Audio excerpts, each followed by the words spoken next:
Hi, Petty Paralegal. And Danny. I like shut everything down for like a couple days. You know, sometimes you gotta do it when you got family issues going on. And I took a break. Deborah, whatever the fuck her name is. What a disgrace. Boston police. Oh my God, what a disgrace she is. Good morning, Florence, Kentucky. As long as you don't spank me. Good morning, lady. Oh, Island. Hi, Karen Murray. God, Island, there's so many people there. I remember when I was here like a week or two ago, there was a reporter that writes for the Island. I think it's the Centennial. And she interviewed quite a few of us. Hi, Rhonda Hall. Hold on, let me turn this around so you guys can see everybody. It's talk time with Ainsley Boston and Kimma was here, first one this morning. Stories we're telling. Everyone's welcome. The man, the myth, the legend. Come run. Here, Neil's true here. crime, real Everybody's life here. and fun. Brenda's down there. Good morning, Jacqueline. And free can reach. Good morning, hon. We're neighbors pretty much. Your neighbors with me? And Kelly Free, Karen Reed. So anyways, what a day yesterday for everybody that testified. Today should be lucky. I got my lucky shirt in my car. I'll have to go back after for it. We don't have the joy of the sunshine. We're not the Emerald Island for nothing.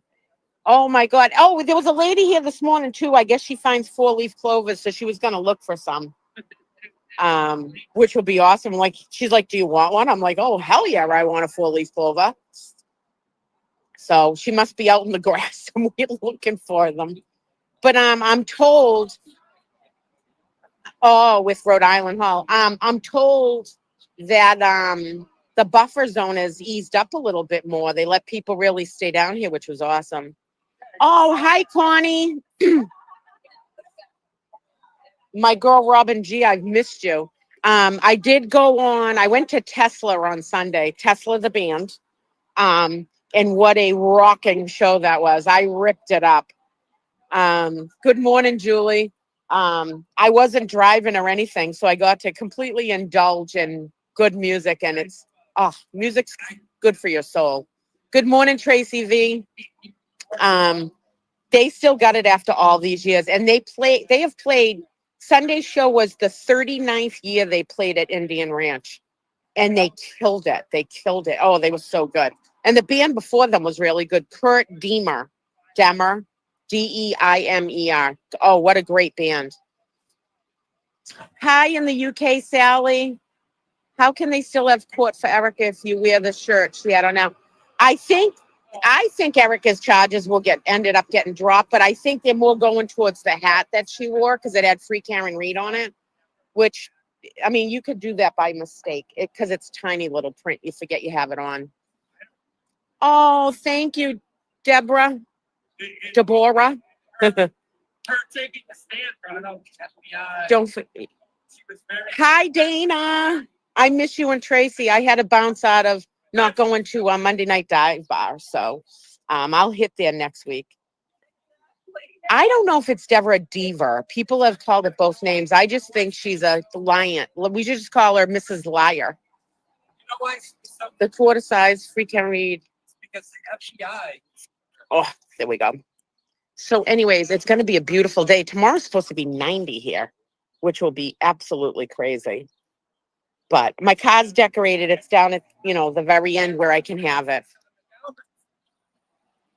So anyways, folks, Dr. Marie Russell, she ain't scared of Spanky Hanky. That's for sure. Not at all. I watched the whole thing last night. Hi, Nicole. Is that Kelly? No, you don't. Hi, Kelly. You know the FBI. You and Boston Amy. Hello. Yeah, remember that. You pussy. Okay. Hold on. Going to jail. Hi from England. Hello. I'm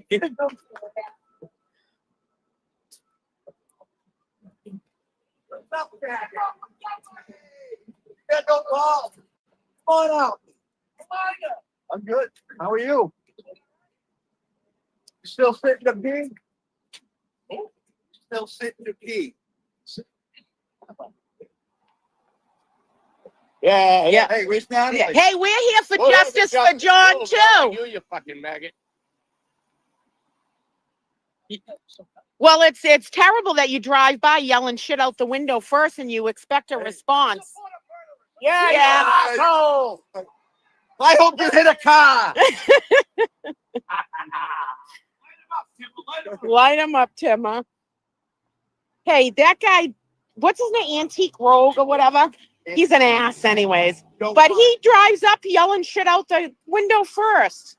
Like he's a tough guy sitting in his fucking car. Whatever. Anyways, I got this sign. I'm going to try to give it to Alessi this morning. So, yeah, he is a fool. He is a fool. He's the one that was on the steps, God, a month or two ago. And I can't remember everybody. So he was like filming us. So I walked up to him and I'm like, who are you? And he's like, you should know me. Like, he got tons of followers. I'm like, yeah, right. Whatever, buddy. He's just a peon. All these people, when the truth comes out about who really killed John, and it was not Karen, these people are going to freaking eat crow pie. Yeah, he's nice and safe. They're always tough when they can run away, you know? Actually, you know, all these people that against her, when you try to talk to them like a civil adult conversation, they have nothing to say. Like, they can't argue. They just bring up stupid shit. They have absolutely nothing to say. They can't make a valid argument about anything. So it's they're foolish people. They're foolish people. You know, make a good argument about why you know defend what you defend or feel the way you feel. But they can't do that. They just talk about your looks or whatever and just degrading stuff. So if they're F them. F them. 3 ways to donate. Yeah, please, folks, whatever you can give. Robin G's posting stuff in here about how you can help Karen out with the defense fund because she does have to feed everybody every day, and she's got to put up the witnesses at hotels and stuff like that. So, and also, like I say, subscribe to everybody's channel. You got Danny, True Social Crimes. You got Kelly and Amy at Boston Talks. You got, oh my God, there's too many. Maza Media. You got Brian LTL. You got, of course, Alternate Corner. You got Resistant to Silence. You got Nurse Kim, my favorite, the Glera. Hi, Leanne. Good morning, Spooky. I missed a few of yours. Who's Brian? Brian McHugh. When Karen is found not guilty, you will never hear of these people again. They will magically, they're gonna vanish, all right. Because they're gonna vanish right into jail. Yep, there's my Galera. Thank you, Robin, for putting my favorite on. You guys are awesome. Good morning from Ohio. Hi, Mark Lenvey. I'm not going to say names right, so don't even worry. And here's my Alessi sign. I'm going to try to I'm going to try to give it to him because we signed the back so he has a memento from here. You know, it's a nice little small one. And I brought my hanky spanky harmonica. Wait, the glare is your favorite sense of when? I need to get a picture of him to put in a picture frame and carry it around like John's girlfriend from 40 years ago. Dina flooded my eyelashes. I told my 83-year-old grandmother about you guys, and she says you are all very courageous. Everybody down here is courageous, but we know we're on the right side of everything. That's why. Oh, here comes Peter Murphy. Yes, that's you. Hey, I'm going to try to give this sign to Alessi. Alessi. You want to you can write a message or sign your name or do whatever. Here, I'll hold it. Careful, you can put it on state property. Oh, Yeah. oh, jeez. Yeah, yesterday. Marilyn. Hi, I'm good. I missed all you guys. I'm live streaming. Oh, I miss it. I hate this every Tuesday. It's almost over, but I already warned my boss that, when they go to deliberate, don't expect me at work because I think it's going to come down really quick. I do too. Oh, these people are paying attention. They're not stupid. Sergeant Peter Murphy. Sergeant Peter Murphy, you want to sign this? I'm going to try to give it to Alessi so he has a memento from us. What's going on? Are you live? Yeah, I'm live. Were you here yesterday? There was a No. lot of commotion from across the street coming this way because people were hanging signs and I heard. the barrier. Yeah. If you guys come down here, one thing they don't put up with. Huh? Oh, did she? She found a 4-leaf clover. Oh my God. Oh, I saw that she found one the other day. Yeah, she found one now. Oh my God, she actually found one. What's the yo? Oh, you're welcome for the lives. I mean, I don't know. I went live. I had tossed a few, so sorry about that. I ended up with 2 picks. I went right up to the band to ask for them when they were on stage. But anyways, I just try to break it up a little bit. Sidewalk. You really found one. Oh my God. She finds one every day. All right, hold on, folks. This is for Lucky. Hold on, folks. It's a 4-leaf clover, folks. Unbelievable. Oh my God. Hold on. Look at that. 4-leaf clover. It's Lucky's day. It's Lucky's day. Someone take a screenshot of this. That's too funny. Thank you. I take a shot, but I don't think it's like that. Good to see you. Quiet. Hold on. Let me move it around a little bit. Gotta go this way.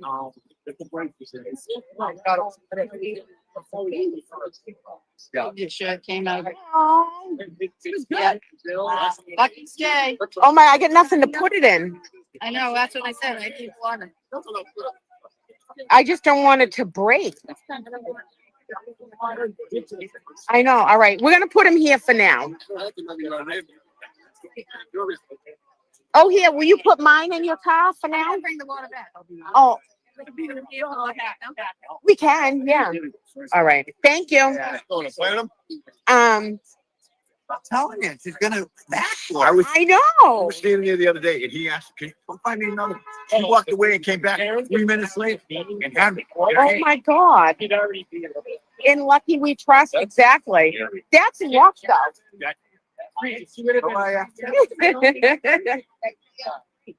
Yeah. So, all right. I was talking about Tesla. Thank you, Mary, for the picture of the 4-leaf clover. I did it when I went to go see Tom Hamilton's band, Tom Hamilton from Aerosmith. I live streamed you guys backstage. And so I just try to do it to break up the momentum because we all have lives outside of this. And it's important to keep up with your lives outside of this. So I gave you a little bit of it, but I wanted to enjoy the concert. I really love Tesla. Yeah, protect Lucky at all costs. You know it. So anyways, I hope you enjoy it. And sorry, I tossed a few, so I was really feeling no pain at all. So I'm feeling lucky, punk. Good morning, Renee. Good morning. And whoever was from Georgia, it's scrolling so fast. And remember, people, hit the like button, please. It's important for Tracy and Dana's channel that you hit the like button. Lucky the snowplow driver is a simple, factual man. He said there's nobody out there. Remember when he said, and God forbid any animals? Like, he's a good, decent, hardworking, blue-collar guy. You really do. He was here yesterday. I don't know. I would assume he's coming back today to testify, but everybody's got their lucky stuff. I'll have to grab my shirt later for Lucky. And then guess what I did, folks? I charged my charger, my backup charger. and I left it on the counter at home. So I'm going to have to at some point hook the phone up in my car later and recharge it. So stupid ass me. Erica, if you're watching, bring an extra phone charger for me. The battery pack. That's the thing. I charged it to get it ready and then left it at home. Stupid ass that I am. But oh, like fill up that comment section with clovers and green hearts for Lucky. Oh, really, Muggs? He is an honest and good man. You know, that's one thing about blue collar workers, man. They're the salt of the earth. They really are. And Lucky's showing the world how important blue collar, honest working people are.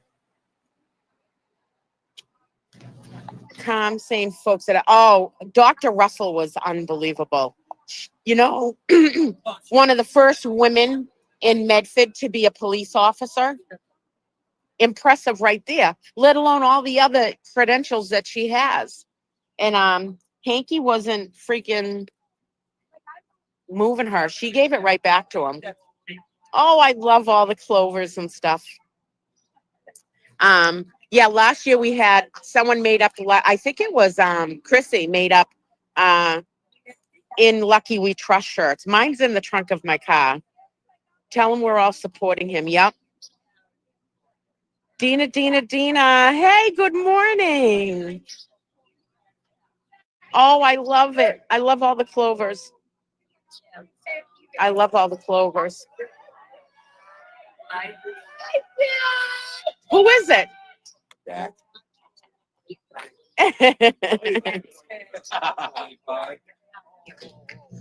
Let me turn this around so you can see everybody. There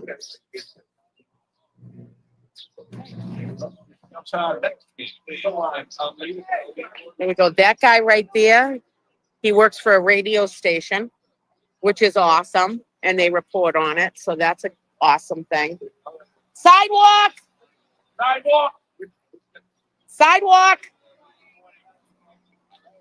He's not listening.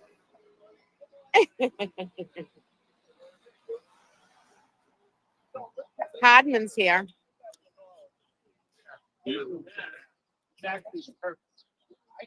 Oh, there's Robin.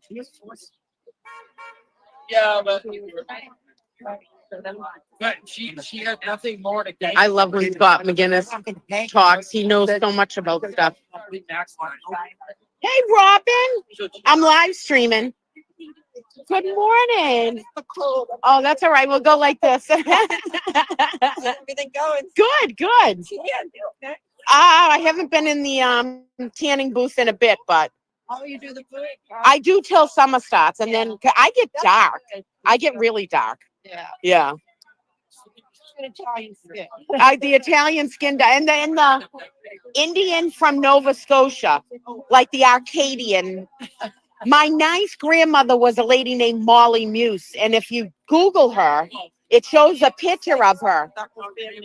Yeah, she was from Nova Scotia, and she's a medicine woman. She's really dark. It was like the Arcadians, and she's been written about, and it's like my nice grandmother, nice great grandmother. I never got to know any of mine. Cheryl with an S. How are you? Hi, how are you? Good. How's your daughter feeling? Oh, she's fine. Oh, she's fine. Just Yeah. eat a little thing. You kids. Oh, wait a minute, you guys. I gotta have you sign this because I'm gonna try to give it to Alessi. Hold on, folks. Hold on. You can either write your name or a little message, but I'm gonna give it to Alessi. Hi, ladies. Nice to see you. And where are you? No, this is Right.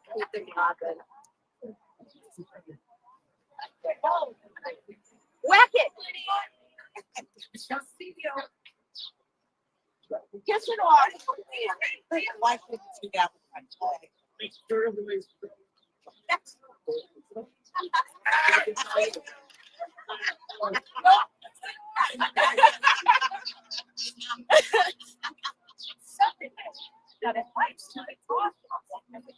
All right, that was on film. This is Jackie from Texas. Hi, Jackie from Texas. Nice to meet you.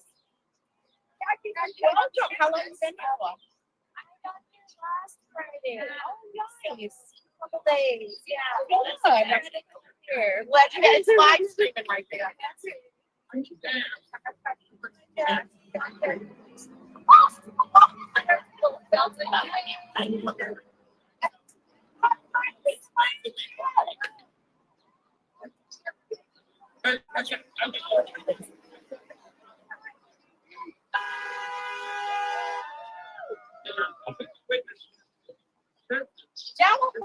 I know. A purse I thought or something.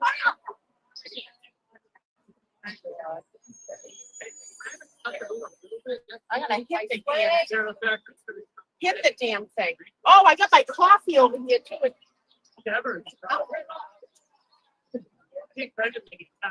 I gotta make sure there isn't a freaking key inside.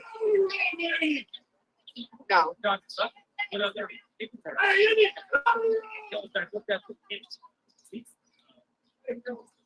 They're out of control today. All right. Was it real funny, guys? There's a fucking bee flying around us. No, morning prayer soon.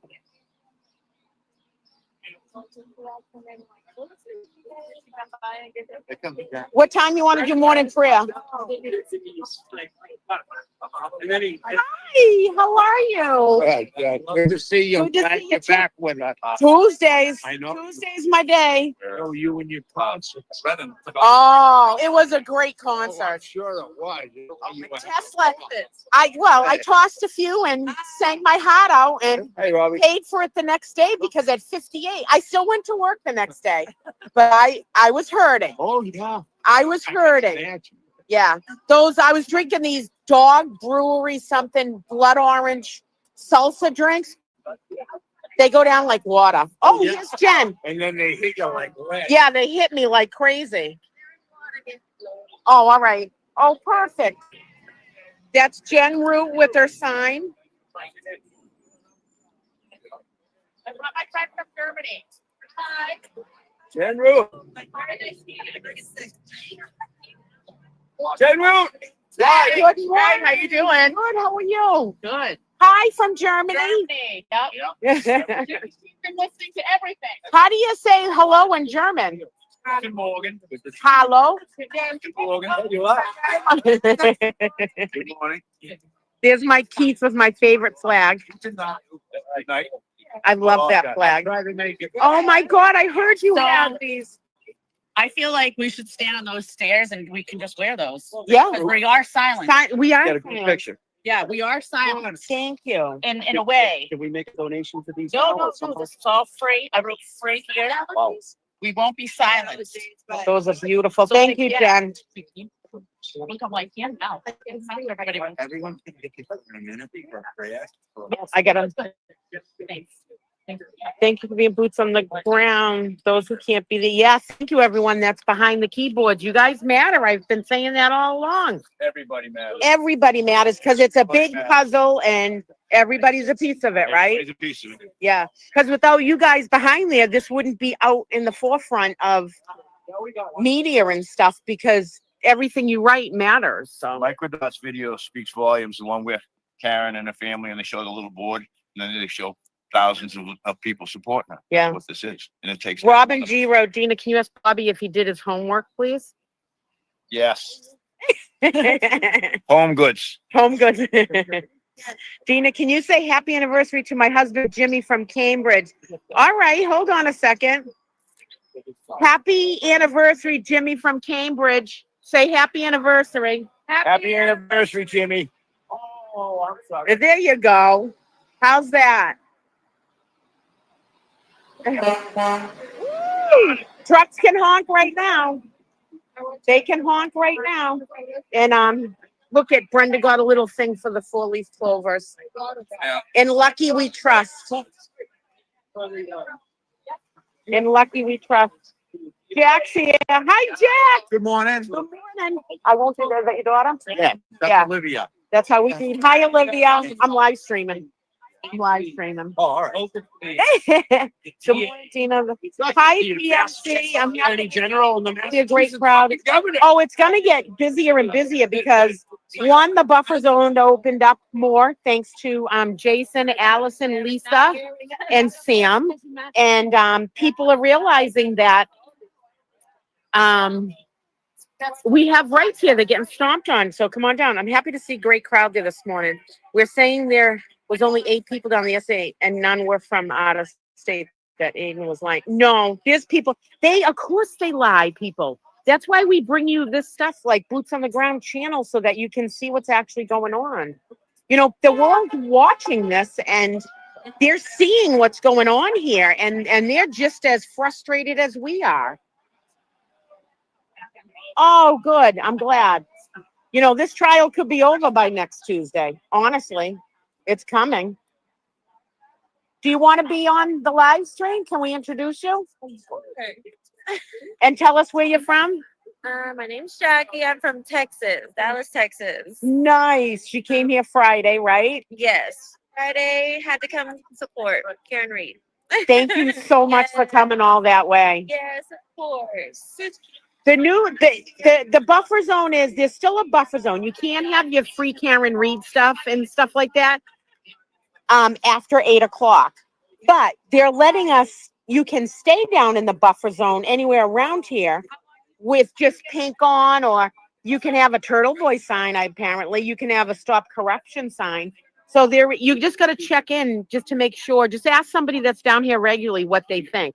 We can always ask Hardman and he'll look it up and let us know. I'm not advocating. They're all saying, welcome, Texas.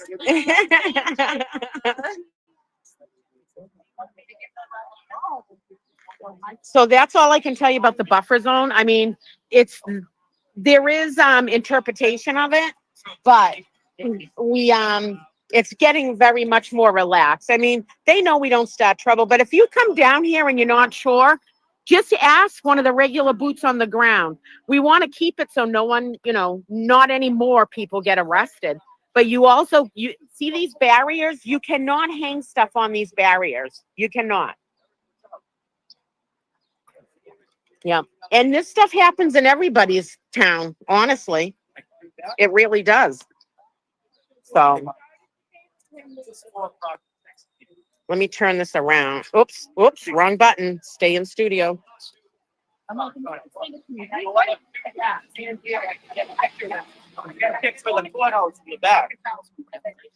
can send it to you. Want to do that? Get the dome. Do it at an angle. Yeah, get in. Hold on a second. Oh, I want in. Yeah. Stronger together, Peter. We are stronger together. Stronger together. Yeah. Oh, sorry.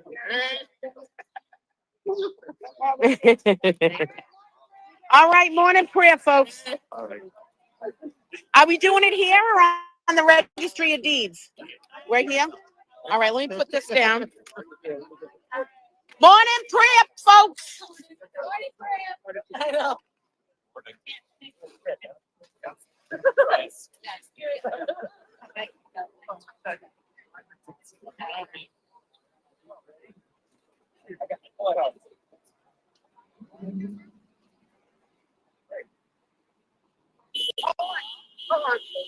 We got to get everybody in it. Yes, Jilly. All right. The camera is behind.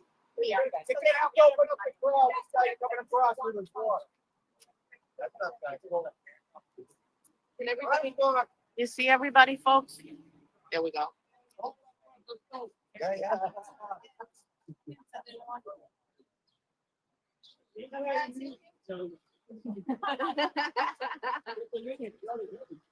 get a two-wheeler for you, sir. See everybody. That's all right. Ready? Deb's got them all. Our Father, who art in heaven, hallowed be thy name. Thy kingdom come, thy will be done, on earth as it is in heaven. Give us this day our daily bread, and forgive us our trespasses, that we forgive those who trespass against us. And lead us not into temptation, but deliver us from evil. And amen. What do we do? Our Father. You knew that was going to happen. Of the United States of America. And the republic for which it stands, one nation, under God, with liberty, justice for all. Freedom! Someone's county's kicking in. There you go, folks. Somebody's cooking's kicking in. Hey, how many leaves on a 4-leaf clover? All of them. All of them. There you go, folks. That's morning prayer and the Pledge of Allegiance. And I'm surprised there's a lot of people that say they're still doing the Pledge of Allegiance in school. I thought they banned it in a lot of places, but apparently they still have it, which is a good thing. Yeah. Peter Murphy, folks. Peter Murphy. Good morning, everyone. Sergeant Peter Murphy. You ain't got no quit. Oh, Jen's running up the things. All right, Jenny, picture time. There we go. Hold on, I saw that. Nice picture. Ready? Oh, you're here. Oh, man. Move over a little bit, Scott. There we go. Get the flag up and stuff. Yeah. Hey, Tim, I get your head out of the way. The hens are clacking already. Oh, man, that's good. That's good. There we go. I got it. Oh, there you go. All right, hold on. Someone, screenshot this. Oh, look at that. That's beautiful. Woo! Commonwealth. They can't invest in That's great. As long as they investigate themselves, they're gonna have this sort of crookery. Exactly. That goes for all of them. I love his laugh. Right.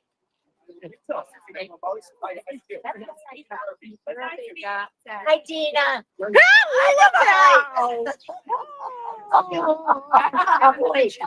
the husband? Did you leave him at home? No, but he's watching you live stream.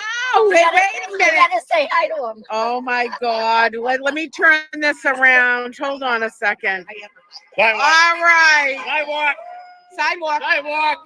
Sidewalk. Oh no, he's with us. No sidewalk. No sidewalk. Hey, handsome guy with the skelly cap. Guess who's standing here with me? Your Hi, wife. hubby. Hi, Love hubby. you. We all love you. Oh. Well, let me turn this around. Come on, fingers, work. There we go. I didn't screenshot in time. That's all right. I got it. Mary Bagwell's on it. She's been screenshotting everything. Oh, for me, I just lost you guys. Shit. Where did they go? There we go. Hold on. All right. Woo! I thought I lost it completely. Yeah, some people will. Oh my God. Hi, Lay. Hi. That's right, Sherry. The Honorable Peter Murphy. Sergeant Peter Murphy. Morning from Wisconsin. Hello. Where's my our Kansas people? That's one of the newscasters going in, and I photobombed his live stream this morning with my sign. With the sign. Is Dana okay? I I don't know if they are. think they are. Dana was in the chat. Dana, you guys coming here today or what? Hold on a second. Let me turn it around. Dana and Tracy, are you coming here today? Is he up yet? They're probably sleeping in, the little shits. Yeah, when we go across town. Maybe they're on their way. They're writing, Avanoni said hi from Marshfield, Peter. All right. Okay. Oh, it's not turned around. Hold on a second. Let me turn it around. Go fishing, bro. There you go. Dina. What? General was asking if we could get a picture across the street. All of us together. Yeah, let's Does that, you wanna do that? Hey, everybody across the street for a picture. Get your silence things on. Let's go. We only got so much time. Move out, troops. Thank you. All right, let me comedy of the Registry of Deeds. Hold on, let me turn this around. Good So I say good morning. morning, how are you? I'm good. I'm handsome, Brian. I remember you. All right. Breaking the law, breaking the law. Who's gonna?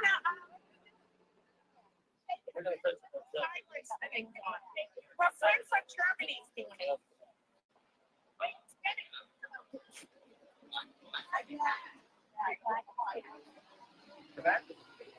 Hold on. Can I landscape it? There we go. Jump on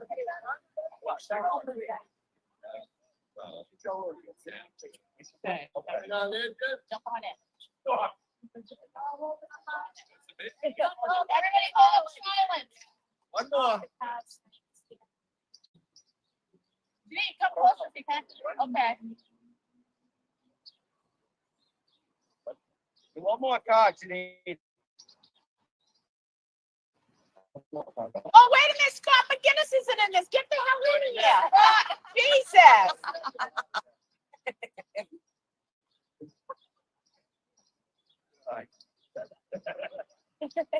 Now we got a free Karen Reed. All right, there we go, folks. I forgot about landscape. Oh, one more? All right, hold on.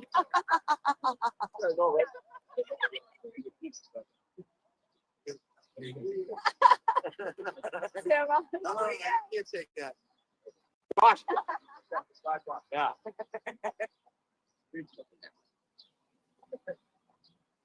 Got it. Thank you. Thank you. That'll be a great picture. There we go. The light could be low, Judge. All right, we can cross. Okay, teacher. Couple minutes. You want to take this for a minute so I can talk to Hardman for a minute? Hello, everybody. Nice to meet you. I don't want to put it online. Yeah, really,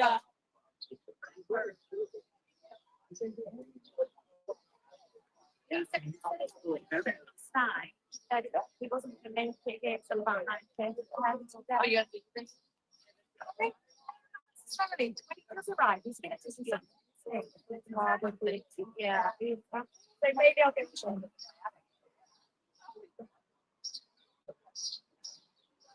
Hello. Dina wants to talk to Sergeant Harmon for a second. All right, thanks, James. You got some pictures? Hi, Jen. Yeah, I got it in the. I got it in the picture. All right, good. Thanks. Thank you. We'll drop it. Jen comes with signs. That's a sign. I mean, I'm gonna try to get bigger. At some point. Yeah, yeah. I'll need How another much bigger person, can though. you get? But, like, it's great now that we have these. Oh, that's. Yeah, there you go. Okay. Yeah. They certainly can investigate themselves. That's the problem. Yeah. Like, that's the main thing. I want people to have critical thinking skills when they drive by and go, right. Well, yeah, they could investigate themselves. And it's like, well, that's what they did. Yeah. Yeah, They investigated their buddy. exactly. Right. That's it. That's why it was covered up. Right. Hey now. Yeah, I think I got it in the picture. I had to run to the men's room, so I got late for the group picture. What time do we have? Is it marching time? 7:55. Yeah. 5 minutes. We have to vacate the area. Oh, Becomes Bev's communist country. We have to flee to freedom. He's like, whatever you guys do. Fuck.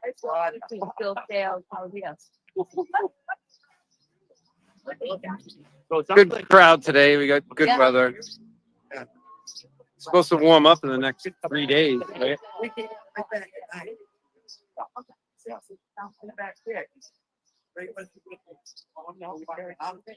Time to march. Whoa, where'd you get those from? Yeah, I got one. Yeah. I mean, technically we could stay in this area, but the free Karen Reed gear and signs cannot stay in this area. So we head to the 400-foot buffer zone line, which Bev lied about. Yes. And said she never changed it from 200 feet, but she did. She moved it to 400 feet.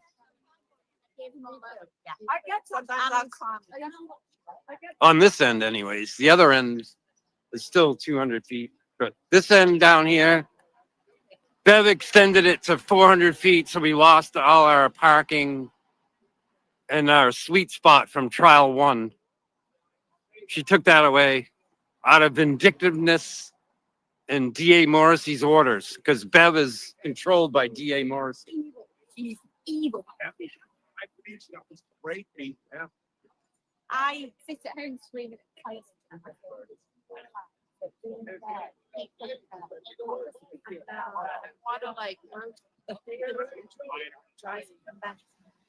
Yeah. Great. It's Honest, Scott. What's going on? How are you? Much good to see you. I'm running Dina's camera. We're live. Hey, do it. Yeah. Morning, Maddie and Kenny. Get up, go to school. Daddy loves ya. You feeling back? Yeah, do it. See him?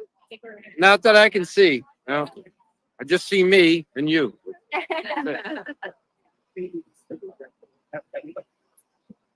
Yeah.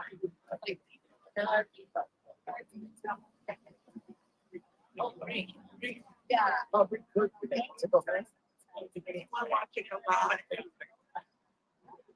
I don't know what Yeah.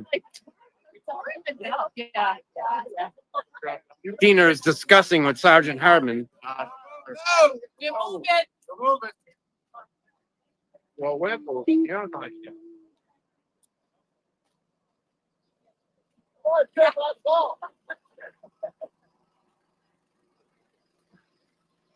I want to be in the rear so I don't stab somebody with.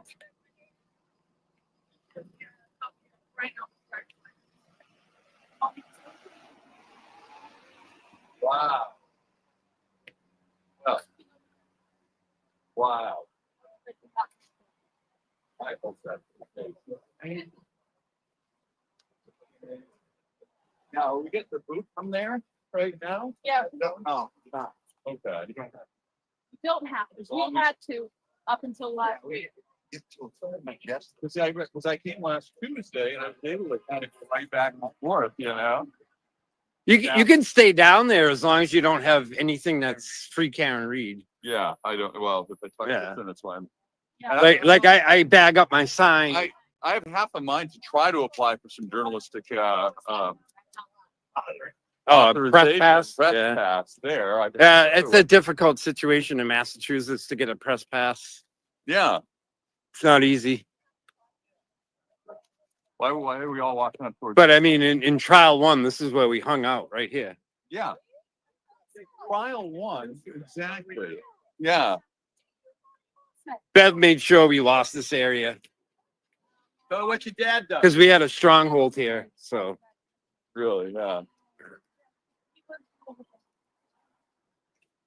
Well, I want to make sure I can give her these again. You know, these are from the Vatican. So like, holy shit, Saturday, my client who went over came back and gave me a few things from there. And I said, yeah. I have a lot of rosaries, but this is a special one. And if she doesn't want it, she can to her dad. Now, are we waiting in line to see her kind of thing? Yeah. Does she stop? Yeah. So see, the old buffer zone was down where that group of people are. Yeah. So we would all park here. We could have all our signage and all our gear. Yeah. What Bev did is she moved the buffer zone. See where this American flag is? Yeah. This is the new buffer zone. Yeah. I remember the sign there and there. So we're forced down here after 8 o'clock. We have to be down here. Okay. If you have anything free Karen Reed. Right. Or pink. No, pink's fine. Good. You can be down in the buffer zone. Other than your sign, well, if you tuck that in, you'd be good to go. Right. Now, after she goes by, are people gonna walk to the front to greet her going in? You can. Is that the idea? Do you guys do that? I do. But I also go 600 feet to the other 200-foot buffer on the other zone, side, yeah. and I hang out there most of the day. And will they come up from the other way now? Whereas last year they came from the church down here. This year they're coming up the other way, right? No, they drive right past us. Yeah. They turn right on Pearl Street just past the court. The SUV stops right there, Okay. and then they walk into the front of the courthouse. All right. Because again, I do want to make sure I get a tour and If the see how the traffic's stopping right here, if her SUV is going by and it stops, you'll be able to give it to her then. Yeah. But sometimes the traffic is moving right along and she drives right by us. Yeah. You have to be here every day to see. Yeah. You never know. Sure. Now, would this qualify as something that would keep us off of Nope. the, That would be allowed in the buffer zone. okay. Because it doesn't pertain to the case directly. Right. So there's several signs that I can bring into the buffer zone. Yeah. One of them is corrupted Canton PD and MSP need a reboot. That sign's allowed. My free Turtle Boy sign is allowed. That is now allowed. It was. But my free Karen Reed sign that I'm holding right now Yeah. is not allowed in the buffer zone. That, yeah. That I can see. So the new federal judge ruling about what's allowed in the buffer zone is sort of convoluted. I've literally had to go to Sergeant Harmon, that's in charge of the community action team Yeah. that guards us. I'm like, what sign am I allowed to carry and what sign am I not allowed to carry? And it's up to him to decide. So it's arbitrary. Very select. It's very subjective. it's open to his interpretation Sure. of the latest federal judge ruling. So it's not black and white. No. What you can carry and what you can't carry. So what I've been doing is bringing up various signs to Sergeant Hardman. Getting some minute. It's like, hey, what do you think of this one? Is this one good? So last Friday I brought up the corrupted Canton PD and MSP need a reboot. Yeah. He looked at it for a minute. He went on his computer and he looked at the latest federal judge's ruling, and he says, "Yeah, I think that one's good." Just got to be careful sometimes. So I'm not going to just walk into the buffer zone Right. with a sign that I I don't hope- know is approved. I hope you record the clearance too. I Yeah. hope you make sure. No, I reconfirmed with him yesterday. Document everything, because I would hate to see a situation where they authorize one thing and then you get there, they, strong arm. Yeah. Well, the other thing is too is you're supposed to get like one warning. Like One verbal warning. if you walk into the buffer zone with a sign that isn't within within their. you're supposed to leave the area, remove the sign. He's not supposed to just instantly arrest you. I have a feeling again it's gradually there's more and more latitude with each day as. Well, I mean, Sergeant Harbin, in light of the latest ruling from the federal judge, Yeah. has backed off quite a bit. He literally wasn't letting anybody into the buffer zone. As long as you don't have anything that pertains to the Karen Reed case, you Right. can be in the buffer zone. And yeah. Like you're fine. You don't have any signage. If I had. You don't have any if I had gear to on. wear, well, of course, pink doesn't count anymore. They might ask you to- Okay. I don't have anything in my wardrobe. Sorry. They're not gonna. But like even my free Karen Reed sign, after Karen drives by and I want to go back to the other end of the buffer zone, I have to put a trash bag over my sign because I can't walk through the buffer zone with this free Karen Reed sign, I can get a knife. which is outrageous. So it's, yeah. So we're kind of living in half America down here right now. Yeah, it's stupid. Because I disagree with the buffer zone entirely. Because the jury can't see us anyways. They're busted into the back of their courthouse from a secret location. They'll never see us out here. Right. The only reason this buffer zone exists is because of the optics. It makes DA Morrissey's office look bad. That's all it's all about. It's not. It has nothing to do with giving Karen Reed a free trial, a fair trial. Yeah. Turtle Boy's not gonna be here till later. Yeah, Aiden's gonna be late.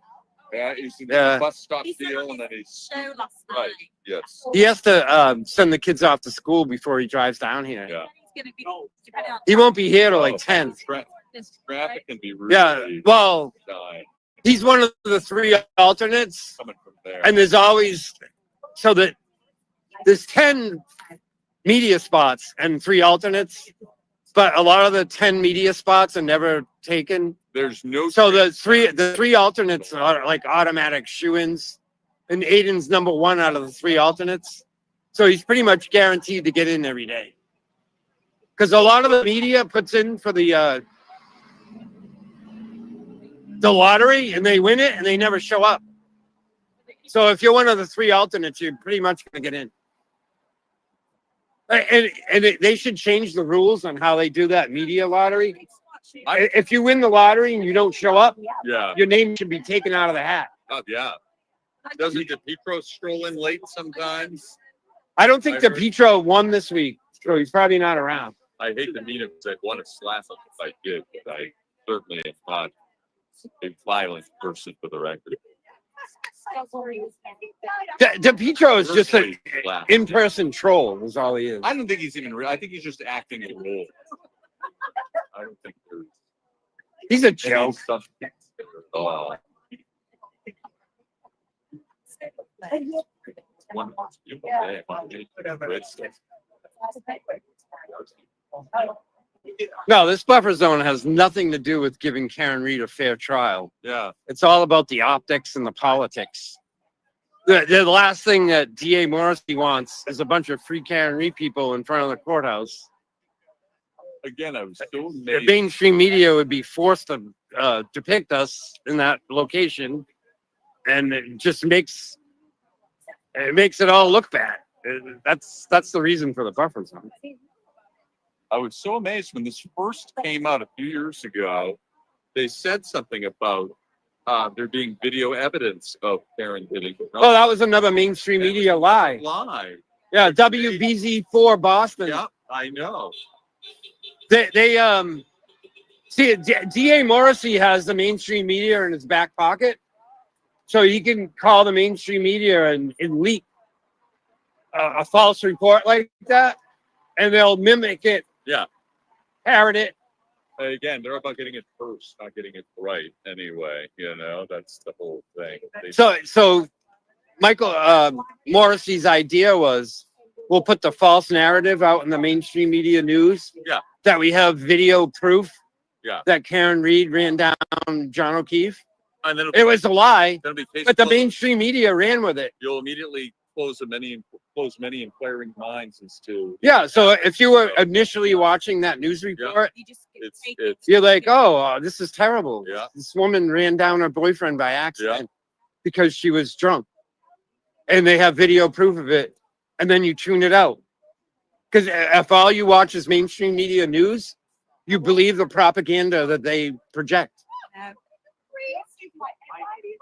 But obviously, there was no video from Assistant Chief Kelleher's house across the street. That was a lie so that Michael Morrissey put forward to the mainstream media, and the mainstream media ran with it. yeah. Thank you. I had a deep conversation with Hardman, so it was Excellent. like, I was Any- all right. any, I gotta go. They're up there with Did the we make thing. any ground? No, he's in a good mood today. He was Alright. decent. He's like, this is gonna be over soon. You know what I mean? He Like, can't wait till it's over. I know. He needs a good vacation. But Yeah. how are you, sneaker How's it boy? going? That was freaking comical. When Aiden ever aired that, and his laugh was so, he was laughing. He put it out on his show that night or the next Tuesday. He put it out Tuesday night. Tuesday night? Yeah. I don't know. I might not. Oh my God, I was cracking up laughing. I really was. That was hysterical. All right, let's walk down here. Let me turn this around. There we go, folks. Hey. All right, I'm back. I was talking to Hardman. Morning, Lynn. Was nice to see you last night at pizza night. Oh, I forgot to say good morning to Vinny. Vinny, if you're listening, get your butt up out of bed and get ready for school. Yes, Vinny. Yeah. School, not many more days left. I know, I know. Oh, right. Oh. Hello, officer, trooper. Trooper. Love this sign. Yeah, so June 12th, we're gonna have a Together We're Stronger movement at Morrissey's office. There's gonna be speakers, we're all gonna get together at Morrissey's office. So save the date if you're in the area. Dina, let me get a hell yeah. Hell yeah. Stay out of hold on, what was that? Just stay out of Karen Reed and her team's faces. They look annoyed. Let them breathe and have a long exhaustion. Who is that? Uncle Fister. You know what that? Yeah. Exactly. Are you writing a book, Cheryl, with an S? Yep. Good morning. Who was that? Good morning, crazy concert grandmother. I love it. I'm a crazy concert grandmother too. Justice for Bow. We were just talking about that. Uh-oh, there's Dennis's coffee mug. Hey, I washed it. You washed it. Yeah. I don't know I about washed that. it as well. You saw me in the thing. Took the dishwasher apart, washed it twice. We have to get you a new one. It's like resistance to syphilis. That'll keep you from having syphilis. Well, there you go. I got the cure. J Mac is saying, good morning, Dennis. Good morning, J Mac. Yep. We're just waiting for Karen's team to come. I don't know what time it is. Oh, Is she here? it's J Mac. Oh, J Oh. Mac. Jen McCall. Okay. Yeah. Hi, Jen. Oh, Hey, Jen. I didn't recognize him. I didn't either. I can't remember everybody's handles on here. I hope you're doing well. I haven't seen you since we were at the Warren Tavern. Good morning. Excited to. Oh, it's going so fast. I think we have different definitions of washed. Yeah, I think so. We do. Is Dennis gonna whip? Hold on. Is Dennis gonna whip out the Auntie Bev costume soon? Yeah, for the verdicts. Oh, yep. Yep. Well, Dina, I'm going to see. Oh, get the let out at Indian Ranch. Nice. Good morning, everyone. Heading to Charlestown Airport in an hour. Back in Mass today. Won't be able to tune in from the. Oh, have a good trip. It's 8:15. What? yesterday, that's the third. I know. That's why I came down here in case he does. We didn't recognize. And Was it an SUV? yeah, but it looked the same, so we didn't know. Right here. Yeah. Did he stop and roll the window down? Yeah. Oh, good.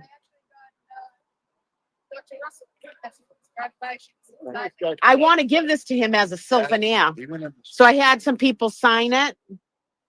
And I'm going to give it to him as a souvenir. I have to come up and speak. Thank you. And not only that is they're doing work right now in the middle of a freaking, like, I understand they got to do road work. Oh, he's going to take out something.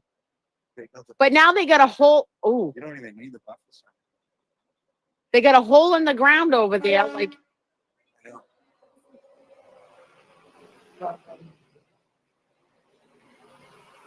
there they go.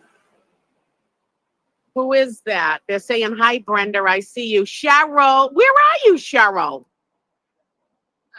Oh. I know she's not down here. Cheryl's Well, just having surgery. Having Oh, is it? bypass today. Yeah, tell me Oh. some luck. Cheryl, we're thinking of him. What time's the surgery? What time is his surgery, Cheryl? I can't believe I got another fucking. I know. I can't believe she finds 4-leaf clovers too. She hasn't answered yet. Good morning. Good morning. How many silence things do you need? Are you being selfish? You got a whole bunch of them. Oh, I'm giving. I'm just joking with you, Lulabelle. You put these in the pouches. I'm like, okay. I had to go up and down. You know what? I'll take an extra one just so if someone comes later on at the buffer zone and be like, hey, I should get coffee going, huh? Yes, get on. I'm I dying. can't- Can I get my? I'm dying for a cup of coffee. I just had mine's done at the other end, but Oh, but I. Drink coffee when it turns. Leanne said hi, Lulu. I can't take it either. Leanne wants one. Can I have another one? Maron. Now Oh, Maron. on it down and make more. All right, I'll stick it in my trunk. Oh, did I? Is that LB? I listen to LB. Yeah, Leanne. Good morning. Oh, hi, Danny. We saying good morning. Say good morning to her. Yeah. Yes, it is. Yes, it is. No, I saw. Wide open. Leanne said hi. Good Good morning. morning. Leanne, did you say hi to me too? Cheryl wants one too.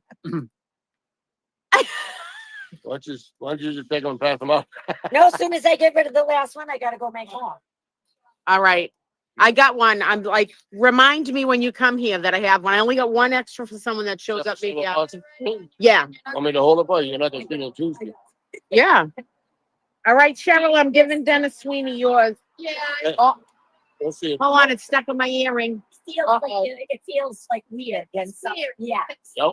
Get up. It's Yeah. stuck on my goddamn earring. Exactly. It's like me and my hairy earlobe. See, you laugh at me. I want to hold up and show.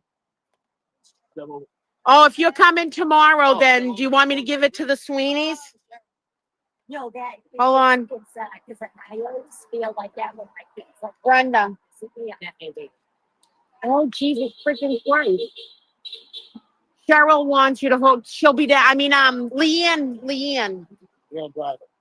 Vinny's mom. She's going to be down tomorrow. All right. So Cheryl and Leanne, Brenda's got you guys's. Yeah, so I tried to get out of here. Tell her to stay till 10. Or keep it for me and I'll get it. No, they have it. You can get it. I'm glad that I got to do it. Leanne, did Vinny hear our morning thing about get up out of bed? Yeah.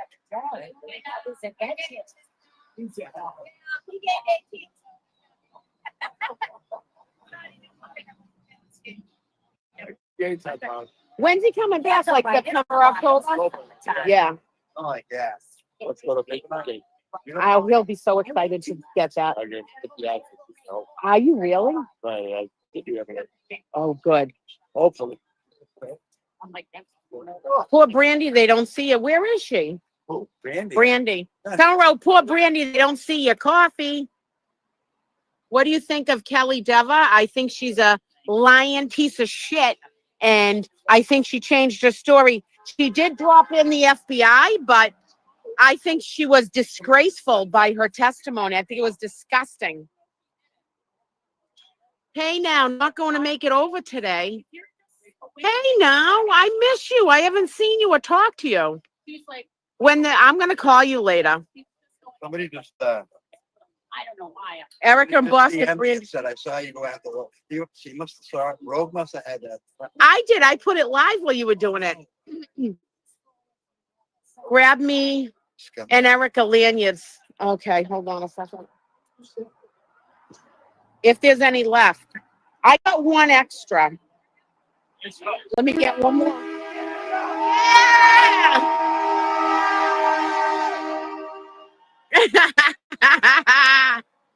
I love it. We all know who that is. I was out doing a solo standout over the bridge and she drove off the highway. I knew immediately who she was when it started honking. Can I get one more for Erica? I'm like, can I? I know. You got to take Annie with you. She got like 10 of them around. Brandy and Erica want one, so. Definitely. They're all tangled up and shit. Hold on. Yeah. There we go. All right, I got yours, Erica and Brandy. We got them. Oh. I can fix. I have all this and everything. You don't. That's why fucking.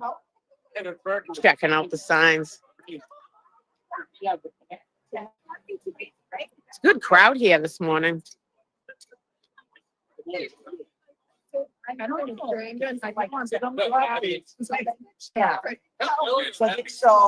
Yeah, they're doing freaking road work in the buffer zone.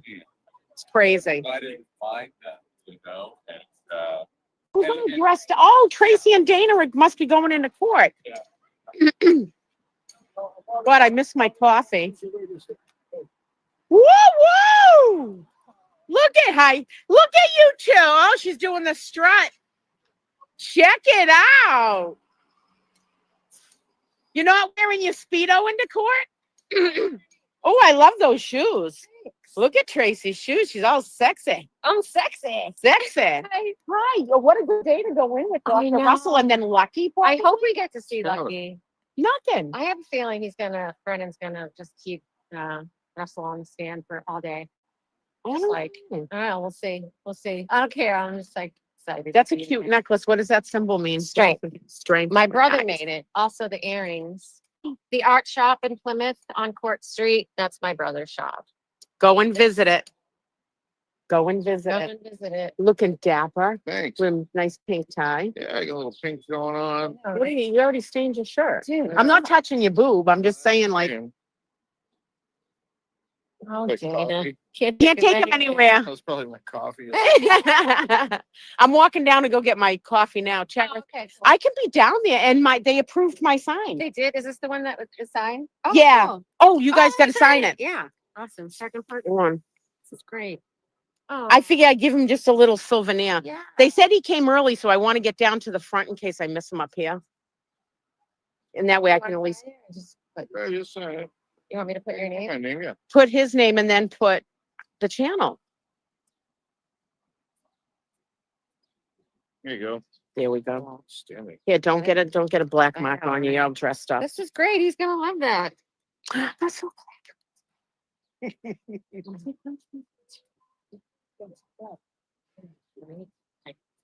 Yeah. Sorry. No, that's all right. I didn't get that. All right. Peace out. Go All right. greet everyone. I'll be down here. All right. We're walking down, people, so that I can give Alessi this as he's walking in or he gets dropped off around the corner. So I want to make sure he gets it. So we'll just go down here. Was that a Ford Edge? It's with the missing Ford Edge.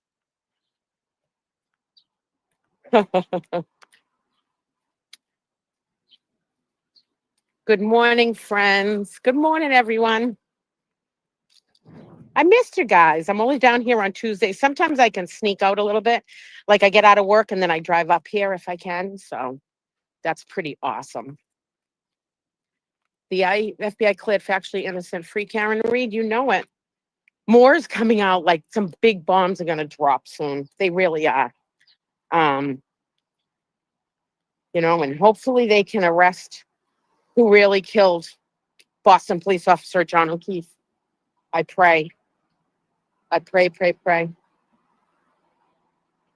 Traffic is heavy here. All right, we're crossing. We're crossing. Here we go. I'm going to go to the corner.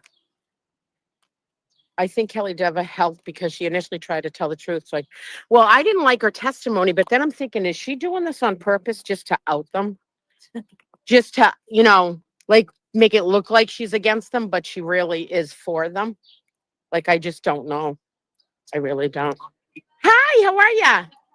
Good, nice. I got everything. I mean, hi, nice to see a beautiful dress. This is nice to meet you. I'm live streaming. Oh, you want to be? Where are you from now? Oh, it's Quincy, but she's Quincy? from Georgia. From Georgia. Wow. We have a lady here from Texas today too. Oh, there's people from Texas here yesterday too. Yes, I think that's her. Yeah. Yeah, everybody's down there, but I'm going to sit on the corner because I want to try to give Alessi the sign. Oh, yeah. No, he came early with Dr. Russell, I guess, yesterday. So Okay. yeah. I think maybe missed them because there's nobody here. Oh, where'd you get it? In Florence, and I was there late. Oh, look at how gorgeous the dress is. It's beautiful. I know. Excuse me. I can't fly off to Italy to go get a dress. I'm the TJ Maxx kind of girl. Hi, Jessica. Hi, Tam. Good morning. I haven't seen you in ages. I'm live streaming. I haven't seen you for ages. I'm not bad. I'm not bad. Now, Jessica, didn't you have someone graduate? Yes, my son graduated from Oh my God, congratulations. You got him through. Oh yeah. Wow. Good, just working all the time. That's it. 59 pounds. Yeah. Sort of plateauing kind of like, but that happens. So, I'm not giving up the chicken wings just yet. Good to see you guys. Yeah, if you don't follow, go on Twitter, and it's Jess Machado. She's an independent journalist, and she's been down since day one with boots on the ground and stuff. I'm reporting unbiased. She thinks Karen is innocent, but she does report of what's going on and everything, and it's pretty cool. Wow, that was like right up my back. My God. All right, I got my coffee. I'm just waiting for Alicia to show up so I can hand this to him. So we got some signatures on it, and he can keep this. I'll throw it in the back of the SUV. Yep, the paddy wagon's here. I don't want to be in that hot box. Dina, Kelly, Boston Amy wants to know, will you sign Alicia sign? Oh, wait a minute.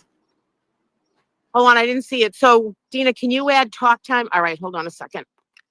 All right, hold on a second, folks.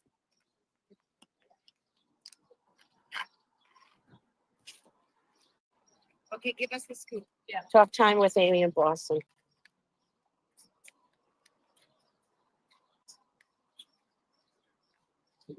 Hi.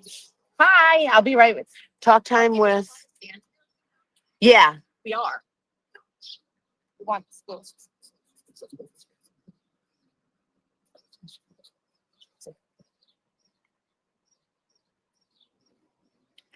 It's on there. You got it, folks. Yeah. You can't just approach the car though. Okay. You're gonna see me go over, but we're not supposed to, so don't No, rush. I won't. Don't. We'll get yelled at. I just didn't want it in trouble with cops. No. When court starts, it used to be you couldn't be out front, but now they're sort of letting you, but I don't know, it could change, like it all just depends. But so far they've left us, pretty much, they just don't want everyone bum rushing the Yeah, understandable. the cars. But I'm trying to give this to Alessi so he can keep it as a souvenir from us and the morning crew on Boots on the Ground. The morning crew. The morning crew. Yeah. I've seen you on some of the streams. Yeah. that I watch. I'm live streaming right now. Just so you know, I'm live streaming. This is Alternate Corner and Resistant to Silence. That's who I usually stream on. Okay. But Yeah, I've seen you. I'm in from Florida, oh, are you? What part of Florida? in Delray. Nice. My mom's in Inglewood, I forget. Where's Gulf Coast, Okay. down by kind of like in between Siesta Key Beach and Venice. Like it's in that area. It's beautiful there. It's got Manatee Beach where all the shark teeth are. I love that beach. It's my favorite. Yeah. I love Florida. I'd be living there right now if it, I had grandchildren, so I can't leave yet. Yeah. Like, you know what I mean? But I love Florida. I'd love to go there. You rock, Dina. You're welcome, you guys. Yeah, Robin, G, and Sherry, just list everybody's channels. You guys always do. Everybody's in this together, so watch together. Maza Media, Alternate Corner, Resistant to Silence, Brian LTL, Nurse Kim, Auntie Bev. Oh my God, I can't. Of course, hold on a second. Hold on, folks. And of course, the Galera, my favorite. I have to say that with a straight, my face. I'm from Punta Gorda. Yeah, Inglewood is beautiful. Yeah, Linda, Kenny Baden, and Michael Bryant, Just to Serve TV. You know what happens? You start saying them, and then you leave someone out, and then you feel bad because you don't mean to do that. So, Annie Elise, you know them all. My daughter is in Bradenton. My mother lived in Bradenton before. I liked Bradenton. But yeah, I love Siesta Key Beach. I started my leg tattoo at Siesta Key Beach.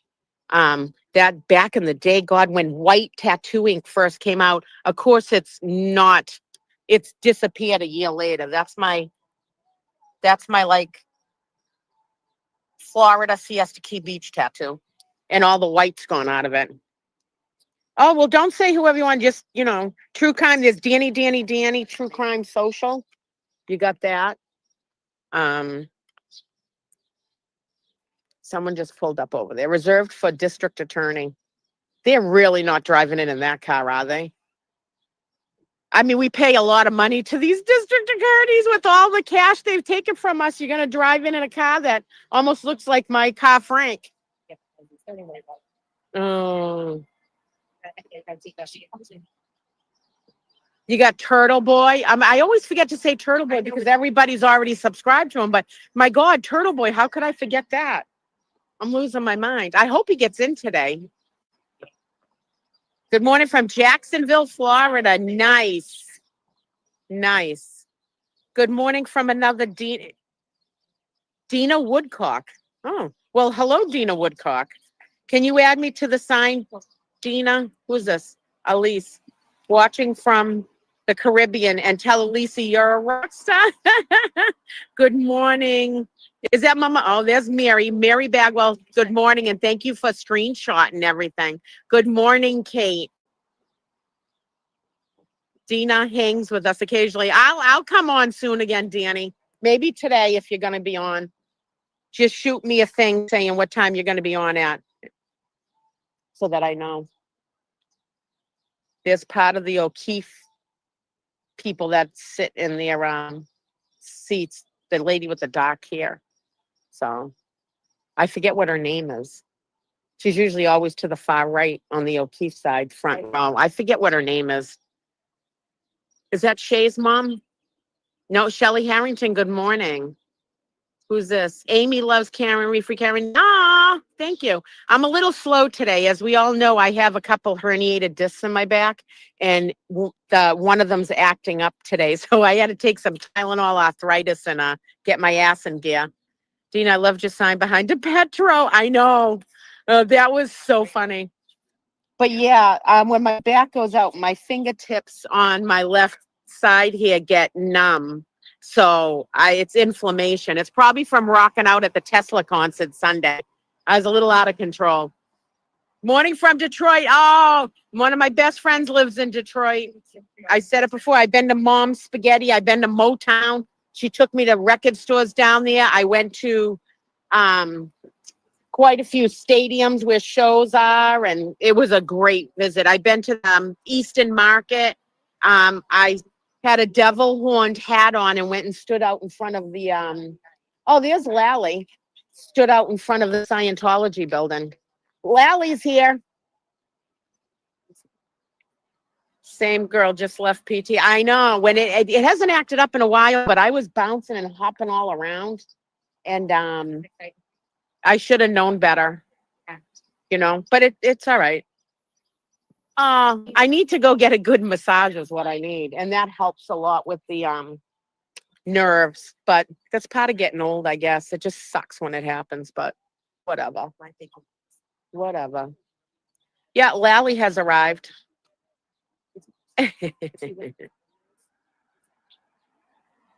He's down there. I don't want to out his license plate, whatever he's driving. I don't want to put that on. So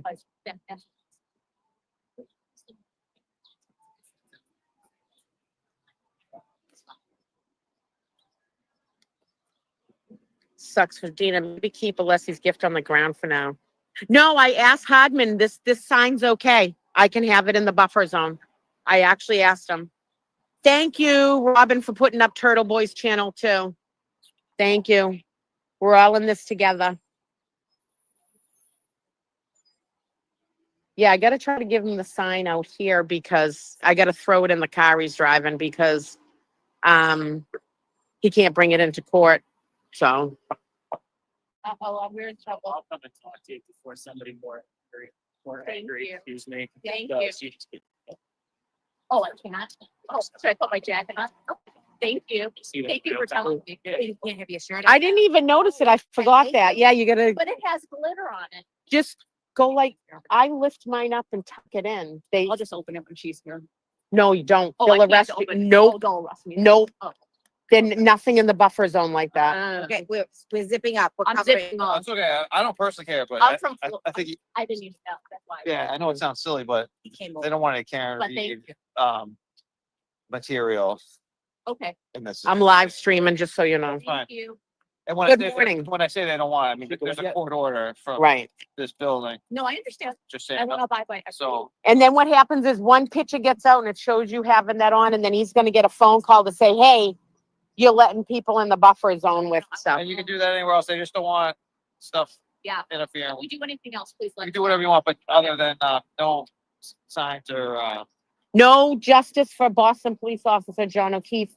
No anything against Judge Canoni, and no Karen Reed stuff. Okay. You can have signs that say like stop corruption. I can have this was approved.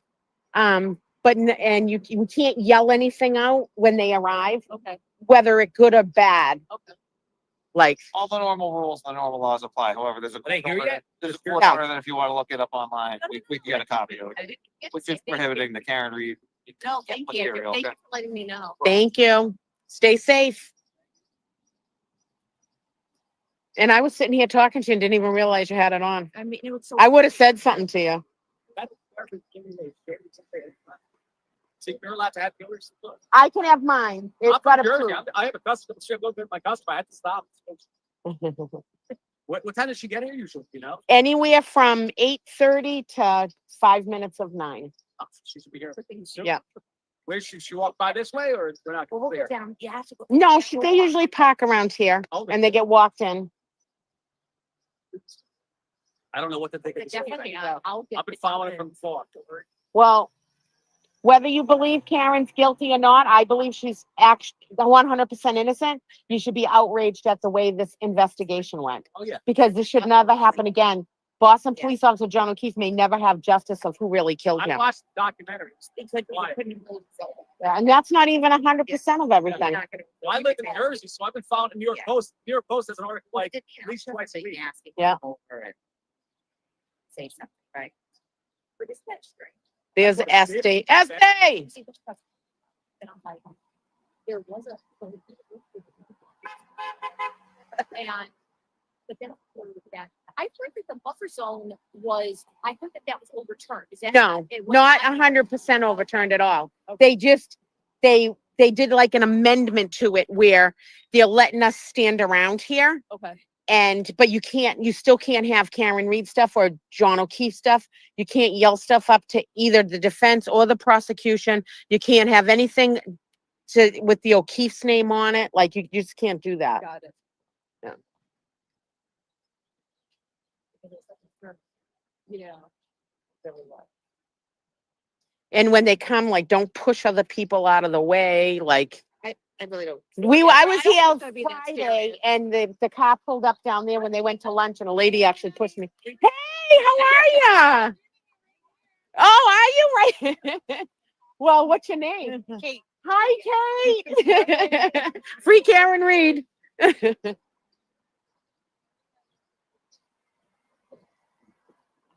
That car that just drove by is streaming resistant to silence right now in their car. This Ted Daniels just arrived. Esty just walked into the building.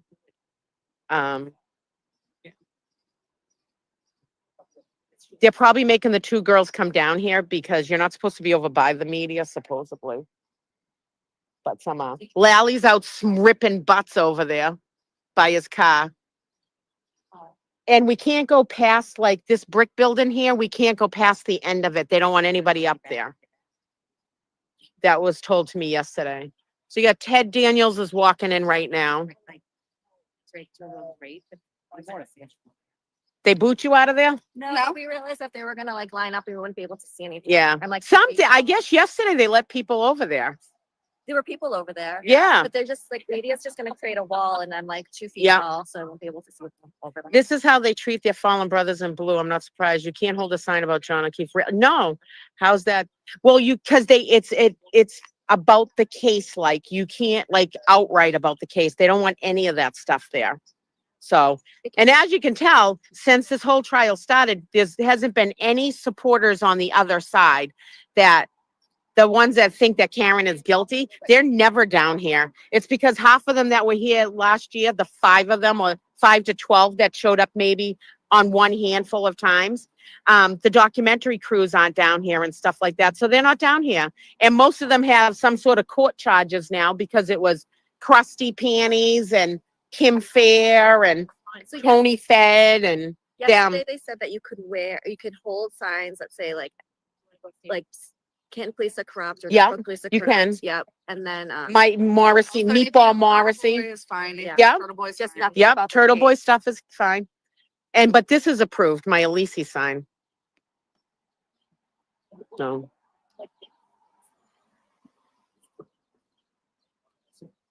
Yep, Lally must be on his 10th, but, oh, yep.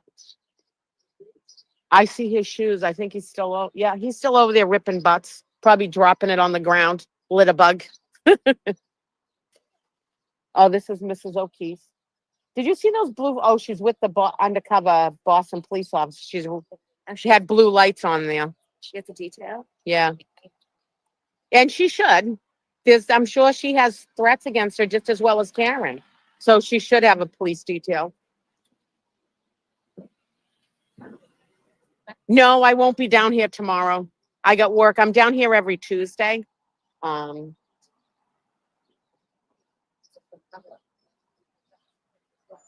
The alternate. Oh, bike patrol's out. Litterbug Ladley, yep. Ripping butts over there. That's you're right. Friggin' dropping them on the ground. I like Yeah, the one that is with Mrs. O'Keefe, she's no joke. She gives you that stern look. I think it's Yeah. Or like, well, was she like a kid in a candy store? Yes. Yeah, the state troopers are here. They're across the street, but they're just basically letting us stay there, stay around. That's King. He's part of the Boston police. I forget what his job title is, but he's part of that too.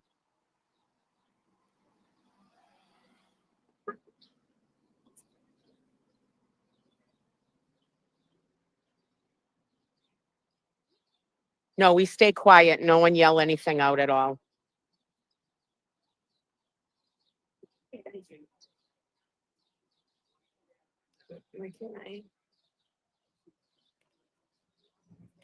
Who just wrote that about Turtle Boy? Good morning. Morning. How are you?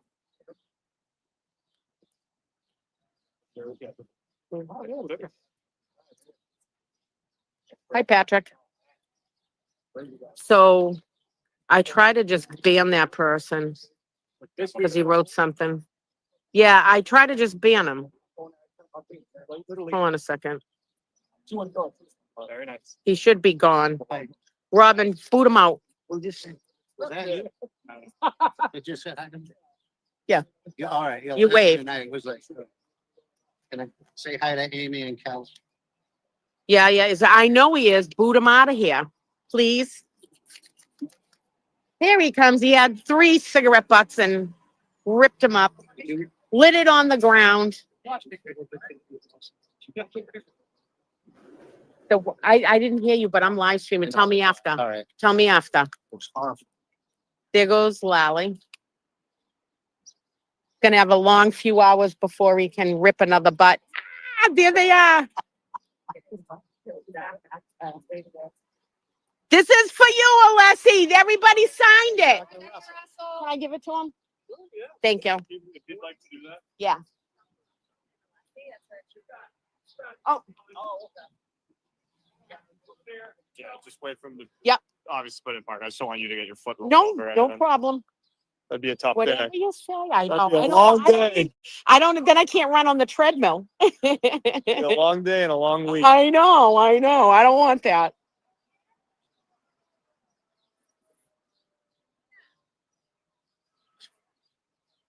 There's Dana and Tracy, folks. No, I got this sign for him, but it's got to stay in the car because he can't take it into court. Yeah. Wait for him to come over. That's fine. He can't take it with him in court. Oh, okay, fair enough.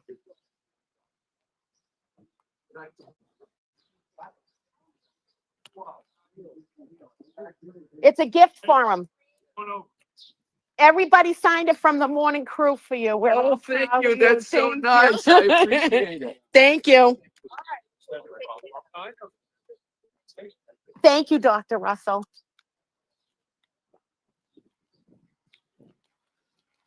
All right, folks.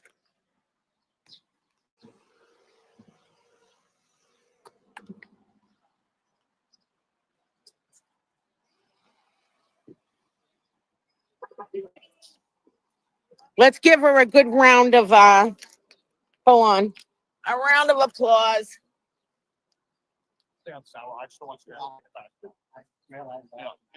Oh, there's Spanky. You guys a shit box tattoo for all the money he's getting. All right. Oh, the prisoners are arriving in the sheriff's vehicle. Oh, yeah. Yeah.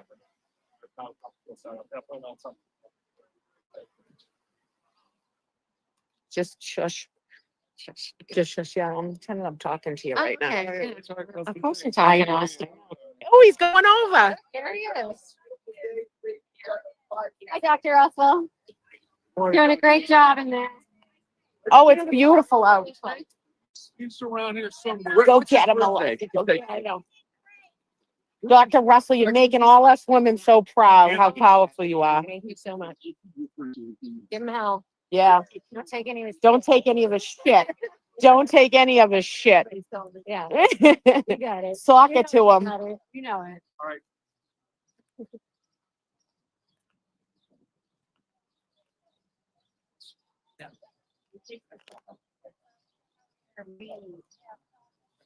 Erica Walsh.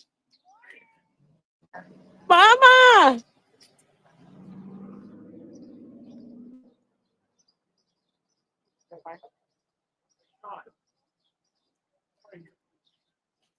Yeah, exactly. She was the first woman Malden cop, which is impressive, and then becomes a doctor of like everything. This Spanky. Oh, I got my harmonica. Hold on.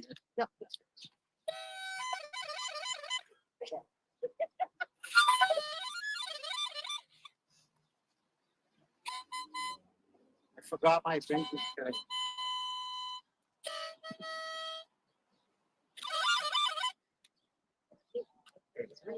Woo!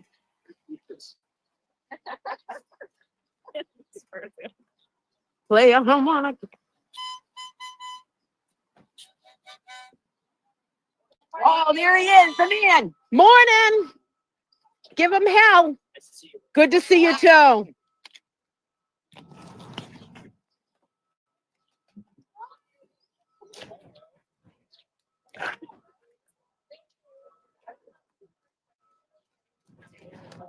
Oh, Tracy got a hug.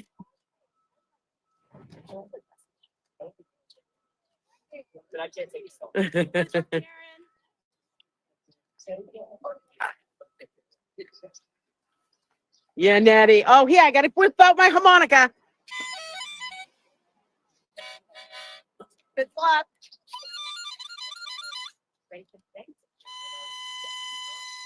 That's my tune, my harmonica tune. Yannetti, go get him, Yannetti. Yes, no mercy, no mercy. Right, Karen. Thank you. Go get him. Good morning. Go get him. I made it myself. Thank you. I'm making Good luck. Good luck. Freedom's right around the corner, Karen. Thank you. Thank you. Hello to the best driver. You didn't even wave this morning, love.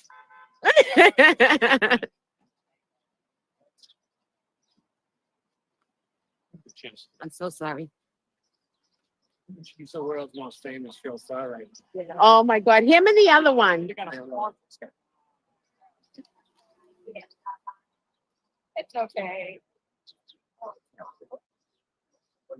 That's it. Tracy and Dana, who run the Resistant to Silence channel that all us boots on the ground are on, they're walking into court right now. Karen smells like justice is coming for her. That's what she smells like. Someone's asking, what does she smell like? She smells like justice is about to get served. Hi. Oh, there's my Mr. and Mrs. Rita here. Thank you. Oh, nice shoes, Mrs. Reed. I'm rocking it. Woo! Good morning. Gorgeous day. Hi. Again.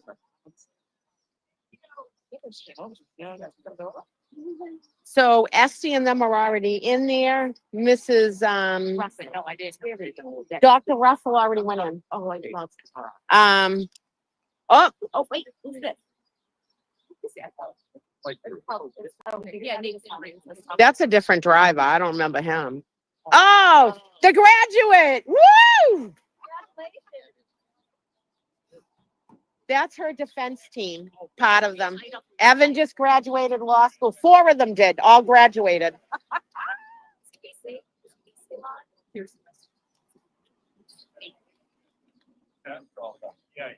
Good job, crew. We're all proud of you. Congratulations on graduating.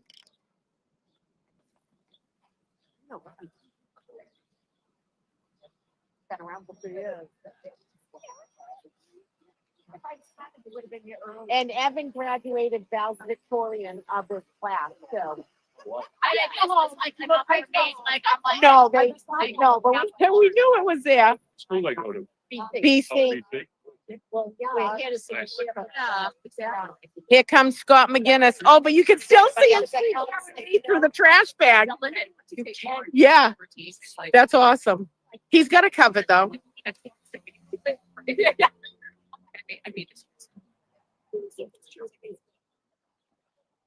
Now, since they've gone in, can you, I don't know, are we allowed to walk? You down can there walk now? through. We Well, I think you ask them Well, first because they got to know if we the are. whole. Okay. I think you are because they're walking. Okay. Mrs. O'Keefe's already in there. I didn't see Paul in them, but Paul walked in already. just ask them. She wasn't with Hey, what's going on? Where's your Jerry Garcia shirt? I don't know. I didn't see Krowski this I morning. got a quick pic. You want me to take a pic? No, we can all get it. Thank I you. love You're it. welcome. Dana, What? this is Megan. She Hi. came up from the Cape to meet. And I Oh, wanted to meet you. Megan. What part of the Cape are you? I'm live streaming. That's okay, Yarmouth. Oh, no, it's beautiful It down is. there. It is. Yeah. Have you been on the chat in there? I have. All right. If you What's know your Handsome handle Brian? Yes. Well, it's Megan McGee. It's my name. All right. Yeah. I try to remember, but I can't All the remember. time. What's your handle there on YouTube? Then Megan? Yeah, Megan. Okay. Yeah. Yeah, Megan. that's what I thought. All right. Yeah. What'd you do? Take the day out of work? I did. Yeah. I A beautiful day. So, that last Friday that they cut it short and made it a Yeah. half day. I drove up here Oh, and I didn't know because I wasn't listening. yeah. She's And not here. I was like, I was like 10 minutes away. And And they then cut my it short. friend who was watching it live, she said, "Oh, they just Yeah. called it a half day." I'm like, but I was going to New York, so I did 2 birds one. Yeah. And but I was like, yeah, I'm going. I want to do this. Is that- I'm always in that's, Falmouth. I love the. Are you? That's John Conley from Yeah. that's John Conley. John Carter. Oh my God, hold on. He's going to the county. Going to the county office prom day. When the weebles wobble, but they don't fall down. That's John Conley, folks. He does, Colleen always says he needs to take care of his diabetes.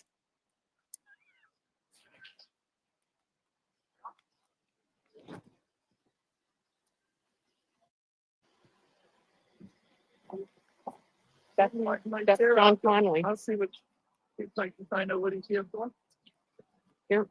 Well, thank God Rita Lombardi fought hard to get Canton back together. Sue Harrington did it. Sue Harrington did it. She's in there making changes.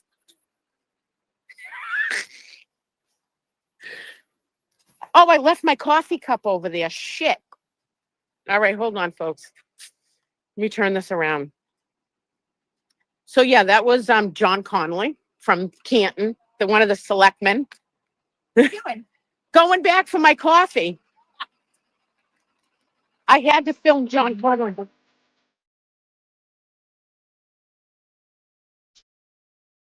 Oh, Dylan's playing this because last time I ran around. Uh, that's what I was coming back for. Look at what he's playing. We're having a good time. Remember last time I ran around with the flag? I can't.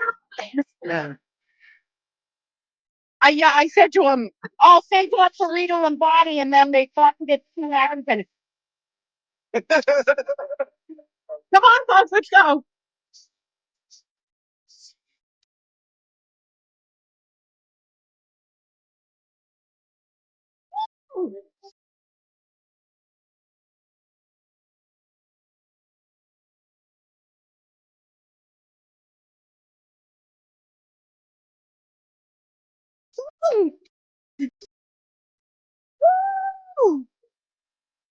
That'll really pump my friggin' back in here. Look at my flag. It's right here. Did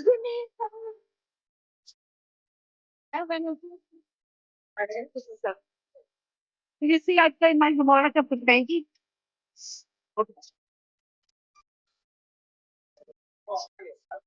You think you would have played Tesla though, because I was at Tesla.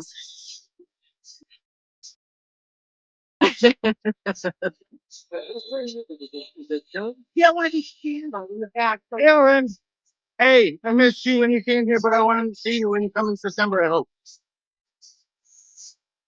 You think you want to be a Tesla?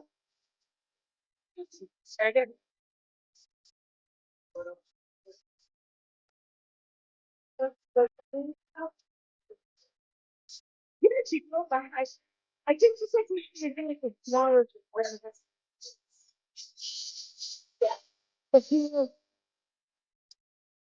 I'm trying to. I'm supposed to clean the stuff, but I'm trying to rearrange it so I can try to make it see for. Oh. Good morning, Lisa. Hi, Teddy Paralegal. Danny. I'll play the harmonica for Hanky when he goes to break. I'll go sit down at the wall. I'm playing it too. Someone brought harmonicas for us when they showed the picture of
Hear ye, hear ye, hear ye. All persons having anything to do before the Honorable Beverly Cannoni, the Justice of the Superior Court, hold an indictment within and for the County of Norfolk.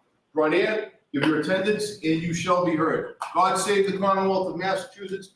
This court is in session. Please be seated. Good morning, council. Good morning, Ms. Reed. Good morning, jurors. I have to ask you those same 3 questions. Were you all able to follow my instructions and refrain from discussing this case with anyone since we left here yesterday? Everyone said yes or nodded affirmatively. Were you also able to follow the instructions and refrain from doing any independent research or investigation into this case? Everyone said yes or nodded affirmatively. Did anyone happen to see, hear, or read anything about the case since we left yesterday? Everyone said no or should. Is Dr. Russell in the back there? Mr. Brennan, you can set up if you want to.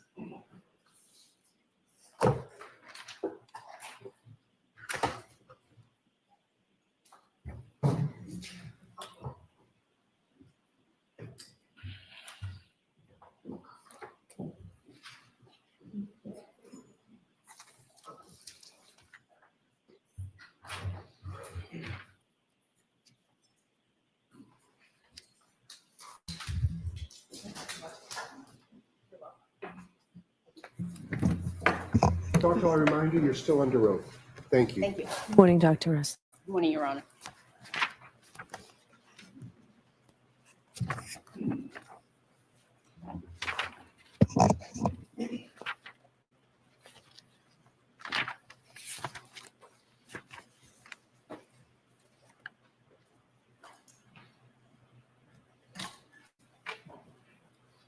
Yeah. Yes. Good morning, Doctor. Good morning, Mr. Brennan.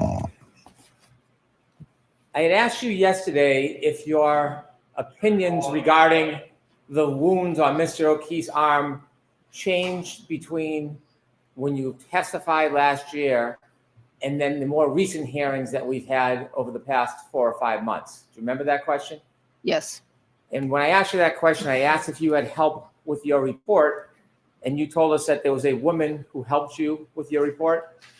I told you that there was someone who helped me or made suggestions in organizing the report, having certain sentences placed in certain categories. When I asked you about the identity, the person who actually helped you, I asked you if it was one of the attorneys, and you had said no. That is correct. May I approach your honor? Yes.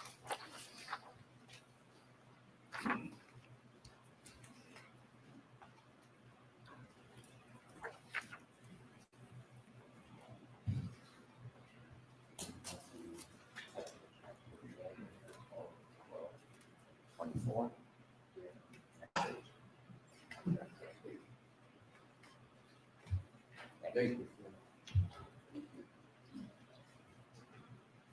May I ask a question? Yes. Thank you. You had testified in December 22nd, 2024 in this case? I believe it was that date, yes. And when you testified back in December of 2024, do you remember I asked you who it was that had assisted you with your report? I don't remember that specifically. Well, I'm going to show you a page from the testimony. This is from the hearing. And I asked you, line 21, page 207, did anybody help you write this report? And what did you say? I wrote the report. If you could finish, please. I had some help with some minor edits, rearranging, some paragraphs or whatsoever, but putting things in the right category. And I said, okay. And you answered? No, I wrote the report. And then finally, I asked, who helped you with your report? What did you tell us? I said, Mr. Lessie.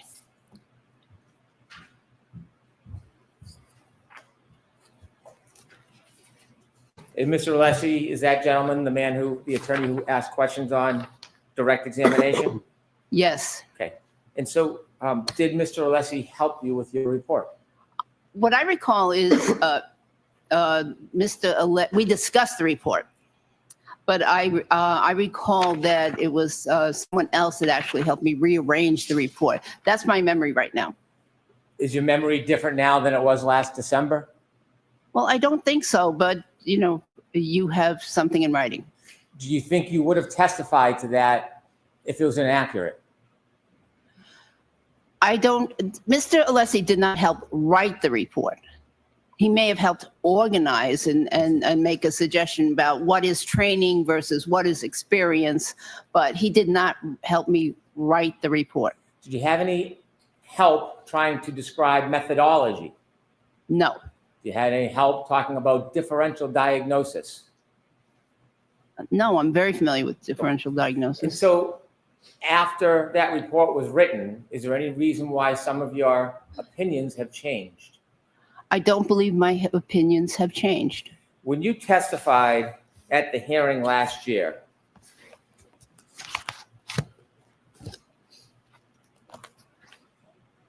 June 21st, 2024, did you express that you couldn't say with 100% certainty what type of animal, in your opinion, caused those wounds? 100% certainty, that is absolutely correct. And I'd like to see that, but yes, that's my recollection. If it's your recollection, I'm happy to show you what Yes, you please. testified to. You want to see it again? Yes. Okay. By the way, between last night and today, did you get any advice from anybody suggesting you should ask for a transcript when I ask you a question? Did that advice come your way? That's my general advice from previous times. Well, did you have any advice last night about that? Yes. Who told you last night that you should always ask for a transcript when I'm asking you questions? Well, I think it was just Mr. Alessi. So did you and Mr. Alessi, you know there's a sequestration order, don't you? Yes. A sequestration order that you're not supposed to discuss the case at all with anybody? Well, we didn't discuss specifics. Do you know that the sequestration order mandates that you not discuss anything about the case from when you start your testimony until you end your testimony? You know that, right? I understand that there is a sequestration order. Do you understand the sequestration order mandates that you're not supposed to speak to people, including the attorneys, about this case overnight? Did you understand that? There were no specifics discussed. Or did you understand that you weren't supposed to, is what I'm asking? Did you know that's a violation of the sequestration No, I order didn't. to speak to the attorneys overnight? I did not know that that particular conversation would be a violation. So did you meet with Attorney Alessi last night? No. How was it that you had a conversation with him? Actually, it might have been in the vehicle. You drove together? Yes. So did you commute to and from court together with Attorney Alessi? There's a driver. Okay, who else is in the car when you left court yesterday? The driver. No, I wasn't with him yesterday, no. Not in the car yesterday, no. Well, you just said that you spoke to Attorney Alessi yesterday. And I'm trying to figure out, when was it that you were having conversations with Mr. Alessi relative to the sequestration order that you're under? This morning, riding to court. Okay, so you and Attorney Alessi drove to court? With the limo driver, yes. Well, who was in the limo with you and Attorney Alessi on the way to court today? That was just us. Just you two? Yeah. What else did you both talk about other than that you should ask for a transcript every time I ask you a question? That's what we talked about specific to this case. Was it a long conversation? No, not at all. The entire ride here, there must be more you spoke about other than just the sequestration order.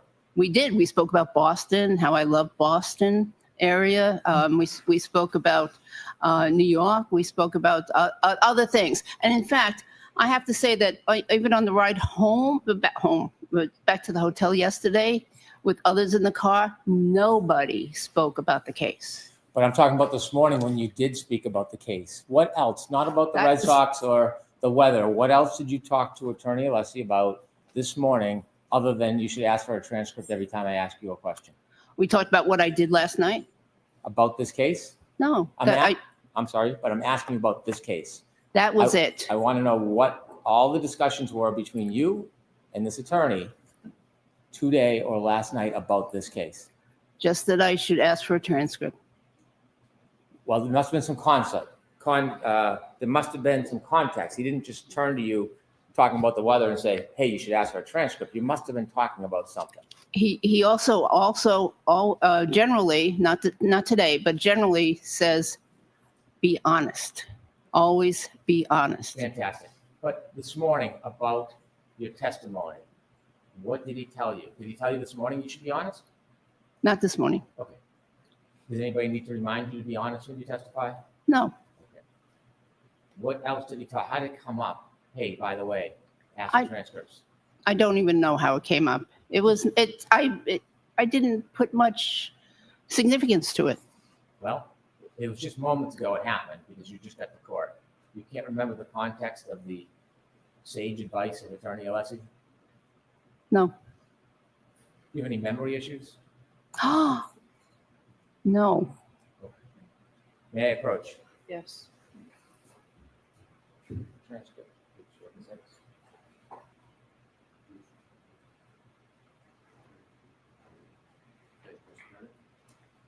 Since you've asked for the transcript, I have it for you. Dr. Russell, this is June 21st, 2024. I had asked you whether you expressed that you couldn't say with 100% certainty.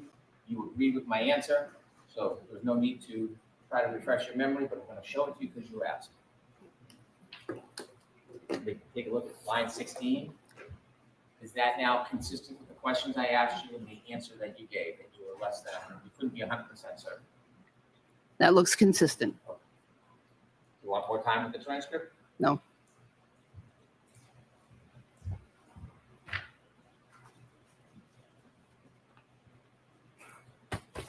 Has anybody else talked to you about your testimony today overnight, Dr. Russell? No.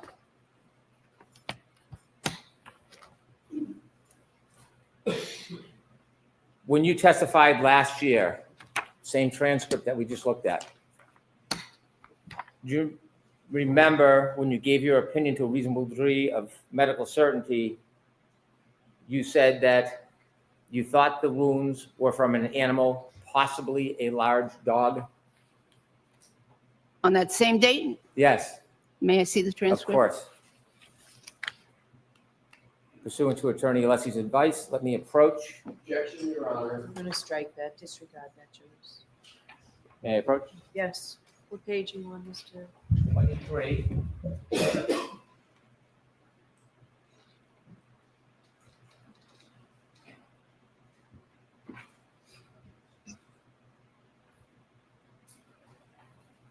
June 21st, 2024, Doctor? June 21st.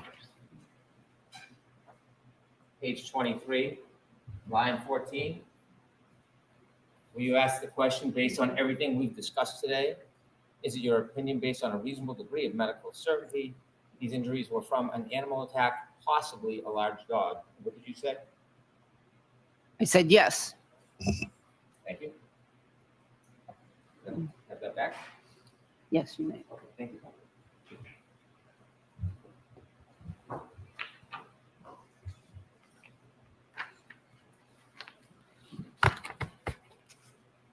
When you gave your opinion, not this year, last year, you agreed when you were assessing the wound, you used the word or adopted the word possibly, didn't you? Explain the context of it? Sure. That sentence? Sure. Go right ahead. No, you. I'm sorry. Okay. I'm sorry. Please When rephrase you- the question. When you were asked about your opinion last year, not this year, last year, about whether to a reasonable degree of medical certainty the injuries were from an animal attack, possibly a large dog, you agreed with that characterization. A large animal, possibly a dog, didn't you? Yes, an animal, possibly a large dog, last year, yes. When you were on direct examination, there were tons of questions about this word methodology. Remember all those questions you were asked? In June? Yesterday. Yesterday, okay, yes. Yes. And when you were asked about methodology, was that an attempt to try to explain that you weren't just looking at an abrasion and guessing or eyeballing it? You were trying to suggest there's some type of scientific or medical process to give some type of certainty to your opinion?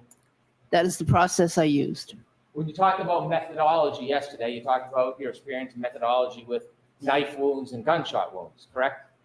Yes. But there was no methodology whatsoever regarding looking at a photograph and then identifying whether that is consistent with dog bites, is there? I disagree. When you describe methodology, you were asked by Attorney Alessi whether or not you've engaged in that methodology regarding dog bites. Did you agree there is really no methodology regarding dog bites? I disagree. When you use the word methodology regarding dog bites, there isn't something specific you're looking at as if you were looking at a fingerprint. There are points of comparison. You don't do that, do you? There are no specific points that are published by a organization, for instance, on how to determine something is a dog bite. However, I did use different methodologies, including what we talked about, the differential diagnosis, the pattern recognition. Pattern recognition, again, is so important in medicine. It's what pathologists use to diagnose tumors. There is no standard. There is no recognized standard anywhere for methodology on how to identify a dog bite wound, is there? There is no published standard from an organization that I am aware of. So there is no source. There is no recognized community. There's no certification. There is no recognized method in identifying a superficial abrasion as a dog bite. Isn't that fair to say? As in many conditions in the medical field, there are no certifications.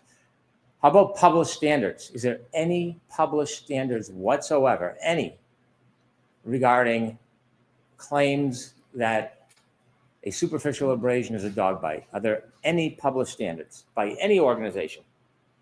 No, but there would have to be thousands of published standards to identify the causes of the thousands of different types of abrasions. So no, there's no published standards. No published standards. There is nowhere you can point to where the so-called methodology that you were telling the jury yesterday is a readily accepted standard in the dog bite community. You can't point to anywhere, can you? There are peer review articles which list recommendations on how to determine something is from some wounds are from a dog. These are peer review articles written by esteemed physicians that have analyzed dog bites and have published these and have published an approach to identifying, particularly a forensic approach to identifying dog bites. Let me ask you the question again, Dr. Russell. Can you point to one place where there is a readily accepted standard in the dog bite community for identifying dog bites? One article, one journal, one book. Can you point to any? Well, I'm going to mention the articles I mentioned earlier. The article with the lead author of Dr. DeMunick and the article with the lead author of Dr. Pollack. And although they're not standards, they are recommendations. I'm going to ask you the question one more time before I approach. Can you point to one place, one, where there is a readily accepted standard in the dog bite community for identifying dog bites? No.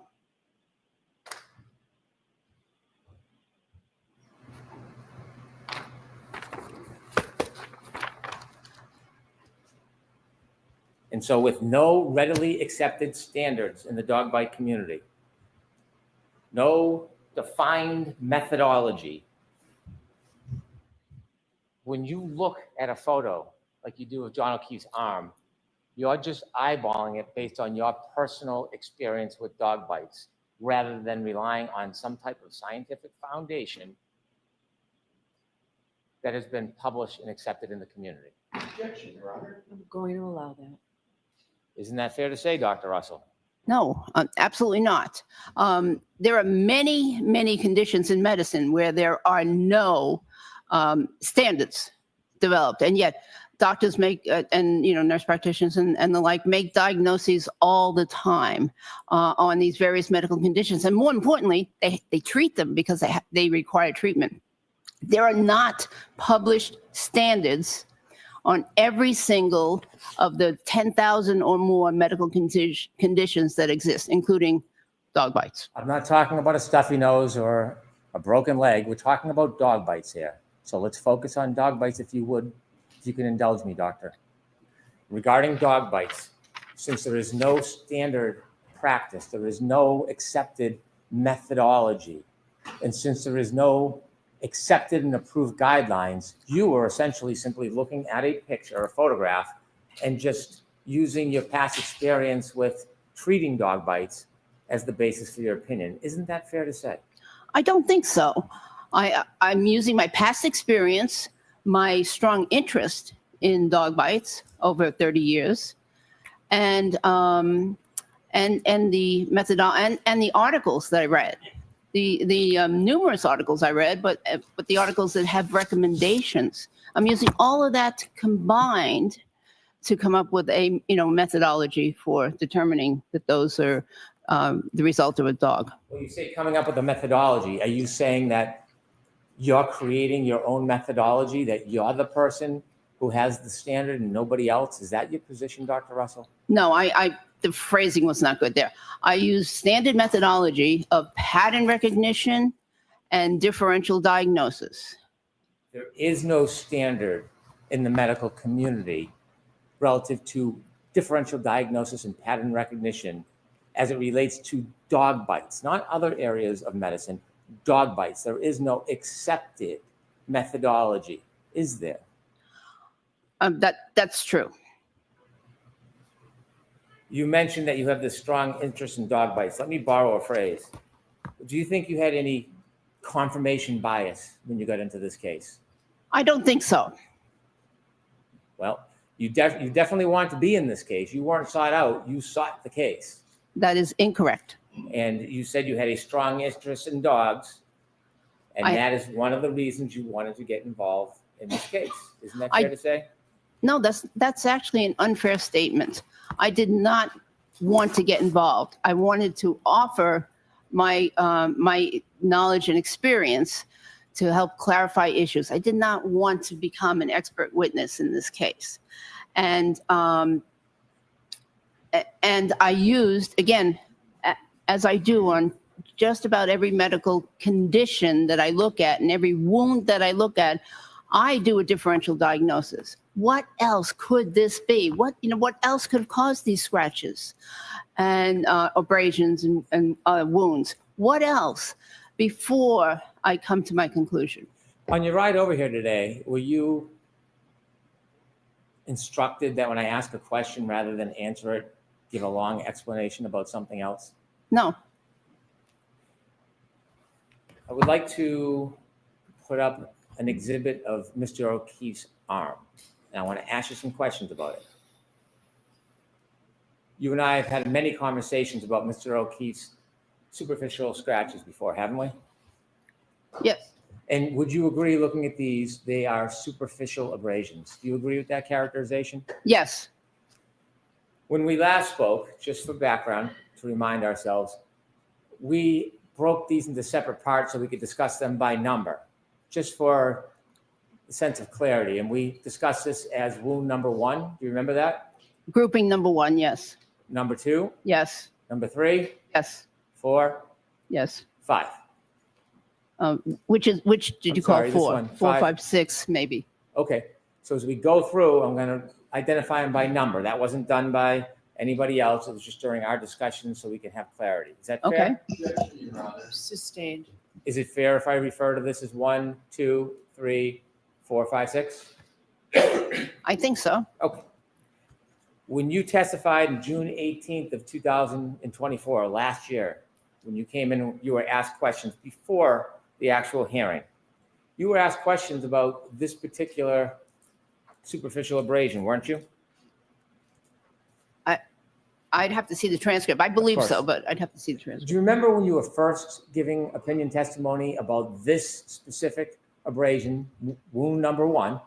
Do you remember you saying that you thought it was either teeth or nails? I'd have to see the transcript again. I will give you the transcript, and as I'm doing that, let me ask you, do you remember your testimony about what you actually said? So do you remember your testimony? For each specific day, no. I remember generally, but not for each specific day. If you I've have been an here many opinion, times. I'm going to bring your transcript up to remind you, but if you have an opinion, it shouldn't change, right? It should always be the same? Generally, yes. Okay. So let me ask you before we talk about what you said at the beginning. What is this from? Teeth or nails? It could be either, but I think that's from teeth. So when you say they could be either, if you have a methodology and you have a certain standard where you can identify something based on a standard, there wouldn't be so much uncertainty, would there? You'd be able to look at this, consider the methodology, and either come to an opinion whether it was teeth, nails, or something totally different, right? You know, Mr. Brennan, perhaps I didn't explain earlier, but the nail of a dog tends to be cone-shaped, conical in shape, and very similar to the nails that the canine teeth of dogs. So the shape and the fact that they come to a point makes some wounds indistinguishable. Are you saying that nails of a dog are so similar to the teeth that you can't tell the difference between them when you're looking at a wound? I'm saying that they can cause similar looking abrasions. Are you able, as the premier expert in the United States on dog bites, able to tell the difference between teeth and claw nails of an animal when you're looking at a wound? Individually, well, okay, that's a very interesting question. Sometimes it's difficult because they can have similar appearing wounds. So you have to look at the overall pattern in order to make some conclusions. Well, when you first started testifying in this case, you never suggested you had to look at everything in totality. You were giving opinions regarding individual wounds. Isn't that fair to say? No. It wasn't until I began asking you questions and you had inconsistent answers that you've now changed from, rather than identifying individual wounds, now you're saying I can't identify individual wounds, but I can tell you in totality. I disagree with that. I believe that in the very first time I testified, I mentioned that the overall pattern was important. When you first testified, so today, before we get to your testimony, you're saying this could be either teeth or nails, but you think it's probably teeth. Correct. How probable? Do you think it's certainly teeth, to a reasonable degree of medical certainty? You're not sure? What is the value of your certainty or lack of certainty about what caused this wound? Reasonable degree of medical certainty. What is a reasonable degree of medical certainty? That what? That those are caused by teeth. Teeth. Okay. When you first testified, your position was it could have been teeth or nails. That is different than saying, to a reasonable degree of medical certainty, teeth, isn't it? No, there is a small possibility that they could be caused by nails. When you first testified, you didn't qualify it as a small possibility, did you? I perhaps wasn't asked. Well, you answered. Do you remember when you were asked about it and you answered? You talked about that it was a pattern close to the shoulder with parallel marks. Do you remember? Do I remember what? Saying that this is a pattern close to the shoulder, right? That they're superficial. You agree with that still? Yes. And did you say they were consistent with teeth and nail marks? Yes. Okay. Nails on a dog oftentimes or most times are horseshoe shaped, aren't they? They're generally conical shape. You don't think that nails on a dog in your studies have a horseshoe shape? I think it depends on the grooming of the dog and if the nails were cut recently. But in general, they come to a point. They're at the, at the end of the paw. They come to a point. And by the way, the paws can open and close. So the distance between the nails can vary depending on how that claw impacts the skin. So in many ways, they resemble the overall shape of canine teeth. And so to get back to my question here, you're saying that this could have been caused by dog nails? It's possible. Do you know, or do you think that the teeth in a dog are different shapes and sizes? Oh, yes. Depending on the tooth, there's different shapes and sizes. Absolutely. When you testified the first time and you said that you thought it was teeth or nails, do you remember testifying a couple of days later in front of a group of people and you again iterated that this could be teeth or claw marks? That was your testimony last year, teeth or claw marks, right? I'm going to object to the characterization of that prior proceeding. So just prior proceeding, folks, that's all that we need. Did you testify at that prior proceeding last summer that this could have been teeth or claw marks? I would need to see the transcript.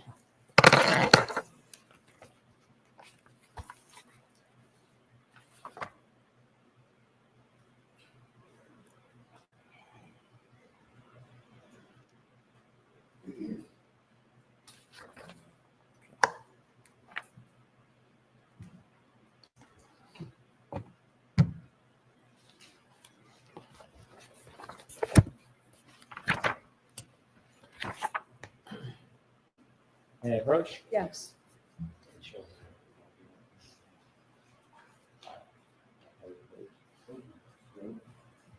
When you first testified on June 18th, doctor, you were asked questions trying to identify what you thought that wound was. And this is your June 18th, 2024 testimony. On page 37, line 7, the questions begin. And you were asked what you thought they were. You can read any part you want, but line 7 might be a starting point.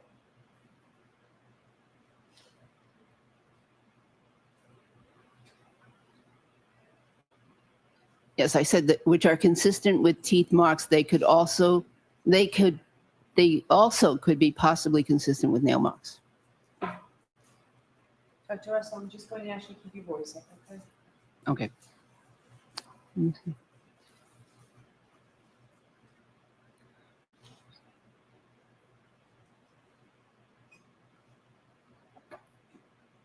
Thank you. That was your first testimony last year, yes? Yes.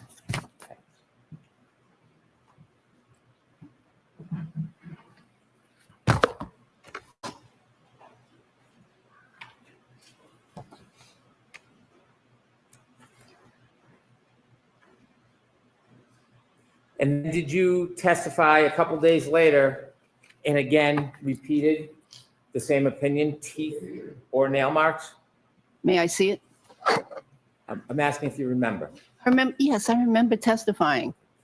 Do you remember after you worked on your report and submitted your report? Yes. After your consultations, do you remember changing that opinion regarding number one? Do you remember changing that opinion? No.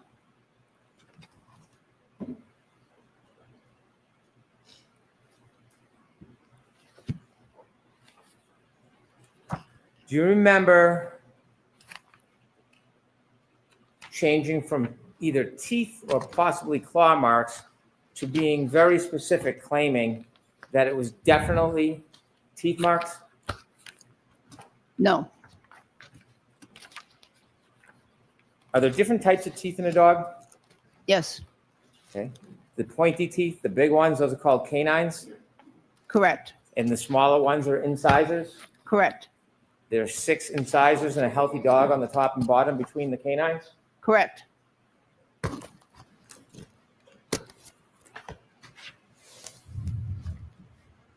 Okay. Did you when you testified subsequently to the original proceedings, did you change your opinion from teeth or claw marks to specifically teeth and even more specifically canines? Do you have a transcript? I do, but I'm going to ask you the question. Do you remember changing your testimony from teeth or nails to being very certain that it was canines, not just teeth, canines that caused that wound? I became more certain, yes. You had never said that the canines caused these wounds before you filed the report, ever, did you? I may not have, that's true.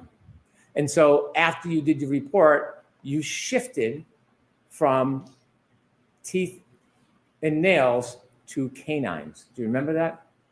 I don't think it's a shift. No one would ever refer to a dog's nails as canines, would they? No, I don't think so. That would be inaccurate, wouldn't it? Yes, That would be a mistaken use of the word. I believe so. When you testified December 2024, you didn't say nails could have caused this wound. You didn't say generally teeth. You said canines. I believe that, and that's true. I believe that canine teeth caused that wound. Did you have any new information about photographs that would help you change your opinion from teeth and nails to canines? Well, I had been challenged. I had testified several times. I reviewed the case several times and challenged. And each time I reviewed the case, I became more certain that these were from canine teeth. And actually, there's other marks there, but these are from teeth. You say more certain. You had never said canines before, ever, until that recent hearing. Isn't that true? I said teeth. Canines. It doesn't matter. I said teeth. Canines are some of the teeth. Upper or lower canines? Upper.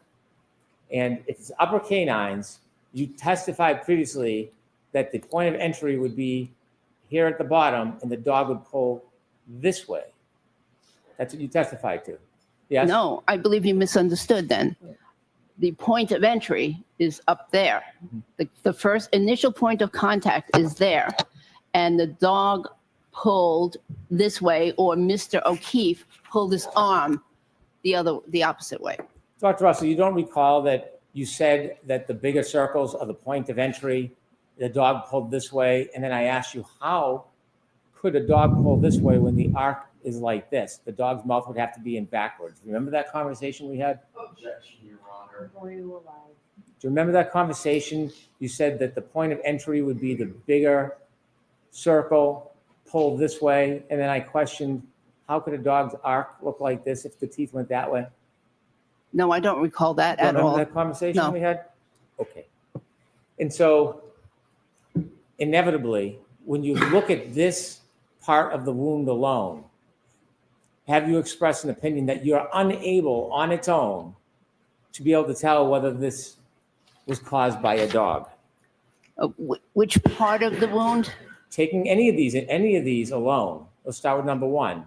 Haven't you expressed an opinion that taking this alone, you would not be able to say that was from a dog bite? That is correct. In and of themselves, they're not that specific or characteristic. However, as a group, they are highly characteristic of a dog So if injury. Mr. O'Keefe's arm only had this wound and nothing else, by virtue of what you're telling us, you would not be able to offer an opinion that this was consistent with a dog bite. That very first wound up Yes. there, closest, I agree. Yes. In fact, you've testified about this very issue before. If this was the only wound on Mr. O'Keefe, number two, you would not be able to say that the injury is consistent with a dog bite. Correct. I'm going to go through all of these just so we're clear. Same thing with number three. You've provided opinions on this before. If you look at this wound alone, in isolation, you would not be able to say that it came from a dog bite. Correct. Four, pardon me. Yep. Four, same. Looking at the wound alone, you would not be able to say it came from a dog bite. Correct. Same for 5 and same for 6. Correct. Now, when you testified before your recent testimony, you never had that qualification. When you came into court, you were saying that when you looked at these wounds individually, you were saying that you could identify it as a dog bite. I disagree with that characterization. Number 2, what caused this wound, Dr. Russell? Number 2, I believe that was dog bite or scratch, but mostly I believe dog bite. And because there's a punctate, little tiny pinpoint almost lesion there and there, which could represent bottom teeth. Okay, so you're using words like could, and we're talking about a reasonable degree of medical certainty. So when you look at this wound here, you said that you are sure or not sure what caused this wound. I'm saying that individually, that wound, that's correct. I'm not sure individually what that wound was caused by. However, again, as I mentioned earlier, the overall pattern of wounds is what I am convinced of. I want to go through each of these wounds separately so we understand what you actually recognize with your methodology and what you don't. So looking at wound number 2, based on whatever methodology you've been using, are there any signs, indicators, objective criteria you can look at and tell us this is or is not a dog bite based on this methodology you have? There are some characteristics that are suggestive of a dog bite or dog claw, including the fact that there are parallel lesions, and many of these overall, by the way, parallel lesions are in the same general direction. So there are parallel lesions, and here they're associated with some punctate or point-like other abrasions right here. So they're consistent with being inflicted by a dog. I appreciate you using some medical terms to describe this, but my question is more pointed. Is there anything about your methodology, something that stands out about these wounds, that you can say to a reasonable degree of medical certainty that these are consistent with a dog either biting or scratching? These wounds all by themselves, not to a medical degree of certainty, no. You said on this first wound, you thought this was from the canines. Those are the big upper teeth is what you're claiming, right? Yes. And you're saying today anyways, starts here at the bottom and goes up. Is that No. your position today? That's not what I said. I said the Okay. exact opposite. So it starts here and comes down. Correct. Okay. And these 2 scratches, they're linear, just like these are linear, aren't they? Yes. But you have a problem with these because if these are the canines, you see the spacing there? Uh-huh. This is nowhere close, is it? I didn't say that these were caused by canines. And spacing also, there's reasons why the spacing could be different. Well, we can talk about that in a second. Are you suggesting that these not exact, these 2 linear abrasions, just like 1 and 2, are you suggesting the canines caused these?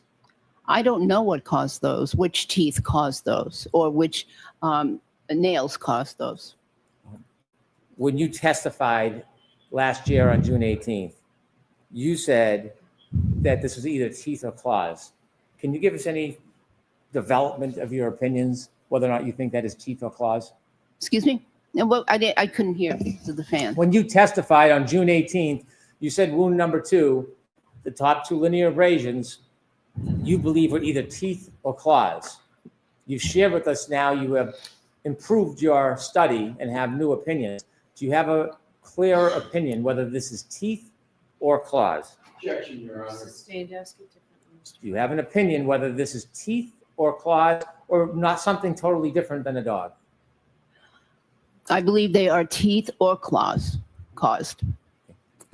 When you testified at trial and in that hearing that they were teeth or claws, you changed that opinion as well at the most recent hearings, didn't you? No, I'm going to object to the word that you used. So, Mr. Brennan, worded differently.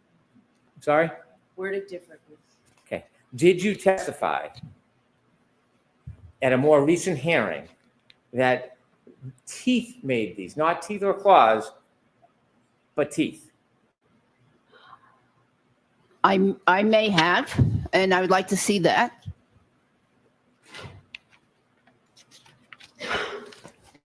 May I Can approach? you just hold 1 second? Could you please turn the fan off? Joyce, is it okay if we turn the fan off so we can hear better? Thank you very much.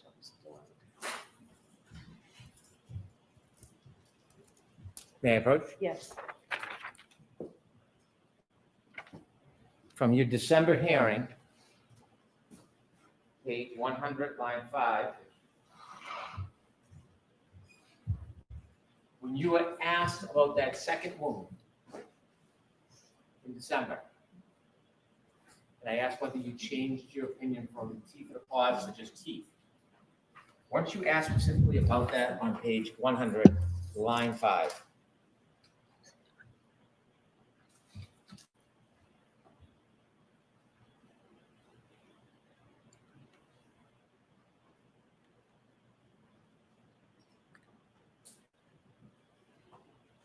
Yes. But may I read it? Sure, I'll read it with you. Okay. I said, I'm not sure on the second set. So this is the set just above the elbow. I'm not sure exactly what teeth made these. They could, one of them could, one set of these could be canine, one part of this, and then adjacent in scissor tooth. But I'm not sure on the second set, so this is the set just above the elbow. Yeah, I think the first part of that paragraph is talking about the first set up there close to the shoulder, and then the sentence, but I'm not sure on the second set, so this is the set that's just above the elbow. I said I'm not sure. And then, sorry. Oh, go ahead. You done? Oh.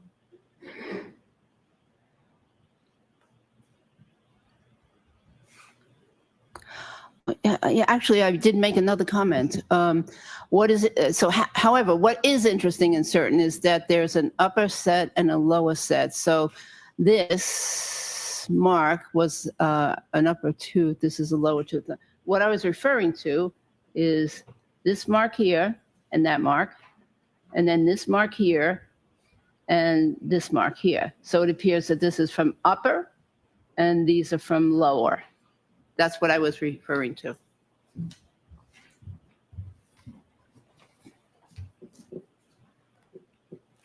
And so when you first described this wound as teeth or claws, at the most recent hearing, you had a certain opinion that this was teeth, didn't you? Yes, I was leaning towards teeth. Correct. Well, it didn't seem like you were leaning. You said these were from the upper teeth. Yes. You said it matter of factly, not with any qualification. Your claim at the last hearing is this was from teeth. That's what I believed. And today you're saying you don't know if these were teeth or claws. Not with 100% certainty.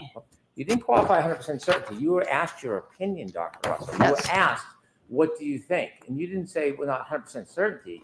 Your claim, the first time you testified, teeth or claws. Recently, you said teeth, and now you're saying you're not sure. No, I'm saying I believe that those marks are from teeth, but I'm not 100% certain. Suffice to say, looking at wound 2 alone, you cannot say this was caused by a dog. In and of itself, no.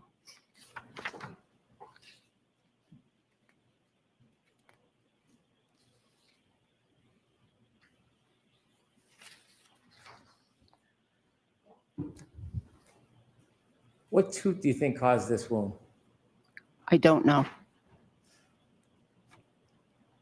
Do you think this in any way could be caused by dog teeth if you're claiming that this is dog teeth? Excuse me? Do you think there's any way these two could be caused by dog teeth if you're saying that these two are caused by dog teeth? Yes, it could be, but I don't know which teeth. And I don't know the extent of the bite, how much impact there was, and how much pressure, how much contact there was between the teeth and the skin. The canines are the longer teeth in a dog's mouth, aren't they? They are. And when a dog bites, it's very common for the canines to puncture, isn't it? It's common if there's enough force, and it's common that you might have two canines if the strike is perpendicular to the skin. But if you have a tangential strike, a partial strike where only part of the teeth impact, you'll get different configurations. Look at the spacing, Dr. Russell. Did you say strike or strike? Strike with a K. Look at the spacing, Dr. Russell.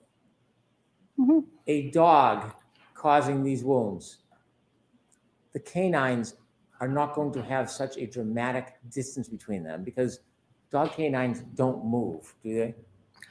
They don't, and I'm not claiming that these two parallel stripes in this case, or abrasions here, I'm not claiming that those two were caused by canines. You think a dog is going to leave a wound with linear abrasions using its incisors as opposed to its canines? Is that your opinion? It's possible if that's the only part of the mouth or the jaw that actually touched the skin, if it didn't go back as far as the canines. Did you ever look at the underside of Mr. O'Keefe's arm? I did. Posterior side? Excuse me. Pictures, yes. Yeah. And when you looked at the photographs of the posterior side of Mr. O'Keefe's arm, did you find anything conspicuously absent from underneath his arm? Well, first of all, let me clarify. Part of this is the posterior aspect of the arm. So are you asking me, did I look at the underside of the arm, the fleshy part That's of the exactly arm? what I'm asking. It's a question I've asked before. When you look at the other side of Mr. O'Keefe's arm, did you notice anything conspicuously absent? Yes, there's an absence of wounds. When a dog bites,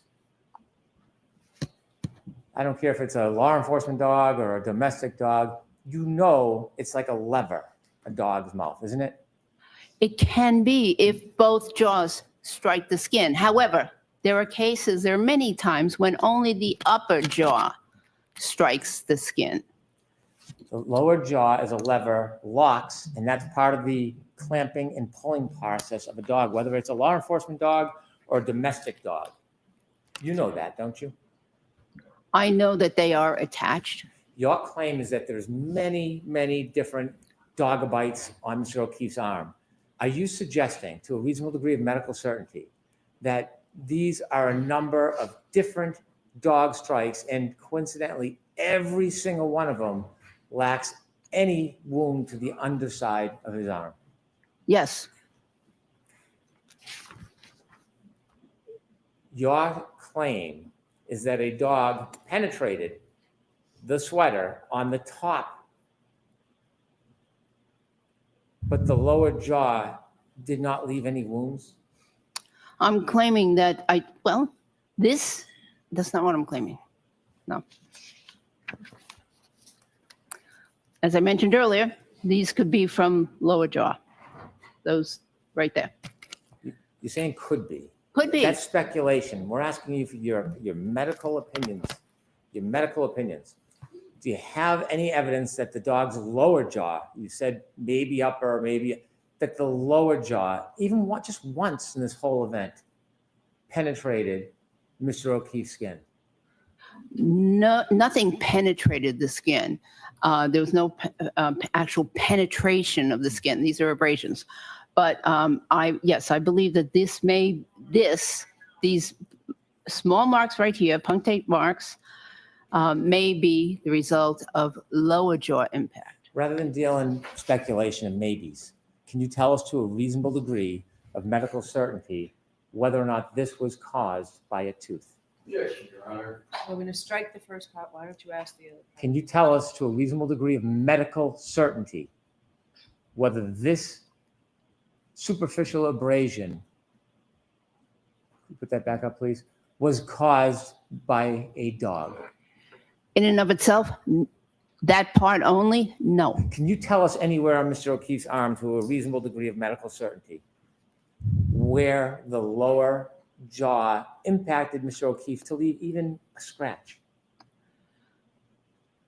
Not with a reasonable degree of medical certainty on individual wounds. And not just individual wounds, I'm talking specifically the lower jaw. Can you point to one wound, one abrasion on that arm where you can say to a reasonable degree of medical certainty the lower jaw caused any of those abrasions? I believe there are several areas where there's impact from the lower jaw. However, I cannot say with reasonable degree of medical certainty that part only. Let's look at number 3 to move along. When you first talked about these wounds, again, is it fair to say that you described that it could have either been teeth or claw? I'd have to see it. Okay, I'll bring it to you. You don't remember that testimony? I remember, again, I've been here many times, so I want to be. Well, do you have the Specific. opinion today? I'm getting the transcript for you, Dr. Russell. Thank Do you. you have the opinion today that that those were either teeth or claws? Yes. What's your opinion today? Well, I think that most likely they are from teeth marks. Well, rather than most likely, we deal with reasonable degree of medical certainty. To a reasonable degree of medical certainty, can you give us an opinion regarding the cause of those marks? Objection, Your Honor. So I'll strike the comment. Can you tell us to a reasonable degree of medical certainty whether these wounds were caused by teeth or claws? Individually, no.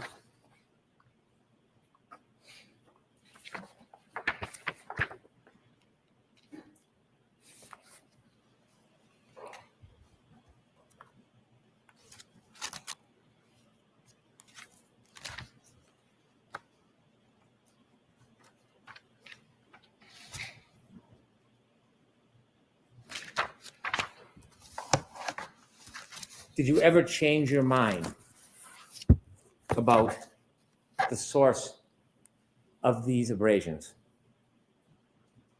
Can you be more specific? Did you ever claim that any of these abrasions were from upper or lower teeth? I don't recall changing my mind. You don't recall if you've ever said that? Let's separate these bottom wounds. Do you have an opinion to a reasonable degree of medical certainty whether these were caused by teeth or claws? I have an opinion. To a reasonable degree of medical certainty? No. Do you have an opinion to a reasonable degree of medical certainty whether these were caused by either a dog teeth or dog claws? I have an opinion. To a reasonable degree of medical certainty? Individually, no.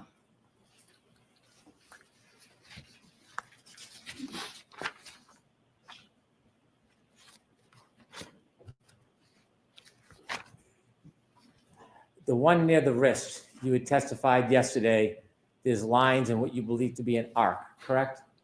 Yes, they have a general overall appearance of an arc. If there's an arc and there's 2 linear abrasions on the outside borders, wouldn't these necessarily have to be the outside borders from canine teeth? Not necessarily. They're longer than the middle ones, aren't they? The abrasions are, but doesn't mean the teeth are. If this was an arc, like you claimed, you think different teeth other than the canines could have caused the outside scratches? It's possible. And you do note the distance between the top and bottom of those wounds compared to the distance in number 2 and the distance in number 1. I see the difference, yes. And you have to concede, Dr. Russell, that the same set of teeth, the same canines, could not reasonably have caused this wound, and this wound, given the distance between the inside and outside. First of all, I'm not certain that these are all canines, as I mentioned earlier. Secondly, you have to take into account that skin is elastic. It bends, it depresses. So you could have 2 prongs, for instance, of a pitchfork, for instance, just as an example, impact the skin in different places, and the measurement between the two can be slightly different depending on the elasticity of the skin and the underlying structures. This is not a slight difference, Dr. Russell, is it? The I, distances? again, Objection, Your Honor. So there was a question with that, so I'm gonna let that. Again, Dr. Russell, the distance here, it's not insignificant, is it? Mr. Brennan, I already mentioned that I did not think that these were caused by two canine teeth. And these, the distance between these two, have you measured them? I approximated them, yes. What And did you come up with? visually, and I can see that there's a difference. What was your measurement for this one? I think about 4 centimeters, and this was a little bit more. Did you note that in the report? Did you No, I actually did measure not. them, excuse me, did you actually take out a ruler, measure them, and document them as you studied these wounds? Did you go through that process during your methodology? No, because this is an image, and there's no scale in this image as to how far away different points are. So my own measurement would not be accurate because there's no scale in the picture. Why did you go through the process of measuring them if you're now saying that it's inaccurate after I asked you if you memorialized it? Why would you even do it if you're now saying it was inaccurate? It was an approximate measurement in my mind. In your mind? Yeah. Okay, but you never put it on a piece of paper, a report, notes? That's correct. Why would you even go through the process if you're looking at it and your explanation is it's only a photo, I wouldn't be able to tell? Why would you even try to?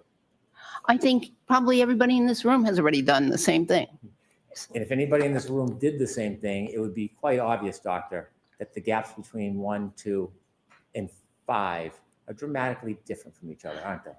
They are. However, I'm not saying the same exact teeth caused those marks. When you testified yesterday, you used the term differential diagnosis. I want to ask you a lot of questions about differential diagnosis. Do you remember using that term?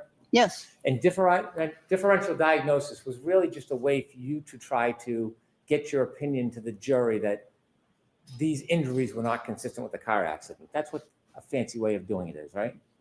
No, it was a method I used. Differential diagnosis, you're claiming that you can say this is not from a car accident or a car collision. That's what you're trying to say, aren't you? That was the result of my differential diagnosis and my pattern recognition methodologies.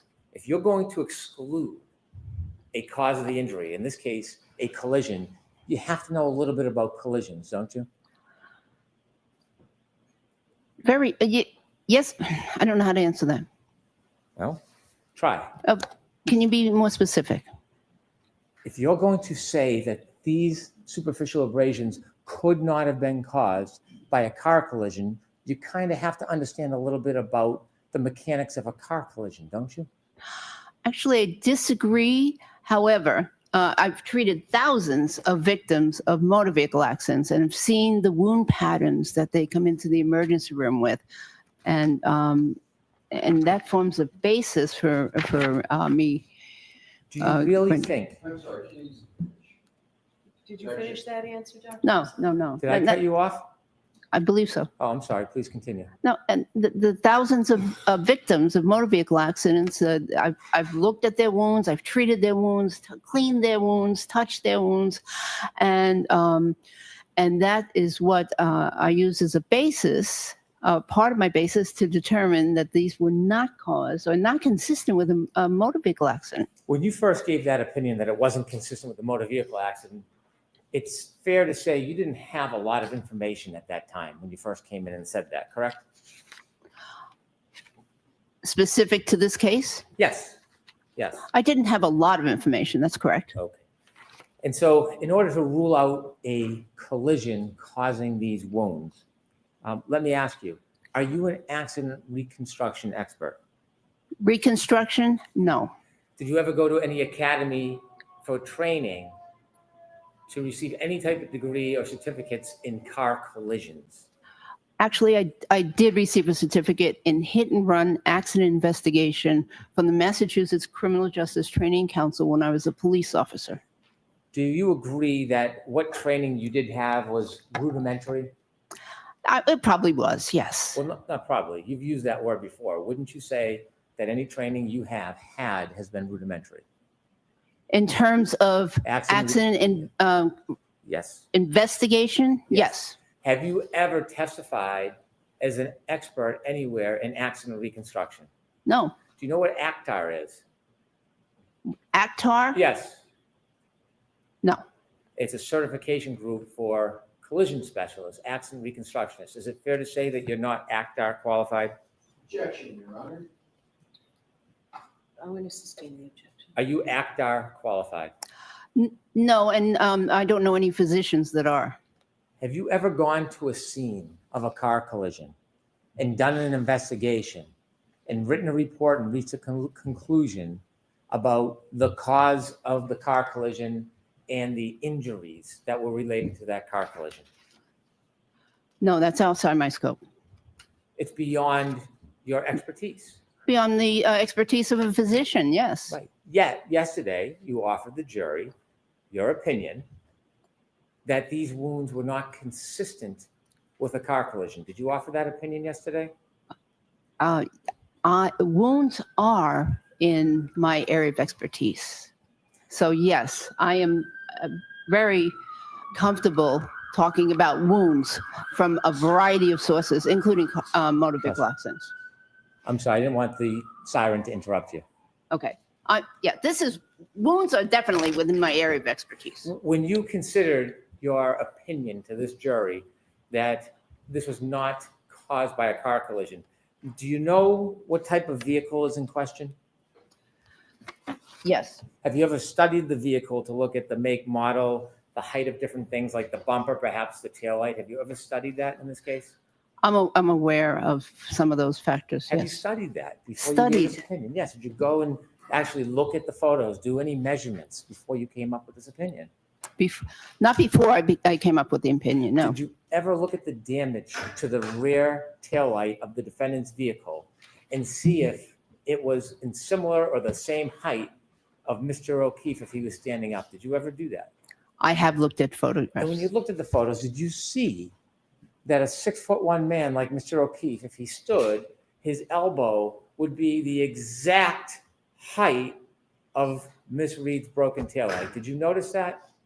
I noticed that there was a similar, that the height would be similar. The height of the elbow and the taillight, yes. Did you look at photographs of Miss Reed's broken taillight and see if where the break was corresponded closely or directly to the same height as Mr. O'Keefe's elbow and forearm? I did. And did you see that it matched up height-wise perfectly?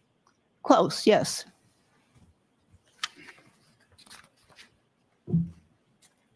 You have really no, respectfully, comprehension about the details of the car collision in this case, do you? I have some understanding of the allegations of a possible collision. Do you know how slowly or fastly Miss Reed's Lexus was traveling on January 29, 2022 at about 12:32 a.m., right around the time that you think these wounds happened? I have some knowledge of the alleged speed at the time of the alleged collision. Do you have any knowledge about the surroundings, the outside, whether the ground was soft or frozen? I understand that there was snow on the ground. How much snow do you understand was on the ground when Mr. O'Keefe's body first landed on that ground? Several inches. Where did you get the information that there were several inches of snow on the ground when Mr. O'Keefe landed? You asked me when? Where did you get that information from? A report that I read. Have you ever seen the videos or the reports that when Mr. O'Keefe was moved from the ground, there was grass and dirt under him? Yes, I saw a picture. Okay. Not 2 inches of snow. The ground, the cold, hard ground. Did you see anything that said that? Yes, I saw an area of grass in the picture. Have you ever looked at Mr. O'Keefe's pants to see if there was any dirt or grass stains on the back of them? I've seen pictures. Did you realize when you were forming your opinions about the source or the genesis or the cause of these abrasions, did you look at his pants and study whether or not he landed on snow or landed on the hard ground? I did not see any evidence of grass on the pants. Did you ever actually look at I the pants? don't know if I looked at the pants. So when you say you didn't see any evidence, are you saying you didn't look, or you looked and you didn't see anything? I looked at pictures of the clothing that was available at the hospital. Did you look at anything about the pants, photographs, the actual pants themselves? Did you look at them? I looked at the pictures that were available at the hospital of his clothing that was on the floor. Were part of the photographs that were available for your review and your conclusions of differential diagnosis, was part of that evidence photographs of the back of his pants? I don't recall. If you're going to make an opinion about something outside your expertise, that this was not consistent with a collision, wouldn't you want to see as much information as possible? So let's, yes, we'll come to sidelines.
Hey guys, so apparently Just Machado said that there is a pretty heated sidebar right now.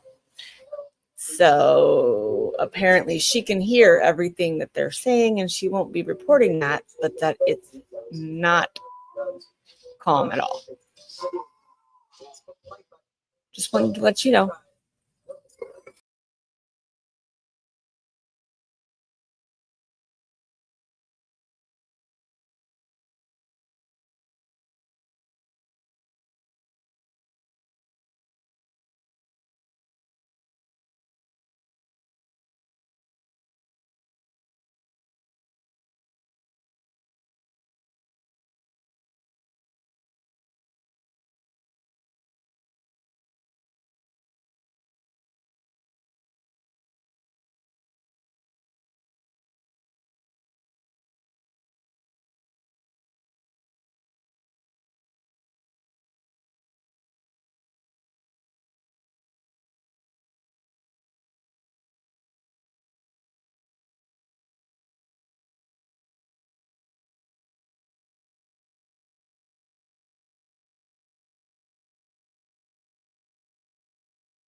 Dr. Russell, before you gave your opinion to this jury, suggesting that Mr. O'Keefe's wounds on his arm were not caused by an impact with the motor vehicle, did you go to the scene of 34 Fairview and look around in the corner of the yard? I did not need to. Did you? No. Did you look at photographs to see if you could identify the land, the dirt, whether it was flat and smooth or whether it was bumpy, whether there was rocks or debris in that area? Yes. And you went there and looked at it? No. You asked me if I looked at photographs. When you looked at photographs, did they show whether that ground had any bumps or divots or rocks? It showed that there was a little bit of a hill in that area. Could you tell from the photos, were they close enough so that you could see what the makeup of the ground was? No, most of the ground was covered with snow. Did you know that there were bushes right near the area where Mr. O'Keefe was found? Bushes with branches. Did you know that? Not very close, no.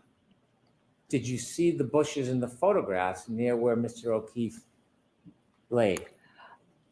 Right where he laid, no.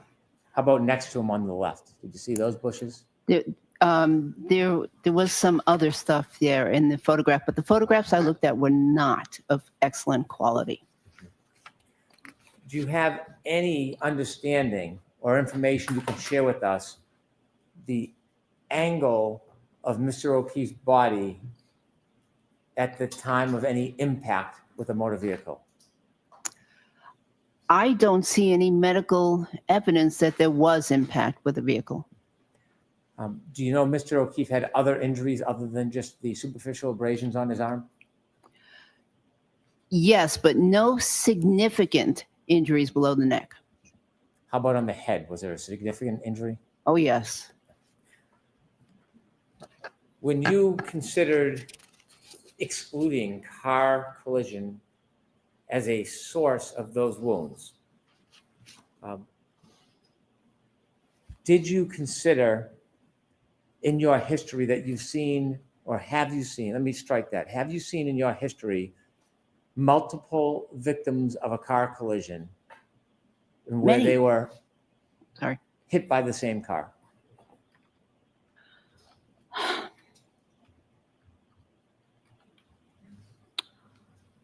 Probably, but I can't recall a specific case. Would you agree with me if a car ran into a group of people and cause number of injuries, those injuries to different people could vary wildly from one to another. Yes. Even if the car was going at the same speed and ran into a group of people, those injuries could be totally dissimilar from one another, couldn't they? Yes. Some person, unfortunately, could be killed if the car was going fast enough and hit them the right way. Yes? Yes. Another person could have a less severe injury, maybe a broken bone. Yes. Another person in the same exact collision could have scratches. Yes. In fact, there are cases, I'm sure you've studied, where people have been hit by cars, thrown airborne, and had no wounds on them at all. Have you seen that? Could you repeat that? Are the instances that you have considered where a person is hit by an automobile, actually thrown, removed from the ground, thrown in the air, and gets up unscathed with no injury at all? No significant injuries, correct. So a car collision can cause wildly different injuries depending on many, many unpredictable factors. Isn't that fair to say? Yes. When a vehicle's involved, have you ever been involved in treating patients that receive injuries from broken plastic or broken glass in a car? Yes, many times. And when you've seen them, have those injuries differed on a person as far as cuts and abrasions from glass or broken plastic? Yes. When you were considering excluding car impact or collision as a source of Mr. O'Keefe's injuries, did you consider whether or not Mr. O'Keefe could have been struck on the side of the car in a clip type event rather than being run over? Yes, I considered multiple scenarios. Had you, or do you agree that injuries from a side swipe or from a clip could be much, much different than a full rear or front impact being run over? They could be. Did you do any study in this case when you were thinking about excluding the car collision or impact as the source of Mr. O'Keefe's abrasions, about what his body posture was, how he may have hit a motor vehicle? Did you consider that? I considered several scenarios, And when you several different positions. And when you considered that, what did you conclude as far as Mr. O'Keefe's body movement at the time of any potential impact? Oh, first of all, I didn't see any medical evidence that there was an impact. There were no significant injuries from the neck down, no fractures, no bruise, no internal injuries, no lacerated organs, no collections of fluid in the lung cavities, the abdominal cavity, no significant injuries from the neck down. And so, yes, I used that and tried to put that in a scenario of his various positions. What could he have been standing, kneeling, sitting, lying down on the ground? I did all that. You were a police officer before you went to medical school, weren't you? Yes. You had arrived at scenes of many, many car collisions, hadn't you? Yes. What is oftentimes left behind after a car collides with an object? Debris. Debris field, yes? Did you look at the debris field in this case? No. In the cases that you went to wherever you saw car collisions, some of the debris that you would find could be broken glass or broken plastic. Isn't that fair to say? Yes. And when you went to those scenes, you would often find broken glass or broken plastic in a debris field near where the victim was found or laying. Isn't that fair to say? The debris field would be usually near the collision, if there was a collision impact. And when you were considering excluding car impact or collision in this case, did you take a look at the entire debris field to determine how close or far it was from Mr. O'Keefe's body? I couldn't tell on Did you the ask any photographs. question? I'm sorry, please finish. I couldn't tell from the photographs. And before you came to your conclusions, did you ask anybody for any more information so that you could make a fair assessment of that information? The injuries here were so characteristic that, and they were so parallel to one another that I couldn't even imagine pieces of glass or plastic or even metal lining up to cause those injuries, lining up in a certain fashion to cause those regular striations.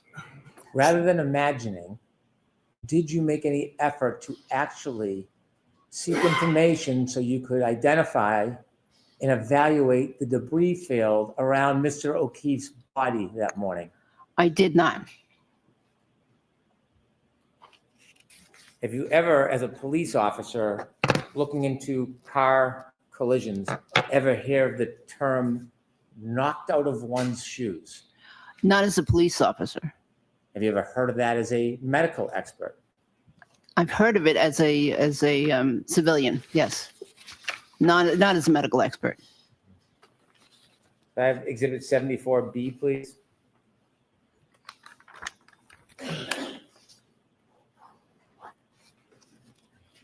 In your study, before you gave an opinion excluding an impact or a collision as the cause of Mr. O'Keefe's abrasions on his arm, were you aware of this photograph where Mr. O'Keefe's sneaker was found on the side of the road? I am aware that there was one shoe off, correct. Were you aware that it was wedged right up against the curb?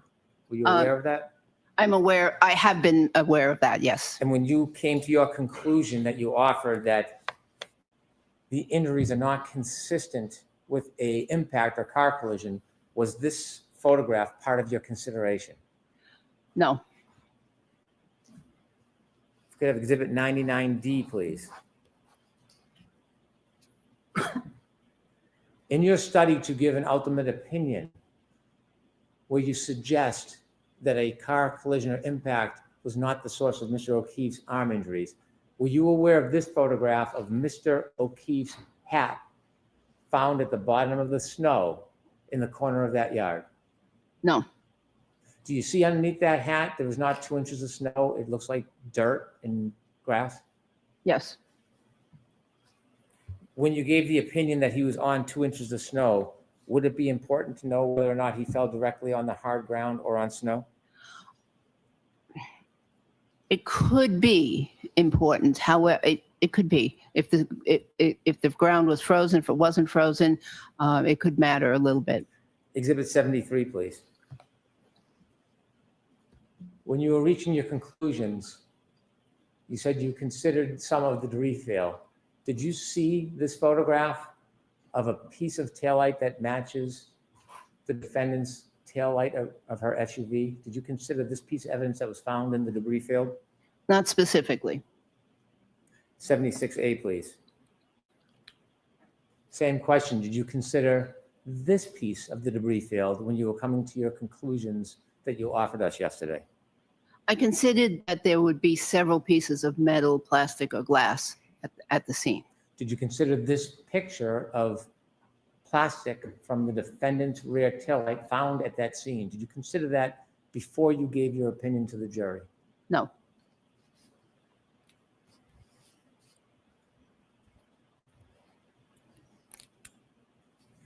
You can take that down, please. Would there be any significance in your study that a collision or impact did not cause Mr. O'Keefe's wounds on his arm?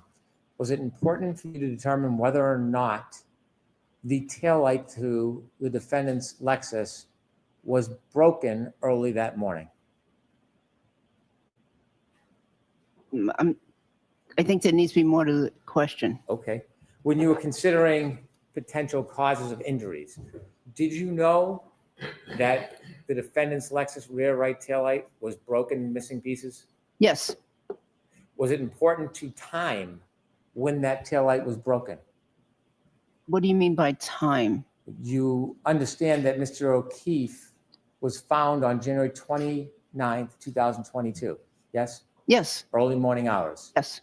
When you were making your differential diagnosis, was it important for you to learn whether around that time the defendant's taillight was broken? it was important to know, I still don't understand the question. I'm having a trouble Okay. understanding the It's my question. fault. I'll try to ask it a different way. You were considering as much facts and information as you could to give a solid opinion in front of this jury, weren't you? Yes, And you ultimately have offered an opinion that the wounds to Mr. O'Keefe's arm are not consistent with an impact or a collision with a vehicle. Yes? that's correct. You know the vehicle in question in this case is the defendant's vehicle, her Lexus. Yes, And you learned that her right rear taillight was broken and missing pieces. Yes? yes. Did you want to know if there was any evidence depicting when that taillight was broken? And considering this conclusion, Yes. did you know that there was video from 5:07 a.m. showing that the defendant's taillight was missing pieces? Objection, Your Honor. I'm going to allow that.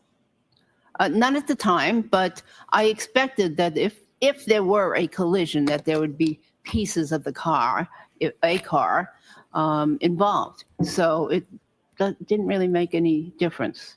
When you were trying to rule out a collision between Mr. O'Keefe and Miss Reed's vehicle did not cause these injuries, did you want to seek that information about the broken taillight and date and time? A broken taillight in and of itself could not cause those injuries. There would have to be multiple projections from the vehicle that were lined up in certain pattern to give those parallel marks all in the same direction. So, that's why a broken taillight could not have done that. So you, in your investigation, you did not want to know when that taillight was broken. Oh, I did, but for information only. Did you review the ring video from 5:07 a.m. at Meadows Ave?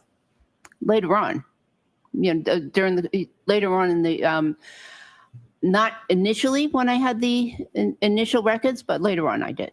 Did you have that information before or after you arrived at your opinion? Oh, after. So you had already arrived at your opinion, then you received new information, which was that ring video, correct? And it confirms, yeah. And then you received more information. Did you receive photographs from a dash cam during a wellness check showing the defendant's Lexus missing pieces of her right rear taillight at about 8:03 a.m. that morning? Would that be? I'm not sure which video that is. Well, it's not a video. If we could put up Exhibit 10. It actually was from a video. Did you look at this picture during your differential diagnosis? I think I've seen that picture before. And The could we car, have the vehicle parked. Yes. Exhibit 11, please. Did you consider this picture in your differential diagnosis? I didn't. I don't know that I ever saw this picture. Seeing this picture, do you see that the right rear taillight is missing pieces? I can't even see that. Oh, yes, I do see that. But again, these pieces would have to be lined up in a certain configuration in order to cause those wounds. So seeing this photograph now for the first time, it doesn't in any way shape or change your opinion, does it? No.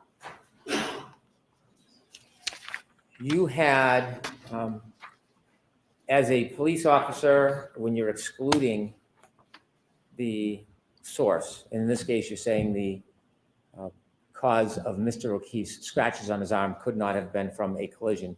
Do you listen to witness testimony or do you review witness statements? Objection, Your Honor. I'm going to allow that. Just, do you do that? As a police officer, in investigating a car accident, is that what you're asking me? Yes. Did I listen? Did I take witness statements? Yes. Yes. And do you value the statements as part of your analysis? I give varying values depending on what I believe to be the veracity of the witness. Have you listened to the statements of the defendant herself in this case regarding potential impact? No, what do you mean? Well, have you seen any statements made by the defendant to any media about potential impact or collision in this case? Oh, are you referring to what you've asked me previously about,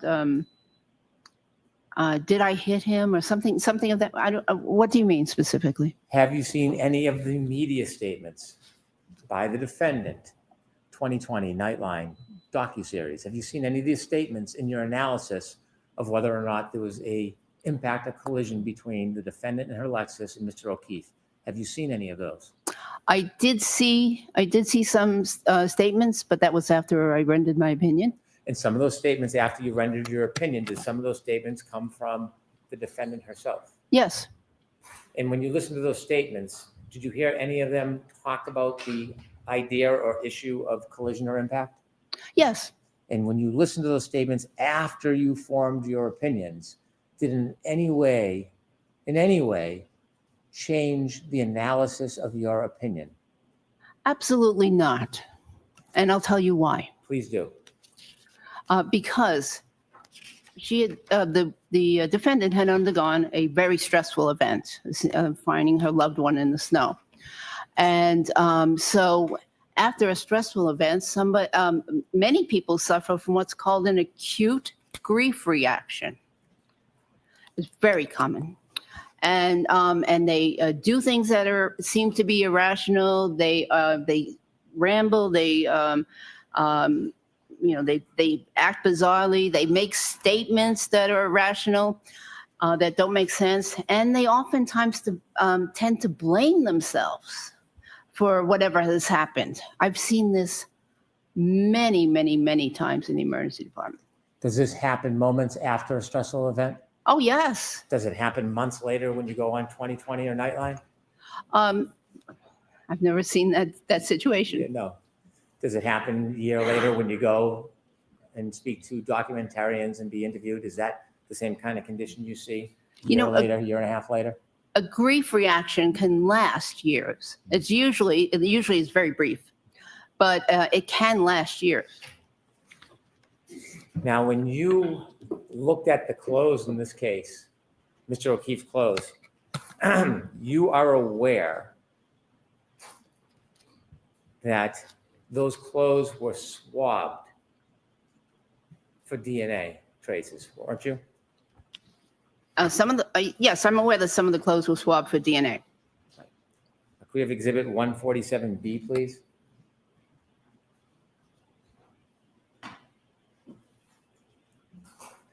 On the right arm, there were a number of different tears in that fabric that you looked at, weren't there? Yes, there were a number of small round holes in that You're fabric. aware, aren't you, that those holes were swabbed for traces of dog DNA? Objection, Your Honor, like to approach, please. Okay, come on up.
taking longer than any of us wanted to do while you're sitting here. So we're going to continue what we're doing, but we will give you the morning recess. So that's about a half an hour or so. Okay. All rise for the court, please. Close your notebooks, follow me.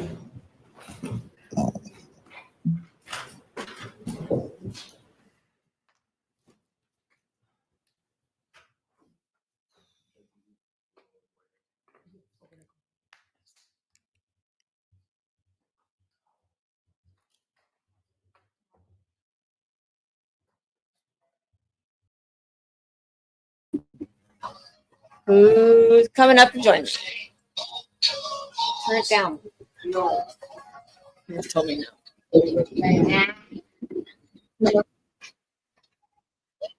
Jury is exited the courtroom, please be seated.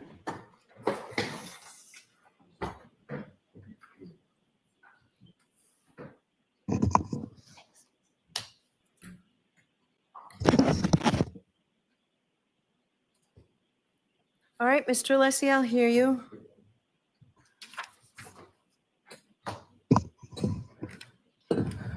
Mr. Alessi, I'll hear you. Thank you, Your Honor. Excuse me, Mr. Brennan. Mr. Brennan, can you remove? Oh, okay, it's being removed.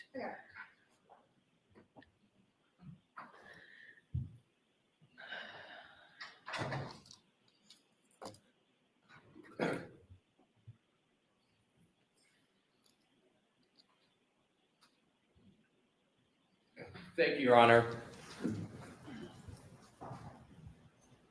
Attorney Brennan, just with regard to Dr. Russell, in open court in front of the jury, used the concept of DNA in this case. He has introduced it and brought it in for the very first time in front of the jury. He has done so intentionally. He intentionally brought up DNA. Based upon that intentional mention, the defense moves strongly, vigorously for a mistrial with prejudice. A mistrial with prejudice. There has been no mention in this trial of DNA with regard to the topic, with regard to what Mr. Brennan has raised. There has been none. Specifically, the prosecution had, in the first trial, had a witness, Terry Kuhn, with regard to DNA. For whatever reason, the prosecution has chosen not to bring that witness in who would testify perhaps to DNA. As a result of that strategic decision that the prosecution made, there's been no mention. I want to be very clear. The defense has been incredibly assiduous and meticulous about not mentioning DNA in any fashion, directly or indirectly. With regard to the hoodie shirt and the hole, the only thing that was adduced in direct examination was a mechanical function simply of Dr. Russell testifying that a dog tooth went in and came out and caused a certain mechanical effect on the yarn. Nothing even close to the mention of DNA. With regard to representations that Attorney Brennan has made, that somehow there was a hearing that we were on notice, it is completely incorrect. Show me the hearing, show me the transcript where that has been discussed. The prosecution has also said, we're going to, or we always intended to bring on rebuttal, Dr. Crosby, who would talk about the supposed absence of DNA, the alleged absence of it. The problem with that of trying to rescue the mistrial that the prosecution has caused with prejudice is that Dr. Crosby could never testify about such a topic, because I would object and object because there would be no foundation, because the prosecution strategically chose not to bring in the foundation whatsoever in this trial. The fact that they did it in another trial or perhaps did it is irrelevant to this trial, as Your Honor has admonished several times. What happened is this is a new trial, and whatever happens in the first trial is the first trial. So in conclusion, Your Honor, because of the conduct of the prosecution, and specifically the intentional mention of DNA, the prosecution has put in the jury's mind that topic that is irremediable. That cannot be reversed. That cannot be cured. That cannot be ameliorated with a jury instruction. That cannot be dislodged. The prosecution has to suffer the consequences of its own intentional actions of bringing up that topic. Ms. Reed is entitled under the Constitution, under the Massachusetts Declaration of Rights, to a fair trial. And what has just happened is antithetical, abhorrent to a fair trial. The only remedy is a mistrial with prejudice. Okay, thank you. Mr. Brennan.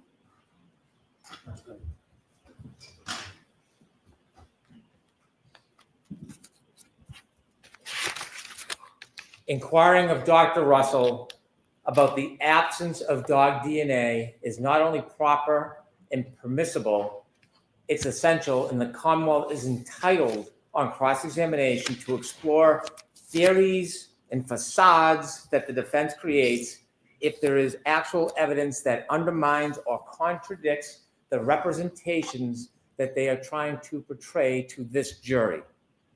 Let's be clear. The defense is on notice that there is no dog DNA in the sweater of John O'Keefe. Let's be clear. The defense is on notice that we were not going to try to disprove all of their varying theories in our case in chief, but if they were going to propose theories that we thought were unsubstantiated, we would do so in rebuttal. It is clear these witnesses are on the witness list. More so, the conversation and examination of Dr. Russell is replete in the historical record of this case. Dr. Russell herself testified on December 12, 2024, that she did consider the absence of DNA in her opinion. She disregarded it. She discounted it. She created false theories about the potential destruction of it, but she did testify this was part of her consideration for her opinions. Again, on January 7th, 2025, Dr. Russell again discussed the absence of dog DNA in John O'Keefe's sweater. Now, it may be inconvenient. It might be hurtful for the defendant's theories, for the creation they portrayed for this jury yesterday, but it is not improper. It's not unconstitutional. It's not irrelevant. It's very relevant. It is powerful evidence that the Commonwealth has to undermine this idea that the linear superficial abrasions on John O'Keefe's arm were somehow caused by a dog. They, on their case in chief, tried to create impressions about the cause of the abrasions to Mr. O'Keefe. The defense does not get to pick and choose what words the Commonwealth can or cannot use. They do not get to pick and choose what parts of Dr. Russell's opinions are important and not important. Because they chose not to emphasize, highlight, or discuss the absence of dog DNA on direct does not mean it's beyond the scope of direct examination. It means they did not want to talk about it because it was not helpful to them. There have been countless cross-examinations in this case where questions are asked beyond the scope of direct. This is not beyond it. It goes to the heart of her opinion. If I cannot cross-examine her, as proposed by the defense, about the heart of her opinion, she shouldn't give it. She shouldn't have an opinion, because you can't come in and just take the favorable factions to yourself and leave out reality. I intend on asking Dr. Russell about her opinions, about the role that the absence of DNA played. Also, I expect to ask her about her attempt to diminish or demean the DNA evidence because it shows her inherent bias in all of her opinions. where she acts as an advocate, not as a scientist or a doctor. It is admissible evidence. We intend on using it. And when she returns to the stand, these are the very questions I'm going to ask her. Your Honor, may I have a brief 1 minute? Sure, go right ahead, Thank you, Mr. Your Honor. Ross. Your Honor, a key misstatement of fact that Attorney Brennan just made. He said that Dr. Russell talked in prior proceedings and hearings about dog DNA. The record is abundantly clear. She only did so in response to a question from Mr. Brennan. I have the transcripts right with me. She never raised it affirmatively. She gave her opinion that these wounds were to a reasonable degree of medical certainty from a dog. Mr. Brennan on cross said, did you consider, and this is in a prior proceeding, did you consider DNA? She gave her answer. She didn't raise it. I heard it. I was there. Your Honor was there. So this impression that Mr. Brennan is trying to give, that somehow the defense brought this topic up before, is incorrect. The second point, Mr. Brennan needs to have a good faith basis to ask the question. To have a good faith basis, he has to have some admissible evidence that he's got for it. He has no admissible evidence on dog DNA with regard to the arm. He knows he doesn't. He strategically chose not to bring that evidence in this case. Now he's saying he wants to use it. That would be improper in this trial for that reason. The other 2 points quickly. Mr. Brennan alleges an absence of dog DNA with regard to these wounds in the right arm. There was no swabbing of the wounds of the right arm of Mr. O'Keefe. That is a major, major investigative flaw in this case. That should not be befallen upon the defendant. Secondly, there are, with regard to the hoodie that was one, I believe, swab taken, and we don't know much about it, but what we do know about it is there are horrible, tremendous chain of custody and care with regard to the hoodie, conceded, virtually left on the floor of the ambulance, left on the floor of the hospital, carried around by Mr. Proctor for weeks, maybe even months, not submitted for testing for months.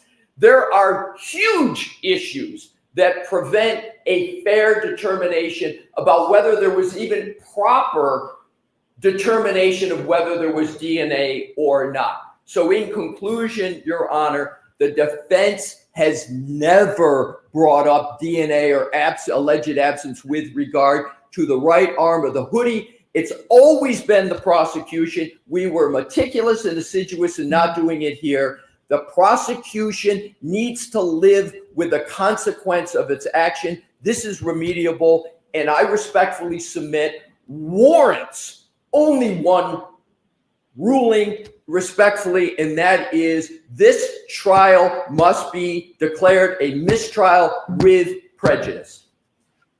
I have 30 seconds. Sure.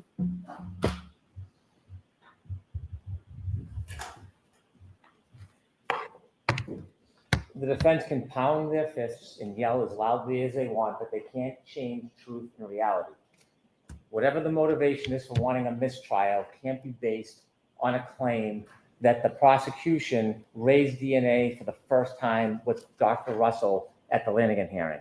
If we actually look at facts and reality, rather than making false claims about everybody in the courtroom and everybody else who comes in here, what we'll see in the transcript, and this is the December 22nd, December 12, 2024 transcript. I direct the court to the direct examination of the attorney who just accused the government of raising it for the first time. Despite his words, we have page 83, line 21. We have page 122, line 14. We have page 124, line 14. These are the words of Attorney Alisi on direct examination. And there are more. There are more. But that is enough for the court to understand that the representations are wholly mistaken by Attorney Alisi. Wholly. All right, thank you. We'll give everybody a half an hour. All right.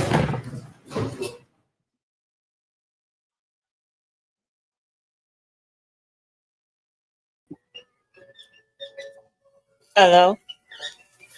Anybody? Anybody? Yo. Yo. Mm. Well, I thought she'd deny it right out, so. Well, we all know what she's going to do with the fucking corrupt bitch. Doesn't matter. You could have Carl Steinbeck, Mark Bedrow, and fucking Emily Baker and the rest of them up there all screaming the same thing, and Bev is just going to say, well, unless he gets up there, argues his case stronger than anybody else has ever done, and she says, okay, thank you, like you're handing her a cup of fucking tea. Yeah. No, you're right. I mean, like, fucking outrageous.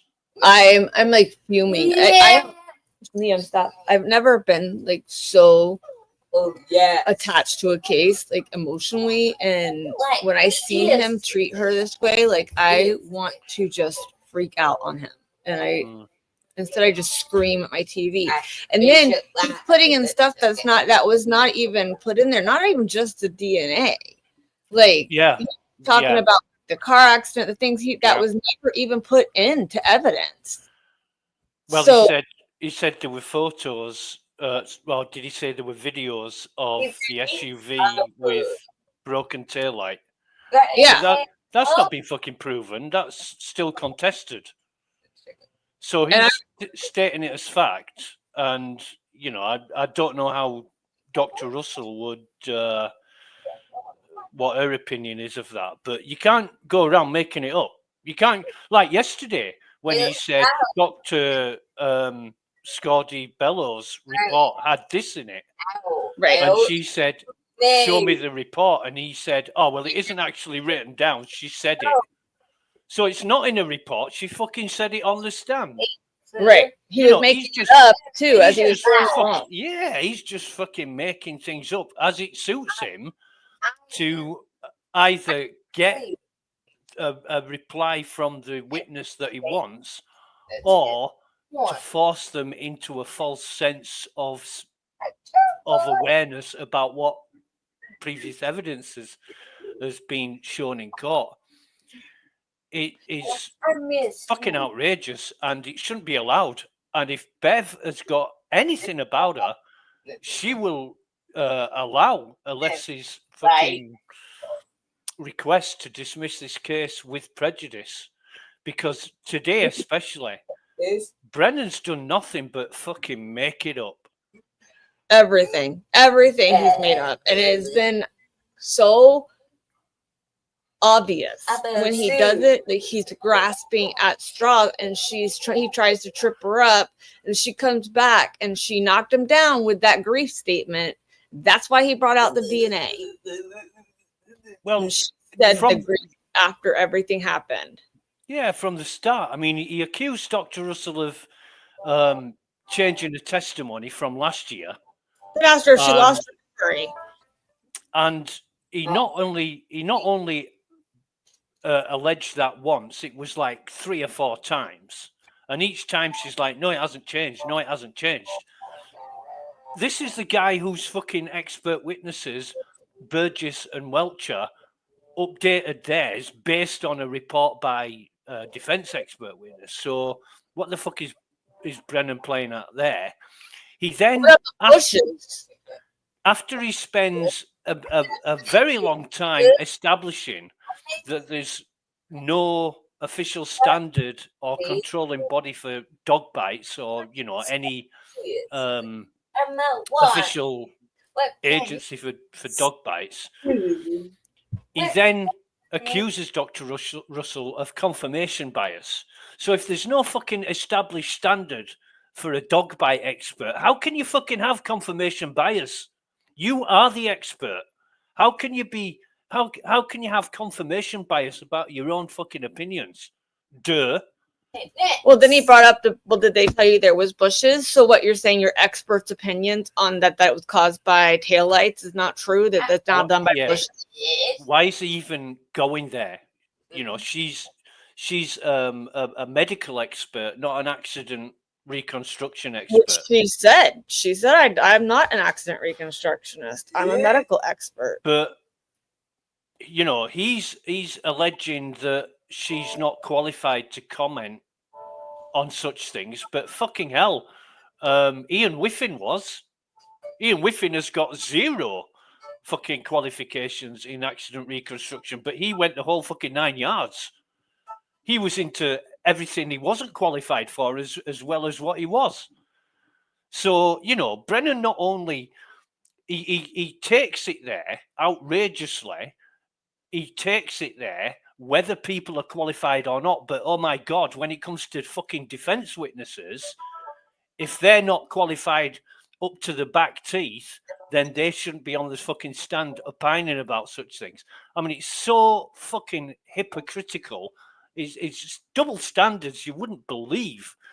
You know, get away with it.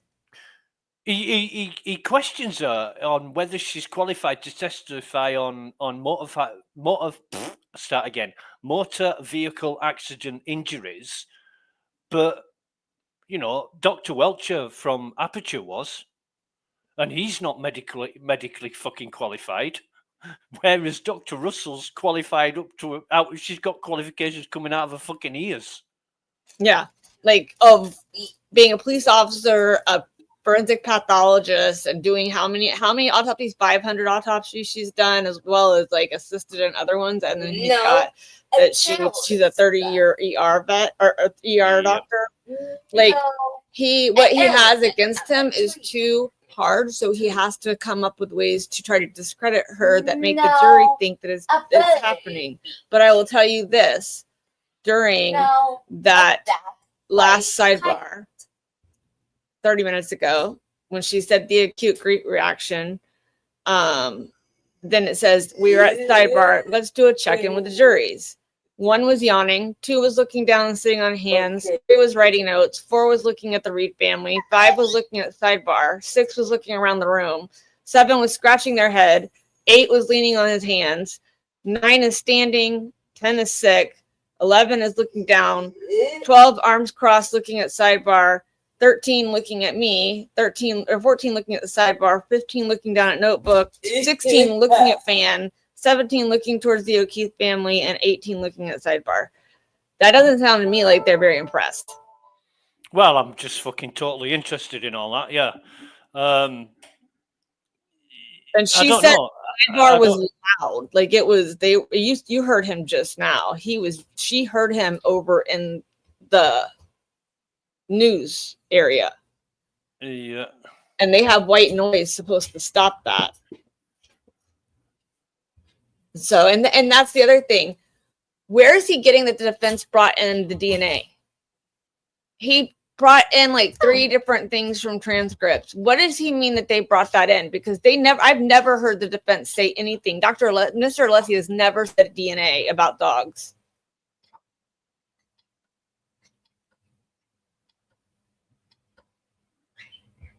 I don't know, Kelly. I'm still thinking. I'm still going through the list of fucking jurors on what they're doing, and thinking one's picking his ear, one's picking his nose, one's picking his ass.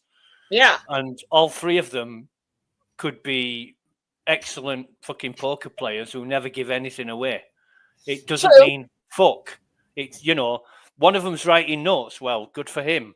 One of them's fucking sat with his arms folded watching the sidebar. Well, good for him.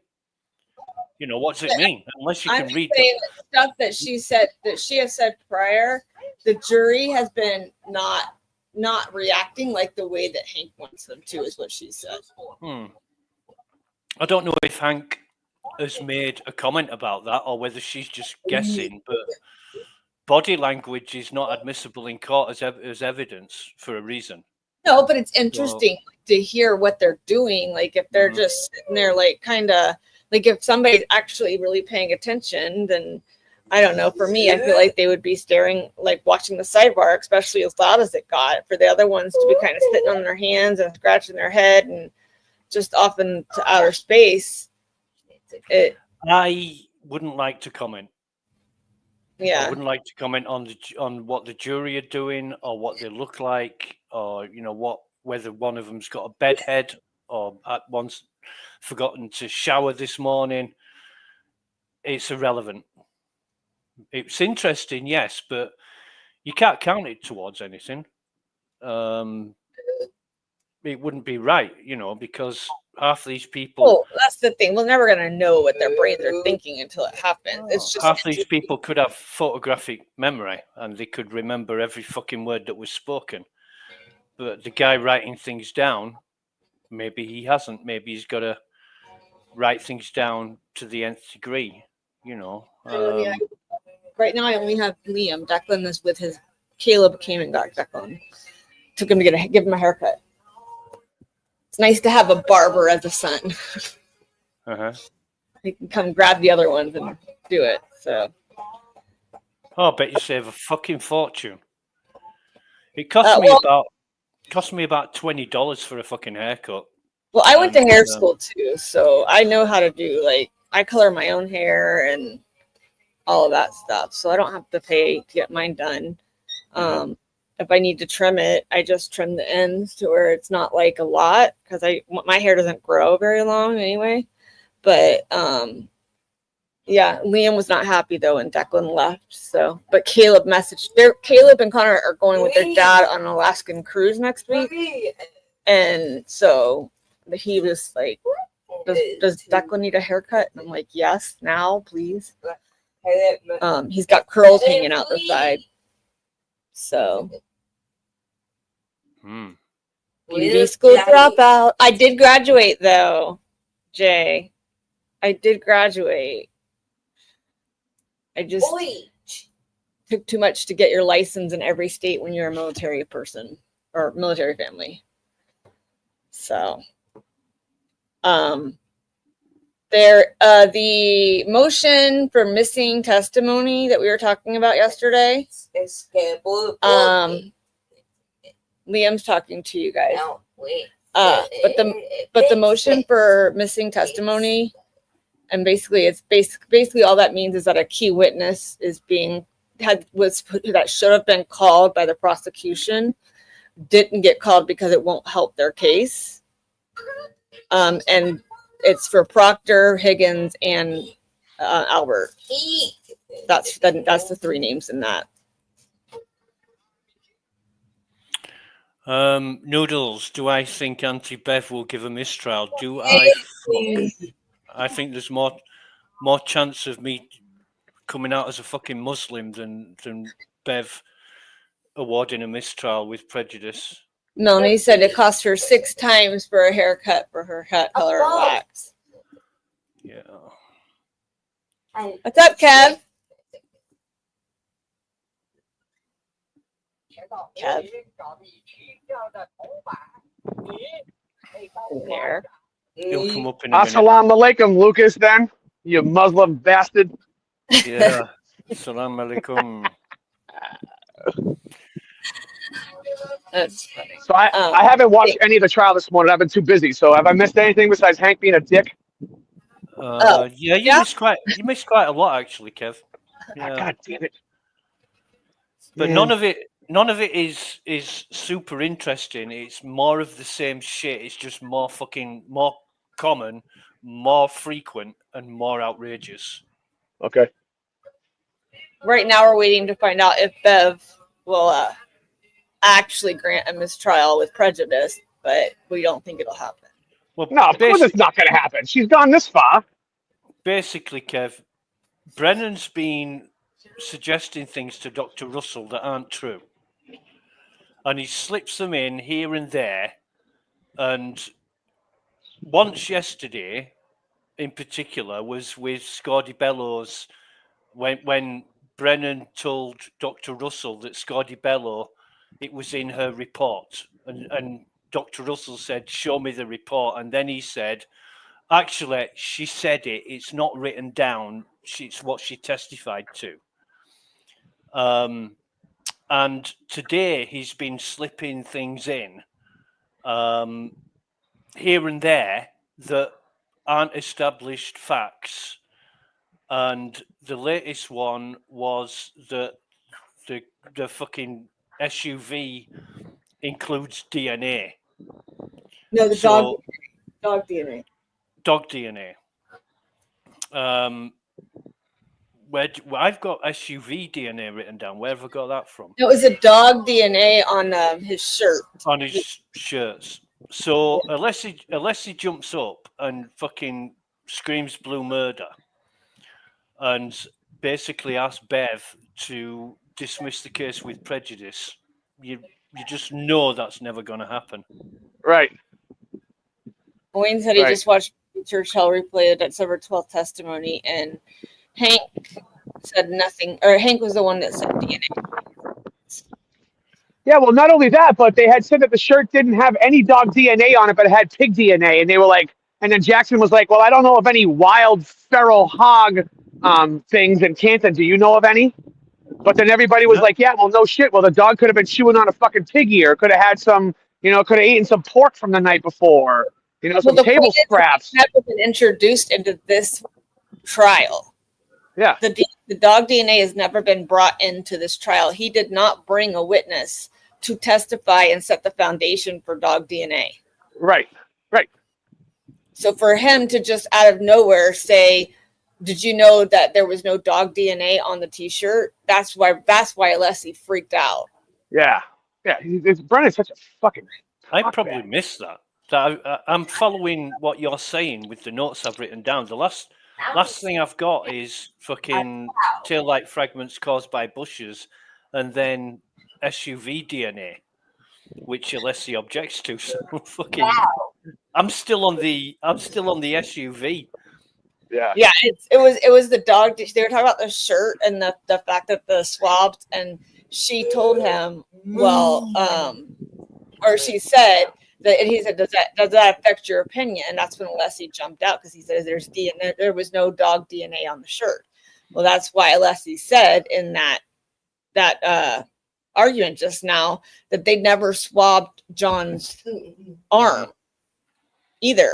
This is another thing that I hate about what Brennan's doing is these multiple randomly quick fire questions that aren't in order or aren't anything to do with each other.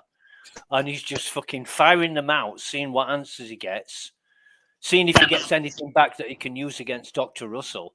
So if you miss one or two of those questions, there's no flow, there's no continuity, so it doesn't fucking make sense. This whole Commonwealth case doesn't make fucking sense. Beautiful outside today. Thrown out. It should be thrown out. Like, I mean, he asked her about fucking debris field. I mean, what does Dr. Russell know about fucking debris field? and what did she say? She said the debris field should be around where the presumed collision would have been. Yeah, and it but wasn't. It's near his body. She said that the photographs weren't clear enough, and he held it against her because she didn't ask for additional information because the photographs weren't clear. But then Brennan's previously scorned Dr. Russell for getting help with a report from whoever it was that helped her.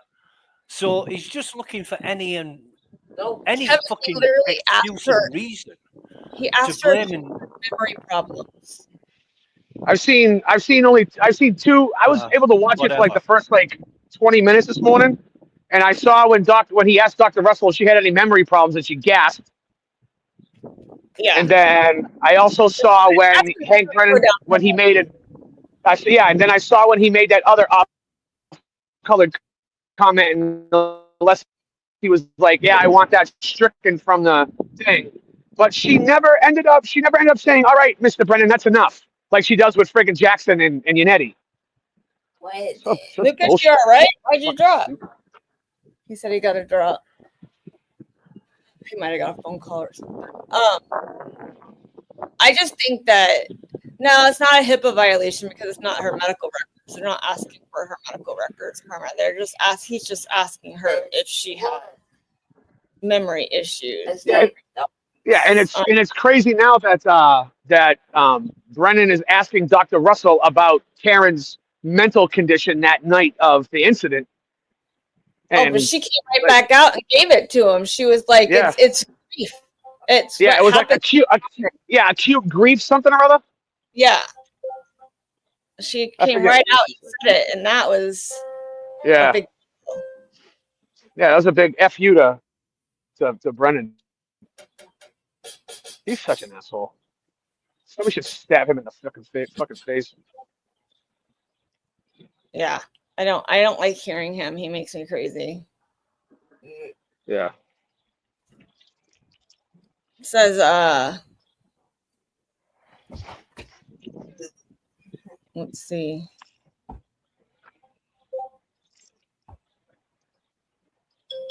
Howie Carr says, after demand from defense for mistrial with prejudice, Auntie Bev is asking herself only one question that matters to her and her place in the hackorama. What would Meatball do?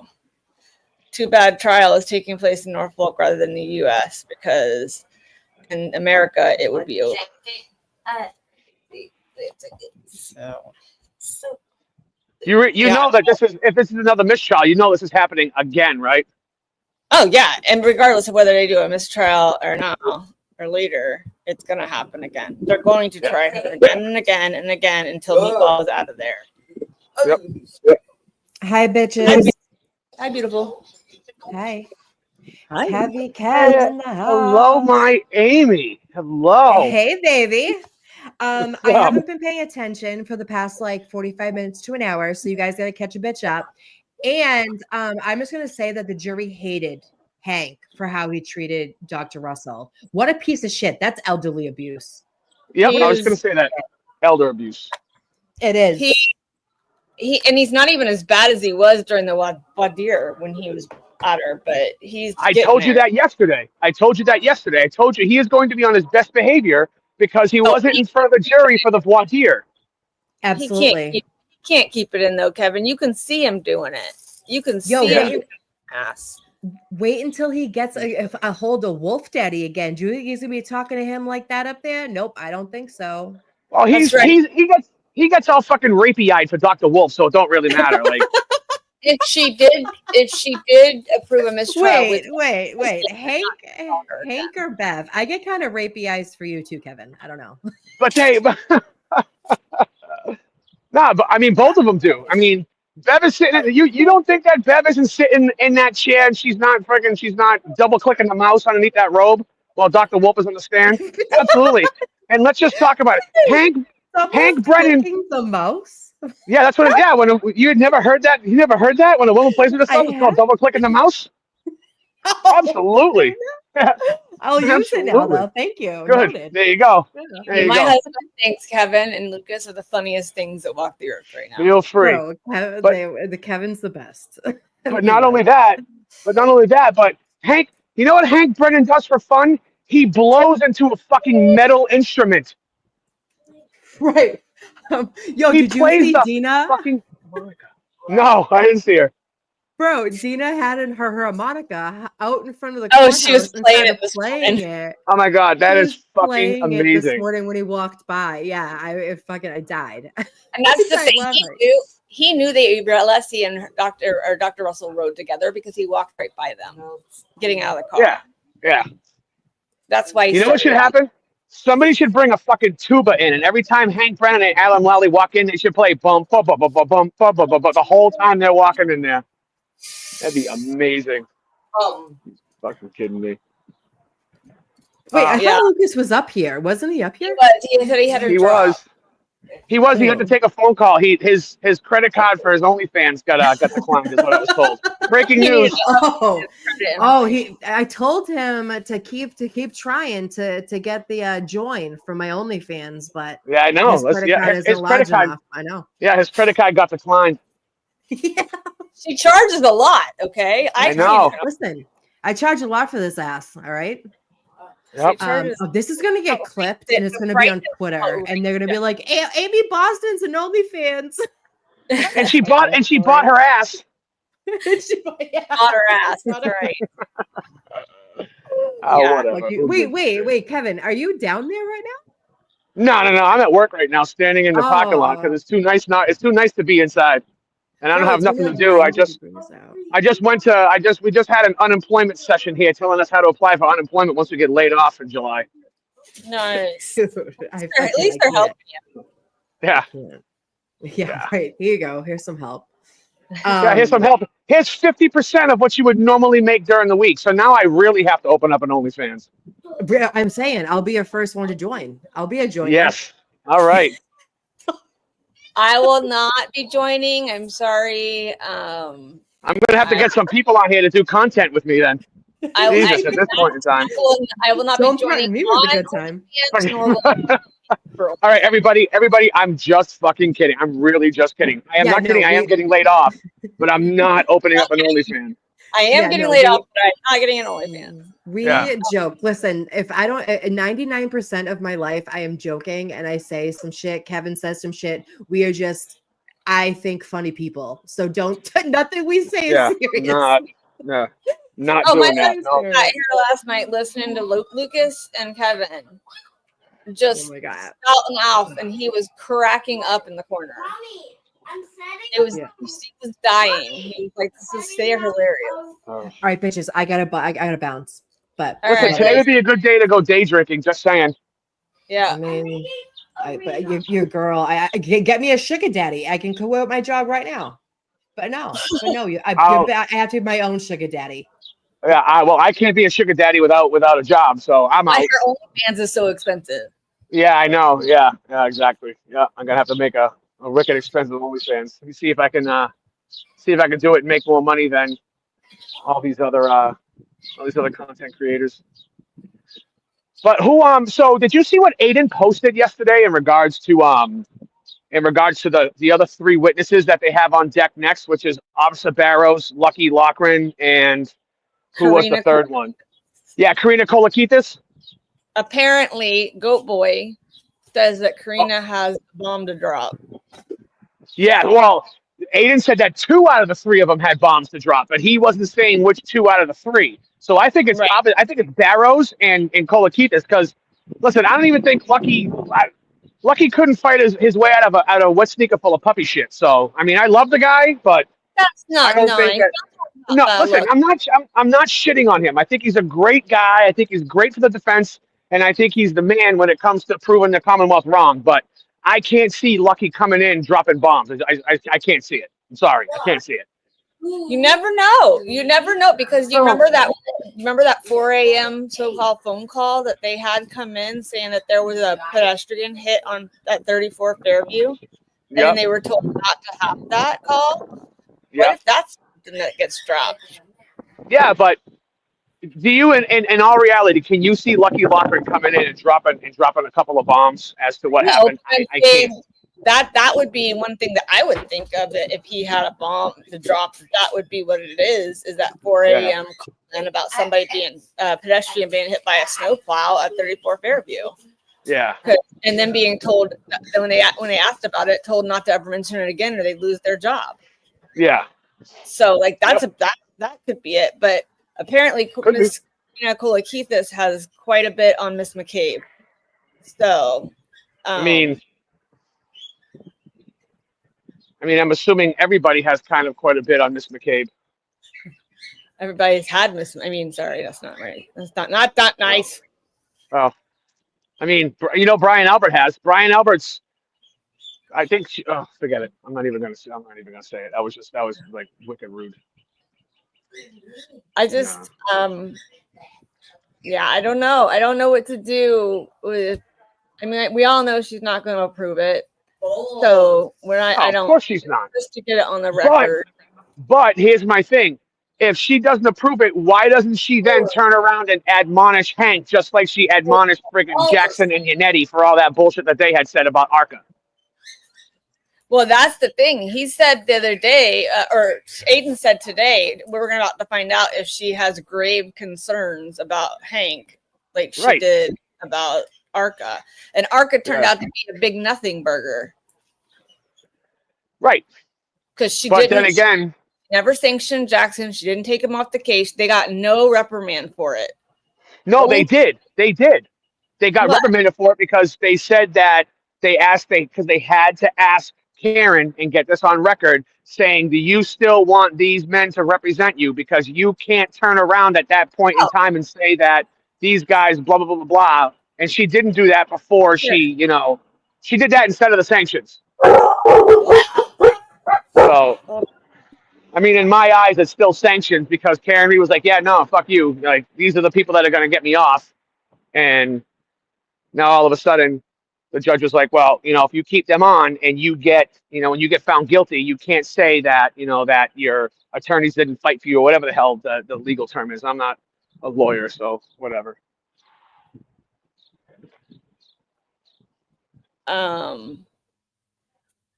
Yeah, Liam, where's your cup? If you want the drink, you gotta give me your cup, buddy. He brought me a big old Gatorade bottle and then just walked away. I'm like, where's your cup? So Liam has his new shirt on, by the way. Yes, he does. What's your shirt say? It says "Risen with the Tism." Yes, he does. That's dope. I love that shirt. And then it says autism awareness underneath it. It's I'm gonna wear your shirt today.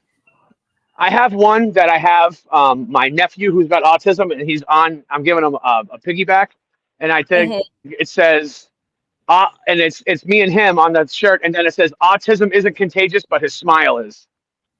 That's right. So. Their smiles and their laughs. Hey, Rozzy. Yeah. Can you hear us? It's that one. Hello. Hello, can you hear me? I can hear you. Can you hear me? It's denied already. Yes, we can hear you. It's already denied. Are they back? I don't hear them back. So how do we know it's been denied? Unmuted. Oh, it's a delay.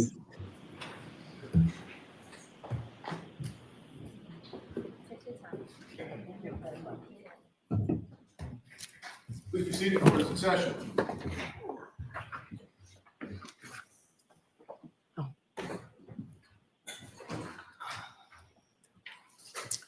All right, so the motion for mistrial is denied. Your rights are saved. And Mr. Brennan, you can continue with this line of questioning. Nor I did not address sidebar the other issue that's under court's consideration regarding Dr. Walsh's opinion. Yeah. I don't see it without a foundation. So if you can build a foundation, I'll consider it. I do not believe that foundation has been laid yet. I would expect that foundation would need to be substantial, specifically whether or not it was relied upon by the witness. Yes. Could you do that outside the presence of the jury so that I don't ask the questions in front of the jury? Yes, but not right now. They're on their way. All right. Do you have enough? I'll work around it. Okay. I'll work around it. Your Honor, I would object to being done outside the jury, that it should be done like I've had to do with several witnesses in front of the jury. Okay, if that's what the defense wants. Are you sure, Mr. Alessi? Oh, wait, I'm sorry, let me confirm with my. Yeah, okay. I am going to, yes, Your Honor, we are going to. Oh, dear. Thank you, Your Honor. Okay. Your Honor, Your Honor. Thank you. I'll be done very quickly, so I'll have to make that decision. Are the lunches here? Probably not. Okay. Are they still over there?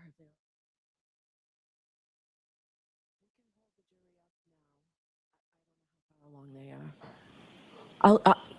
Did you start yet, or can you? If they're downstairs on their way up, I don't want to stop them. I could do it in 2 questions. Yeah, please. Oh. Excuse me? They're still over this way. Great. Okay, they're going to stay.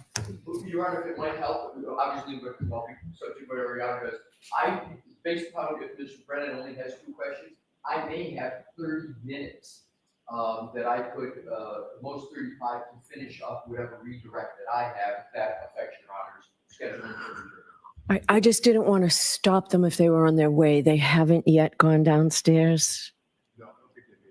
All right, we'll do this now. Okay?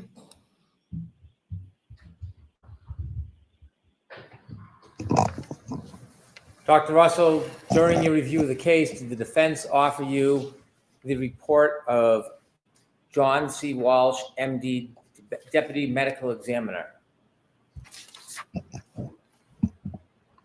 I didn't hear the whole I'm sorry. question. During your review, the defense provided you materials. Did they provide you the report of John C. Walsh, MD, Deputy Medical Examiner? I don't recall.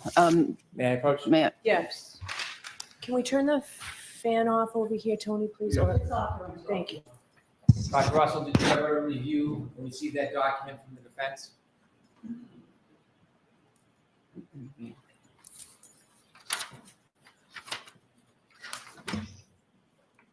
Oh, yes. And regarding Dr. Walsh's opinion, did you consider that when you formed your ultimate basis that the wounds on Mr. O'Keefe's arm were consistent with the dog bite? Yes. Did you disregard it or agree with it? I disregard, I disagree with his assessment. Thank you. Sorry, I'd like to inquire.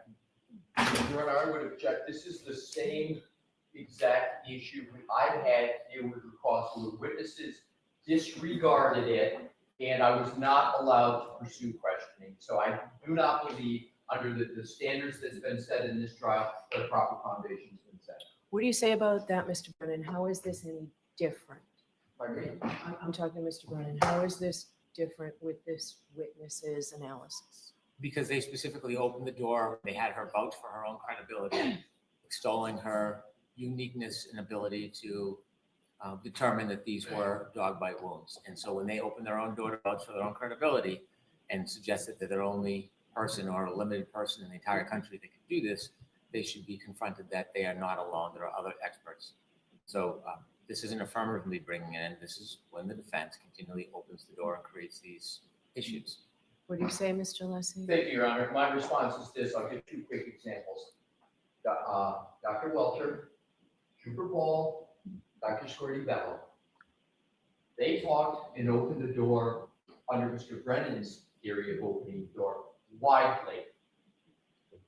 They even had, as part of their direct examination, documents in Dr. Welcher's slide that mentioned Dr. Squirty Bello. You'll recall that slide. They even had material from the CARS team with a file named Trooper Ball. I'm not letting it in. Thank you. All right, I'm not letting it in under that, Mr. Brennan. So you can mark the report if you want. For that reason, I'm not, for the reasons stated by the Commonwealth, I'm not letting it in. I don't need to mark. Okay. All right, thank you, Hunter.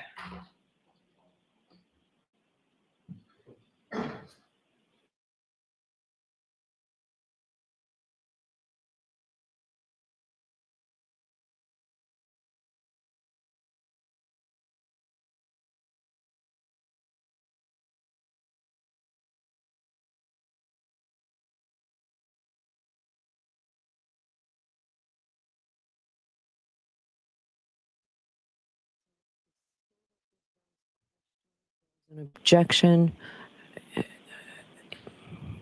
Where are we? Is it in evidence now? It's not yet, it will be. Okay.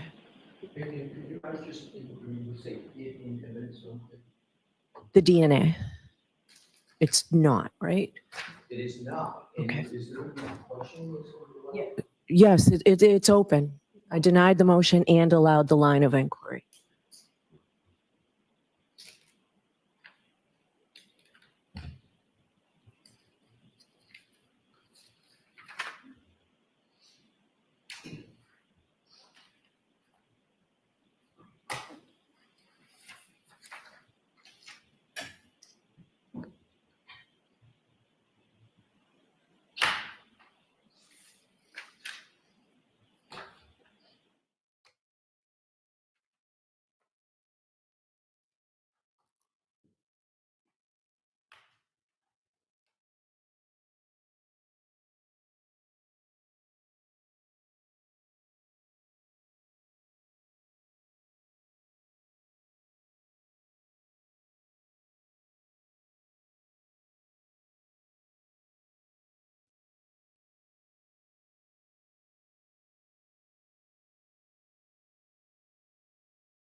Back in session, you may be seated.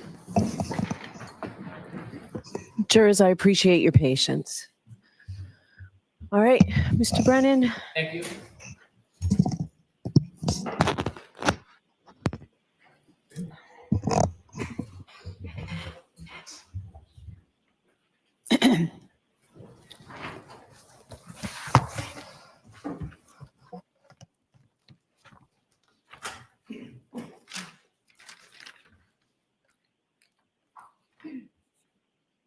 Good afternoon, Dr. Russell.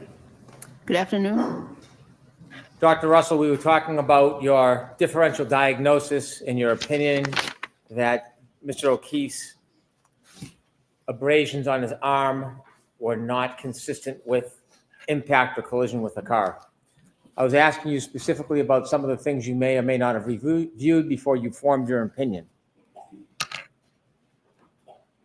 You looked on direct examination at a photograph in Dr. Welcher's presentation, and it had a photograph of a person who had been hit and died as a result of a collision. Do you remember that photograph you looked at? The photograph of which one specifically? There was a gentleman I've lying seen. on the ground. His face was redacted, and there was. Oh, some that one. Yes. Remember that one? Yes. And when you discussed that, what was the reason? What was your point in discussing that? I was answering questions. Do you know what the point was? What you were trying to deduce or? No, I was suggest? just answering questions. Okay. You have stated before that one of the reasons you do not believe that the injuries were the result of a collision or impact with the car is because there were no lower body injury breaks. Do you remember that? That's one of the reasons, yes. You would agree that a side swipe or a clipping collision is different than a front or a back immediate impact, like being run over. There's a difference, right? In general, yes. When you talk about the absence of lower body brakes, do you have any studies about the frequency or the likelihood of lower body brakes in a clipping impact as opposed to being directly run over? No. When you looked at that photograph that was shown to you on direct examination, did you look at the actual injuries that were listed for that gentleman and see that there were no lower body breaks? I looked at all the injuries, yes. And did you recognize in that photograph and slide that there were no lower body breaks? Yes, I did. There were major internal injuries, however. When you considered the information in this case, did you have an opportunity beyond that photograph to look at Dr. Welcher's videos about impacting a vehicle driving backwards? Did you watch those videos? I saw an image. I saw an image. Did you see a video when Dr. Welcher put blue paint on his arm and showed the height and the location when it touched Alexis? Did you see that? Objection, Your Honor. I'm going to allow that. Yes, I saw that image. Did you consider what's called the text stream data? Do you know what text stream data is? What? Text stream, the black box that shows the operation of a car, how fast, how slow, acceleration. Did you look at any of that information before you formed your opinion? I looked at it, but I honestly did not understand it. Did you ask anybody to help you interpret that data before you drew an opinion that the injuries were not consistent with the collision? Well, first of all, my opinion came long before that report ever came out. So the answer to that is no. When you have an opinion, if there's new evidence that is contradictory or different or maybe undermines your theory, do you have an open mind to reconsider your theory? Yes, I do. Did you want to understand that information about the text stream data and the information that was available regarding this allegation? Did you want to understand that before you came back and offered the same opinion you had before that information was available?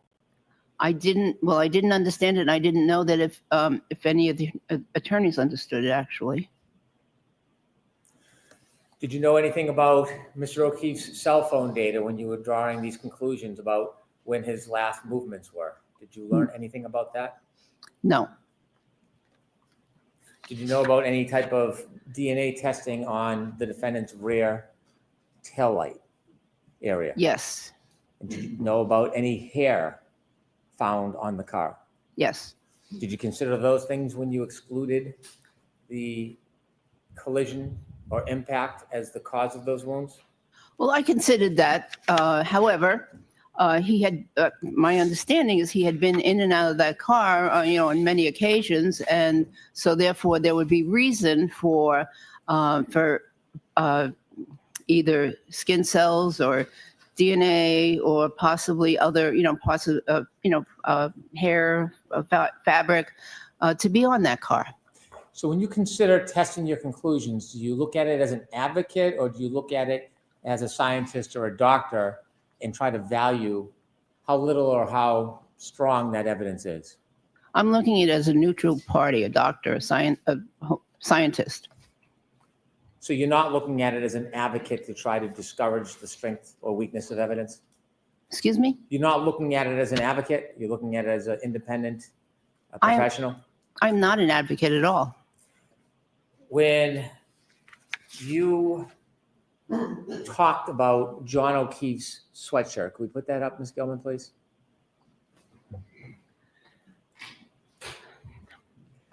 You identified or discussed some of the tears to the right sleeve of Mr. O'Keefe's sweatshirt, didn't you?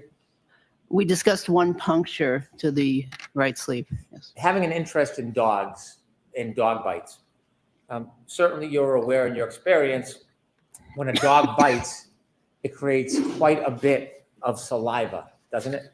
It can. It can actually, a dog can froth, is what they call it. Excessive saliva when it's in the moment. Some dogs, yes. And some dogs, they can shed hair, especially when they're interacting with other objects, don't they? They could. Hair is considered trace evidence, isn't it? Yes. And saliva contains important items sometimes like DNA, correct? Yes. And that's considered oftentimes very important trace evidence. Yes.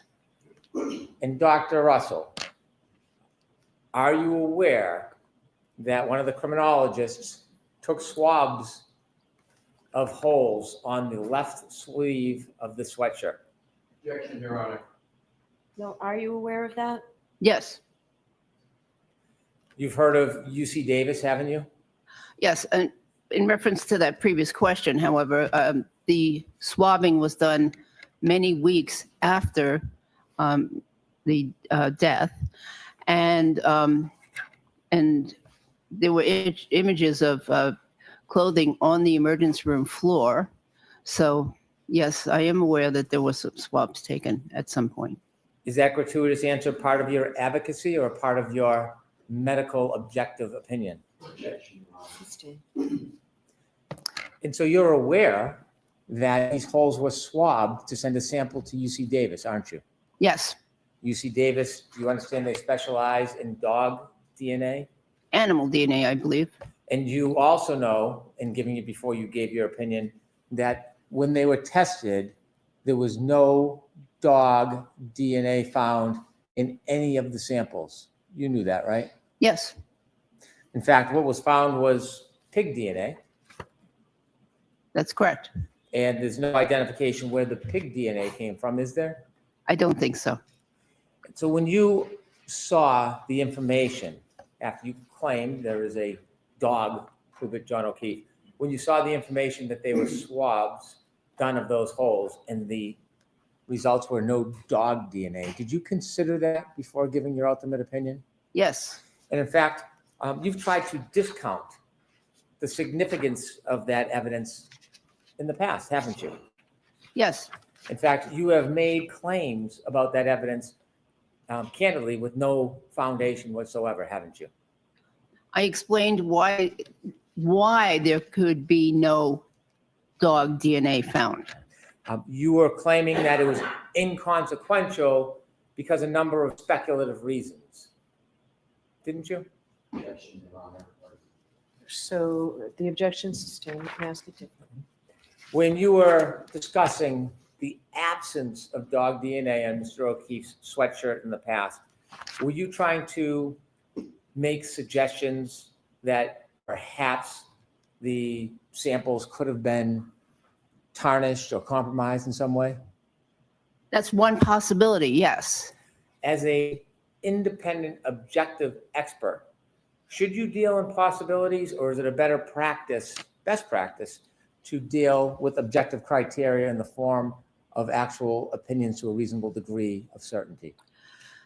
It would be best to go through a process to determine, or at least come up with a list of reasons as to why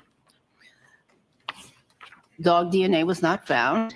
There are a number of reasons. If you have a test in medicine, you expect it to be positive, and it's not positive. You go through a process of trying to figure out why the case is that way. There are many reasons why there could have been no dog DNA found.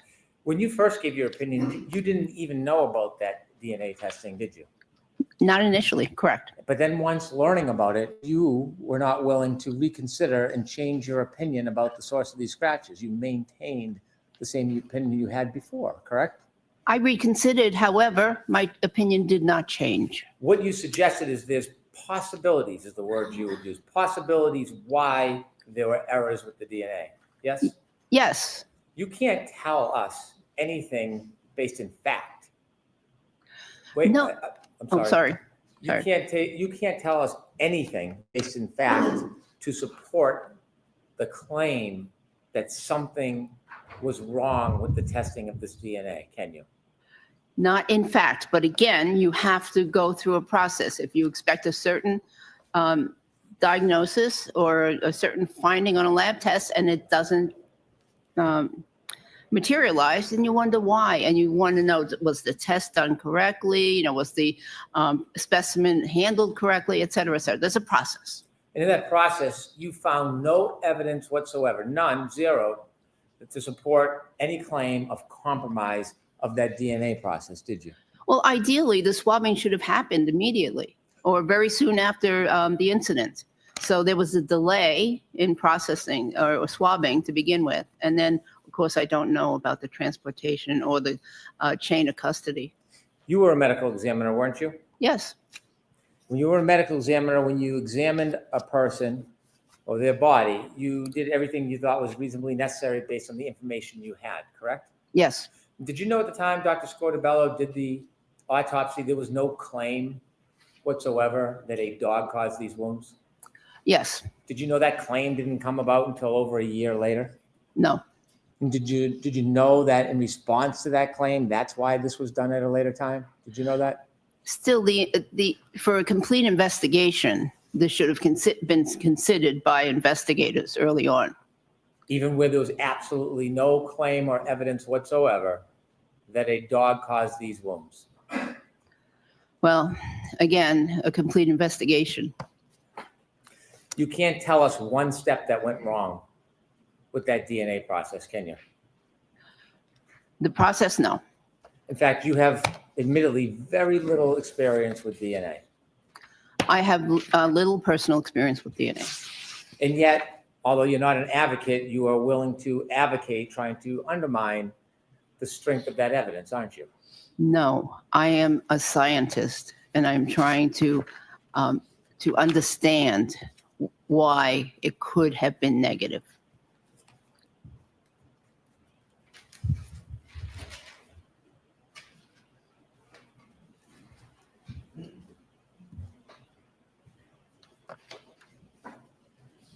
As a scientist and providing a medical opinion, do you try to exclude in your differential diagnosis all other reasonable causes of a wound? Generally, yes. And did you do that in this case? Yes. Now, when a dog bites a sweater, would you expect that it would leave DNA? Yes. When a dog bites a sweater, you would not expect it would leave little fragments of taillight shards in clothes, would you? Correct. And so in this case, when you were developing your theory and differential diagnosis and excluding causes, did you consider that when Mr. O'Keefe's clothes were scraped, his pants and his shirts and his sweatshirt, what was discovered were minute, small fragments of broken taillight that came from the defendant's motor vehicle. Objection, Your Honor. I'm going to allow Did you consider that? I didn't know that at the time. Could we have 201D, please? Dr. Russell, this is a photograph.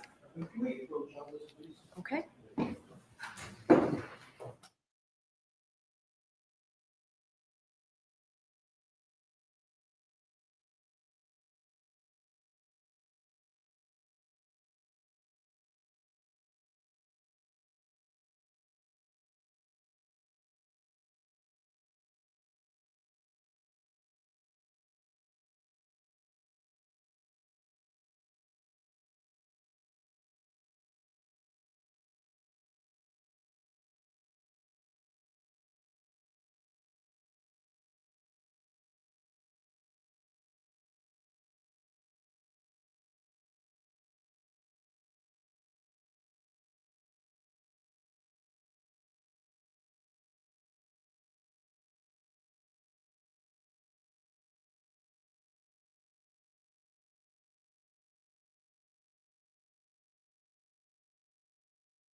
Dr. Russell, were you aware that very small fragments, shards of plastic that match the broken taillight of the defendant's Lexus were found when criminologists scraped Mr. O'Keefe's shirt and sweatshirt? Yes, I became aware of that. Did you become aware of that before or after you came to your opinion and conclusion that Mr. O'Keefe's arm abrasions were not caused by a collision or an impact? After. And when you learned that, did you get a chance to see this photograph to see how small many of those pieces were? Yes. And would you agree that broken plastic, like broken glass, can tear fabric? Yes. Would you agree that broken plastic, like broken glass, can rub up against a person's skin, and if enough friction is caused, it can cause abrasions? Yes. Would you agree that if fragments like this were randomly in the sweatshirt, that it could cause cuts or abrasions to Mr. O'Keefe's arm? I don't believe that fragments that are randomly in the sweatshirt or clothing would cause the parallel abrasions, the pattern of the parallel abrasions that we saw in the arm. Do you know how Mr. O'Keefe fell to the ground and what movements his body and arm made as he fell to the ground? Not definitely. You don't know? How? No. Do you know how much distance or little distance he moved when he was on the ground? Yes, approximately, I think it was 20 feet. I initially heard 60, but around 20 feet, I believe. You think, do you know where his body was found on the side of the road? Yes. Do you know if his body, before it rested, moved or slid on the ground? Yes, it did. And it's your opinion that fragments like this could not have caused the superficial abrasions to John O'Keefe's arm? You know, in reference to that last question, actually, that I don't know that there was a collision, but I know that it's alleged that there was movement of the body after the collision. I wasn't asking about the collision. I was asking about his body. Are you telling us to a reasonable degree of medical certainty that these type of fragments that were found in his clothes could not have caused the superficial abrasions on John O'Keefe's right arm? They can cause superficial abrasions, but not in that pattern that we saw on the arm. I'm going to ask you the question again. Are you saying to a reasonable degree of medical certainty that these fragments did not cause the superficial abrasions to John O'Keefe's right arm? Correct.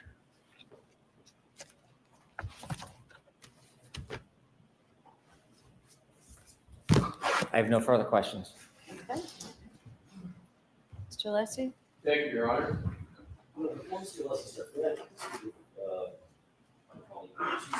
Okay.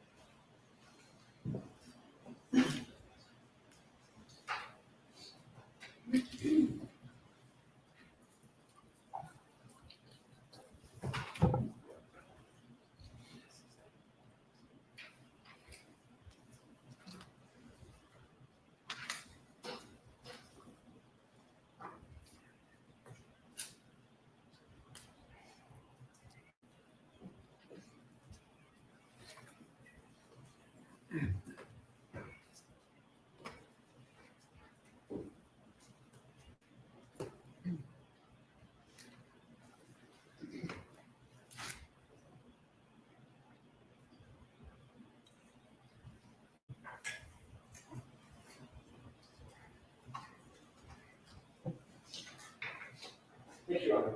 Okay.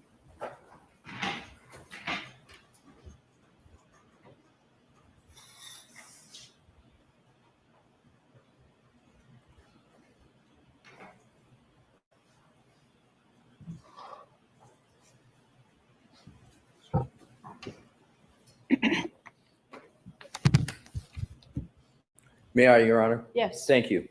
Your Honor, I would like to have published what is in evidence is 201A, and then I'm going to proceed after that with 201E. Okay.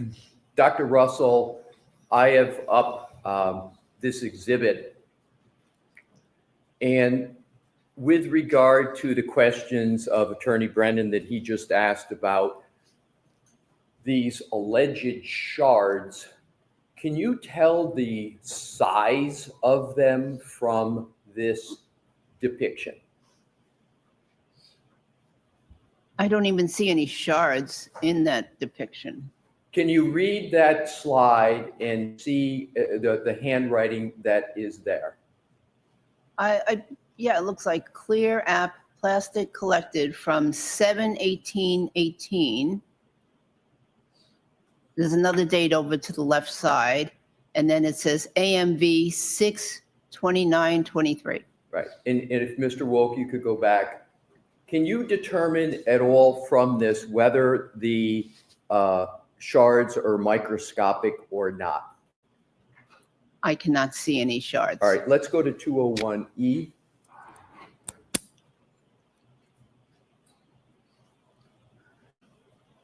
With regard to this depiction, do you recognize what is in this depiction?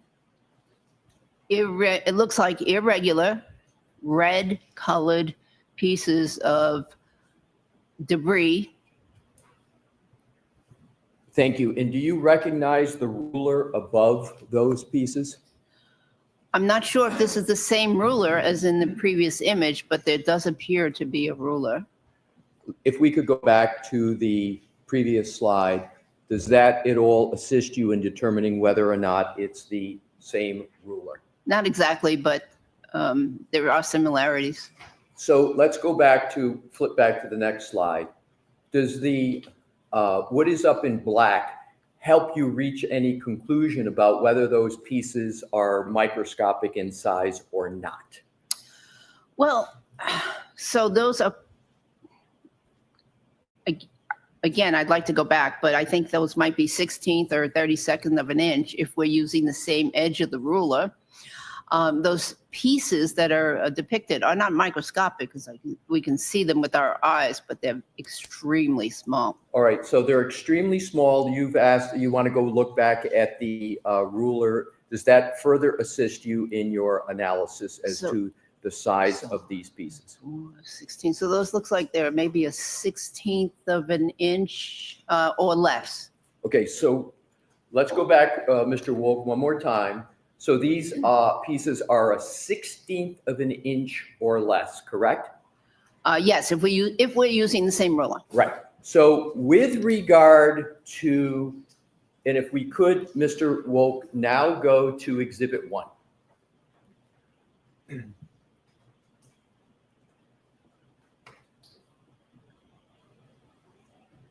Attorney Brennan asked you several questions with regard to whether those 16th of an inch or less pieces could cause these types of abrasions. You have addressed this issue, but I would like you to answer whether those pieces, a 16-inch or less, could cause, now knowing the size, whether they could cause these abrasions, including with regard to this pattern. I don't believe so. And with regard to that answer, how do you come to that conclusion? What is your thought process? Okay, again, there are multiple parallel abrasions. So these pieces would need to be lined up in a certain configuration to cause those abrasions, and they'd have to be oriented in nearly the same direction because many of these groupings of wounds, and if I may use the pointer, are oriented in this direction a little bit, well, anatomically a little inferior to superior, ever so slightly this way.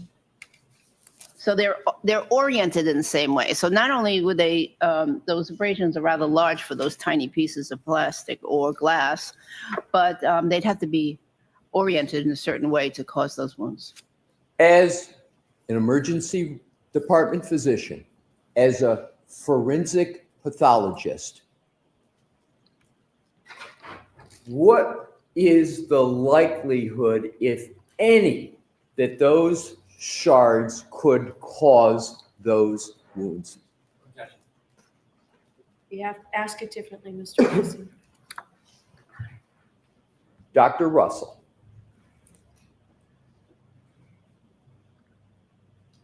please state your evaluation and conclusion and the basis for it as to whether those shards of glass, or excuse me, shards of plastic, 1/16 of an inch and less, can cause those abrasions on and wounds on the right arm of Mr. O'Keefe. I do not believe that they could have caused those wounds. Is that a close call for you to come to that conclusion? Not at all.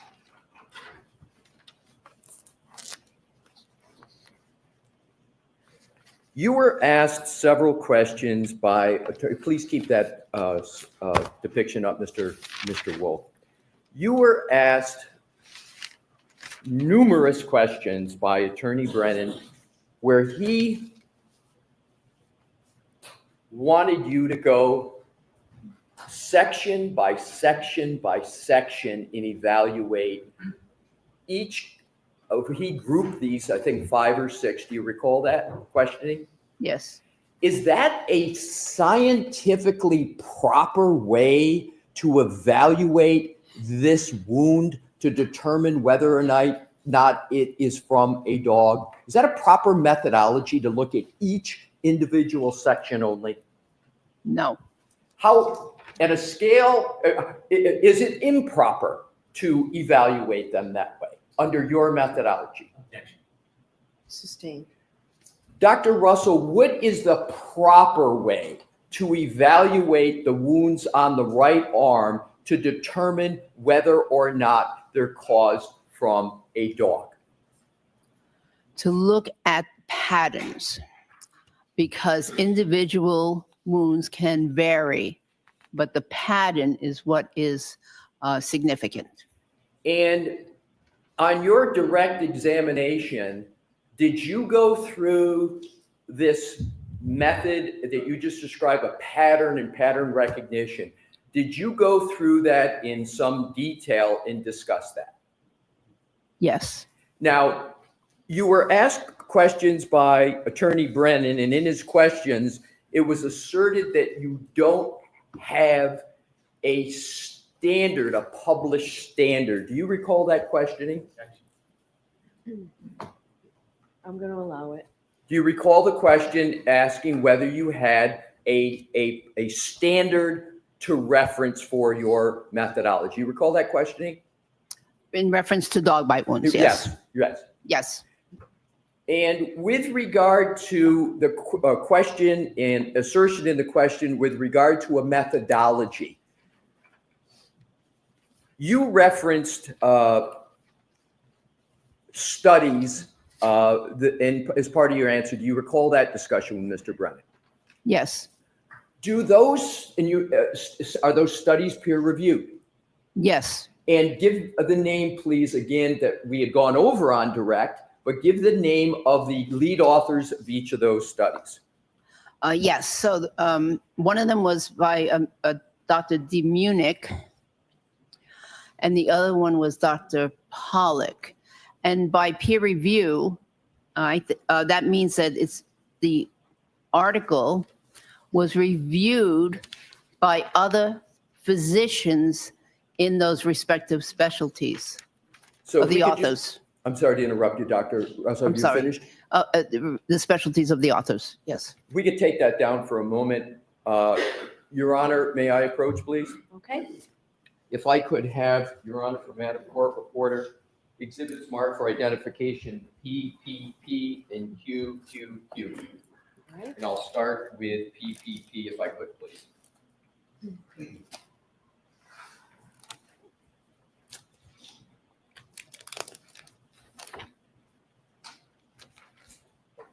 Thank you, Madam Court Reporter. May I present PPP to the, thank you, Your Honor. Dr. Russell, you have before you PPP. Is that the study with the lead author, Dr. DeMunich? Yes. Do you recall Attorney Brennan in his questioning asserting that you had no basis and there was no support for your methodology of pattern recognition? You recall that discussion? Objection. Sustained in that form. Do you recall questioning on the cross-examination by Attorney Brennan as to your basis for a methodology in terms of pattern recognition with regard to dog wounds? Do you recall that? Yes. Can you please take a look at exhibit PPP for identification and identify whether there's any section in that study that talks about and documents the methodology that you used in that study? Yes. So this is an article that was published in the International Journal of Legal Medicine, and it is entitled Forensic Approach of Fatal Dog Attacks, a Case Report and a Literature Review. And so it's several pages long, talks about a specific case, and then on page 298, there are some significant passages that I would like to read, actually. So it says here, Dogs have some very specific dental and maxillofacial features. They have 42 teeth, 20 in the upper jaw, 22 in the lower. Usually the mandibular dental arch is narrower and shorter than the maxilla, and that means upper, lower and upper. Maxilla is the upper. Maxilla, and the shape of the dental arches varies among the different breeds. There are natural gaps between the teeth that are attenuated or accentuated depending on the breed. The canine masseteroid complex is short and strong, and its insertion on the mandible provides powerful mechanical advantage. So that's talking about the muscles, how powerful they are. And then goes on to measure the forces. If you could find the location, if there's any in there with regard to pattern, is there any discussion about attributes and patterns in that study? Yes, this next paragraph. The above features attribute to the characteristics of dog bites. The maxillary teeth distal to the mandibular teeth allow the so-called scissor bite, in which the dog can lock onto his prey. The tremendous force of the bite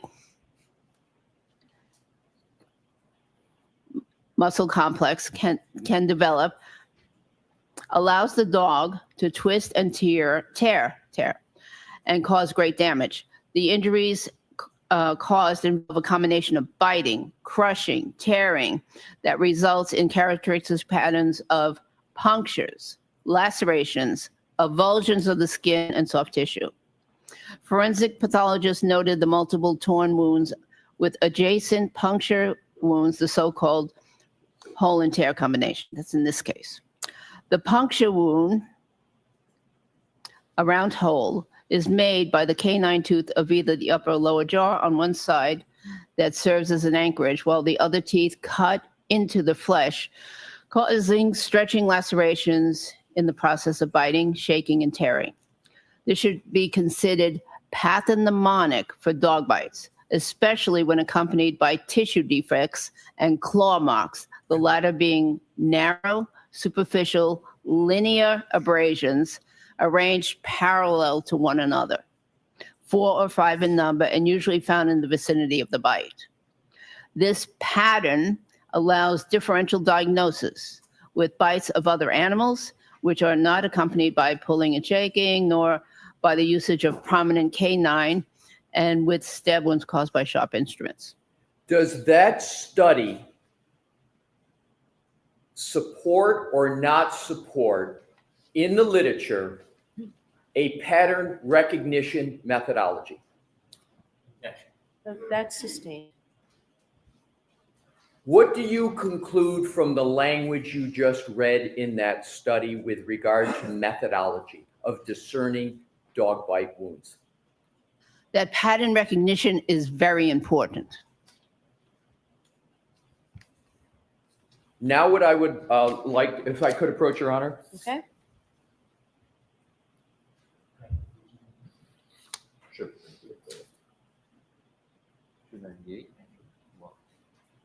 If I could return this to Madam Court Reporter and please request Exhibit QQQ for identification. Thank you, Madam Court Reporter. May I hand it to the witness? Yes. Thank you, Your Honor. I've now handed you what is marked for identification as Exhibit QQQ. I would ask, please, that you, is that the Pollock study that you referenced in your direct and in your cross-examination? Yes. Could you please, as you did with the Munich study, can you please articulate the relevant sections with regard to your reliance upon that study? Yes. So this is an article from the Institute of Forensic Medicine at the University of Vienna. Is that a peer-reviewed study? Yes. Please continue. Excuse me? Please continue. Okay. The title of the article is Fatal Dog Bite Injuries. And there's a summary. It says the dog's front teeth. So let me preface this. This was talking about a deceased child. And they describe the features. It says the dog's front teeth left marks of individual circular or scratch-like abrasions, as well as slit-like skin severances. Slit-like skin severances of the skin, arranged in curved lines. The pattern of the skin lesions largely corresponded to the anatomy of the dog's set of teeth. No tissue defects could be detected. And is there any other section of that study that references pattern and pattern recognition methodology? Any other Yes. words, any other section? And if so, could you please read them? Yes. So on page 491, there's a section called the morphology of dog bite injuries. What does morphology mean? It means the shape. And so it goes on to say the anatomy of a dog's teeth is the key to interpreting injury findings. The particularly long, cone-shaped, pointed canine teeth often create sharp-edged wound slits that can be mistaken for stab wounds. The bite mark on the skin is ideally a complete and congruent imprint of the front dental arch. Sometimes only the protruding canine teeth are imprinted. If the shorter incisors leave an impression, smaller skin lesions, parentheses, round pressure marks or streaky glide marks, can be found between the impact points of the canines. In practice, it is hardly expected that all 6 incisors will act uniformly. I'm sorry, I didn't hear that sentence. Could you repeat that? In practice, it is hardly expected that all 6 incisors of a jaw will act uniformly. Is that sentence relevant at all to what you've referenced as an incomplete bite? Yes. How is it relevant? Because if not all the teeth impact, then you get a partial bite. You know, you get irregular appearances. There's another sentence that's important here. A gap in the injury pattern can have several causes. Oblique biting, so what that means is not dead center on, but off to the side a little bit. Oblique biting. Curvature of the body surface, which we could have in this case around the arm, the edges of the arm. Mr. Wu, could you please put Exhibit 1 back on the case? And Dr. Russell, would be helpful as you're discussing these items, if you could determine whether or not what's discussed in that study is at all depicted in this exhibit. Okay, so we discussed oblique biting, which is off at an angle. Curvature of the body surface. So here we have a body surface that's actually quite irregular. There's curvature down here. There's definitely curvature around the elbow.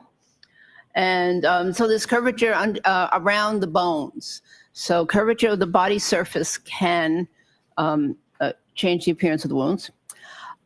Interposition of textiles, so that would be clothing.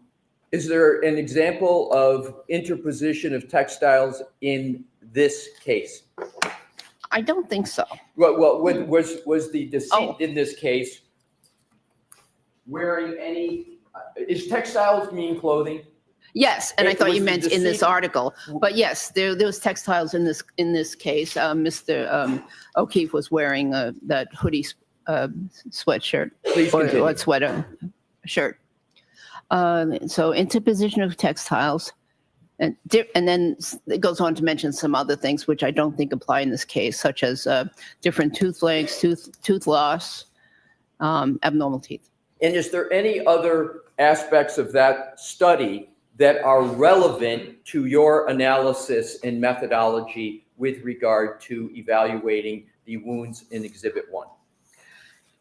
You know, a lot of this article is relevant, and I don't know if you want to keep. I don't want to keep on keep reading. reading it, but if there is a section, because then I'm going to have a few more questions once you're done identifying the most relevant sections of the article.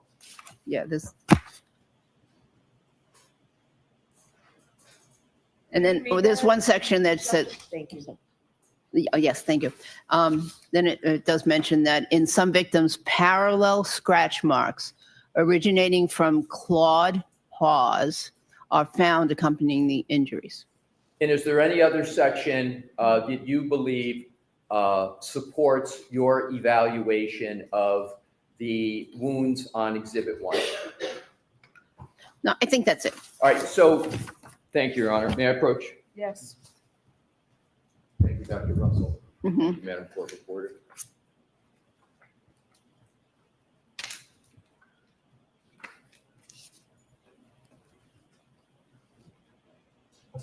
So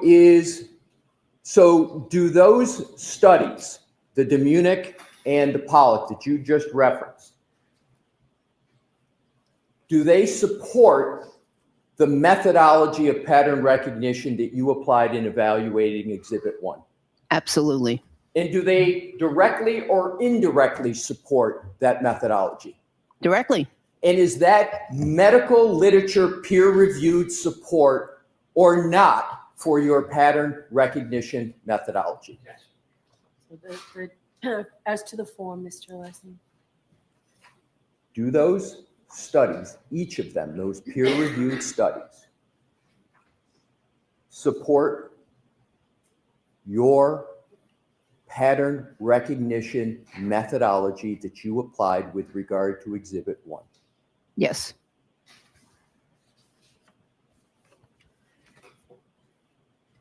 Did those studies look solely at individual wounds, or did those studies methodology look at the overall pattern to evaluate and discuss wounds from dogs? Ask it differently. How did those studies evaluate wounds with respect to individual wounds and overall wounds? How did the study evaluate those? They described some individual wounds. There were numerous wounds. Described some individuals, but they looked at the overall pattern to make recommendations.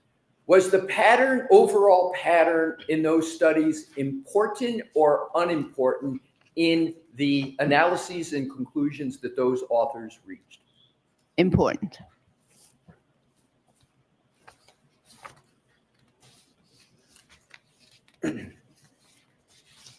Now let's switch topics.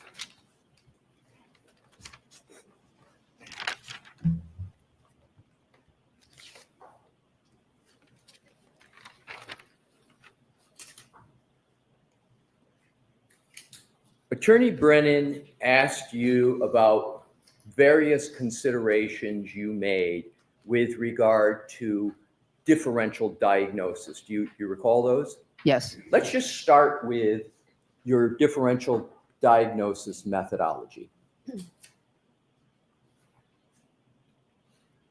You describe whether or not you took into consideration additional information that was presented to you in determining whether your initial hypotheses was correct or not. Describe just generally that process and whether or not you took new information and retested your hypotheses. Describe that process that you undertook just generally.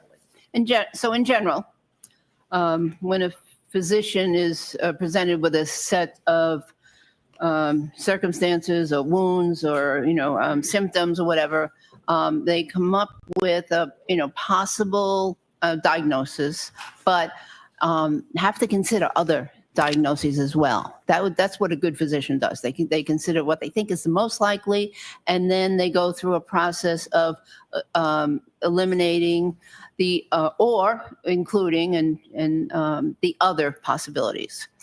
Would you like to give an example, like chest pain or? Well, I'd like to give you an example of what you used here in this case as okay. the application of that. Well, okay, so I'm just describing the overall process because if you came to a diagnosis and narrowed in on it and never considered any other information, sometimes your diagnosis is going to be wrong. And so, so you have to allow for other information. And so I did that in this case. You know, I examined the circumstances, examined the wounds photographically, and came up with my impression. But I also considered other possibilities. What else could cause those scratches or those abrasions? And did you honestly and scientifically consider those other possibilities as you continue to review the information, old and new information in this matter? Yes. And did that process allow you to avoid confirmation bias? Yeah. Yes. So in terms of that process, now let's go through some of the items that Attorney Brennan discussed with you. He asked you several questions, one of which, did you evaluate news clips in audio clips? You remember that questioning? I remember a question about some news clips. And did you recall your discussion with Attorney Brennan about acute grief reaction? You remember that discussion? Yes. Now, in terms of acute grief reaction, you talked about it, and do you recall discussing that sometimes people who have a traumatic event, that acute grief reaction occurs? You recall that discussion with Attorney Brennan? Yes. Now, do you recall also mentioning that sometimes these patients engage in self-blame? Yes. And my question, among others, is when they go to self-blame, from your experience as emergency room physician, seeing patients with this, as you discussed with Mr. Brennan, are there instances when patients blame themselves for something when they're not to blame? Sustained. Can you discuss what you meant by self-blame in acute grief reaction? Sustained. Your Honor, may we approach? Okay.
May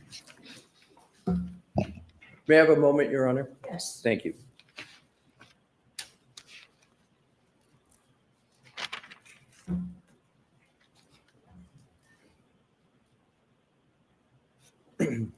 Dr. Russell, do you recall questioning by Attorney Brennan with regard to some alleged clip with regard to a motor vehicle, the Lexus and the pedestrian in this case? Do you recall that discussion?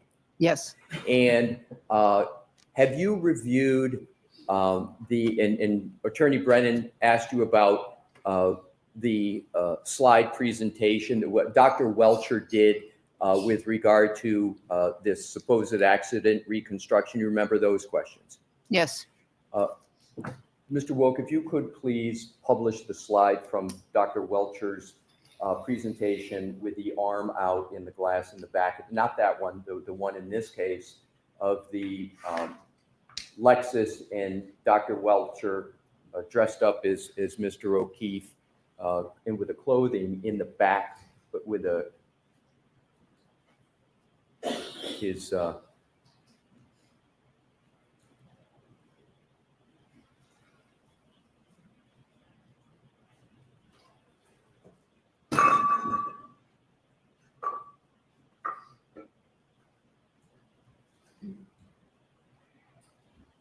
that would be toward the back of that slide presentation, probably around 130-ish, 120. That's it, yes. And what slide number is that? 109. So, Dr. Russell, can you see what is depicted on that slide? Yes. Is that impact that is depicted on this slide, is that a clip or is that a direct impact to the arm? I believe that that's a rather direct impact. Okay, so this is a direct impact. And now, from your experience, and you were asked about this on cross-examination, a direct impact to the arm, assume, as was discussed, a motor vehicle, 6,000-pound Lexus going 24 miles an hour in a reverse with a direct impact on the arm. From your experience as an emergency medicine physician, what type of injuries would you expect to this arm? So I would expect at least significant bruising, at least. But I would also expect fracture, possible dislocation of portions of the arm. What portions of the arm would you expect fractures and dislocations? Well, from this image, if it impacted that section of the arm, and let me use my pointer, right here, a very good possibility that there would be a radius and ulnar fracture of the forearm or an elbow fracture. Could you please stand up and with your Honor's permission, show where the radius and where the ulnar bones are of the arm? Lights on, please. Thank you. You can keep the lights on. So the radius and ulnar are the two long bones in the forearm right underneath the skin. And then they join with the humerus bone here in the upper arm at the elbow. And those, of course, these bones are they're susceptible to fracture with a significant impact. And also the elbow would be susceptible to fracture. How about the hand? The hand could be injured. It depends on where the hand was in relation. And also, if there was a fall, there are other mechanisms that could contribute to a fracture from the actual fall onto the ground. So there could be a wrist fracture, digital fractures. It depends on the circumstances. Thank you. And do you, you can be seated. Thank you very much, Dr. Russell. From a direct impact to the arm, as you said, is depicted here. What is the likelihood of there being any fracture to any bone? Yes. Sustained in that form. Do you have an opinion based upon a reasonable degree of medical certainty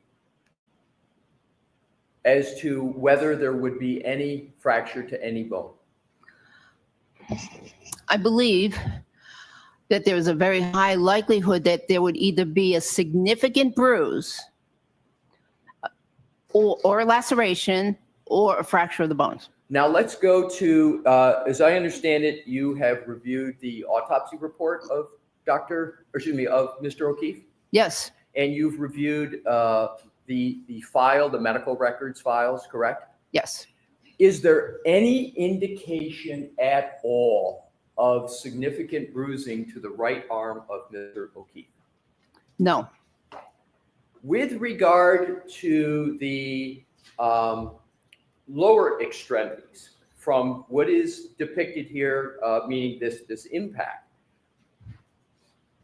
did you evaluate the autopsy and the medical records to see what evaluation was done of the lower extremities? Yes, a very extensive evaluation of lower extremities was done. What very extensive evaluation was done and by whom?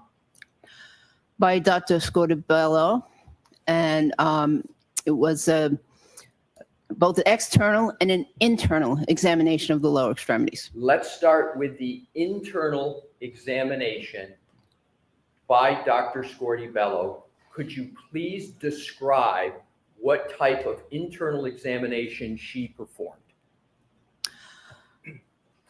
Well, she opened up the legs. Sustained.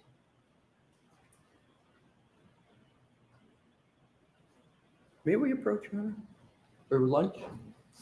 All right, Jurors, I'm gonna send you out for lunch, okay? We'll see you too. Yes, come on up. Please.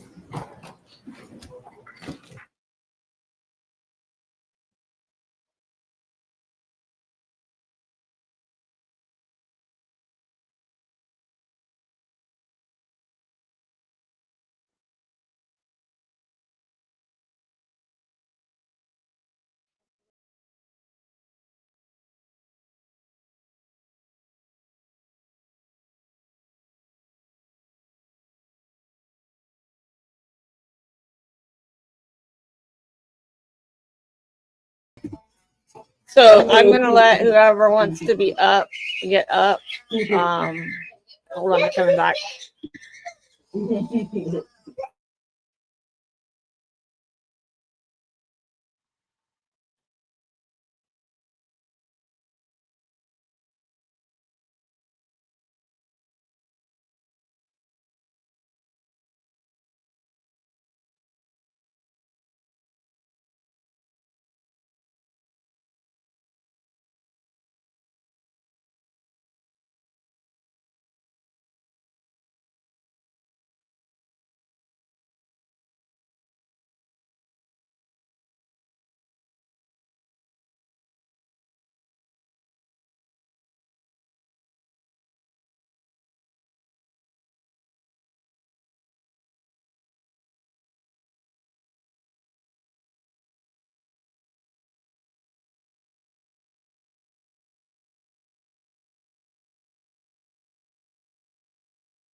So funny. I'm reading the chat and kindergarten cop Keiki has a speech impediment.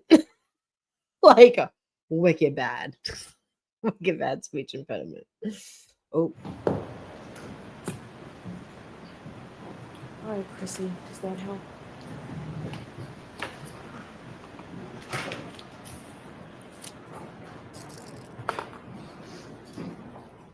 All right.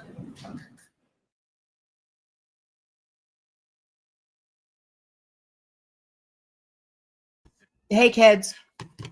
So Kelly, hey baby. Hi, even though I don't like you guys because you guys are mean. I don't like you. Who's mean? You, Nikki, mean. No, we're not. Yes, I'm teasing. We're not like maybe you're a little sensitive. I'm not. I'm just teasing. I just tried to walk away from the conversation that we have privately that does not belong on the internet. I'm not saying it. I'm just saying you're mean. You did. All right. Kevin, you there? I am. Hey, baby. So, What's what up? do you guys think? If I hear the word methodology again, it'll be too soon. I hate that word. Me too. Me I too, honey. That Thank and you that started it. Or to a reasonable degree of medical or scientific certainty. I can't stand that either because that's like, what if any? That's the new what if anything. Right, I agree. down. I agree. Let me get them stuff to turn on. Calypso, yes, she denied it, even though it probably rightfully should have been granted because it was fucking crazy. I had to go back and watch it because I'm kind of out of the game today. Oh, we got a knick-knack. Oh shit. Oh god, that came in with a lot of noise. Whoa. Are you in the bathtub right now? I'm washing the dishes. Sorry. Oh. Sorry. My bad. My Does bad. anybody want my children right now? Huh? Does anybody want my children? I'm selling What? them. I'm selling my kids to the highest bidder.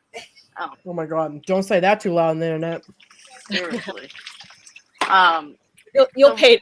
You'll we pay. hate the word methodology. Did you know that I'm allergic to methodology? I'm allergic to the word. Are?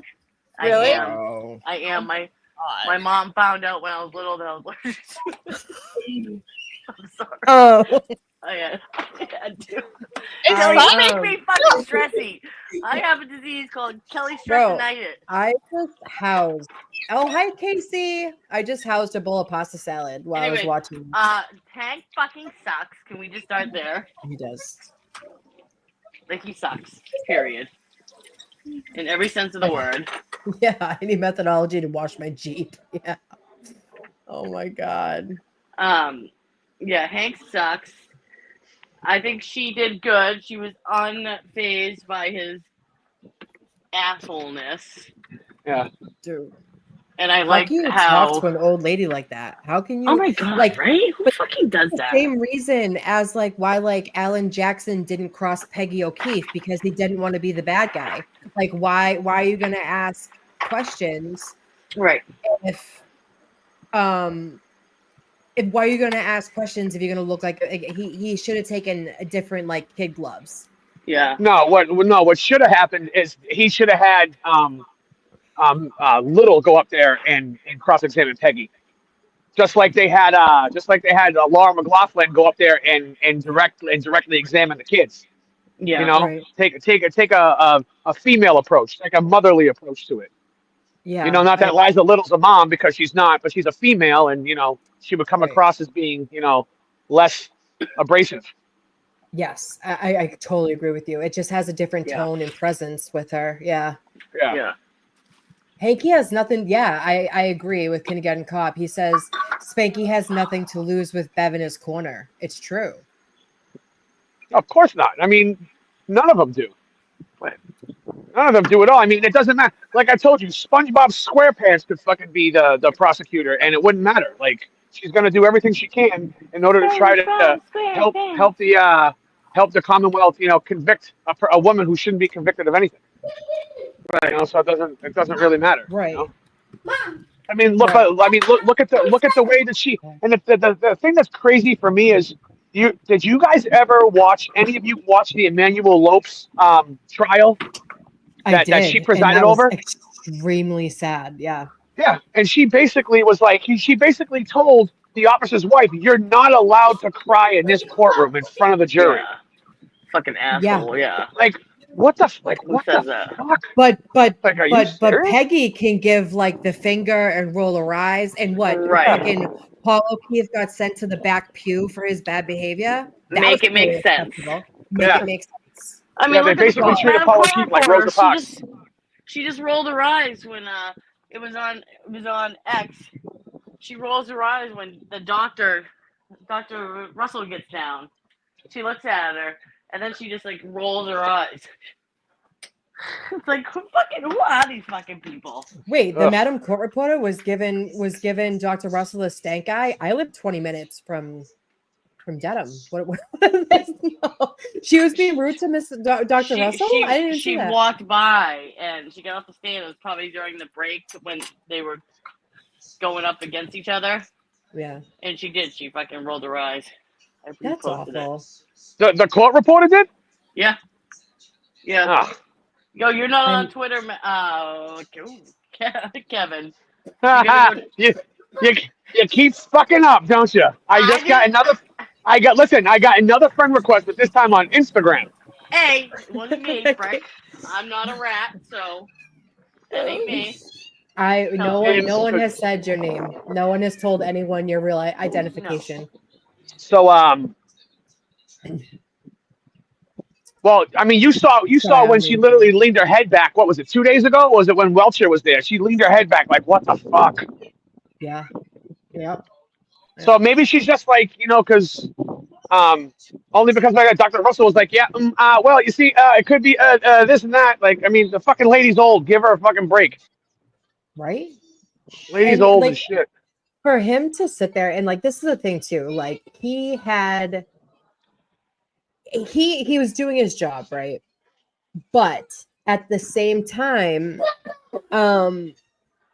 you're discrediting a woman who was not only law enforcement at some point in her life, but she is like a double doctor, like in all of these different things.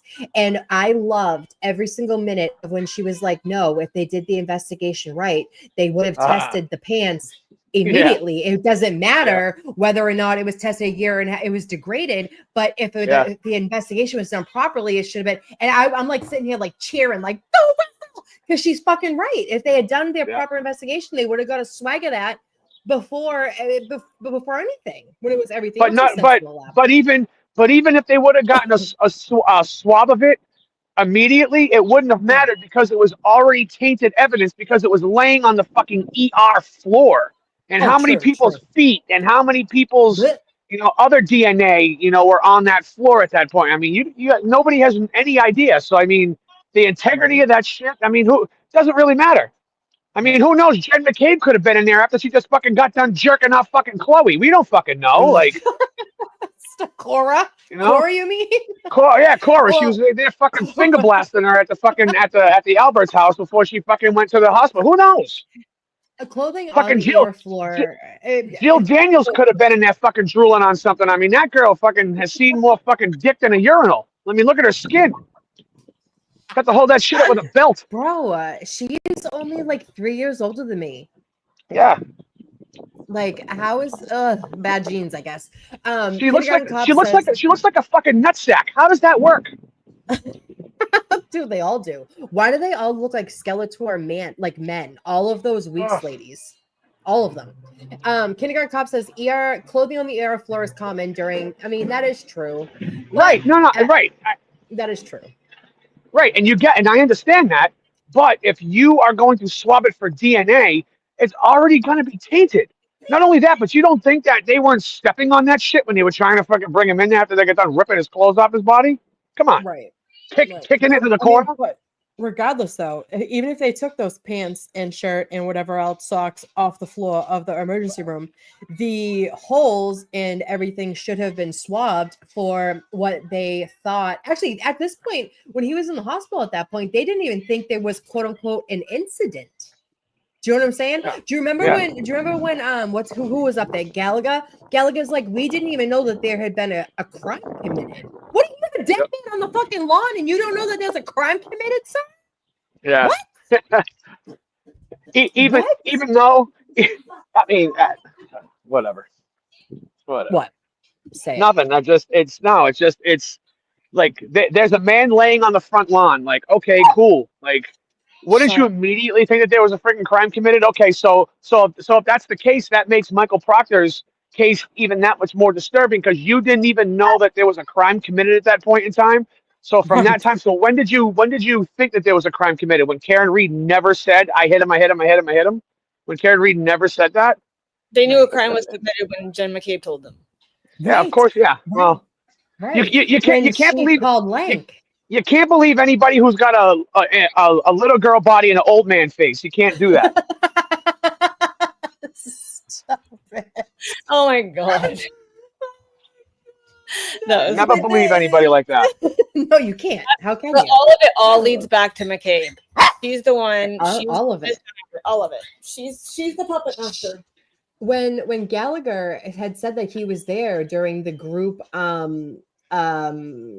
interviews the next day or like later on that day, it was said in open court that Lank was called by Jen McCabe saying that she remembered stuff that was pertinent to the investigation. And that's how they ended up over at the Albert's house with the group interviews because fucking McCabe texted or called Lank, who also has had way too much involvement in this fucking case. So Lank told her if she remembered anything, she should call his cell phone. She called the cell phone, and then when he got back, like 30 minutes after he left, and that's when he came back, told him, and then that's when Proctor was what finally went out.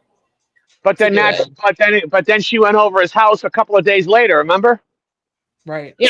With Carrie Roberts.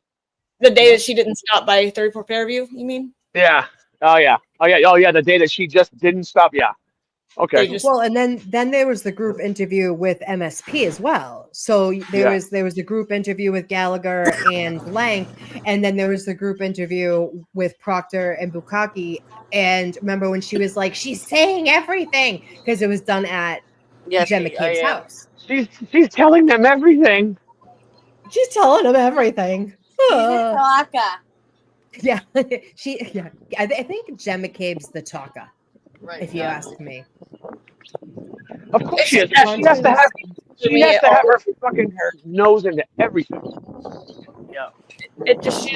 She's like you said, everything. It doesn't matter if it's John O'Keefe. It doesn't matter if it's anything else. Like you hear, she's got her when it comes to Aiden, when it comes to the DA, she's got her nose in all of it.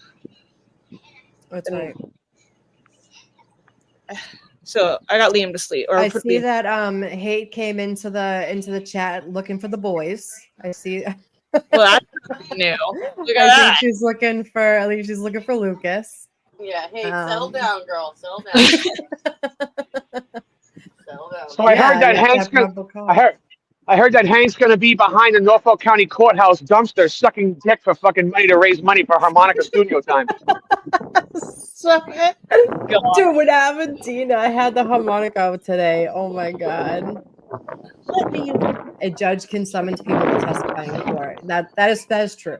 But you can't force someone to talk to you like the police officers. Right. At least she admits her problem. She says, "Yes, I'm thirsty." We were wondering where you were. Hey, you've been gone. Go get a drink, Kate. Go get a drink. Just like a cup of water or something. Pull yourself up. Well, it depends upon what type of thirst you're talking about. Right. She needs to take a cold shower. Yeah.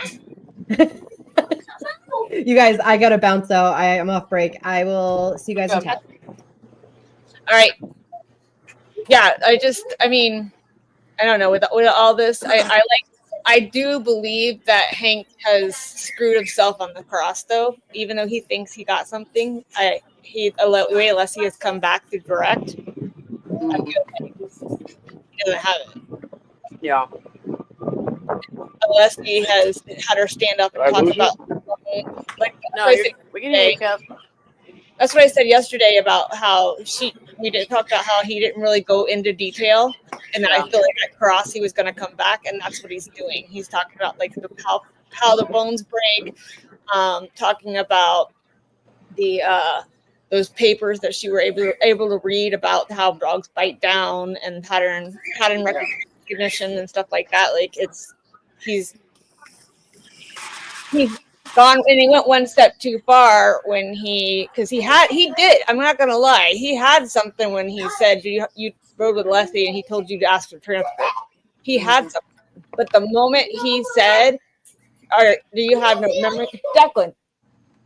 The moment he said your memory, or do you have problems with your memory? That's when he overstepped and lost it again. Mm-hmm.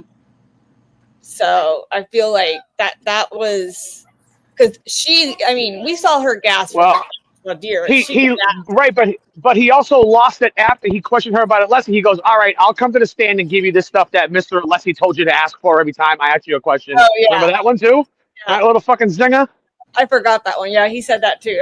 Because her gasp is what I remember, and that's what I remember on. That's what I remember from the voir dire when I don't remember what he said at the voir dire, but she was like audibly gasped at him. Yeah. And I was like, what the heck? And I just, and his colors are showing. He's trying to be nice, but. Oh shit, Amy, you serious? Holy shit. What? One of Puff Daddy's witnesses can't be found. She's victim number 3. She's either in hiding or she's swimming with the fishes. Yeah. Probably. She's been around the world and Swimming with the fishes. She's afraid to testify. Right. I just, and I really do hope that being that I was reading their motion for reconsideration of Michael Easter, and I really hope she takes that into consideration. She's not going to. Well, she said that they could get it out. Definitely won't. No, but she probably won't. But they say in the motion that she said that they could get all the information out of the investigation from all the police that were being called that was on the witness list, and they only called 2. They called Gallagher and they called Buchanan. So with the 2 of those, they say there's nothing wrong with the investigation. So how are they supposed to have information to say that they could say this is not right with only 2 people? Well, right. They're trying to get they also filed something about the Commonwealth not calling Higgins, Albert, and Proctor. Yeah, the missing witness. The missing witness test. That one, I don't know. I think she would consider Easter more than she would that one. I feel like. I gotta jump back. I gotta get off and then jump right back on. My fucking stream ad's acting up. All right. Liar. Hey, I'll have to take your bull crap. See, you have other people who don't want to take it. Yeah, well, that's people at work. What happens if you're summoned to court? It depends on what it's for. They'll put a warrant, a bench warrant out for your arrest. It depends. Yeah. Like you have depending on what it's for. Yep. But sometimes they just put a warrant out and they don't go looking for you. Yeah, it's just like if you get pulled over at a traffic stop, then they'll do it. But they're not going to send the violent fugitive apprehension team because you say bad words on a computer. Yeah, they will just. It's kind of like with what's conflicting. Put a warrant out for your arrest. We all said that it just depends on what it's for. That's what we said. Yeah, same thing with like jury duty. Yeah. Now, if you don't show up for jury duty, it's easier to have that as to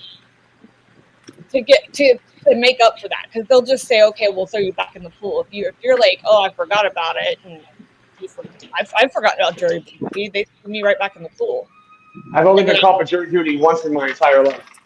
I've been called for jury duty, but I tore my fucking LCL the night before and couldn't go in because I was in the hospital. So that was my excuse. That's a little bit of an excuse, I think. Mm-hmm. Yeah, I think they would pass that one. No. Yeah. Yeah. So have you guys ever been picked to be on a jury? Because the only time that I was ever picked for jury duty, I got picked to be on a jury, but because of the fact that I answered questions the way that I did, because I didn't want to be on a jury, they never picked me.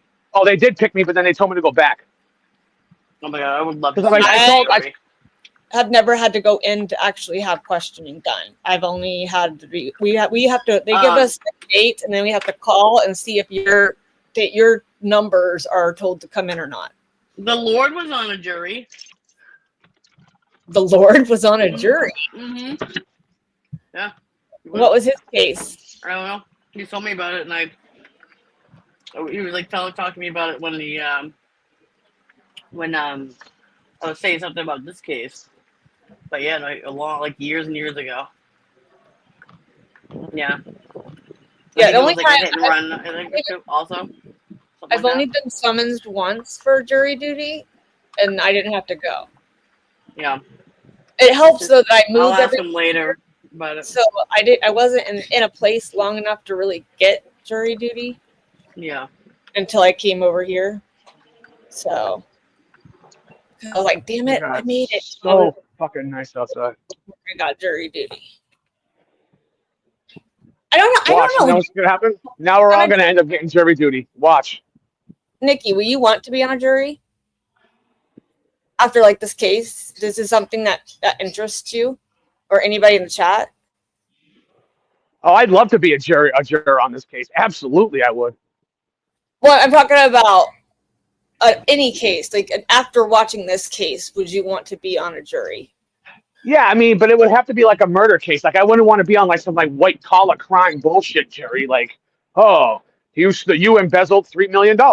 What'd you do with it? I bought a fucking monkey. No, I don't want to fucking be on a jury like that. Bought a monkey. That's funny. You know, I'd rather be on a jury like this shit. You know what I mean? Like, if I were gonna be jury duty, put me on like a murder trial that's like crazy because I want to see it. yeah, exactly. I want to be watching what's going on. Put me on a murder case, or you know, like. Casey Anthony jurors, they still do interviews. Yeah. Like a home invasion case, or you know, like a vehicular homicide case, like something like that. Something that's got some substance to it. You got a drunk driving guy. Yeah, like I would even do a drunk driving case. Listen, just for the record, I am a great designated drunk driver. You just designate yourself to be the alcohol one that drinks the beer. Yeah, I'm kidding. By the way, I'm kidding. Just a joke, little satire. Are you okay? Is your StreamYard messed up, or is she on the phone? Who knows? Listen, she's messed up. She is, but I still love her. Right. I still love her. Kevin. There she is. Do me a favor, go fuck yourself. She heard your ass. I can't do anything else other than be on StreamYard. If I do, it jumps me off. Like, I thought you had a phone call or something. Because you weren't no, there. it's just, I can't even like check like if I get a text or a message or check something. Yeah, I online. can't. Yeah, same thing with me. It dumps me off the StreamYard, and then it dumps me off of my headphones, and then I have to go back in. Same. That's why I just had to come back. I just did it Speaking again. of which, I just got myself a new headphones, and I bought some based off of what you guys said. What I one got did you get? Beats. Oh yeah, that's what I have. I love my Beats. So we'll see. I hope they like stay in my ears. That's not my only concern is them staying in. But hey, Mine Scott. fall out. I fall asleep with them. I sleep with them, and they fall in the middle of the night. But I'm able to fall asleep while they're in my ear, and then I just gotta hunt them down. Do they bother you? Because I sleep with them. I sleep with ones in my. Scotty McGinnis is in the house. Right. Hello from the buffer zone. Hey, Scotty. Welcome. Hey, Scott, how many people over? Are they having a kazoo off? We love you, Scotty. Here, Scotty's the man. I'm not buffering, but the buffer zone is. They're having a kazoo off over there. With all their. I loved it this morning. It was great, the music. And then Kelly cut it off. I was like, damn it. I know. I felt bad, but I knew it was just like you never know. Like the days the fun. If I'm not paying attention and have it up like right on the screen, she starts on time. The days I don't pay attention, she's 20 minutes late. So I try to make sure I'm Yeah, there. yeah, Jay and Hall. It is a skin flute. That's what he does play. You are absolutely correct. He plays a skin flute with his mouth, and he plays the kazoo with his butthole. That's how he eats hot dogs too. He gets blowjobs with his butt too. Just to let you know. Oh my God, Kevin. Good old Hank Brennan. He has blowjobs with his asshole. That's freaking funny. No, I just, hey Scott, what's going on down there? Is there anything interesting? Do we need to know? Like throwing a hot dog down the hallway. Oh my gosh. We love Scott here. Scott's our no fucks given buddy. I love Scott. He's Yeah. Yeah. he's Scott's a blast. I think he might have left. He was just here for a second to say hi. Bye, Scott. Hey, listen, he lasted longer than Hank Brennan does in the sack. Hey, now. How would you know? Listen, I have my insider information. I don't answer Okay. questions either. I don't want to know your sauces. I just wanted to make sure. Like, You didn't ask for your sauce, Kev. Yeah, I know. I didn't get Hank Brennan's sauce either. So there's that too. Oh. No, is he married?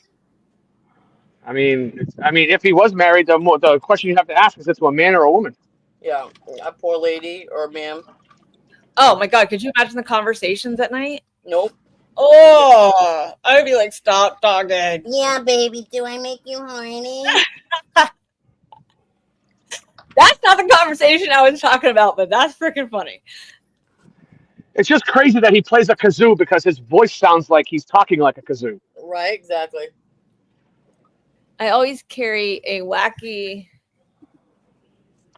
book with me in court. Then if they pick you and you have to approach the bench, they can see the title like UFO over this way. That's actually a good idea. Then you don't have to say it. You don't have Conspiracy theories for dummies. to walk in with like your tinfoil hat on. Be like, I just gotta take my hat off. Hold on a second. Old work ID, old ID for police. They let you go. But how did that cop get on the jury? I mean, we know how he got on the jury, but how did the cop get on the jury if that's the case? And by the way, I'm switching the feed from Court TV over to Boston 25 because I guess the Court TV feed is way behind. Yeah, it is. So I'm gonna try to see if that's.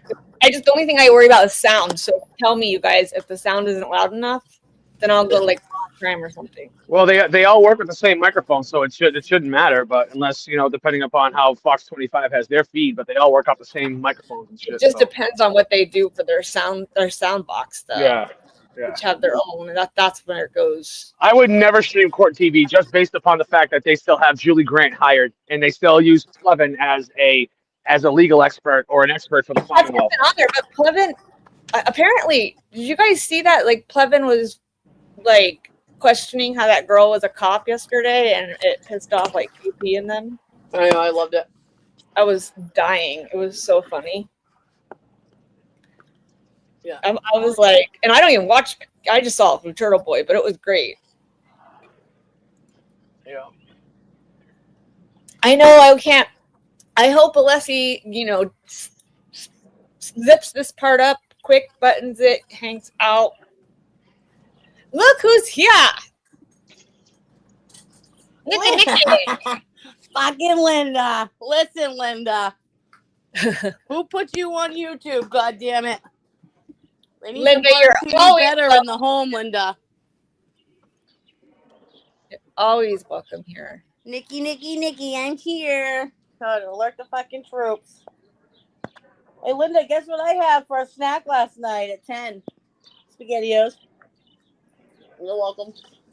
I don't like SpaghettiOs at all. Oh my God, are you fucking normal? Who doesn't like SpaghettiOs? I don't. I can see that out of you, bud. No, definitely no SpaghettiOs. No Chef Boyardee either. You kidding me? Or Hamburger Helper. Fuck out here. You don't like Hamburger Helper? No. Stroganoff? No. We eat stroganoff here like at least twice a month. of Hamburger Helper. Fucking Linda. Look at Linda go. Look at her talking shit. No. Fucking Nikki. Fucking Nikki. I like Linda. Linda, I like you. Do you need a link to come up, baby? You can come up talk with us. No, we do not need Linda. She wouldn't even know how to work it. Hamburger Helper's fire. No. I don't like Something's Hamburger fucking wrong Helper with you people. cheeseburger macaroni, but I'll make my own. And I like that. Like I just make Velveeta and then put hamburger in it with like salt and pepper and stuff. Kim, you made up a fake Linda profile. What the fuck is wrong with you? You need help. You need a hobby, babe. It was Kimmy. She get it. She's teaching her. What do you call 100 cows masturbating? You're stroking up. That's funny. That was funny. I hope he zips it up quickly and we don't have to listen to Hank on recross very long and we can get Lucky and Karina in. Yeah. Who do you think's going next? I think out of those Lucky- three, who do you think is going next? I just texted Sean. I said, your mom's in the chat. He goes, oh boy. Oh boy. I think it'll be Lucky because he's been there the last 3 days waiting. Watch out, bitches. Linda here. Also you butch lesbians too, because she said watch out butches. So watch out. Oh, butches. I didn't see that. I know she meant to type bitches. I'm just being an asshole. Yeah, I think it'll be Lucky because he was there all day Friday. He was there all day yesterday and now today. So I feel like it will be Lucky. But I also don't think Lucky will be like really, really long. I mean, I think that Hank Brennan is going to absolutely crucify Lucky. But again, it's not going to be a good look. And he's going to look like a complete asshole when he tries to trip Lucky up. And I really hope that Lucky is the one who has, I don't think he is, but I really hope he's the one who has a bombshell to say this time around. So he can shut Hank the fuck up. Oh. When you say we can get Lucky and Karina, it sounds like you're working on it. Well, maybe. I mean, it's my favorite wine, so I guess we can. Hank looks like Morocco mold. That's funny. Linda, you missed a good talk on Friday. I wish you were here Friday. You would have loved it. Feral Friday was pretty feral, I'm not gonna lie. Yeah, Tailgate Friday was the best. So I will say I made pasta and I cut up cucumbers. I don't have any tomatoes, so I couldn't do that. And I had sprinkled cheese, and it's just not the same. So Amy, I'm pissed and I'm jealous at you. His mind goes in the gutter. Jay, your mind is always in the gutter, but we love you. We love you. I need to figure out something to eat for lunch. I'm probably going to order something because I haven't. You should make Hamburger Helper. Don't order pizza. I'm not. Don't even get started. All right. I'm just going to say this. I'm now allergic to Nikki. All right. That's what I'm allergic to. I'm fucking allergic to Nikki. God. So since you're on the topic of ordering out, let me ask you a question. Why is Chinese food so shitty down in Florida? Oh my god, it sucks. Everything in itself sucks except for like barbecue. Barbecue. Barbecue And is where burnt it's at. ends. Yeah. Yeah, they just. When I was in Florida the last time, I tried alligator. It was pretty good. I don't know, gentlemen, what? At 103, I texted my best friend. I didn't realize she responded. I said, my friends don't believe I'm allergic to tomatoes. And she said, anything citrus, so that falls under that. Thank you. How do you eat tomato sauce and stuff? Because when it's cooked, it processes the acid out. Huh. So you're allergic to tomatoes? Yes. Anything? You are. I'm allergic to Psycho. anything citrus, anything that grapefruits, oranges, Orange. tomatoes, pineapples, anything that has the really acidic food. You're allergic to mangoes too? Yep. Yep. Jesus. Anything that falls under a citrus category, that's what I'm allergic to. And it causes me to, I don't get like regular like reactions where you can't breathe. It causes my ears to fill up with fluid, and then it causes like blisters in my nose. Huh. I can eat pizza because the tomato sauce is actually cooked, it's processed. But I don't know how to say it, but when they process it, yeah. See, Melanie said she can eat peaches when it's cooked, but she can't do it when it's regular. The way it's processed when it's cooked, it takes all the acid out. Like peaches? I was like, what is going on in this chat? Right. If I eat tomatoes or citrus, oh, Declan's saying hi. You don't have to get close to it, buddy.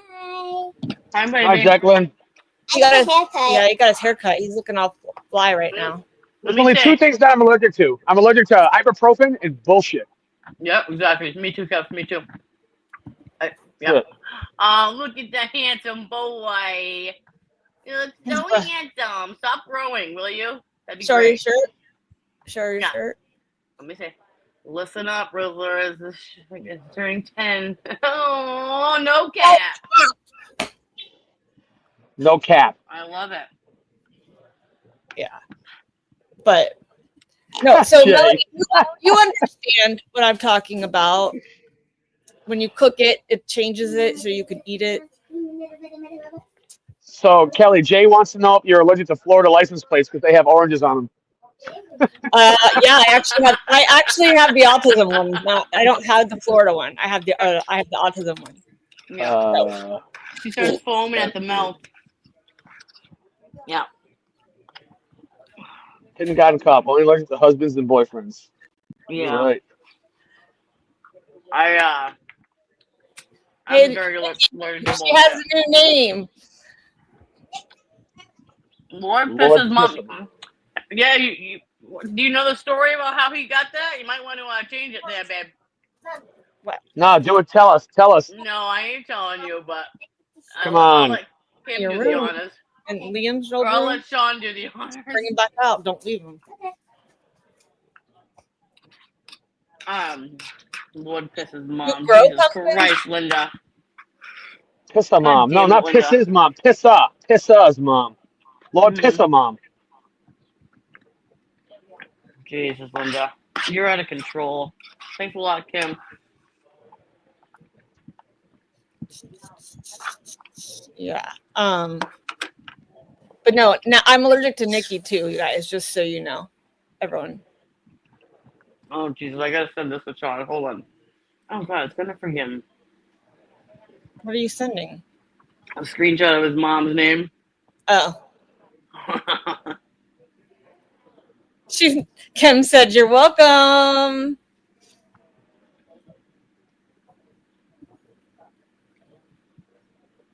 What? Sean R. Kelly, you. No, Amy, I'll tell you later. Oh, I was like, "What are you talking about?" I didn't understand that. Thank God No. you said it, and I didn't. Then I understood it. Yeah, I'll tell you later. I'm surprised they haven't told you. I've told you everything. Huh. Save the Manatees is his favorite. Yeah, I got the autism one. I want. They're supposed to be coming out with childhood cancer. That's the one I wanted to get. There's so many to choose from now. It's ridiculous. That's okay. Yeah, we go only have one. Live free or die. Now, in Mass, do you have to have 2 license plates, one on the front, one on the back? Yes. So Florida, you don't. Unless it's the old one that has the green numbers, and you only have to have one. But if you have the one with the red, you have to have 2 of them. No. Yeah, so Florida, you only have to have it on the back. You don't have to have. You can put vanity plates on the front or whatever. But in California, I lived in California, we had to have the 2. I mean, you can. Yeah, well, in California, when you sell your car with the license plate on it too. So I mean, there's that. You know what I mean? So. I can still play it, Kim, if you want me to play it.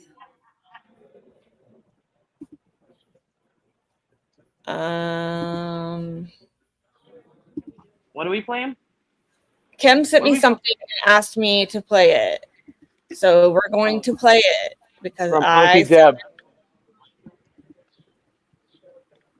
From Aunt Tom. All right. Hold on. Yeah, we don't deal with anything Tom over in this part of the woods. With the fucking neck of the woods. Ready? Sometimes you testify in June. I fucking How love him. come you changing up your tune when you might catch a perjury charge? How come you can't pronounce garage? I fucking love him. That's right. She said, what did she call it? How did she say it? Garage. Garage. Yeah, good old Vanessa Williams. Hank Yeah. says incisors. If you listen to him, he called them the dog's teeth incisors. Incisors, yeah, incisors. These people, like, the gross miscarriage of the vocabulary of the English language in this trial is just abhorrent. I was like, I actually had to like do it. I had to do it to rewind it on my phone because I was like, what did he just say? No. That was, I don't, Auntie Deb, for some reason, he can just pull stuff out of nowhere. He's so good at it. Like, in his songs, they make sense. They're not like just random songs. You know what I mean? Like, they're not just random words. They're they actually make sense with it. So, Yeah. like, his Notorious B.E.B., that is hilarious. Mm-hmm. R. Kelly is a solid over the line plant. Yeah, Heb, don't listen. Heb, Kevin, don't just listen to the chat, okay? Just don't listen to the chat. Says it's very descriptive verb though. We're kink shaming. We're not kink. What's going on in the chat? It's not king. Listen, it's not fucking kink. I'll tell you that. Okay. Amy's like, I don't kink shame. I'm like, where did this come from? Okay, we're back to Friday. Oh, fucking Kevin, breaking the law. My attorney Colin got booted. It's because I turned you in. That's why. I swatted you like I do Lucas. Oh, I didn't swat you this time, Lucas. I swatted Kevin this time. Oh, Yeah, R. Kelly can fuck all the way off. why? What's she done now? R. Kelly. Not me. Yeah. You said our Kelly. No, she's not our Kelly. Our Kelly. You know, you said our Kelly. No, I'm gonna be allergic to you too in a second, Lucas. Nice. Fuck off. Oh my god, that was funny, Lucas. What'd she do Well. now? He says. Actually, I do respond that way too. I ask what I do now because I usually screw up somehow. Kim. Well, today we've got tuna and egg fried rice, just for a change. Ooh, that doesn't even sound With fucking good. peas and carrots. I love fried rice. I like tuna, but not together. Oh God, I can't get enough. Honestly, I'm gonna fucking die of eating fried rice. I just can't get enough of it. I have it nearly every day. Jesus Christ, Lucas, that ain't healthy at all. How are you? Say again. You need to eat some tomatoes. Is what you fucking need to eat. Tomatoes. Is fucking Linda still in this chat? Don't give me none of Linda, this where are you? Americanized fucking food. Tomatoes, shit. It's tomatoes. I gotta ask Linda a fucking serious question. Okay, even Kim has said it's gross. Yeah. No.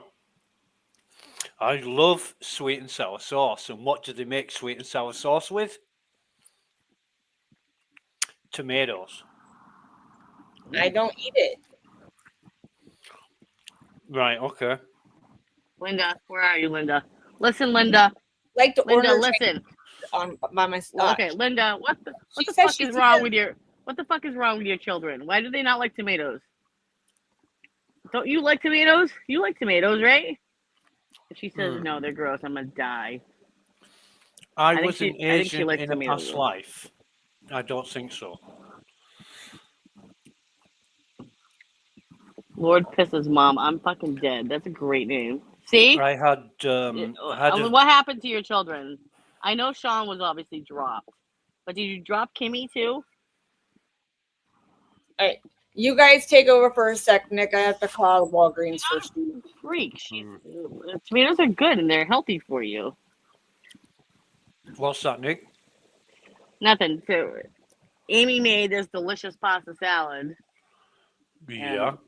And Kim was like, ew. That's gross. And I'm like, I eat tomato. I'm like, yeah. Because I do. Like, I'll take a tomato, like a nice, fresh, farm-grown tomato, and just eat it like an apple with like a little bit of salt sprinkled on it. So good. Okay. And she's like, you're fucking sick. I'm like, no, you're just weird. Who doesn't like tomatoes? Wild. But her brother's the same way. He doesn't like tomatoes either. But he eats tomato sauce, tomato everything. He like gags when I drink VA, and he like legit gags when he smells it. It's a fucking riot. Cracks me up. I do it just to piss him off. Especially if we were on a road trip, I would get one like every stop, and he's like, absolutely not.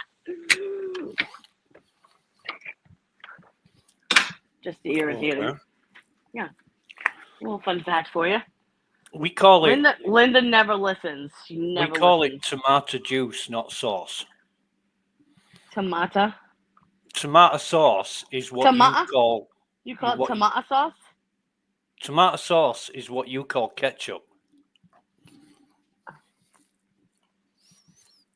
Hey, Teddy. Teddy actually attacked me this morning. Went to until I stomped my foot, and he realized that alpha mom is not one to fuck with. Yeah. Yeah. I will boot a puppy. I will. I will boot you. Yeah, I love you. Linda, are you serious? You fucking never shut up. Ow. Steve asked me to call Walgreens for him, and I call, and they're like, sorry, I would transfer you, but we're on a lunch break. Okay. Yeah. So I told him I'll call back later. Oh my god, Amy, I love the local farm ones. Oh, Steve loved you and Kevin yesterday. He was cracking his ass up. I'm not lying. He was on that couch over there. He's like, they're funny as shit. Who? Lucas and Kevin together. Oh yeah. Yesterday. I love Kevin and Lucas. What did we do yesterday? You guys were just making jokes and being your normal selves. Talking about sit on your hands till you go numb. I wasn't part of that conversation. I deny all fucking knowledge. You were totally part of that conversation. No, that was. I don't think I Mark. heard it. So That was Mark and Kevin. Oh no! We don't have like local farms to go shopping at. We have to go like to just little Oh hands on God, the you road. cannot beat a farm shop. it's Florida. They don't. Florida's Yeah. fucking wow. Now you can get some boiled peanuts on the side of the road now. You get some what? Bull penis? Boiled peanuts? No, boiled peanuts. Oh. Boiled. You have to say boiled. Boiled peanuts. You said Boiled. Yeah. peanuts. Have you ever had them? called penis, and Nikki was grabbing her fucking keys. Have you ever had boiled peanuts? No, I don't eat boiled penis, Lucas. I like fresh penis. I like my penis fresh. Boiled peanuts. Fresh and clean. Have you ever had boiled peanuts? No. Yeah. Depends on which ones you get, Melanie. I so think I had some in Georgia when we worked in Georgia. They were like Cajun, but they were like soaked in like Cajun like juice. It was wild. It was weird. Yeah, but yeah, I had those. I don't know if that's boiled. the only problem with that is that means I have to go outside and it's hot. and I don't like heat. What the fuck is a boiled peanut? Thank you, Amy. It's regular peanuts that they boil with like tons of salt and Cajun seasoning, or just plain with salt, or all kinds Oh, of so other. I did have it. They have all kinds of different flavors. And so yes, I have had boiled peanuts. People get a big pot on the side of the road, and they cook them, and they sell. People stop at the side of the road to pick up a bag or a cup full of peanuts, and that's what you eat. They're more like in Florida on the side of the really, road. they're not I like would a never regular. put my They're not mouth. like peanuts anymore. They become a bean because they're soft. I would not put anything that's on the side of the road in Florida in my mouth. I know there's a guy. There are a couple people that sell seafood on the side of the road. And I'm like, you're in Orlando. You're an hour from the ocean. Why would I buy seafood from you? Yeah. That's disgusting.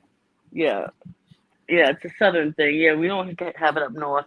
Boiled peanuts. See, Polly's my girl. She knows. No boiled peanuts. I agree, We're not- Polly. We're not boiling penises, okay? I promise. Oh, Well, Heather. Take Sorry, it. Heather. Take Yeah. it from somebody who lives on an island.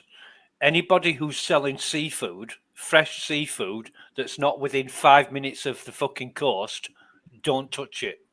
Listen, you ain't gonna fucking tell me nothing, okay? Because so Sean and I went to dinner and it was disgusting. We got scallops, and I got like scallops, shrimp, and then it had salmon, which I didn't want salmon because I fucking hate salmon. But anyways, just the scallops, like they were so fishy. Oh, and they were overcooked, so they were rubbery. Oh my god, it was a nice restaurant too, and I'm like, no, nope. Yeah, Linda, you're right. I do love. Look at fucking Linda. I do love a good coxicle. Yep. I am a fan of a good coxicle. Kim, what did you do?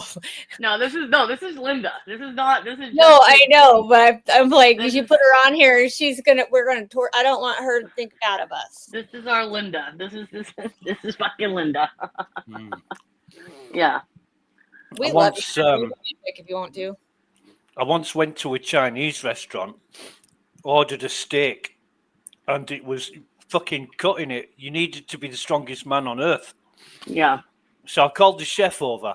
I says, "Oh, chef, this fucking steak is rubbery." He said, "Thank you very much, sir." What? What did you say? Hi, Jen. He said, "Thank you very much, sir," in a Oh. Chinese accent. Oh. Because Oh, the thank you steak very- was... thank you the very steak- much. Yeah, the steak was rubbery. It was rubbery. Yeah. I just got to where I like shrimp. Fucking wasted joke on you people, honestly. You're not. No. not. Linda O'Keefe is wild, Amy. Linda wanted to put Amy. As long So as we don't scare Linda, that's because I don't want to scare her away. Well, you can't scare Linda. I fucking promise you. I promise. You might be able to, but no. Shut your face. I have an allergic reaction right now. Oh. Linda's a handful. Yeah, especially on Saturdays.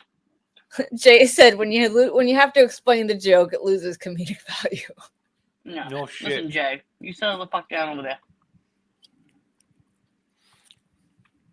You got to watch more Benny Hill. We love I love Benny Hill. Yeah, Benny Hill's full of fucking jokes like that. We're glad you're here. Yeah. We are glad you're here, Jen. We're crazy. Jen. Apparently, Karen only talks in threes, is what I learned this whole Yeah. trial. She says everything. That's all she does. That must be a weird conversation. Right. Because it's all threes. Except when it's 4 and 5. Or 6. Because the Jen turned into 4. Oh, it And then- depends. Yeah, it depends on who's saying it. Like and then Lally 5. turned. Well, we're talking Jen McCabe. Oh. Did she? I thought she only ever said it 3 times. I said it fucking 4 times in this The trial. paramedic said it was 4 times. Lally said it 4 Bye, times. Linda. See you. Love you a long time, Linda. Bye, Linda. Bye. And then it turned into 5 times. Who did it by? So, Jim Cabe. She did? Wow.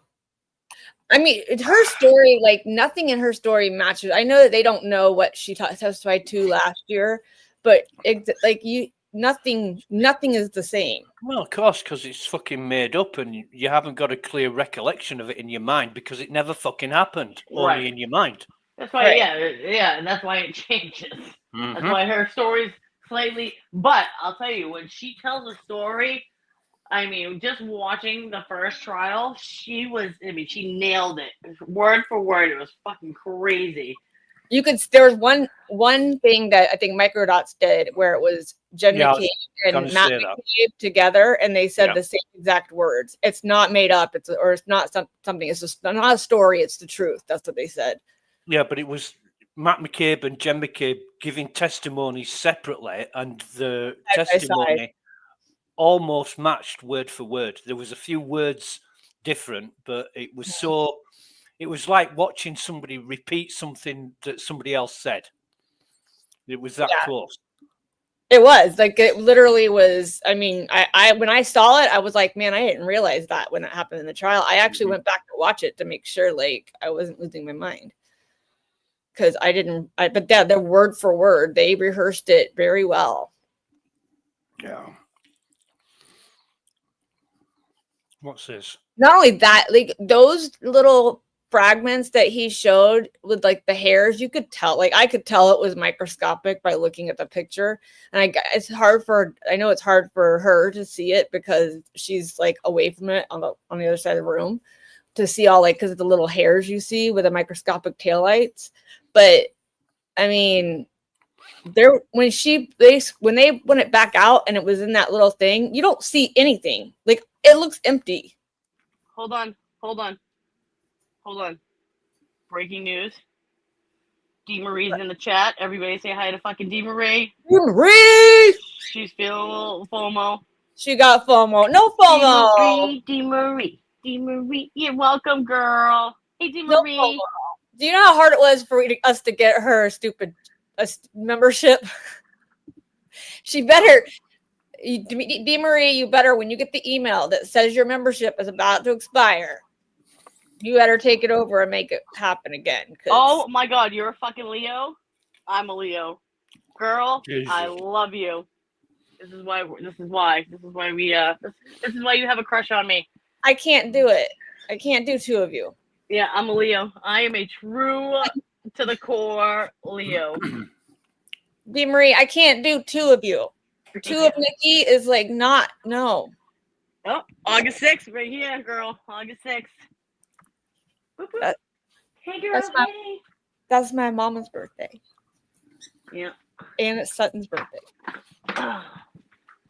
Nikki has a very important day to me. That's for her birthday. So that's why I have to love her.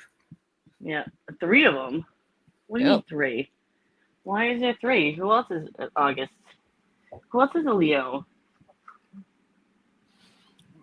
I bet a large number of people are Leos. You know what's funny is my mom is or was. Leos are the shit, Lucas. She never acted like it. Yeah. Leos are. She was probably the quiet, reserved Leo. Yeah, I'm Aries. They are. She was probably a July. Well, actually, no, she's not July Leo. It's my birthday. That's weird. Yeah, I am very intuitive, girl. As you heard. Yeah, horoscopes. She's the telepathic one. What are you talking about? Horoscopes are bullshit. I mean, come on. Heather, do you have FOMO too, Heather? We love you. Don't have FOMO. We'll talk to you too. Hi, Heather. Hi. Hey, well, my sister's name is Heather. That's why I call you Hev, because that's what Leos are awesome. Thank you, Polly. Thank you, girl. Thank you. Oh, fucking hell. Who's put the rainbow flag? Jay. You own a small business? What kind of business do you own? Oh, they're back. Good. Okay, bye.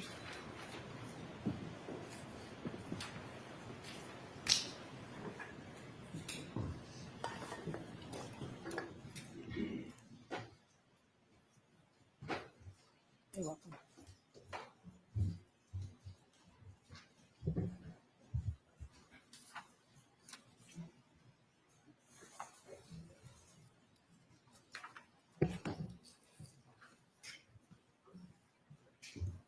back in session. You may be seated.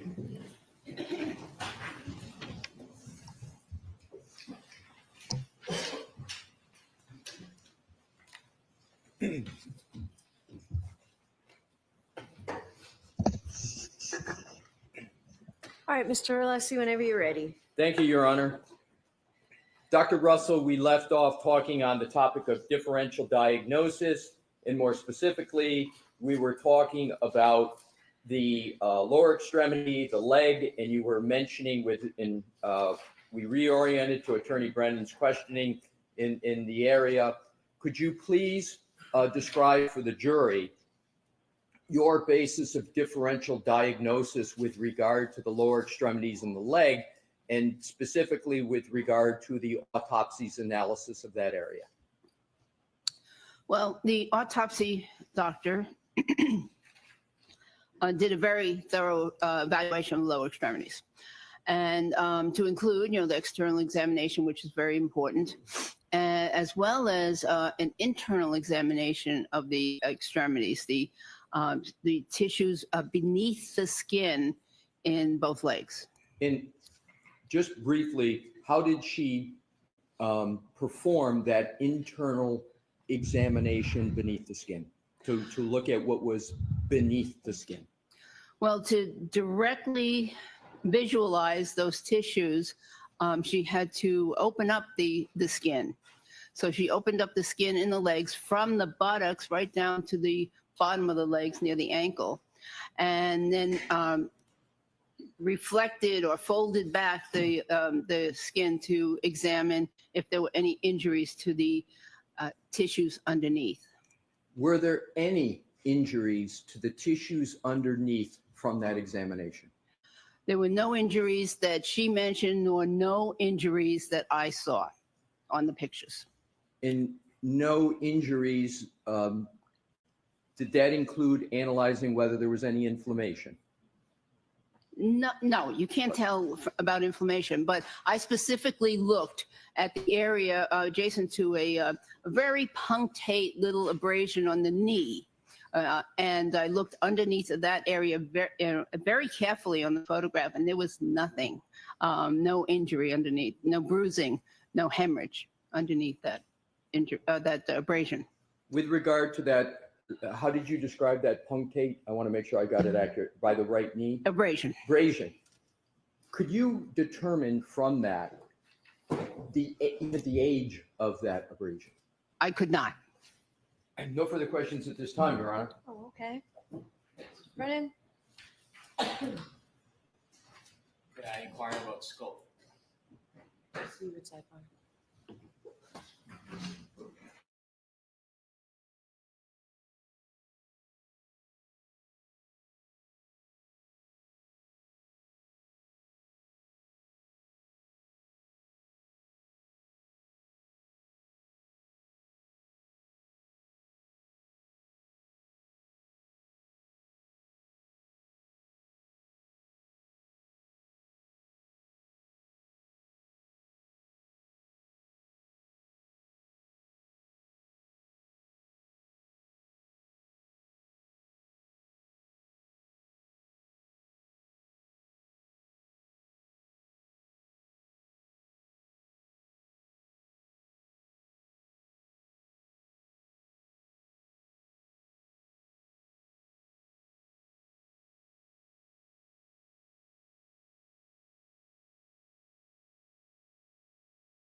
May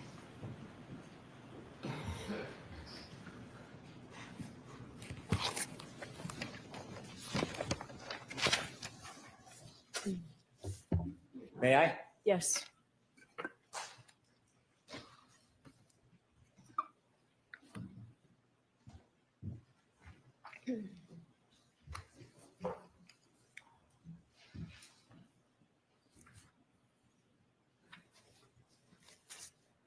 Dr. Russell, I asked you questions about your past testimony regarding methodology.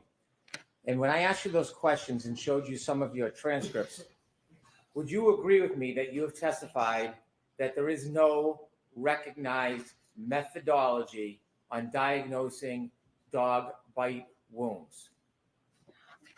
No, I believe I said that there was no standard methodology or no standard guidelines as to how to diagnose dog bite wounds. There is no accepted practice directing you on what is appropriate and what is not appropriate to identify a wound as a dog bite, is there? There are no accepted standards. When Attorney Lisi had you look at a couple of case files from the Journal of Legal Medicine, let me ask you about that. You're not suggesting that those articles substitute for the absence of standards in identifying dog bites from photographs, are you? Before standards are created, there are usually articles that have recommendations upon which the standards are subsequently based. That wasn't my question. So we're going to listen to the question, please.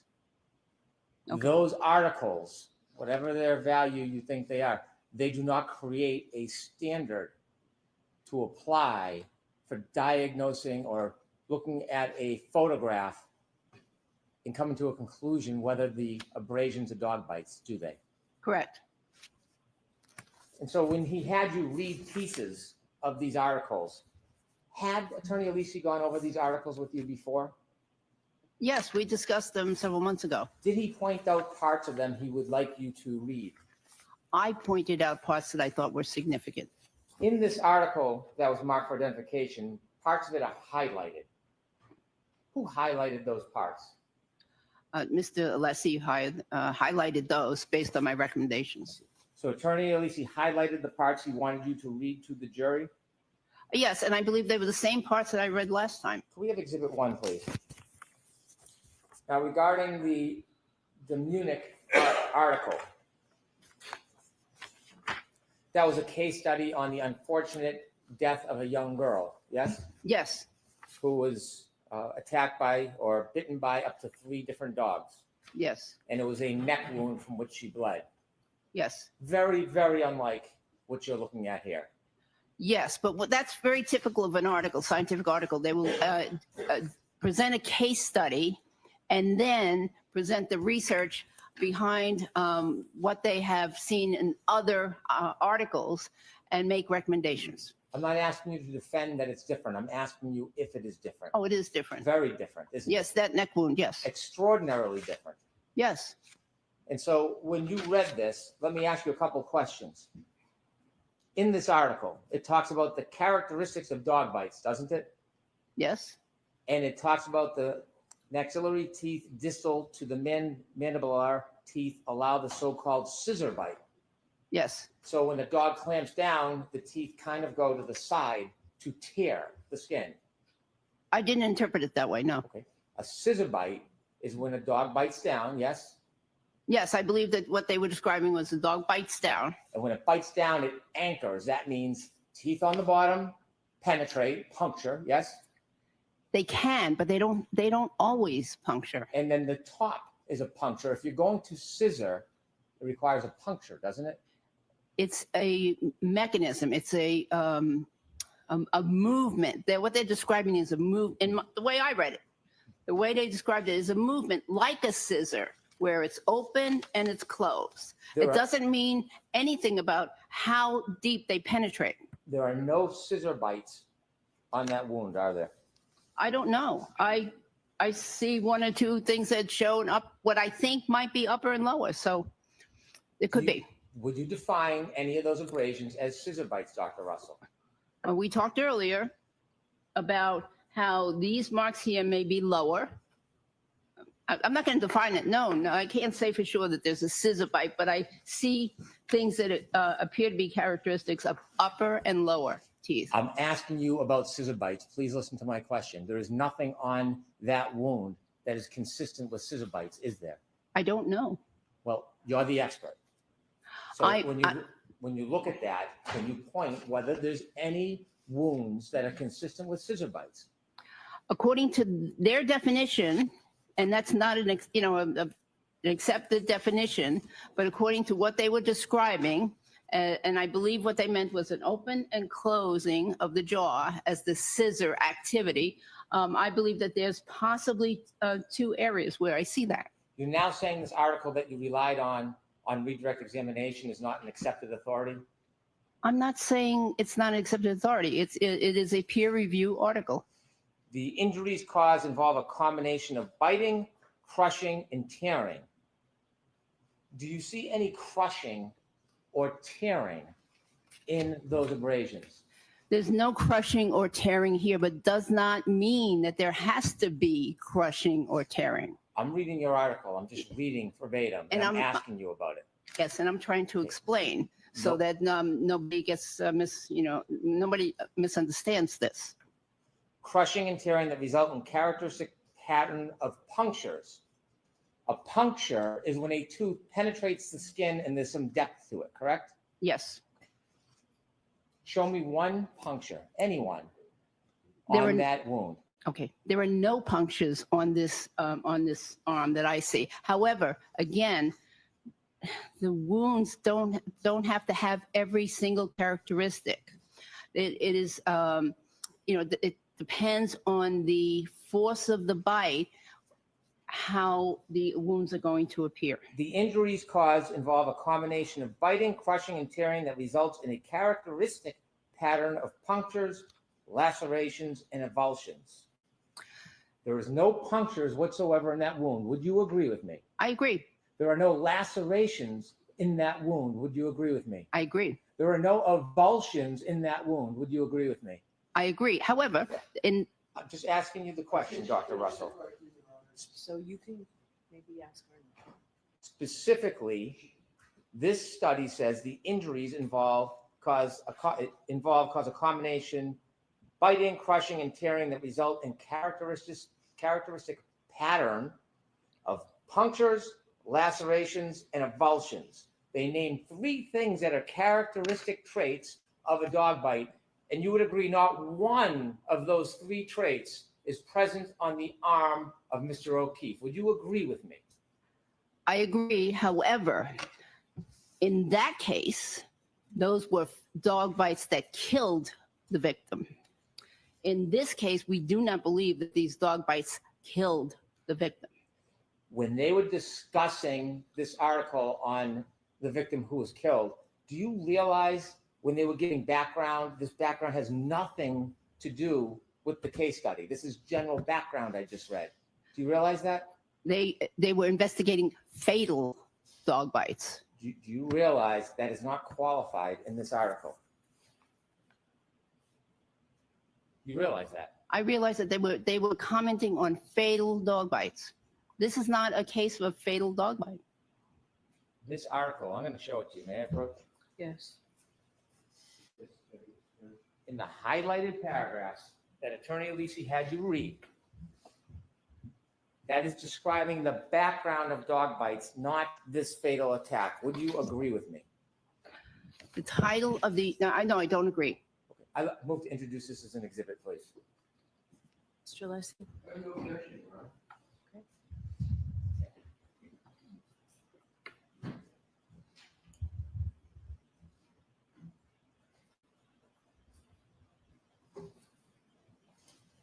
Is it 210?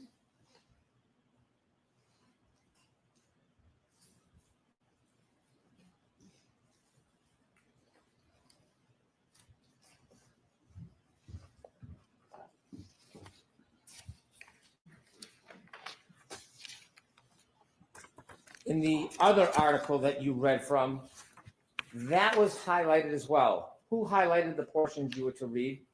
Mr. Alessi.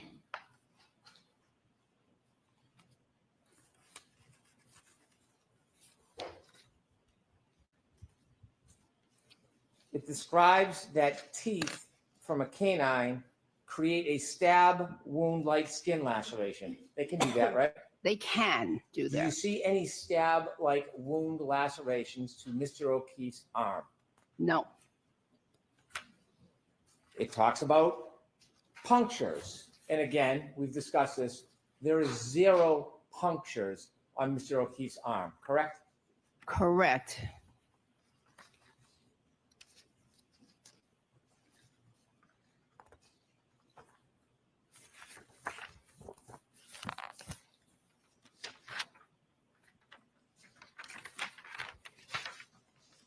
You said that when somebody is in a collision, that they can suffer injuries such as bruising or breaks. Yes. We've also discussed when a person is impacted by a vehicle, it can result in a variety of different injuries or no injury at all. Correct. There's a number of dynamic factors involved that are very difficult to assess and predict, correct? Correct. And in this case, you did not do any accident reconstruction to try to identify the details of the mechanism of injury to John O'Keefe, did you? I did not do accident reconstruction. And so, having not done accident reconstruction, would you agree it's fair to say that you are not in an informed position to give an opinion as to how the injuries could or would have happened in this case? I disagree. Specifically, you were asked questions about the impact or collision in this case. How fast was the defendant's Lexus traveling when there may have been an impact in this case? I understand possibly 24 miles an hour. Who picked that number? I have no idea. Well, you heard it from somewhere and you've just given an opinion on it. Where is that number committed to or derived from? I don't know. Well, if you're going to give an opinion based on what you're portraying as facts to this jury, you should have some certainty about the source of your material, shouldn't you? You know, I'm an ER doctor. So in the ER, I've treated thousands of motor vehicle accident cases. And most of the time, I do not know what speed the vehicles were going at. I've never done accident reconstruction. I don't know any ER doctor that does accident construction or is trained in accident construction. It's not part of the job. I totally agree, but you're having opinions you're giving on behalf of Mr. Alisi, and that's why I'm pressing you on these issues. Do you know, you don't know the movement of John O'Keefe before any potential strike or collision, do you? I don't know the movement of most of the patients I've seen in my life before or immediately after the impact. Of course, you wouldn't know the body angle because you weren't there. Right. So when you're asked to give an opinion whether this was a clip or a direct strike, you're really not in a position, having not been an accident reconstructionist and not having been there, to give that type of information, are you? I wasn't asked to give an opinion about whether this was a clip or a direct strike. I was asked to give an opinion about these wounds caused by a motor vehicle collision. So you would agree with me, you are not in a position, based on your opportunity to view evidence and your experience, to give an opinion about what injuries would have occurred in this event? No, I disagree. And so you think you can give an opinion about the extent of injuries, even though you are agreeing, not only you're not an accident reconstruction expert, you have no idea about the details of the collision in this case, Dr. Russell. Mr. Is Brennan, that true? I have no details about the collision? About what happened during the collision. You have no details about the body movement, the placement, the speed. You don't have any details that you know of other than what was told to you, correct? Sustained. There are dozens, hundreds, thousands of motor vehicle accidents in which there are no lower body brakes. Fair to say? Probably, yes. You mentioned bruising. What do you do to treat for a bruise? If someone's has some type of pressing and the bruise before it really forms, what's the best way to treat it? Well, it depends on the bruise. It depends on the location. It depends on whether or not there's continued bleeding in the soft tissues. It depends on whether there's compression of the blood vessels. and and or the nerves underneath. And then, and of course, you want to examine adjacent structures for fractures and other injuries. And then after all that, if you've ruled out major, other injuries, you treat the patient for pain. You ever prescribe ice? Oh, yes. So if a person was lying prone in the cold winter on the front yard on the dirt and was being covered by snow, sub 32 degrees, and the body temperature were to drop from 96.8 to about 80 degrees, would that have a similar effect to ice on the area that may bruise? Not exactly. You want me to explain? I do. Okay, yes. So as the snowflakes fall, yes, there will be a gradual lowering of the body temperature and gradual effect on the body. Now, as opposed to in the ER or in a medical setting, if I or another practitioner, and by the way, nurses and nurse practitioners and PAs also treat dog bite wounds. But if another practitioner, a practitioner gives the person an ice pack, they get immediate coldness and immediate significant change in temperature to that area. Assume the weather is so cold that the cell phone battery on someone's iPhone begins to plummet regularly in degrees. I have no idea. Objection, Your Honor. The objections. When you came to your conclusion, considering what you see in this picture, and Attorney Alisi was asking you about fragments from a broken taillight, did you know or consider that Mr. O'Keefe, sometime around when he incurred these wounds, had a piece of glass stuck in his nose? Objection, Your Honor. Sustained.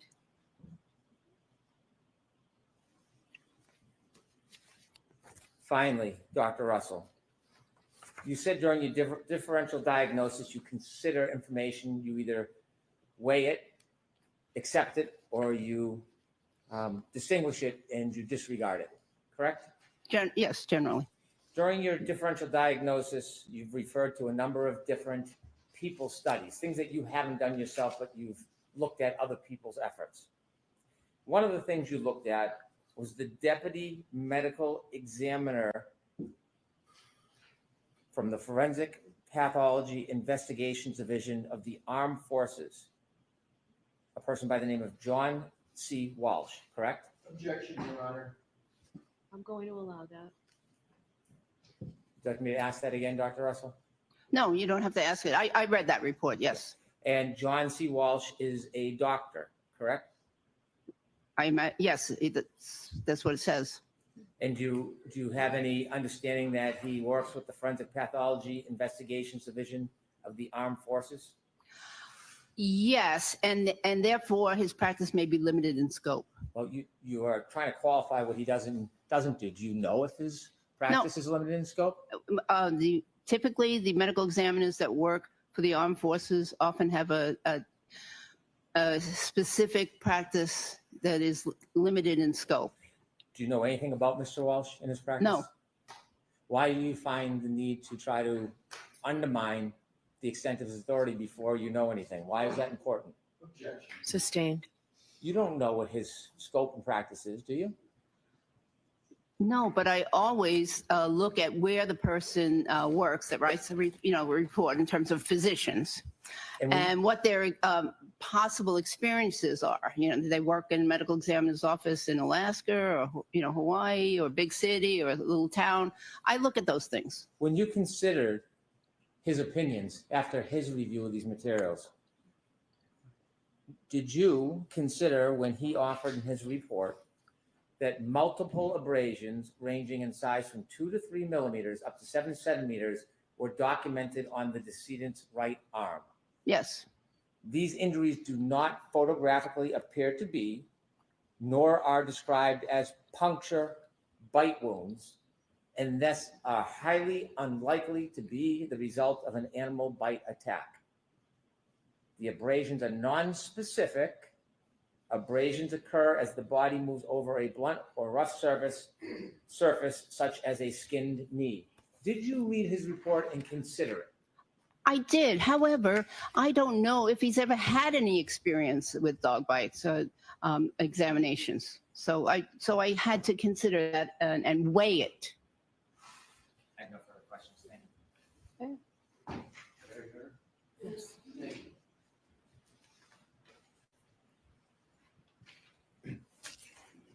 Dr. Russell, there were questions with regard to highlighting of articles. Did I determine which parts were to be highlighted, or did I merely perform the function of highlighting the parts you wanted me to highlight because you didn't have a highlighting function with you traveling from California? That is correct. It's the second one. With regard to these articles, you mentioned a methodology in connection with them and a pattern recognition methodology. Was it the purpose of citing this article to say that they're just like this situation, or was the purpose to say that there is a methodology in the literature to determine how to determine whether a wound is from a dog? Objection. Sustained is to the form. Dr. Russell, what is the purpose? Let's just start with the Demunic article that was talked about, because these articles were discussed. What was the purpose of you citing to those articles? The purpose was to identify that pattern recognition is an important component in identifying wounds, and particularly in dog bite wounds. It did not mean that the victim had to have every single characteristic that was listed. And it just was focusing on things to look for and the patterns. It was not just that there's one individual wound that's going to be diagnostic, but that there are patterns for the physician to look for. In terms of Attorney Brennan asked, and so now with regard to the Pollock article, in terms of the Pollock article, is there any discussion in this article about whether the spectrum of injuries to which you can apply the mechanism and the methodology, is there anything in there about whether the pattern of injuries can be diverse or whether they're all the same? Does Pollock speak to that? He does. And what does Pollock say about whether or not the spectrum of possible injury forms when you apply this methodology can be diverse? What does he say?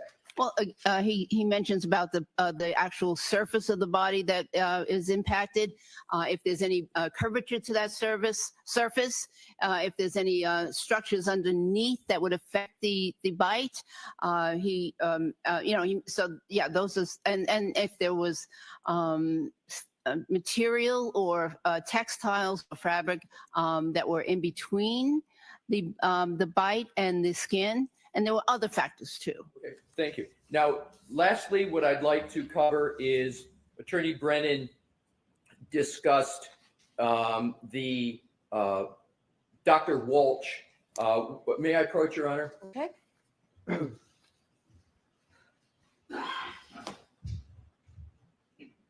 Did you show Mr. Brennan? He's the one who gave me it. Okay. I didn't know what you had. Yes, thank you. So may I hand to the witness? Yes.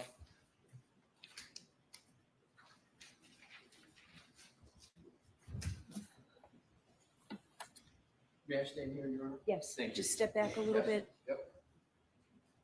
Step back a second. Dr. Russell, what I would like to do is to give the jury a fair Objection. I'll withdraw it. Commentary, I'd like to be heard. Why don't you bring the reports over?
May I return next to the witness stand, Your Honor? Yes. Thank you.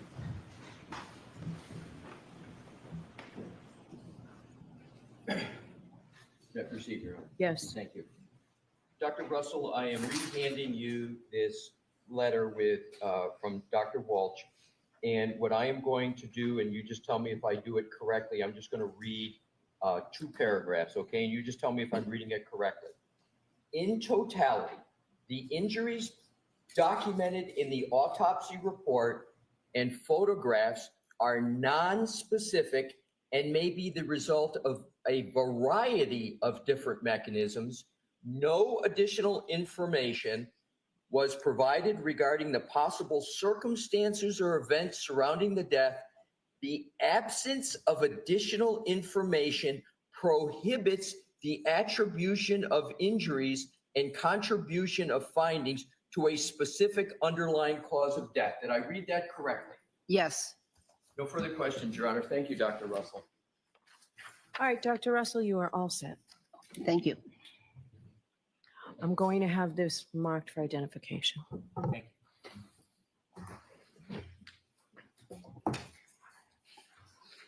RRR ID. Thank you.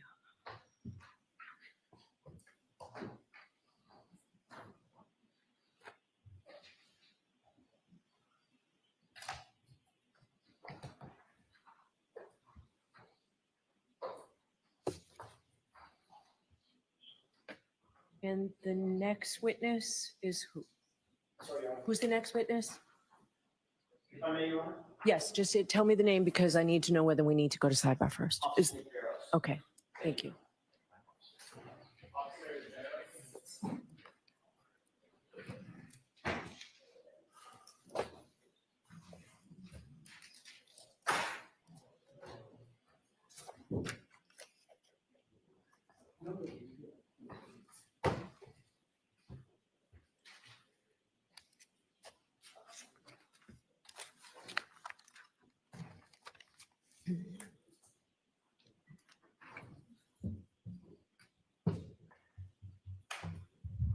So you're gonna step up, face the clerk, and raise your right hand. Please tell me the evidence you give to the court and jury in the case down here and show the truth, the whole truth, and nothing but the truth, so help you God. I do. Maybe see. Good afternoon.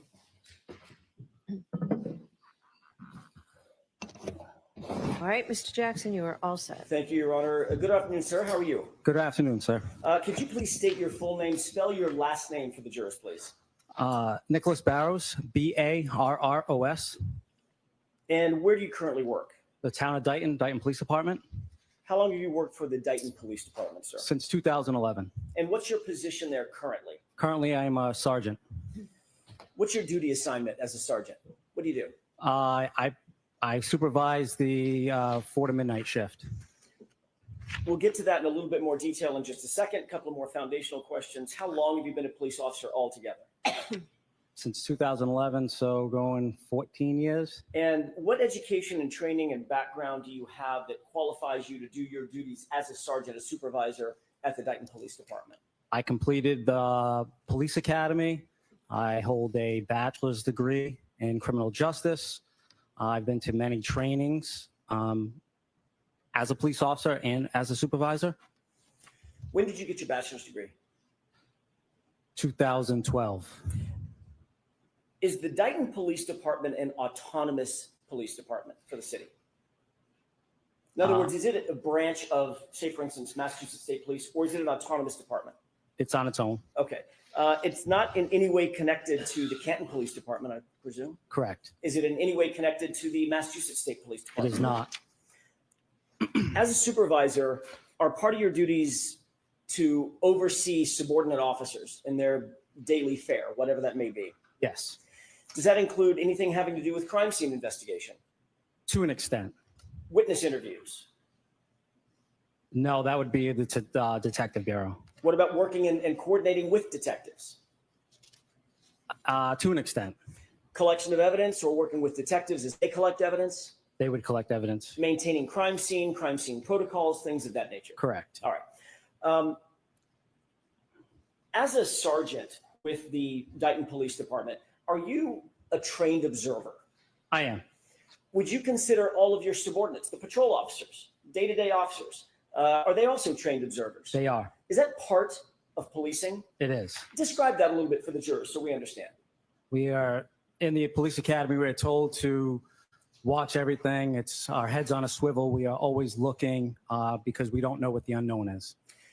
When you say you don't know, is it true that you don't necessarily know what might become relevant later Correct. that may be needed in court? Correct.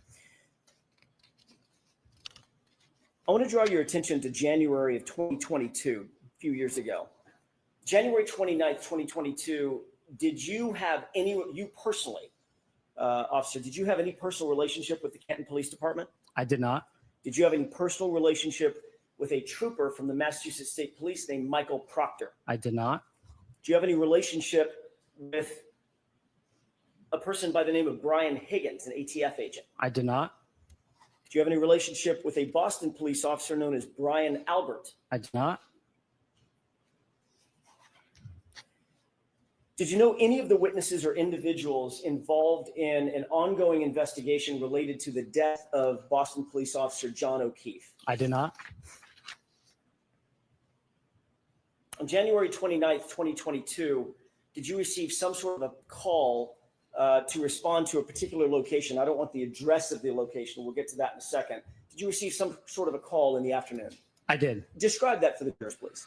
Around 2:30 in the afternoon, I received a call from the troopers assigned to the Norfolk District County DA's office in regards to a vehicle that was at a residence in the town of Dayton. What were you asked to do? Why did you get that call? The troopers said that they were coming into my jurisdiction, and as a courtesy, they wanted me to respond with them. Is that sort of normal protocol? If you go into somebody else's jurisdiction, you let them know? Yes. So that was not necessarily unusual. No. About what time did you receive that first call? The first call was around 2:30 in the afternoon. Was there are logs kept of those kinds of things? If you get a call, you respond to Yes. location? Yes.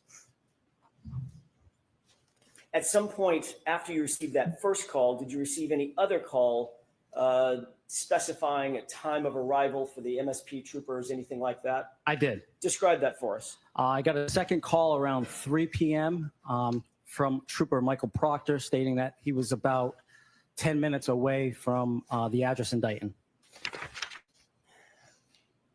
At the point that you spoke with Michael Proctor, had you ever spoken to him in your professional or personal capacity ever before?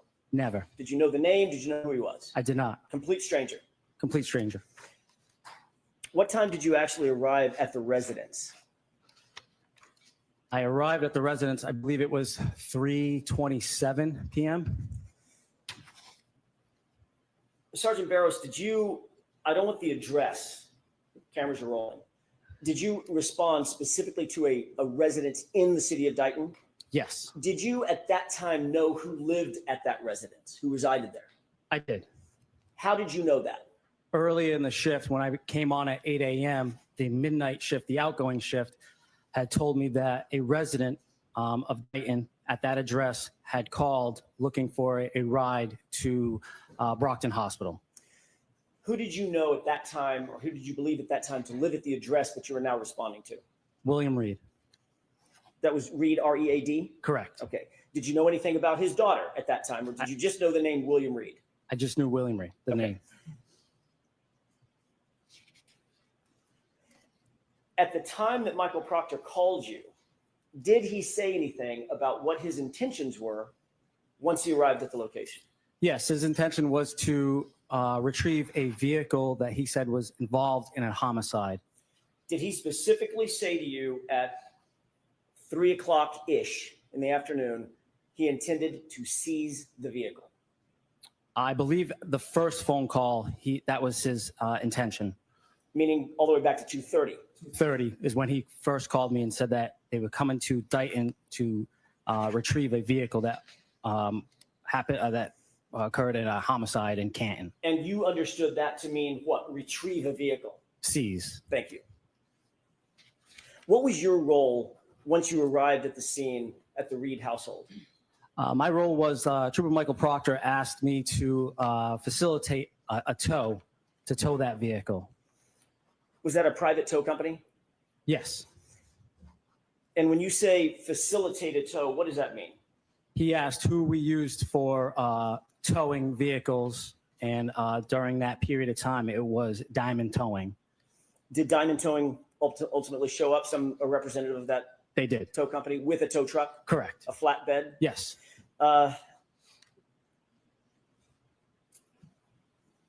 Who was with Trooper Proctor when you arrived at the scene? Sergeant Buchanan. Had you ever met Sergeant Buchanan before? Never. Did you know him?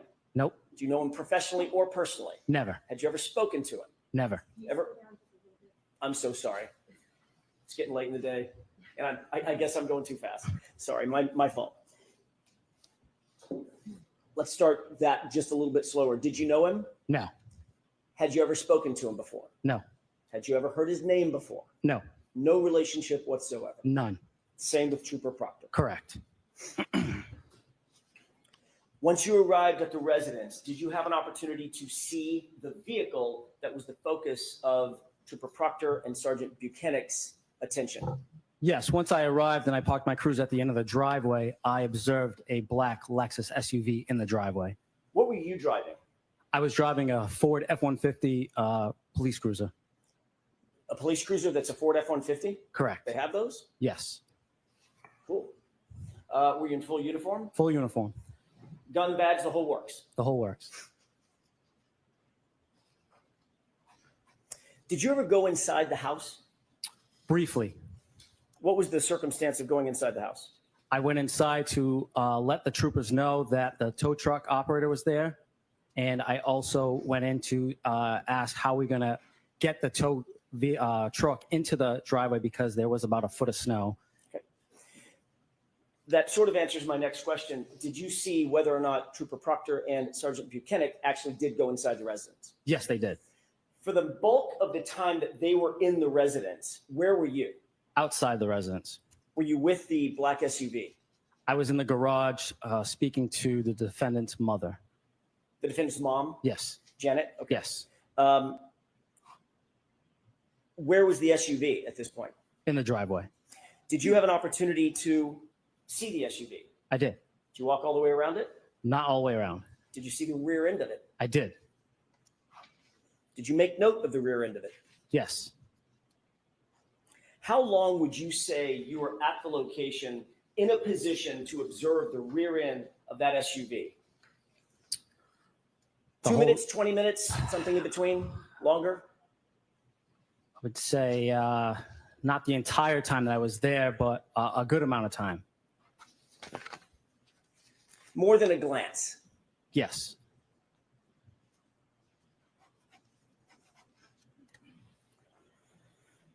This is the afternoon of January 29th, 2022, correct? Correct. Before the vehicle had been seized formally by Trooper Proctor and Sergeant Buchanan, correct? Correct. Did you observe anything of note about the rear end of that black SUV? Yes, I noted in a report that there was damage to the taillight. Can you describe for the juror, by the way, which taillight are we talking about? The right rear taillight. Can you describe for the jurors what you noted in terms of the damage to the right rear taillight? I noted that the report said that there was right rear damage to that taillight.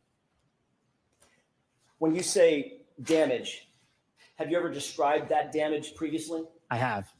Can you tell us what that description is? There was, it was damaged. The taillight was damaged, but there was a crack missing, but it was not completely damaged. When you say there was a crack, do you mean there was a piece missing? A piece was missing. Can you describe for the jurors kind of what that piece looked like, how big it was, how small, the shape, as you call it? The piece was about maybe this big. Is that maybe the size of a dollar bill, maybe 6 inches? 6 inches. And how wide? Maybe that wide, maybe 3 inches, 2 inches, somewhere in there. I want to show you a photo. Your Honor, with the court's permission, I would like to show Exhibit 13. It's been previously marked. Do you see what's depicted in this photograph? I do. What does that appear to be, just generally? The right rear taillight. Of what? The Lexus SUV. Is that consistent with the black Lexus SUV that you saw at the Reed residence? That was the black Lexus. That was not the taillight the day I was there. Can you do me a favor, Mr. Wolk? With the court's permission, could we zoom in on the right rear taillight, please? Okay. Do you see the condition of that taillight as it's depicted in this photo? I do.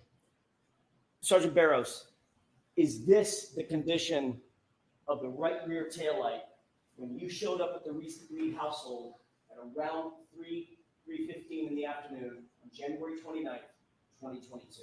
Absolutely not. What's different about this photo, sir? That tail light is completely smashed out.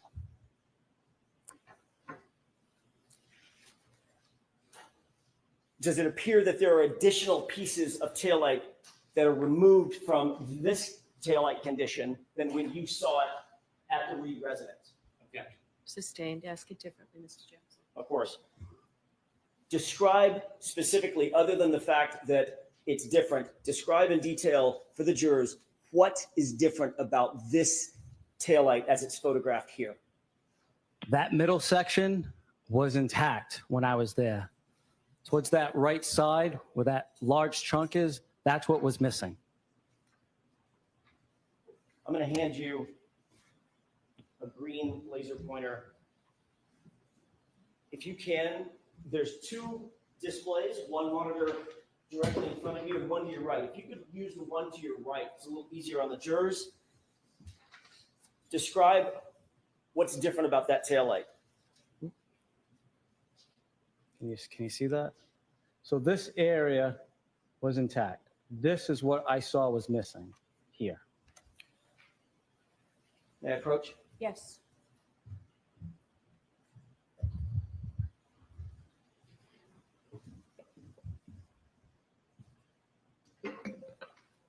If the entire taillight had been broken out as it's depicted in this photograph, would you have made note of that?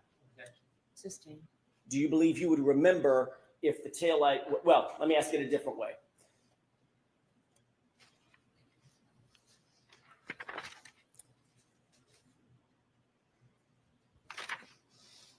The piece that you saw missing, but not completely damaged, is the reason that you use the phrase not completely damaged to highlight the fact that there was still more taillight attached to the vehicle than is depicted in this photo. Sustained. We can take this down. As you sit here and recall back to that, your observations, and you observed this for over the course of how long would you say? How many minutes?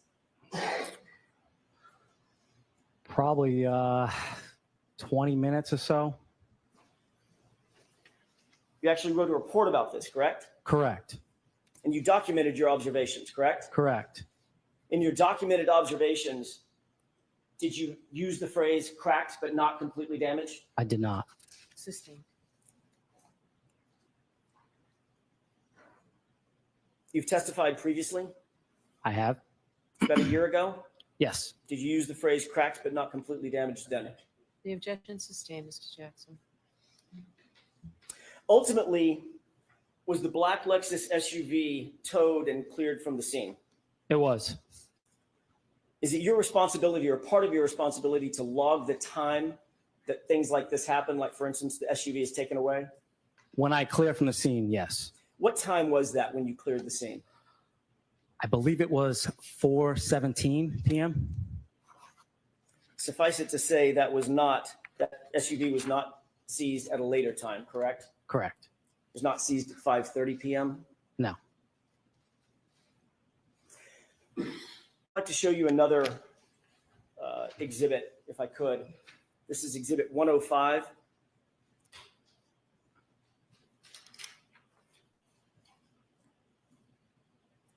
Do you recognize this scene generally?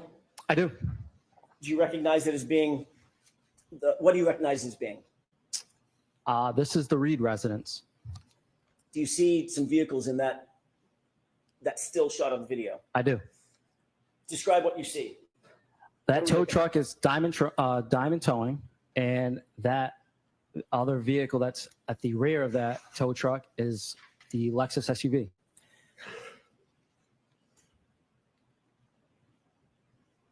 If we could, with the court's permission, zoom in.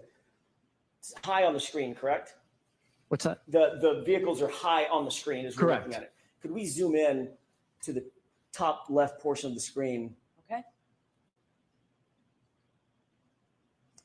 Can we play this video? Yes. Thank you, Your Honor.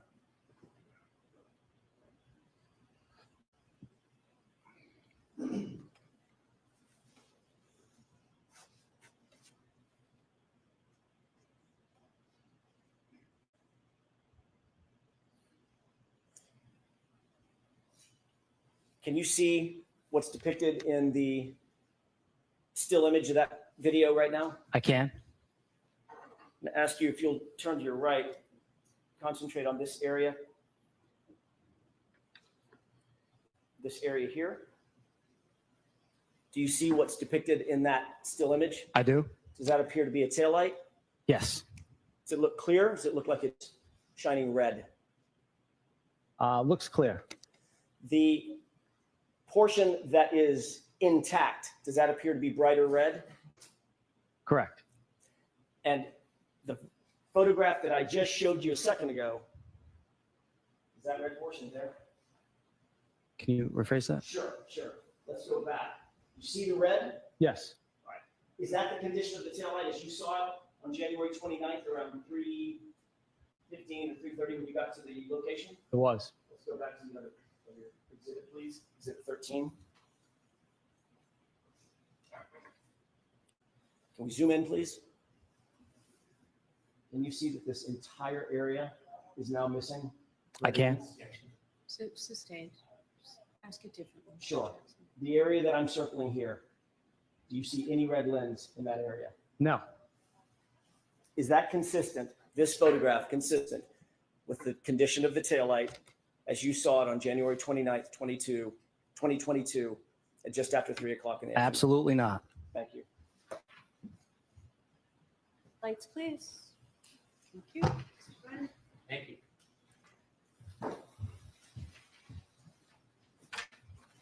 Good afternoon, sir. Good afternoon. Have we met before? We have not. Do you still work in Dayton? I do. At the time you went to the Reed residence, you did not know the occupants? I did not. Since then, have you ever met or spoke to William Reed Nope. or the defendant? Nope. When you went there that day, it was at the request of the state police? Correct. When they asked you to come, it's a typical procedure for one law enforcement agency to contact local law enforcement agency? Correct. And part of the reason they do that is to bring in separate and independent law enforcement officer to the scene Yes. because it's your jurisdiction. Correct. And they called you before they got to Mr. Reed's house, didn't they? Yes. They told you what they were going to do and when they were going to do it. Yes. They didn't just show up at the Reed house and then you found out later. They invited you and informed you what the process was going to be. I wouldn't say that they told me what the process was going to be. When you got there, were the troopers already there or did they arrive after you? The troopers were there. Were they in the house or outside of the house when you got there? They were outside in a pickup truck. Did you see them get out of the pickup truck after you got there? They got out after I identified themselves. Did you ever see them approach and touch the rear taillight of the defendant's Lexus? I did not. Did you ever see them manipulate in any way that rear taillight of the defendant's Lexus? I did not. Did you see them do anything that was suspicious, inordinary, or unfairly remarkable relative to that car? I did not. When they spoke to you, they then went inside the house? What do you mean by spoke to me? After they introduced you, you introduced yourself to them, they went into the Reed house, Yes. and then they came out. They came out much later. And that vehicle was towed. Correct. At no time from when you got there until you left, did you see anybody from the state police in any way tamper with that vehicle, did you? I did not. When the vehicle was towed, do you know how long it took to take the vehicle from Dayton back to Canton? How long? Yes. I do not. You didn't escort it back. I did not. You had an opportunity to write a report in this case, didn't you? I did. And when you did, you had an opportunity to describe the damage to that taillight in any way you wanted to. I did. You could have gone into detail about size of the damage. I could have. You could have gone into detail about the shape of the damage. I could have. You could have gone into detail about the width of the damage. I could have. You could have taken photographs of the damage if you wanted to.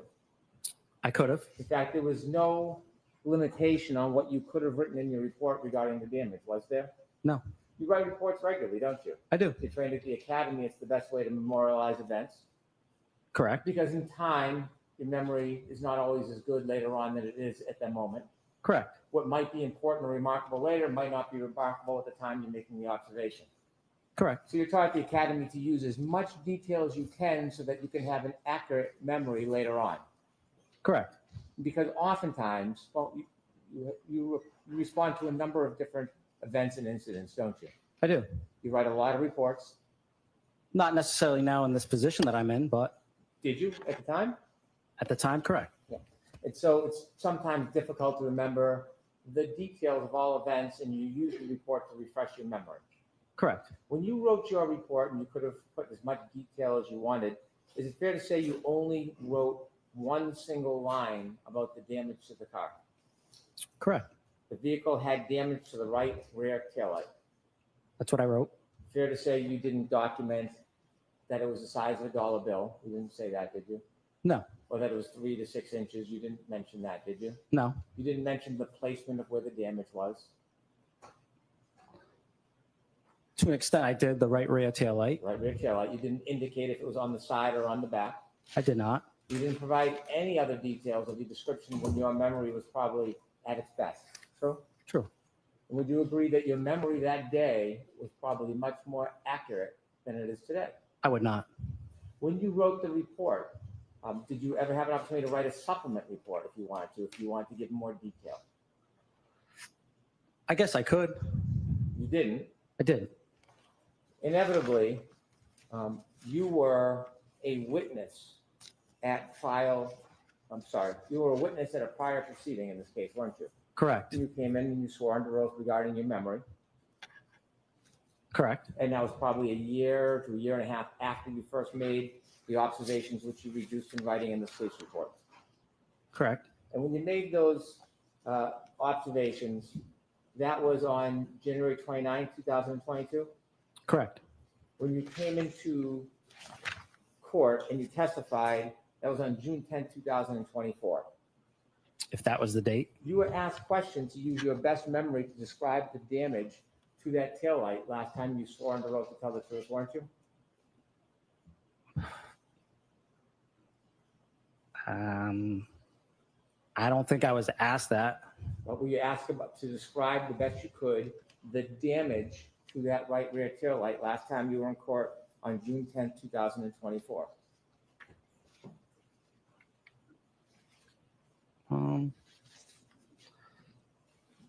I don't think I was told to describe it in depth. Will you ask questions about the damage to that rear taillight last time you were in court? I was. And when you described the damage, did you do your best of your ability to give as much detail as possible? I did.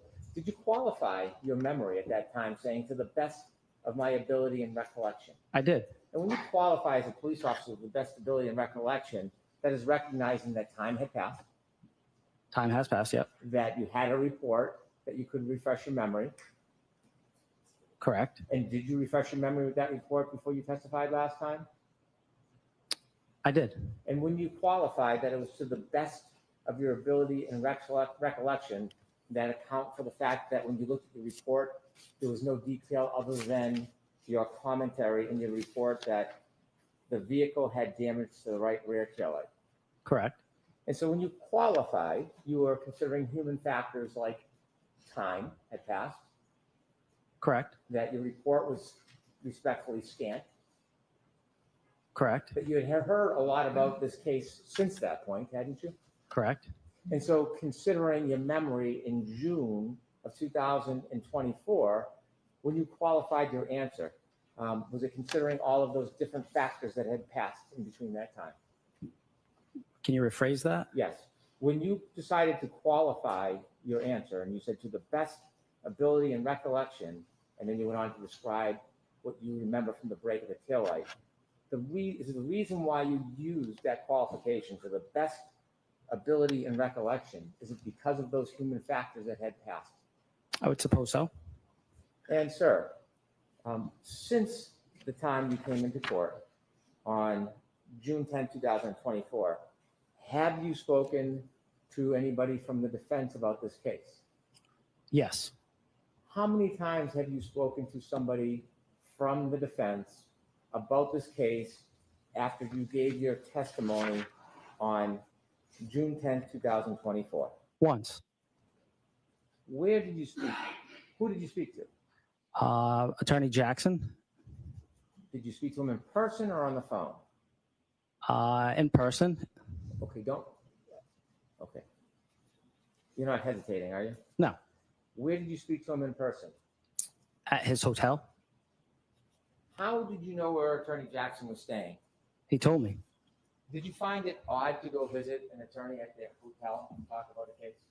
It was in their conference room. Find it odd. Go to somebody's hotel to speak to them about a case. No. Without saying the name of the hotel, where was the hotel located? Boston.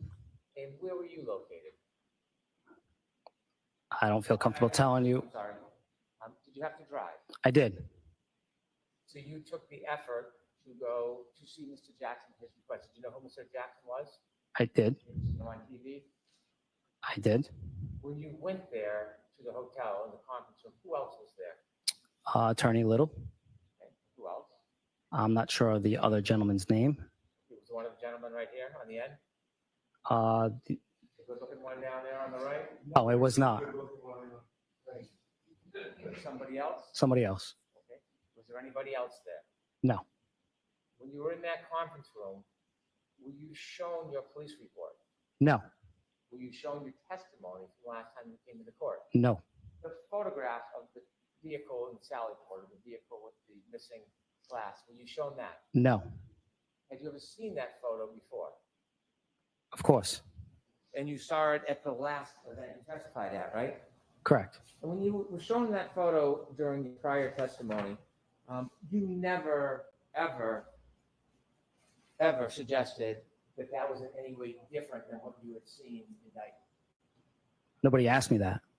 You were asked to describe the damage, and you were shown that photograph. You never, ever suggested that there was a difference in the damage as you see it in that photo compared to what you remember, did you? I don't think anybody asked me to describe that. Did you ever make a note or say anything that is dissimilar to what you remember at the last event that you testified at? I testified that that was not the taillight the day that I saw it. That's what you testified at the last event? Did. Yes? Yes. You said that photo does not depict what you saw? Correct. Yes? Yes. And when you testified to that at the last event, who was asking you that question? District Attorney Lally. Okay. And you remember making that comment under oath? I do. Do you remember that as well as your memory about what the taillight looked like back in Dayton? I do. When you were asked questions about that taillight, you had described the taillight as not completely damaged. It was cracked, and there was a piece missing, but not completely damaged. Remember that testimony? I do. And is that accurate testimony? It's accurate.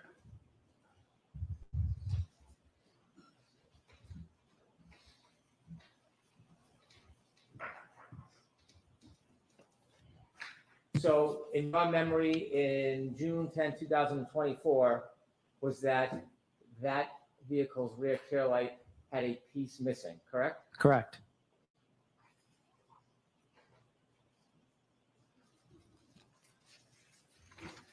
You said that your memory about the damage to the taillight, as you recall it when you were in Dayton back on January 29, 2022, you said your memory is as good as your memory that you said in court there was a difference between that photo and the damage, right? Right.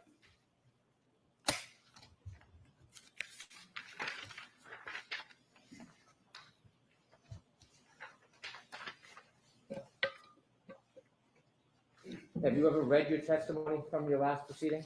Never. But you have a specific memory of discussing that specific photograph? Yes? Yes.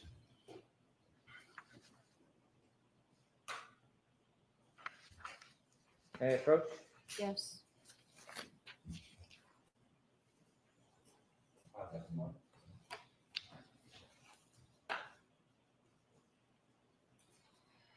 I'm going to show you your transcript of sworn testimony on June 10, 2024. And when you reflect on your memory, understanding some time has passed, you've testified that your memory of distinguishing that photo is reflected in your testimony, right? Yes. So ask the question differently. Okay. Your memory is that you discussed the distinction between that photo and what you saw at the last time you testified. Objection. I'm going to allow that. And as you take a look at that, could you show me anywhere in your testimony, anywhere, where you made any statement about that photo being inconsistent with what you saw in Dayton on January 29, 2022?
It's not in there. Can I approach? Yes.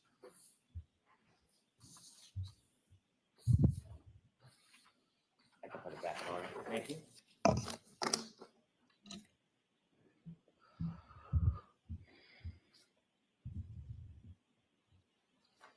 So respectfully, sir, your memory about distinguishing that photo is not as you thought it was and claimed it was in this transcript, correct? Correct.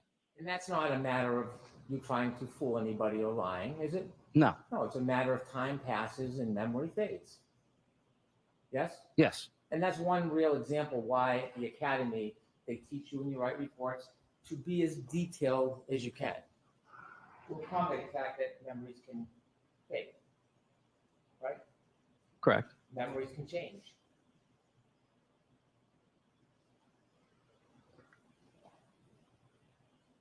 I know what I saw, and that wasn't it. Well, that's not what I'm asking you, because you just testified that under oath, you had looked at that photo and distinguished it.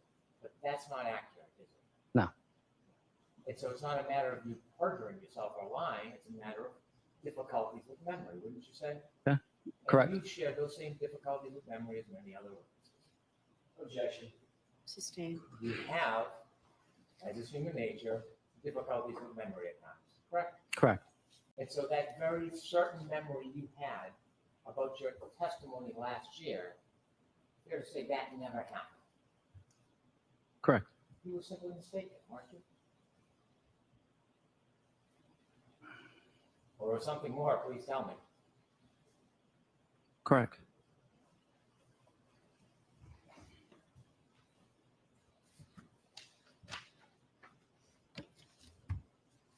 When you met with the attorneys in Boston, what'd you talk about?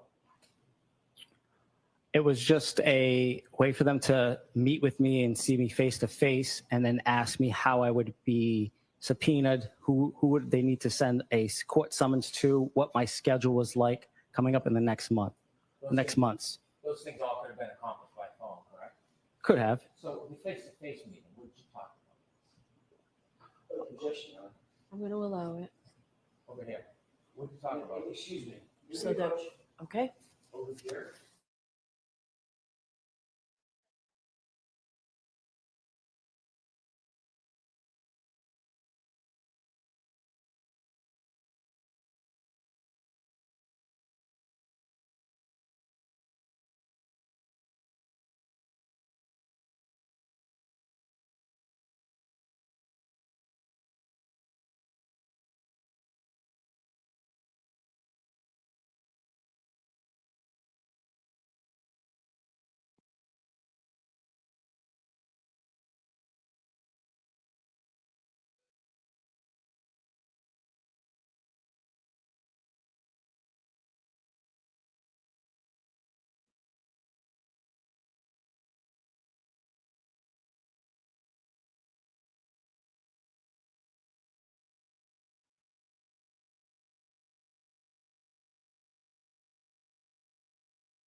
You told us there was some background about being subpoenaed and time. Substantively, what did you talk about with the attorneys when you met them at their hotel conference? Other than that, they didn't go over my testimony. We just spoke about that. I said that the taillight was not completely damaged. Okay. Did you get into any detail about the conversation about your testimony today? No, When did you meet with them? I don't have the date. Last year, this year? I don't have the date. I don't recall the date. I'm not looking for a date, just the general year frame. Last year, this year? Probably June, early in this year. Are you having some difficulty with memory about that as well? On a certain date, yes. Not a certain date. Was it this year probably, or do you think you met them this year? This year. Do you know what month you met them this year? I wouldn't know the month. Certainly you talked about this issue with the taillight, didn't you? Yes. When you talked about the issue with the taillight, did anybody from the defense offer you any opinions or information? No. Did they ask you questions about it? No. So you went to a meeting in a Boston hotel in a conference room, and nobody talked about the taillight? Objection. I'm going to allow it. Sir, I'll ask you another question instead.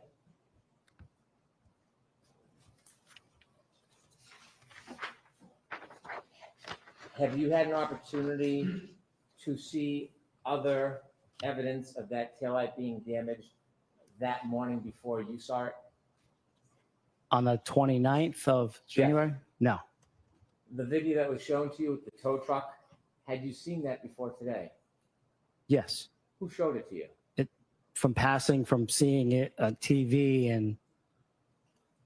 Was it shown to you during your conference room meeting at the hotel? It was not.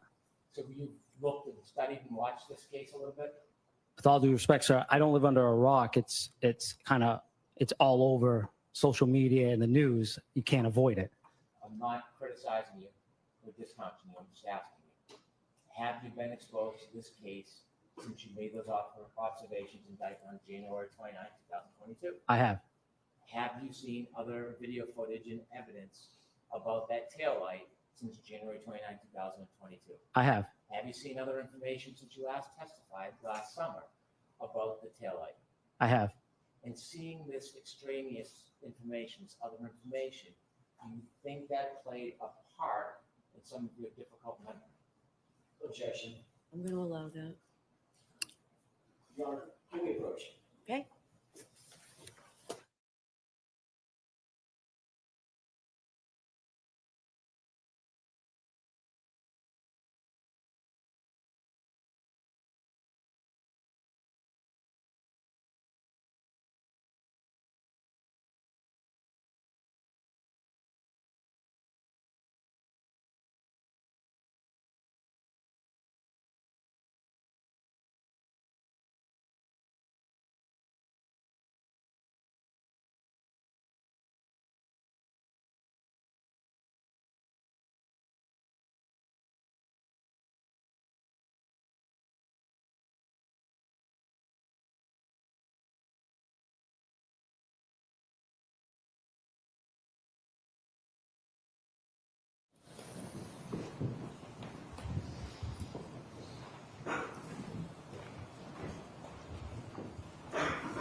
You've seen quite a bit of information about this case and the issue regarding the taillights since you first made the observations back in 2022. Would that be fair to say? It would be fair to say. And based on all the additional information you've read and seen, would you agree it's had some effect on your memory? I guess. No, I don't want you to guess. You testified that you made explanations at the last trial that you didn't make, right? Correct. You had a memory as you testified in direct examination on the road, and you tried your best about things that just didn't happen, right? Right. Would you agree that you have some difficulty with your memory? I'd agree. I want to show you some evidence of that taillight before you had a chance to see it in Dayton. If we could have the ring video at 5:07:58, please.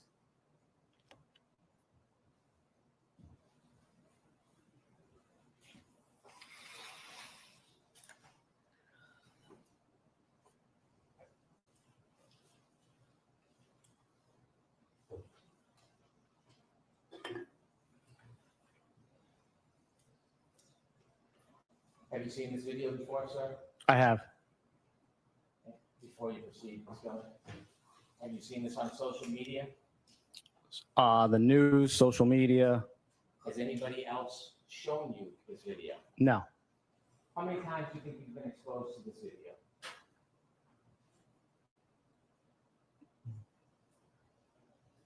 Too many to count. Because you were involved in this case, and I'm going to say as a predicate, there were no orders for you not to look at anything. I'm not suggesting any impropriety.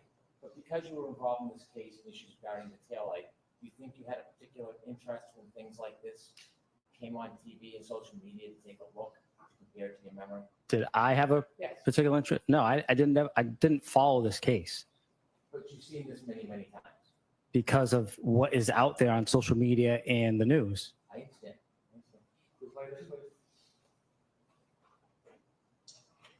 Turn the sound down. Thank you.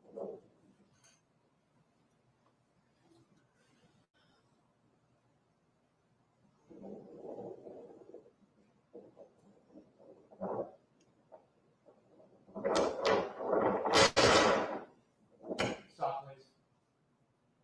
Do you see that white part of the back rear right taillight? Objection.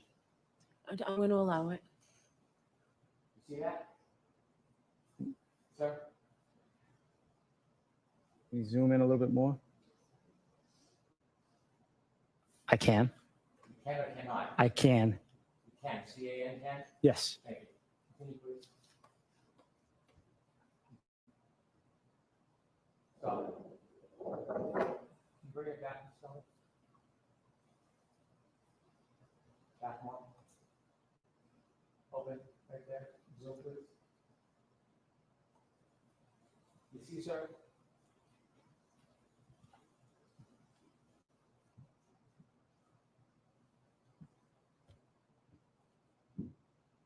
I can see that. Is that consistent with the damage that you saw when you looked at that Lexus in Dayton hours later? Consistent. Can we go to Exhibit 10, please? And before you show it, I have a couple questions. This was a snowstorm, kind of like a blizzard that day. Yes, And when you got to the driveway, it had not been shoveled or plowed. correct. There was quite a bit of snow accumulating and ongoing. Yes, And there was snow coming down on top of everything, the ground, the streets, the cars, correct? correct. And snow was accumulating, did you notice, on cars and packing onto cars? Yes, When you looked at this house, when you looked at the defendant's Lexus in Dayton, you didn't go over and scoop out any of the snow that was in that broken taillight, did you? I did not. You didn't try to remove any snow off it or that was accumulated inside of it? I did not. And the snow there was snow packed on that car, wasn't there? There was. There was snow packed around the light, wasn't it? There was. And would you agree with the snow, since you didn't tamper with it or try to remove anything, that could impede your ability to accurately observe the depth of the damage? Would you agree with that? I would. If we could have Exhibit 10, please. Does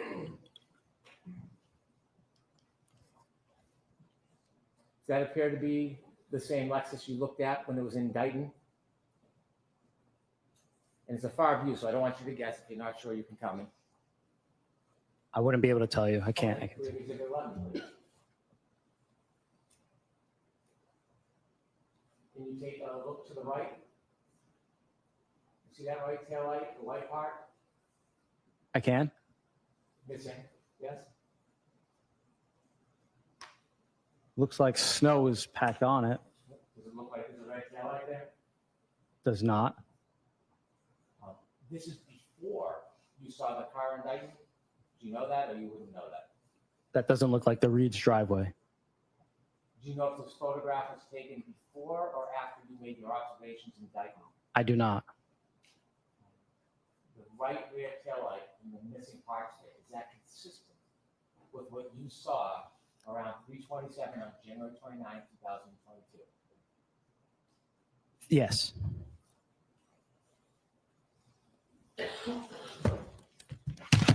have no further questions. Okay, lights on, please, Mr. Jackson. Thank you, Your Honor. I'll be brief.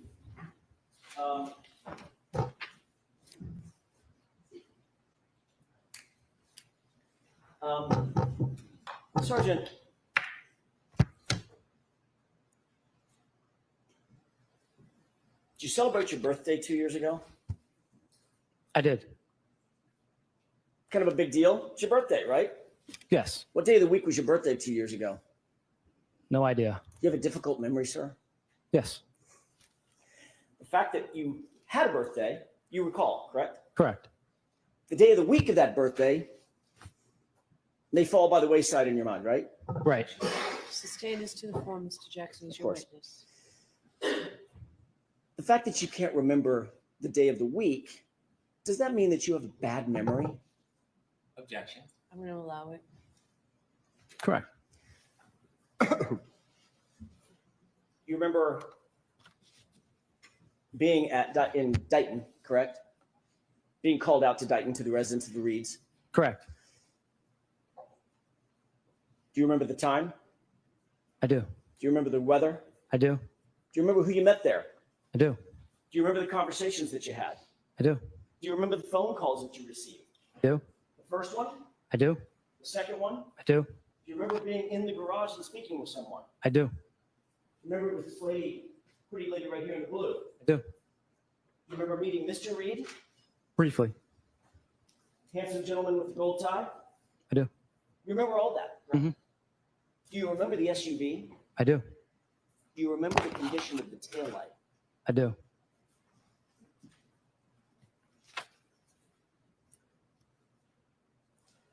You were asked whether or not you saw Trooper Proctor in any way manipulate that right rear taillight while it was out at Dayton, while you were there, correct? Correct. You said no. Honestly, I never saw him touch it, right? Correct. Were you in the Sallyport in Canton PD? I'm sorry, in Canton, in the Sallyport at the police station? I wasn't. At 5:30 p.m.? Objection. Sustain. At any point, did you ever go to the Sallyport at Canton PD that day? I did not. Do you have any idea what did or didn't happen inside the Sallyport? Objection. Sustained.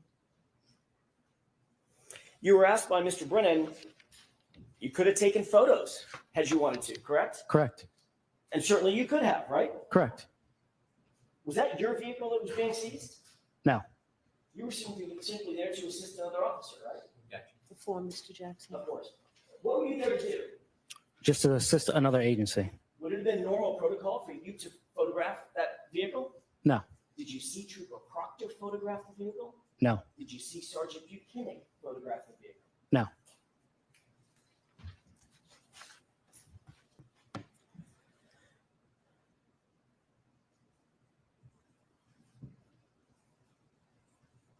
By the way, you and I did meet once before, correct? Correct. Was that before or after you testified last year at another hearing? After.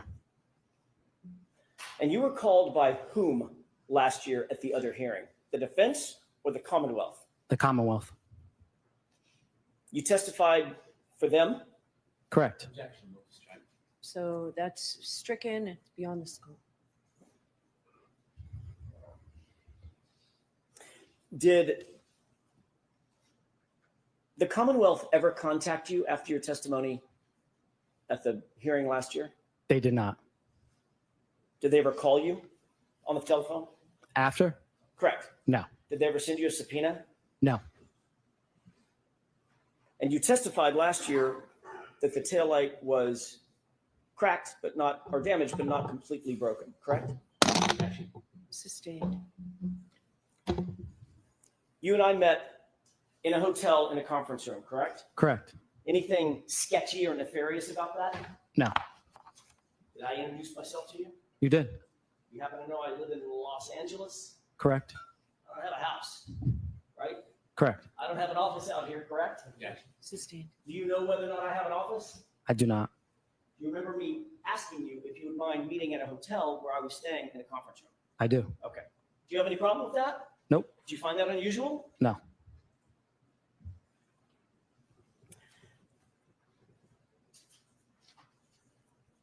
Did you and I ever speak, ever, before your testimony last year?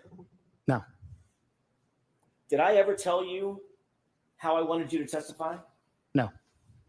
Did I ever tell you what to say? No. Did I show you any testimony? No. Did I play you any video? No. Did I show you a single photograph? No. During that conversation, did you tell me how to subpoena you? I did. Did you tell me where the subpoena should be directed? I did. Did you tell me your vacation schedule? I did. Did you tell me your availability and willingness to testify? I did.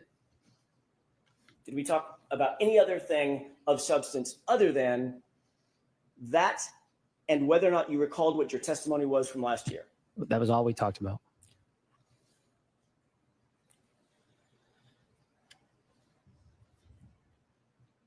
As you sit here, Sergeant Barrows, do you have any difficulty recalling what the condition of that taillight was on January 29th, 2022 at about 3 or 3:15 in the afternoon when you saw the vehicle? Any No. difficulty whatsoever? No. You remember the condition of that taillight? I do. Was the condition of that taillight the same as the photo that I showed you on my direct examination? No. That's all. You would agree that your memory has changed since last time you testified in this courthouse. Yes. In the photo I showed you, the close-up with the missing right rear taillight, is that consistent with your memory of what you saw in Dayton on January 29, 2022? Objection. I'm going to allow it. It's opened That's up. not evidence. It was opened up. Is it consistent with what you saw on January 29, 2022? It is. Thank you. All right, Sergeant, you are all set. Thank you. All right, so jurors, I know I need to talk to the lawyers about a couple of things, so this seems like a good spot to just send you home for the day rather than bringing you out witness. So those same cautions, please do not discuss this case with anyone. Don't do any independent research or investigation into the case. If you happen to see, hear, or read anything about this case, please disregard it and let us know, and be careful with your social media. Remember, tomorrow's a half a day. We'll finish by 1. All rise for the court, please. Turn to the nobles and follow me.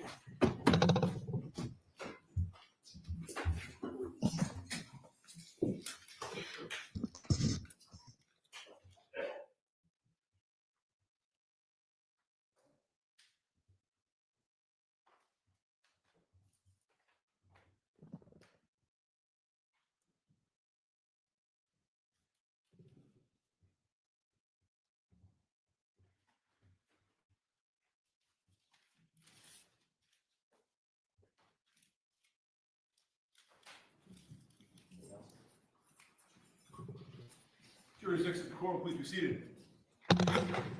So there have been some motions, I think, piling up. Two, I have not had a chance to read yet, maybe more.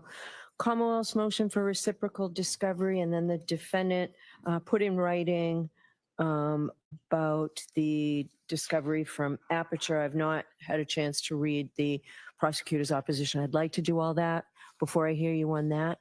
But the only one that I did read is the reciprocal discovery. Ms. Gianetti, are you examining both Brian Loughran and Karina Kolakithis? Yes, and there are 3 issues that I believe we should dispatch with today. All right, so why don't you, sure, I have time. I just don't know what you're talking about. Sure.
don't want to, but Hello, guys. Oh, I gotta turn this on.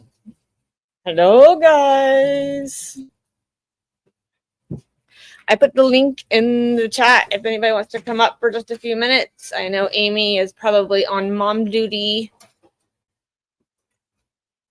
Either that or she's driving as fast as she can to catch up with Nick Barrows, who just blew up the prosecution Commonwealth's case. Killed it. Dee Marie, if you want to come up and talk about your little business, we are more than welcome to do that. Anybody who is on X, if you would like to come over to YouTube and subscribe and like, we would love to have you guys. And then you'll know when we have other videos coming. Come on up, Dee. My wife says I'm more Cancer than Gemini. I'm an Aries. I could be kind of bullheaded. Not gonna lie. And then Jay, are you coming up? Jay, are you coming up? Because you said you're gonna show your face, and I want to see Jay's face. Hello. Hi, baby girl. Hey guys. What? What's up? The energy is energying, and I freaking love it. He blew up that fucking. He literally took a bomb and just threw it right at Hank's death. Like amazing, amazing. He tried to trip him up, but nope. He did nothing. But I do give Hank. I give him credit. He did the best cross he could for what he had given to him.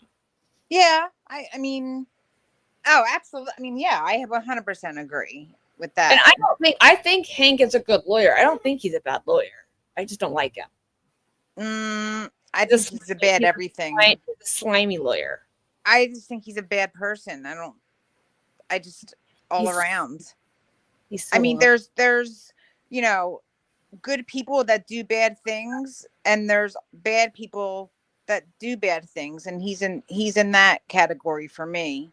Yeah. What do you feel like, Lucas? What's that? I said, Lucas, how do you feel? About Barrows. Barrows, about Hank first. Like, what do you feel about Hank as a lawyer? Every man has his price, and it seems that Hank's he doesn't have a set price, is any price. Well, hey, making changes. Patrick said that word on the street is that he's trying to get a judgeship.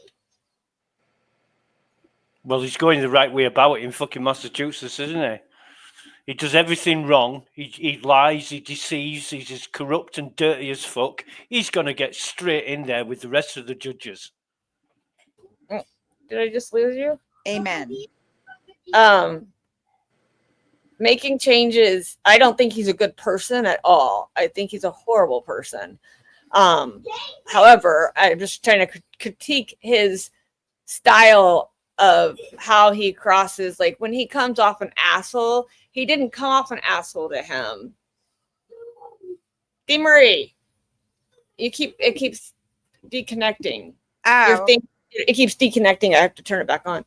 But I don't think because we're talking about Hank and it's all like, nah, dude, shutting it down. What is making changes doing? What's down? What's happening at the buffer zone there? Making changes? Are you still there? Did you leave? But no, I like to give him credit for when he does do things that are these, like he wasn't rude to him like he was to Dr. Russell at the end. How do you think he's going to act with Arca, with Dr. Wolf? Do you think he's going to come out like he was swinging before, Lucas? I think he's going to be a bit toned down with in front of the jury. He doesn't want to lose favor with the jury by acting like a dick. If he's an absolute inquisitor type bully, the the jury will just turn against him. So it doesn't matter what he does after that. He's never going to win the case. He still believes that he's got a case to win. Not after that so bombshell. he's going to be reserved and tempered in front of the jury with Aka. Yeah, he's he tried. That's the thing. You could see he's trying to with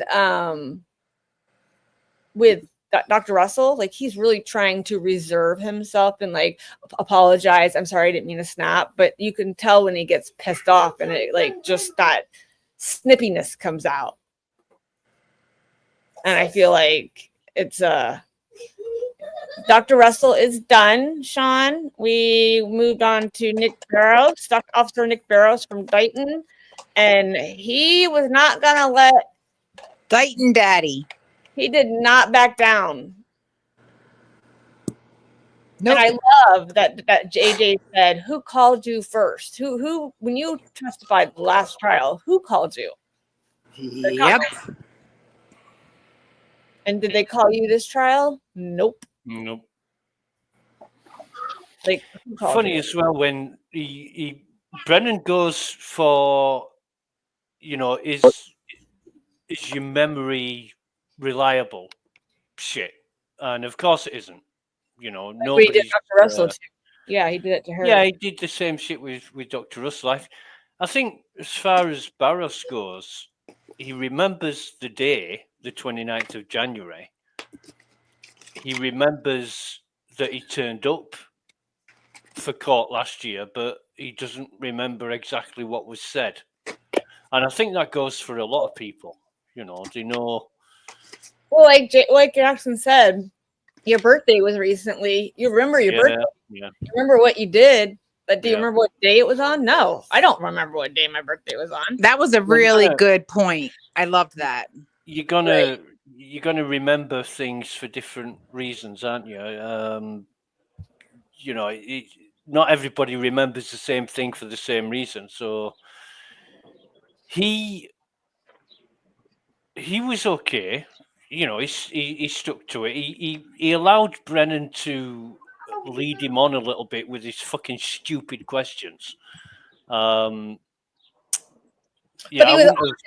he was if Brennan asked him a question and he thought that Brennan was right, he would say correct. So to me, like, I feel like he was honest on both ends of it, but he of course helped. Yeah, but like Dr. Russell did, he would ask her the same sort of questions in order to lead her down the road that he wanted her to go down, but she wouldn't let him. Right. She's like, well, yes is the answer to your question, but I don't agree with it. Stuff like that. Whereas Barros, he did okay. I think Dr. Russell held her own really good. Yes. She didn't. She got under his skin. She didn't let him get under hers. She was so unbothered. I loved it.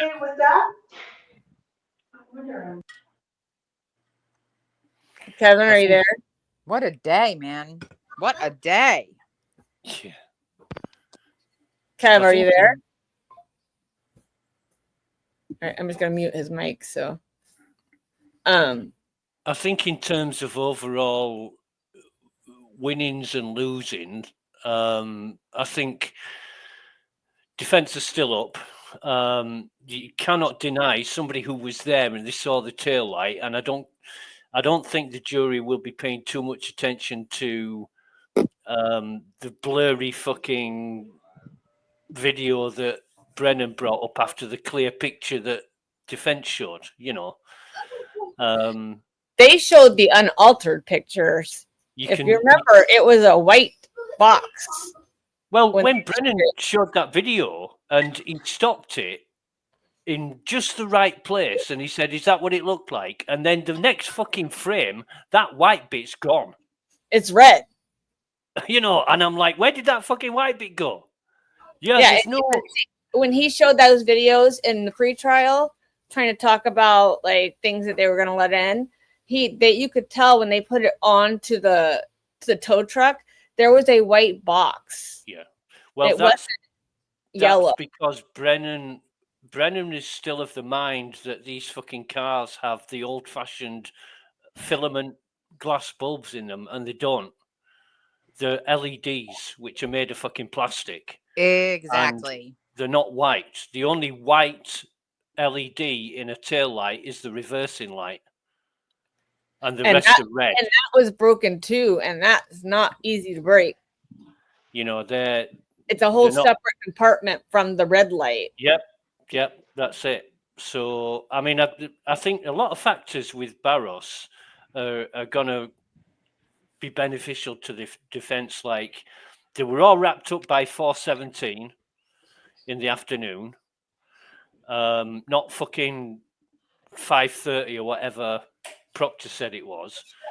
And the tail light being, you know, a bit missing, but it wasn't completely damaged.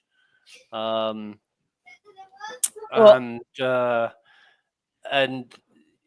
you know, the fact that the tail light fragments didn't turn up at Fairview until after they'd got it in the sally port. I just saw kindergarten comment. I'm sorry.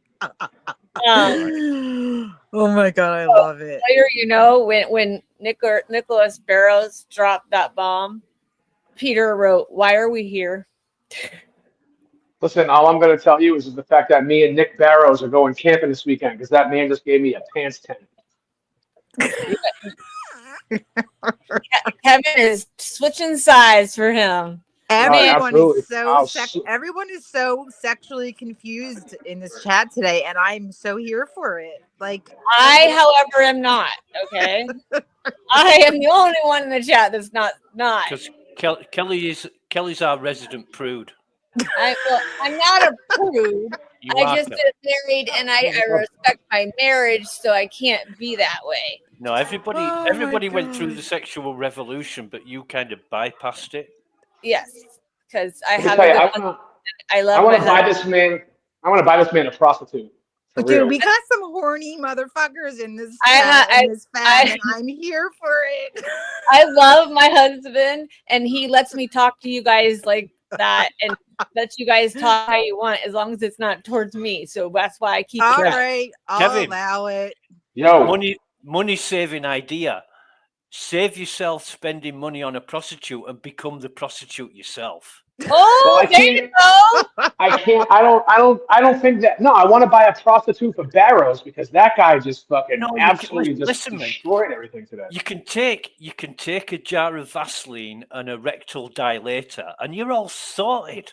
Ooh, oh my god, this is hysterical. Isn't it true that you made a comment that Deborah's tits or her rack, you were too busy looking at that?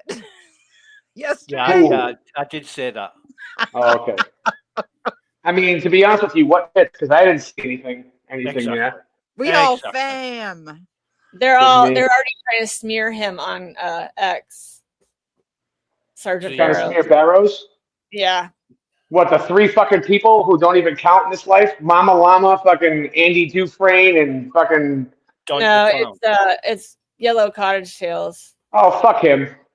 He already has cancer, so he already is a cancer, so fuck him. It says Officer Barrows with some supporters last night, hashtag Karen Reed, but it was literally from right after he testified, 6:30-24.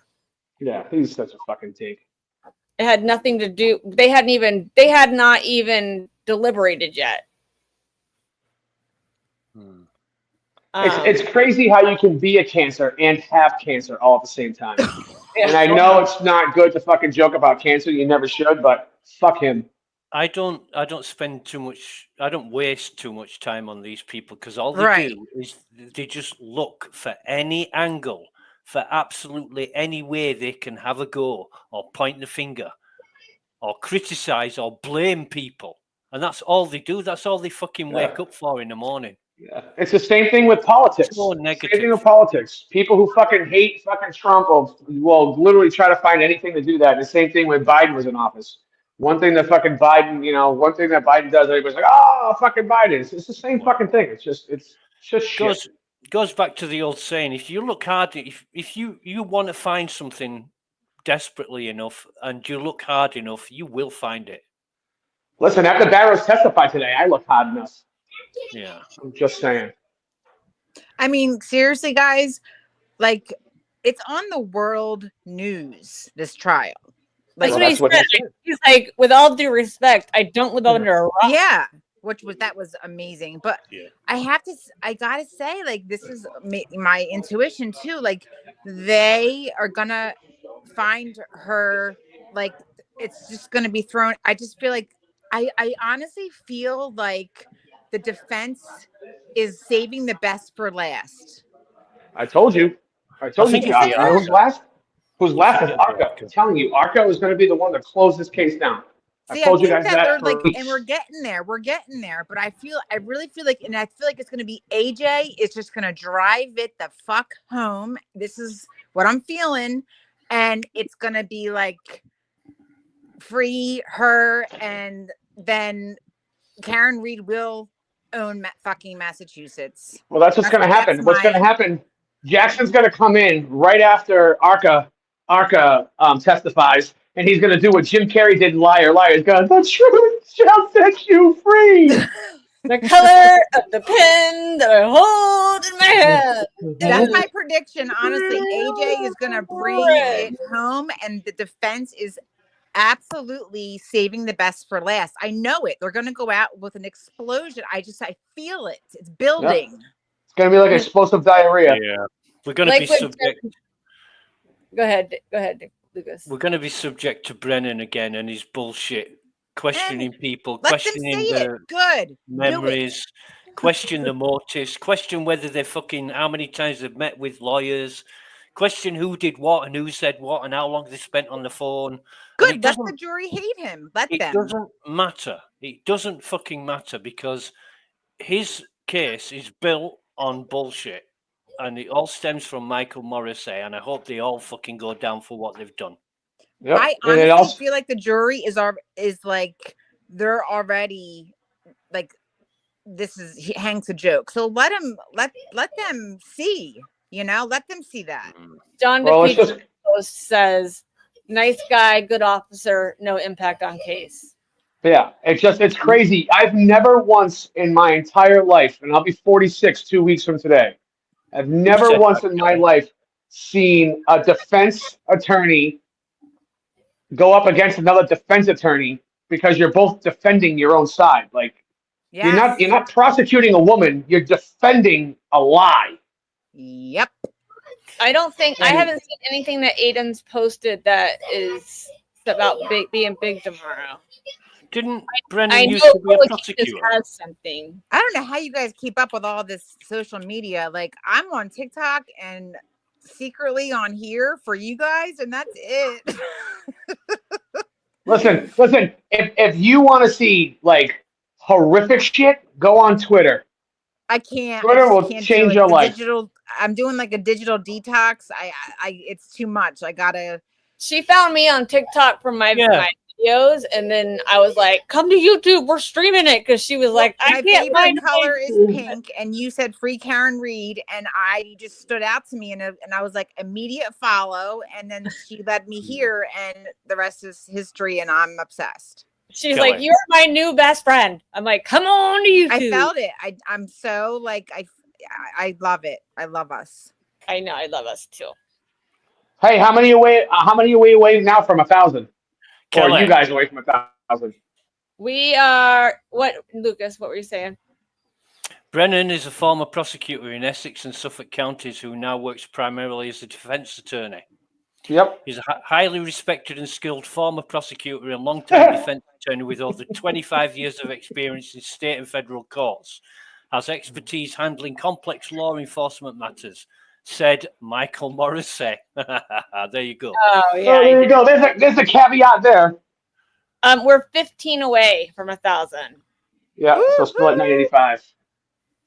Yeah. Noodles, I know you love yourself more.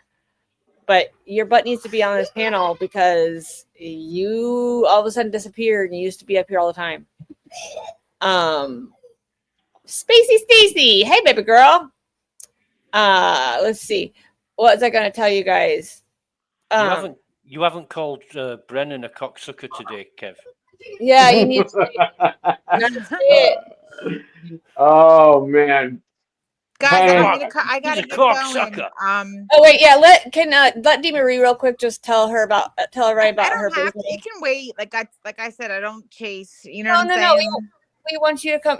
Just say real quick what you do. All right, here's and my put really your quick email in spiel. the link, or in the, Here's my really quick. This is like trying to get it. You know, like I said, there's never a. I can't. I'm a fucking talker. So, but I will say. Here. I own a business. It's called Intuitive Direction and Protection by Donna, and I do angel card readings. I do mediumship, pet communication. I think I volunteered at like a shelter, and like I could like and did readings, you know, to benefit. I'm a huge animal lover as well, so like the pet communication, whether they passed or whether I can read animals. Like I talk to animals. I can't explain it, you guys. On my TikTok, I have a lot of posts about it, but I also I do vision board classes. I'm a huge manifester and moon rituals. I read birth charts. I work with crystals. I'm huge into angel numbers and like readings, and yeah, so I am I'll take one of all. So yeah, I mean and what I always do is I do it through Zoom. I do it through Zoom, and I always do a free 10-minute Zoom call so that I can see the person face to face, because I might not be for everybody. So I kind of I do that free 10-minute call on Zoom. We set it up just to see okay. And then I go over the pricing and you know what I mean? And because it all depends. Would you be willing to do a discounted rate for any member in this chat? You just read my mind. Yes. Yeah. So there's a couple of people. One of them wants to know if you're single, and the other one wants to know if you're rich. I'm single, not rich by any means. This is There what you I do go. for a living, is these readings. And, I'm busy right now. It's really slow I do events and parties and stuff around town, but it's this time of year, summer, and kids are getting out of school. So I do a lot of the energy work and the stuff on Zoom. So that I do the 10-minute call, and if I tell the person, and I would say there's no pressure and I won't contact you again, but if you're interested, let me know. If you want to set it up now, let's do it. And then we figure out a good time and we do it on Zoom, and energy is energy. So, come on, people believe, Wi-Fi. So you can't tell me that energy. People are like, oh, how can you do it on Zoom? It doesn't matter where you are in the world. I read people from California, Chicago. I have clients from all over the fucking place, so, but I'm not for everybody, like I said. So I always allow that 10-minute free call to kind of just say listen, what are you looking for? And this is what I'm about. And then we set it up. All right, so that's cool. really it.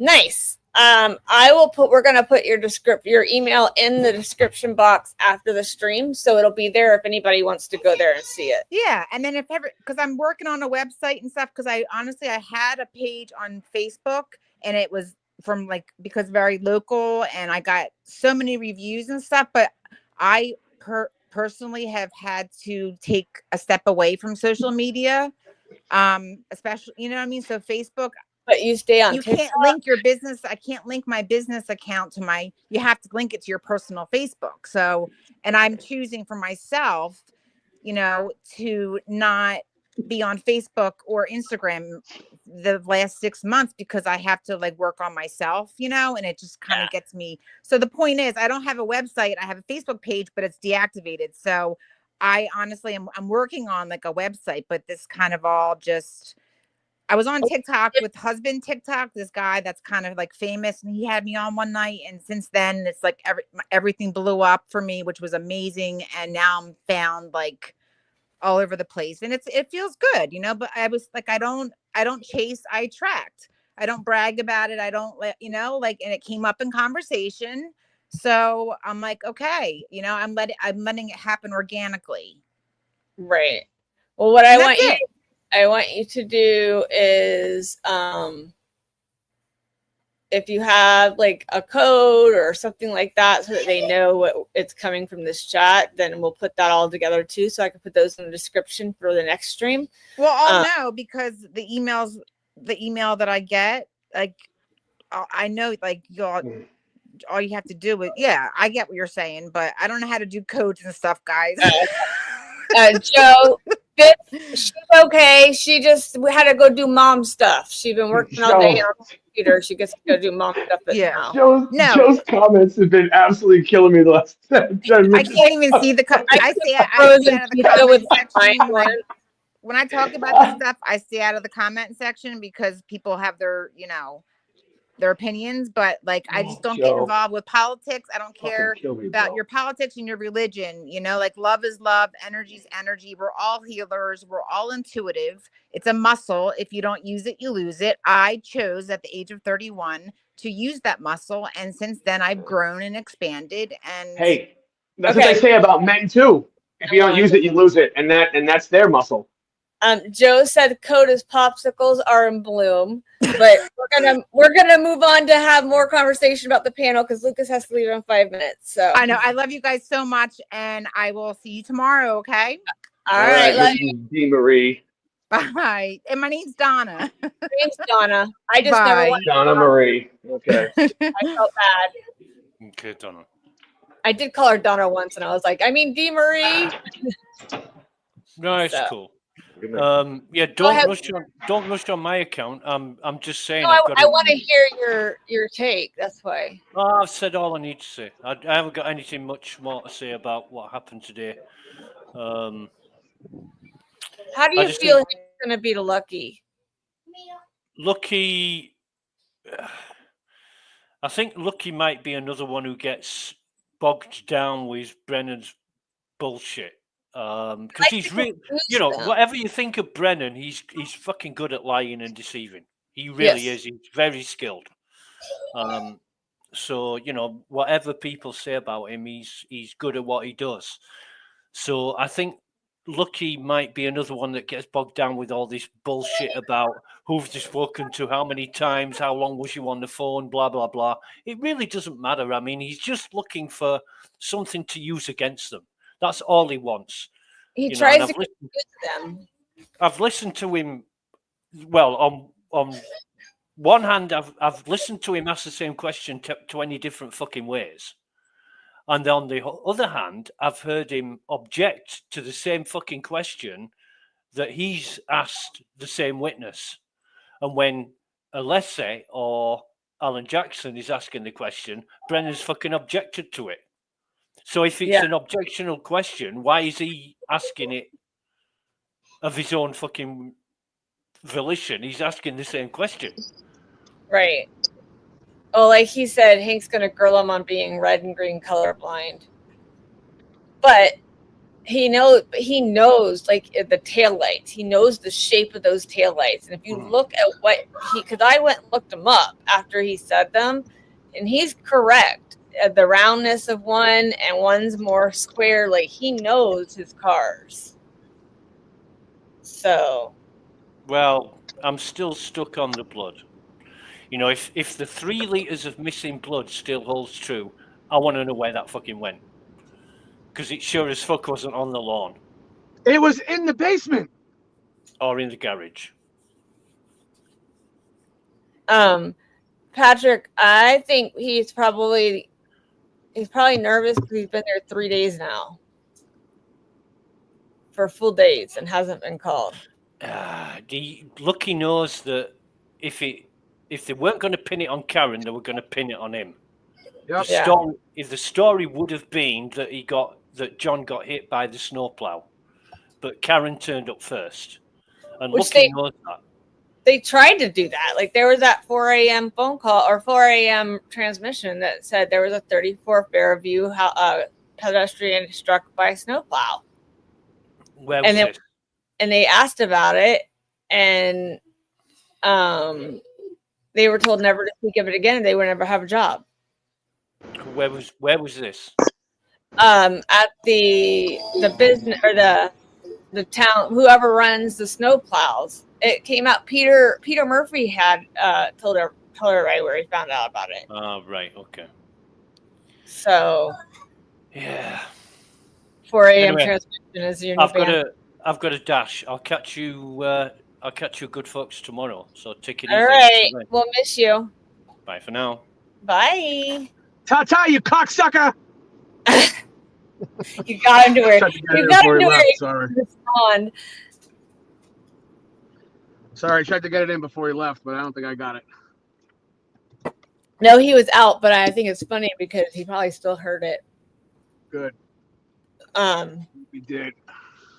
So, what do you think about? I mean, like, I have a feeling the next two people are the Kolakithis and Lucky, and I don't think Nick Kolakithis is going to go. I think it's just going to be his wife. It's just Karina, I think. Yeah. But well, I feel like both of those they're gonna get hammered by Hank. Hammer and Hank. Well, I mean, again, Dr. Russell, she dealt with gang members, so she didn't give a shit about them. Well, he's just gonna look like a fucking pompous asshole because he's gonna go up. I lost you.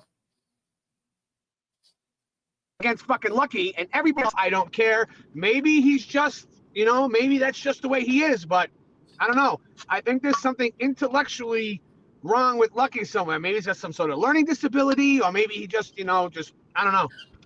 But if he goes up and he tries to hammer Lucky and he tries to fucking hammer a woman after he just got done trying to hammer a woman today, an older woman, it's just not a good look for you as a defense attorney, and that's the only thing that he knows. And he opened the door so many times for her to come back and just smash him back down with things she kind of did. Yeah, I heard this too. The Kolakithis has a lot to say. But she's got some big news on I think Jen McCabe. So that's gonna be. I mean, why wouldn't she have big news on Jen McCabe? Jen McCabe's I wouldn't fuck Jen McCabe for practice. How's that sound? She is, Joe? Kolakithis is a lawyer? I think I might have heard. I don't know if it's her husband. Her husband's a doctor or something like that, I thought, right? I don't remember, but I know that they both had pretty good jobs. Because if she's a lawyer, she'll be able to hold her own damn way with him. I won't. He said, see. Yes, she's a lawyer. Well, damn. I'm not so worried about them. Shut this fucking Wi-Fi off. Jesus fucking Christ. Karina is a boss. Oh, I can't wait. Yeah, tomorrow's definitely going to be a good time. Tomorrow's definitely going to be a good time. We're definitely going to see some fireworks tomorrow. I can't wait to hear what Aiden's going to say because, I mean, did Barrows really give like a, like a bombshell like thing? I mean, the only thing he said was, yeah, that taillight didn't look like that. But then he followed it up. Then he followed up with, I don't really know. He said, absolutely not. And he said it again at the end when redirect. He said, absolutely not. Right, but then Hank said that the taillight looked like the way that I depicted it in that video, and he's like, yes. So, yeah, well, because when you look at it, it's just that one little piece. It's all red.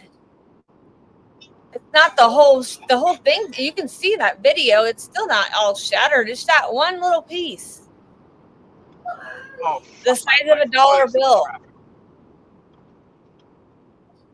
And the thing is what I would have said to Hank at that point in time was like, oh, you told the academy that you should do this and you should do that. And you should have these, these reports and you should be as detailed as possible. Motherfucker, it wasn't my investigation. So why the fuck should I have done that? Rozzy, you're right. That's where I would have gone with that. Like, dude, this isn't my investigation. They're calling her tomorrow. What the fuck is going on down here? What the fuck? Is that what it is? Is that what is? I'm not even looking at the thing. Jen told Kolikitis it was all on Ring video. I don't know. Well, Till that's at 3:30. Okay. I'm if sorry. it's I'm trying to all look on at this. video, then it would show that she didn't do it. What's it gonna say? No, but that's what they're gonna say. They're gonna say it was all on the Ring video. Okay, whose Ring video? Because if they're gonna say that it was on John's from One Meadows, they're gonna be like, oh, well, Karen or her dad went upstairs and deleted it. No, if they put if the her hitting him was on video, that would be from Gallagher's Kelleher's. house. Kelleher's or Gallagher or whatever, whoever the fuck lives across the street. I don't know. She's gonna deny all those motions that they put in.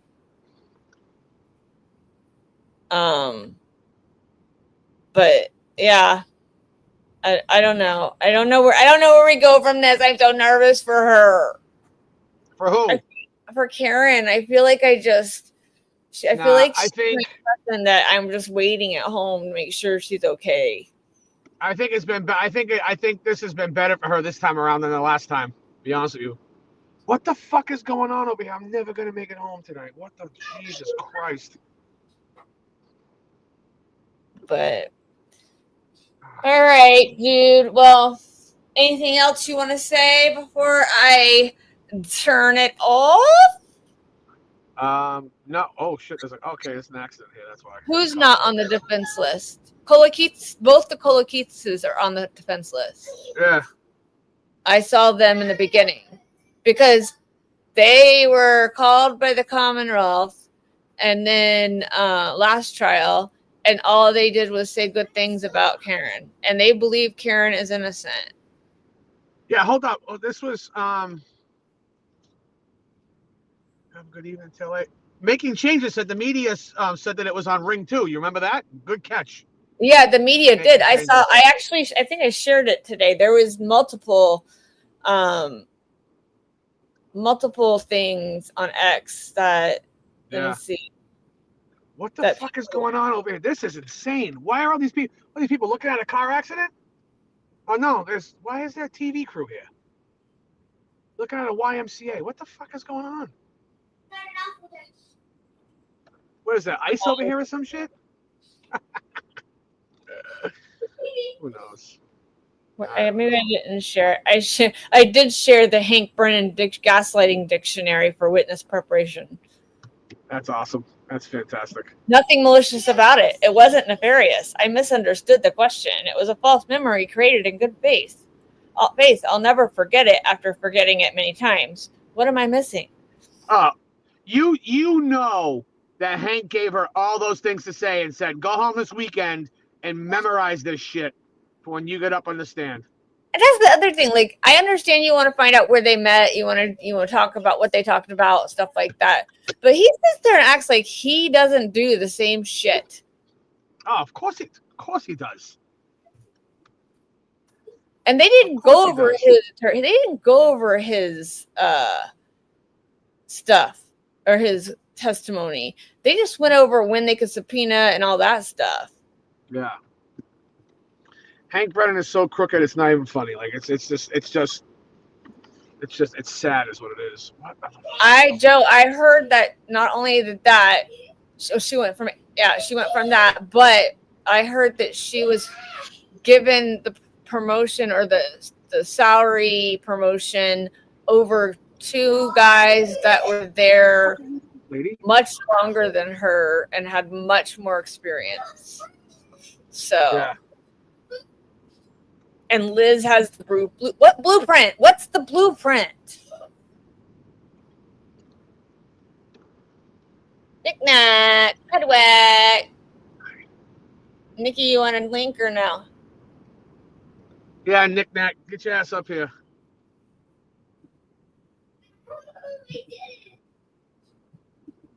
Knick-knack, headwhack. Oh, that's my cousin. What's going on here? He'll know. Don't talk about the blueprint, but what's the blueprint? I don't even know what the blueprint is.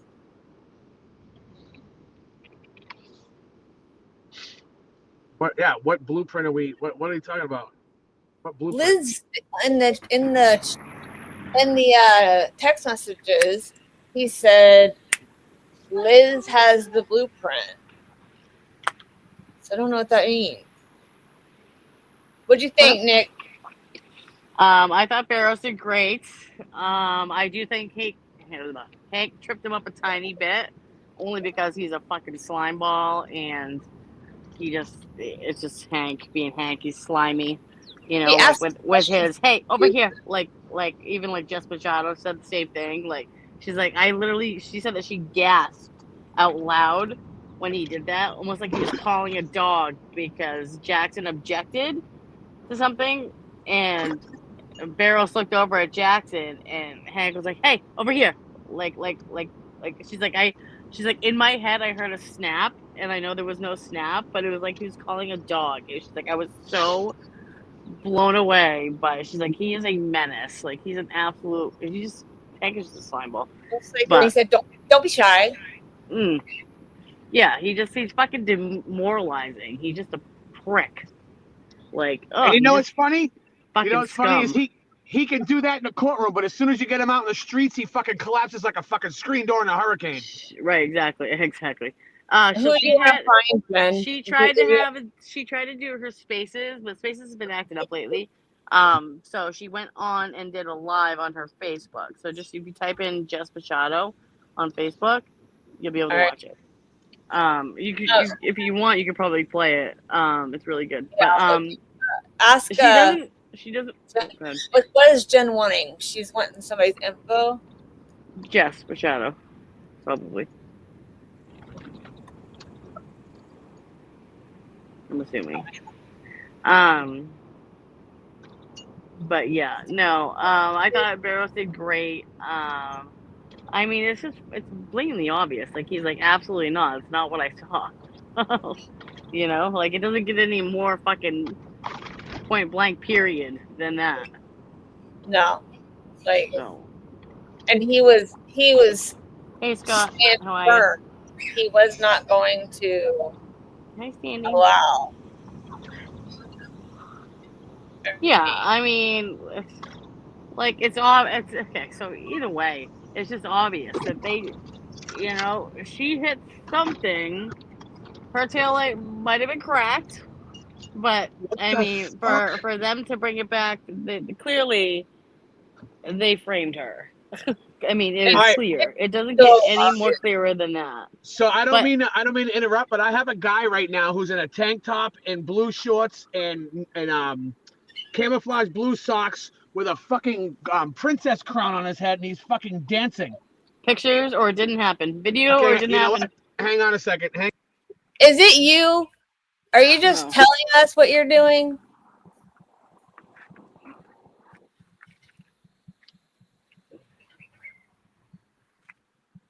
Okay, so let's play this.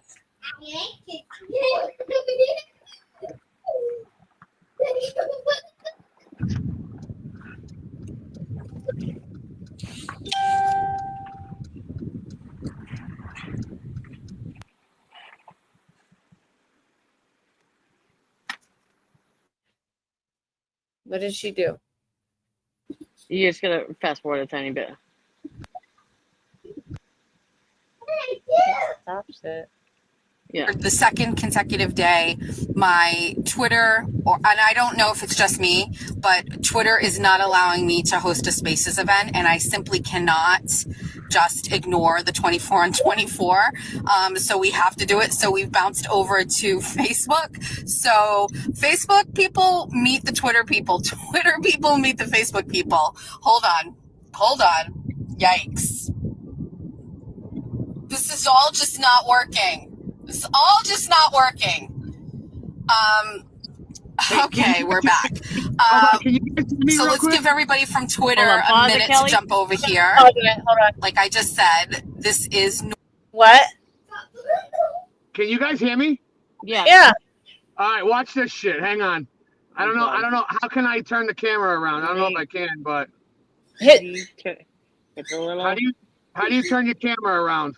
You can't. Well, you can't because you have to share screen. You would have to have like. All right, hang on. I'm gonna go drive by this fucking guy right now. Watch this shit. Watch this. Look at this fucking guy. I'm gonna stop and ask him to do a dance with me. Watch this shit. Watch. Ready? Where's he at? He fucking went into this. Did he go into this park?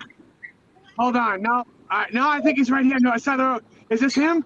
All right, hang on. I'm gonna ask him to do a dance with me. Watch this. Hang on. Watch this. Dance for me, bro. Dance for me. Holla. Get it. Tell him to say free Karen Reed. Hey, can you say free Karen Reed?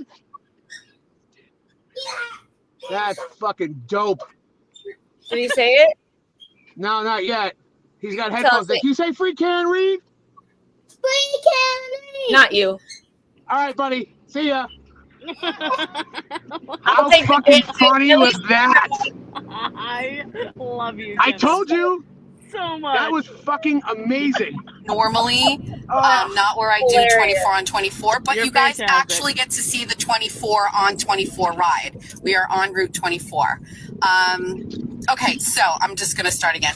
Hi, besties. Welcome to 24 on 24 with Jess Machado, where I give you a breakdown of everything that I observed in the Karen Reed trial 2.0. Today was the second day that I was in court, and it started off by a continuing testimony with Dr. Russell. Before we get to that, I wanted to say that during the course of the day today, I managed to hit 35,000 followers on X. And I stated in my first X spaces and then the subsequent one that I tried, I was very emotional when I talked about that the first time on X, and then it shut me down. I'm not emo anymore. I'm angry because I can't get my 24 on 24 on my X account, but it's such an accomplishment to hit 35,000. Last year when I started covering the Karen Reed trial, I think I had around 500 followers, which is crazy to think that in the matter of a year, we've gone from 500 to 35,000. But it really has just come down to, I don't know, asking questions and then telling everybody the answers. And it seems like a very simple concept, but to be honest with you, it's not easily found in mainstream media. And so I consider myself very lucky to do the work that I do.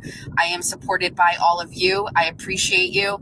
I'm angry, so I'm not like sobby like I was before, but I know once I'm home and I get a few minutes to relax, it'll hit me that, you know, I've amassed such an amazing following of supporters, so thank you.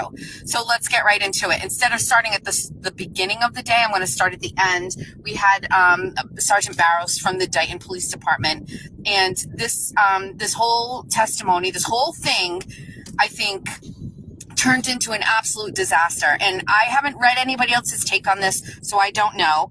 But what I think should have been a slam dunk wasn't, thanks to Hank Brennan.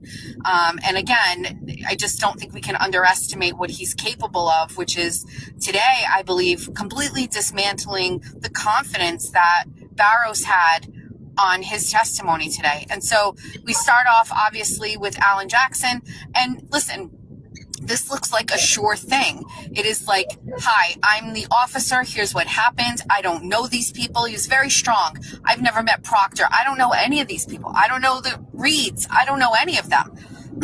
Which is one of the most memorable parts of his testimony last year, which is he just had no connection to this. Where you're involved in a very incestuous case, like the one that we are dealing with, where everybody is related to everybody and works with everybody, it was refreshing to have someone in law enforcement that had no connection to anybody. And so this was a very memorable thing about Barrows, that he had no connection to anybody. He's down in the bayou here in Dayton, and he doesn't know anybody. No connection, no nothing. Just, you can trust him. He came off as very trustworthy. And I'm not saying that he wasn't after today. I'm just saying that there was just some stuff going down. And so, you know, it starts off with Jackson running through that list. He doesn't know anybody. Nope. And Jackson was going so fast, court reporter actually had to have him stop and slow down. He was like, she was like, can you slow down? And I will say, because I like to give sincere observations, that Jackson kind of made a joke and he was like, I'm sorry, it's late in the day. And he was kind of like laughing. No juror reacted to that, just so you know. Like nobody reacted to that. So the testimony goes on. It seems pretty cut and dry.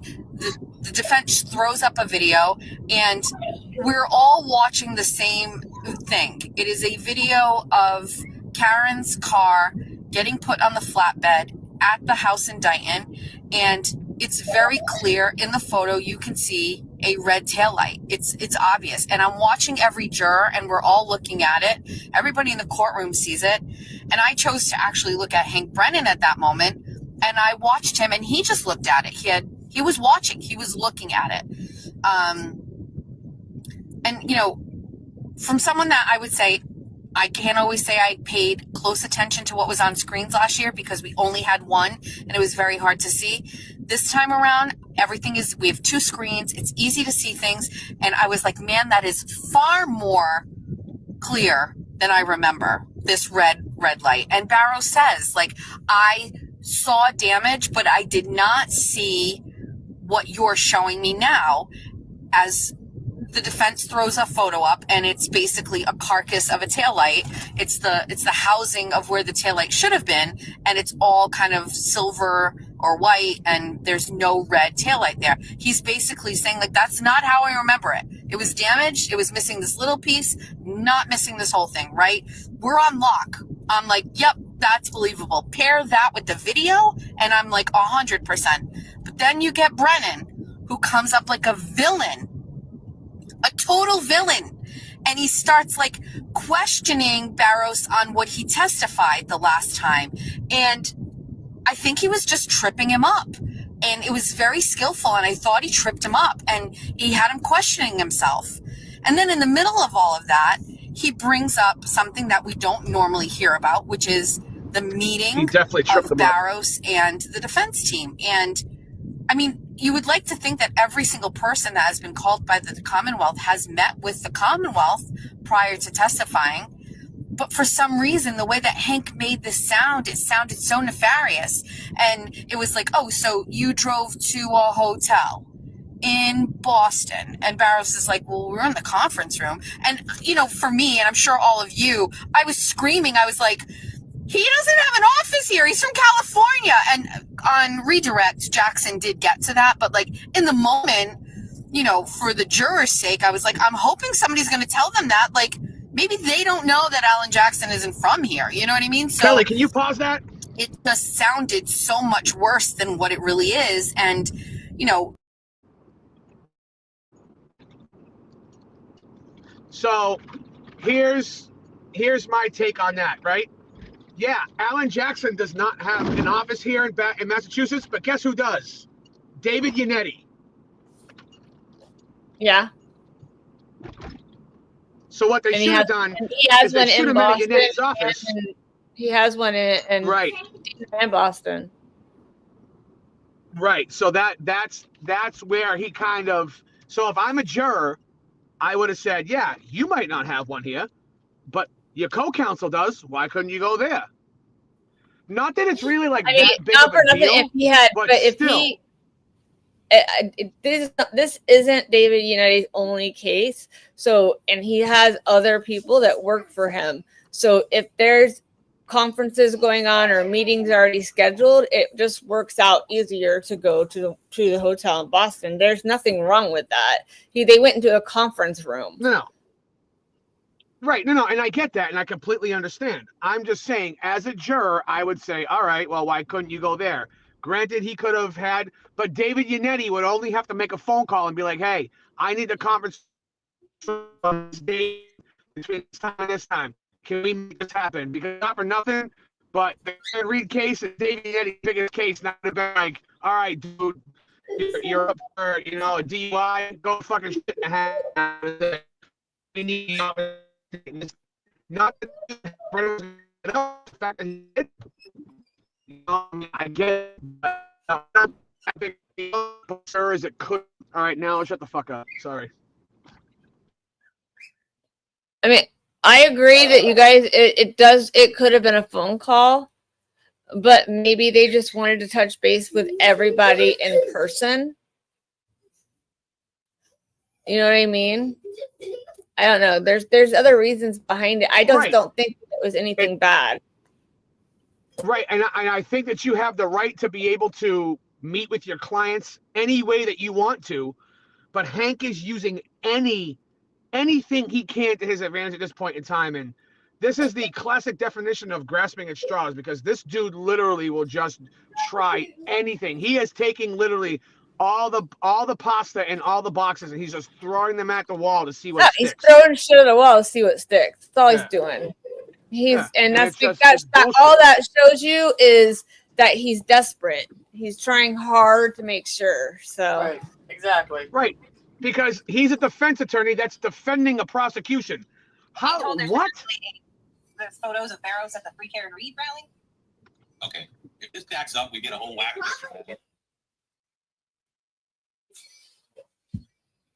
it's like literally Plevin and KP and them are all online trying to find pictures of Barrows while they're on live.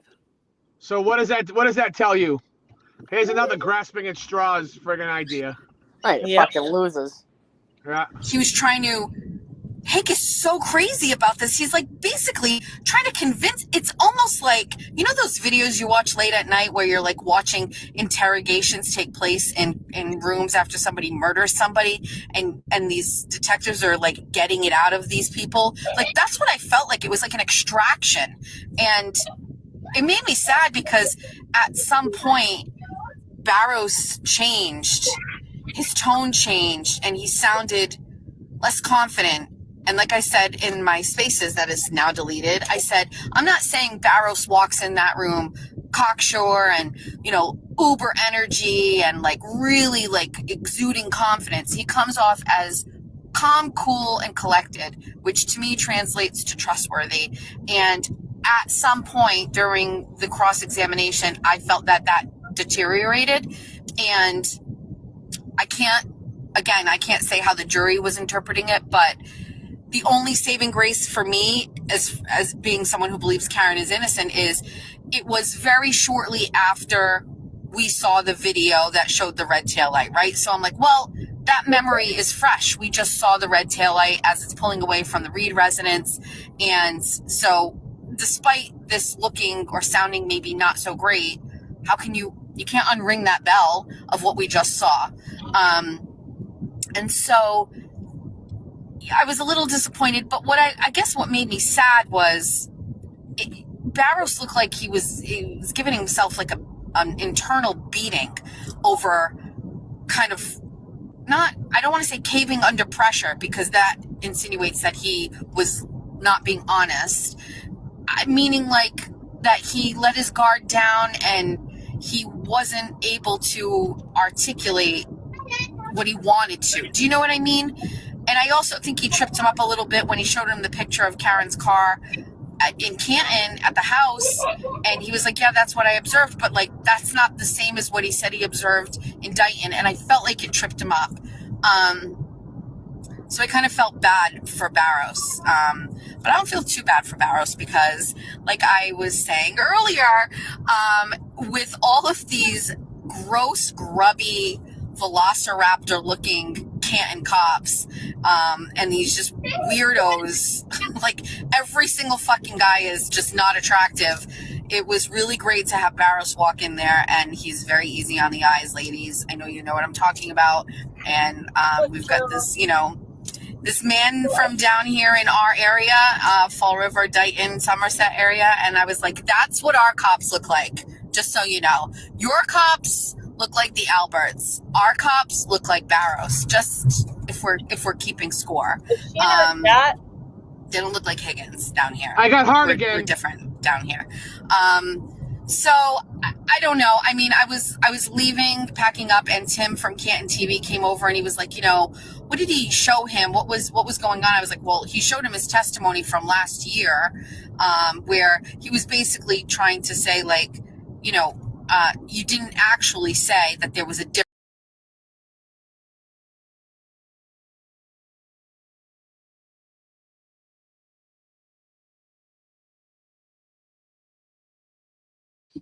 his testimony for last year lasted 12 minutes. Yeah. That was it. Difference between the two taillights.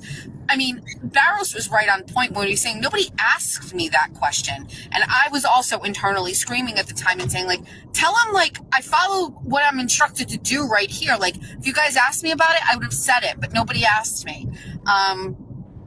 So I don't know. I'm looking forward to hearing what everybody says and what their take on all of it is, and how bad it was or how not bad it was. I don't know. Prior to that, we had the testimony, back and forth with Dr. Russell again, and you could hear in her voice today, like a little bit of exasperation towards Brennan several times. You know, he really made her earn that testimony, and I feel like her tone changed. Again, you can't underestimate Brennan. He is getting to some of these witnesses. Not saying that they're lying, not saying that they have not been truthful in their testimony. He is making them waver. He is getting to them. And Lally would never, ever, could never. Also, Lally's pants are too long. Like, I was watching them today and it was just weird. There was a moment that I thought was pretty outstanding in a negative way. I actually couldn't believe it. So Brennan was questioning Barrows, and Jackson objected or something, and did I say Lally? But Brennan was questioning Barrows.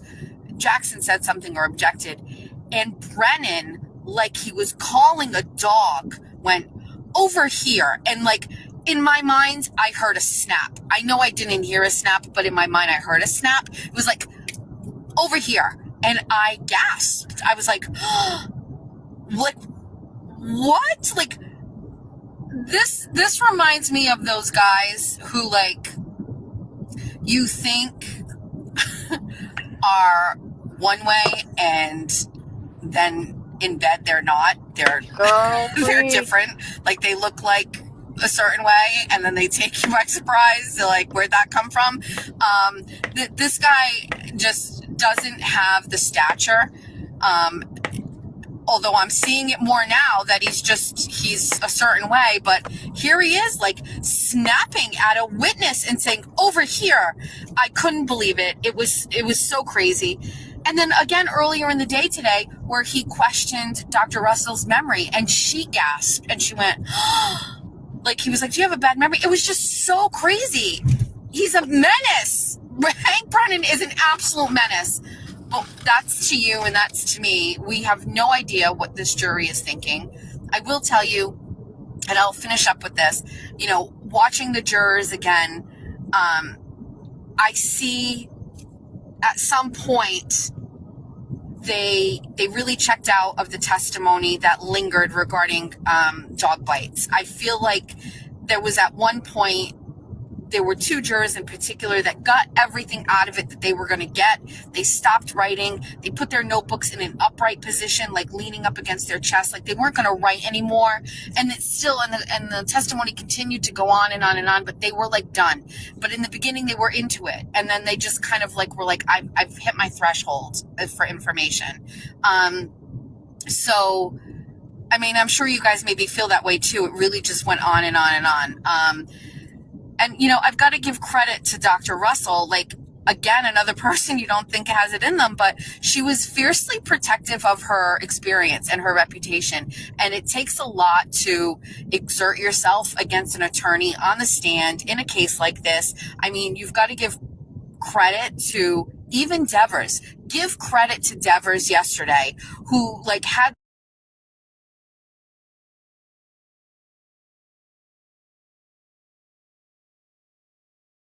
What happened? Kelly's like, that's enough of that. We don't give Devers credit.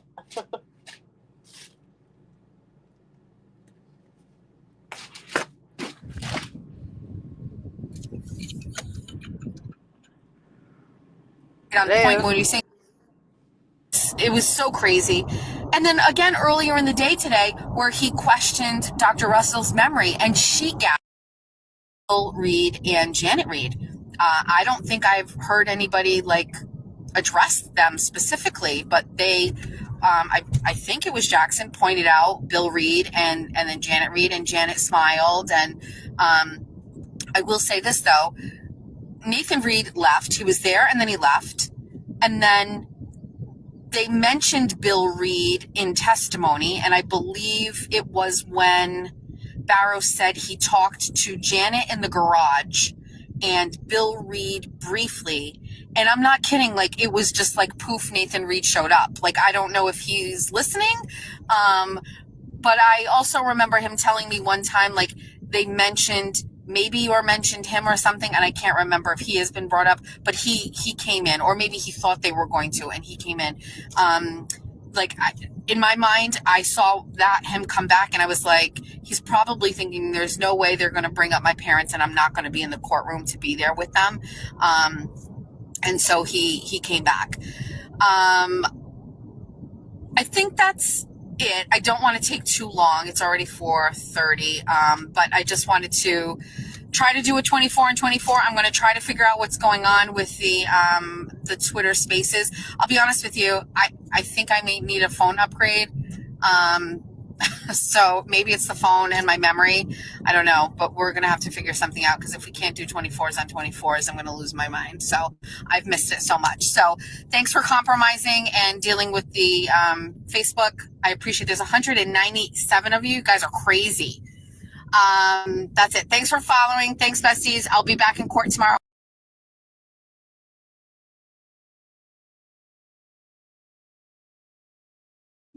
So what do you think about what she said? I think she's 100% spot on with everything that she said.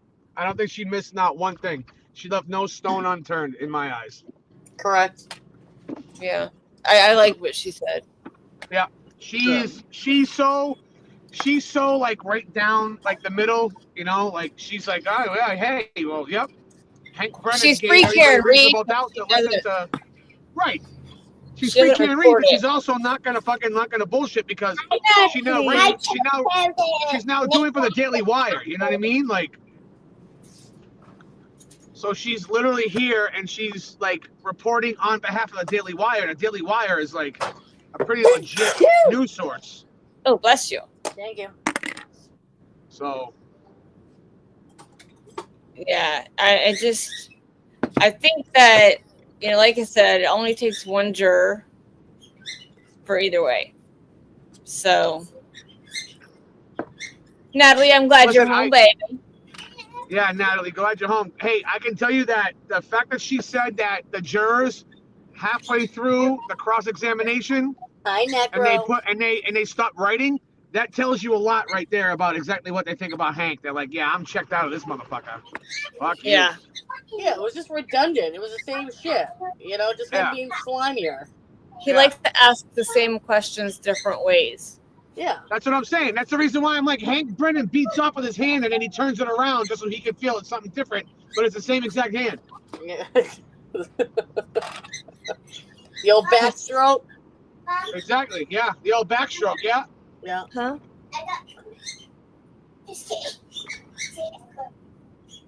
Natalie D, what's your question? What's your question, girl? What is your question? Do you want to come up, Natalie? Yeah, Natalie, come on up. Don't be shy, girl. You just got home. Come on up. Get up here, babe. Eyes over here. I just got home and I think I'm going to go off a ride on my motorcycle. Oh, my favorite. I think I'm going to let you guys go in a couple of minutes. I miss those days. I do miss those days. Although I do want to show you my helmet. Yes, Jen McCabe's sister was at court today. What, She's Nicole cooking Albert was chicken there? cutlets. She can't come up. Jen McCabe's sister was at court. What? She was sitting behind. She was sitting behind John's third grade girlfriend. Brian's wife? No, Jen McCabe. Edie. Other sister. Oh yeah. Okay, I'm sorry, fucking McKay. Yeah, okay, whatever. All right. Yeah. The other All sister. right. So two other ones. Yeah, Dee Dee, Nicole, and fucking I don't know. So,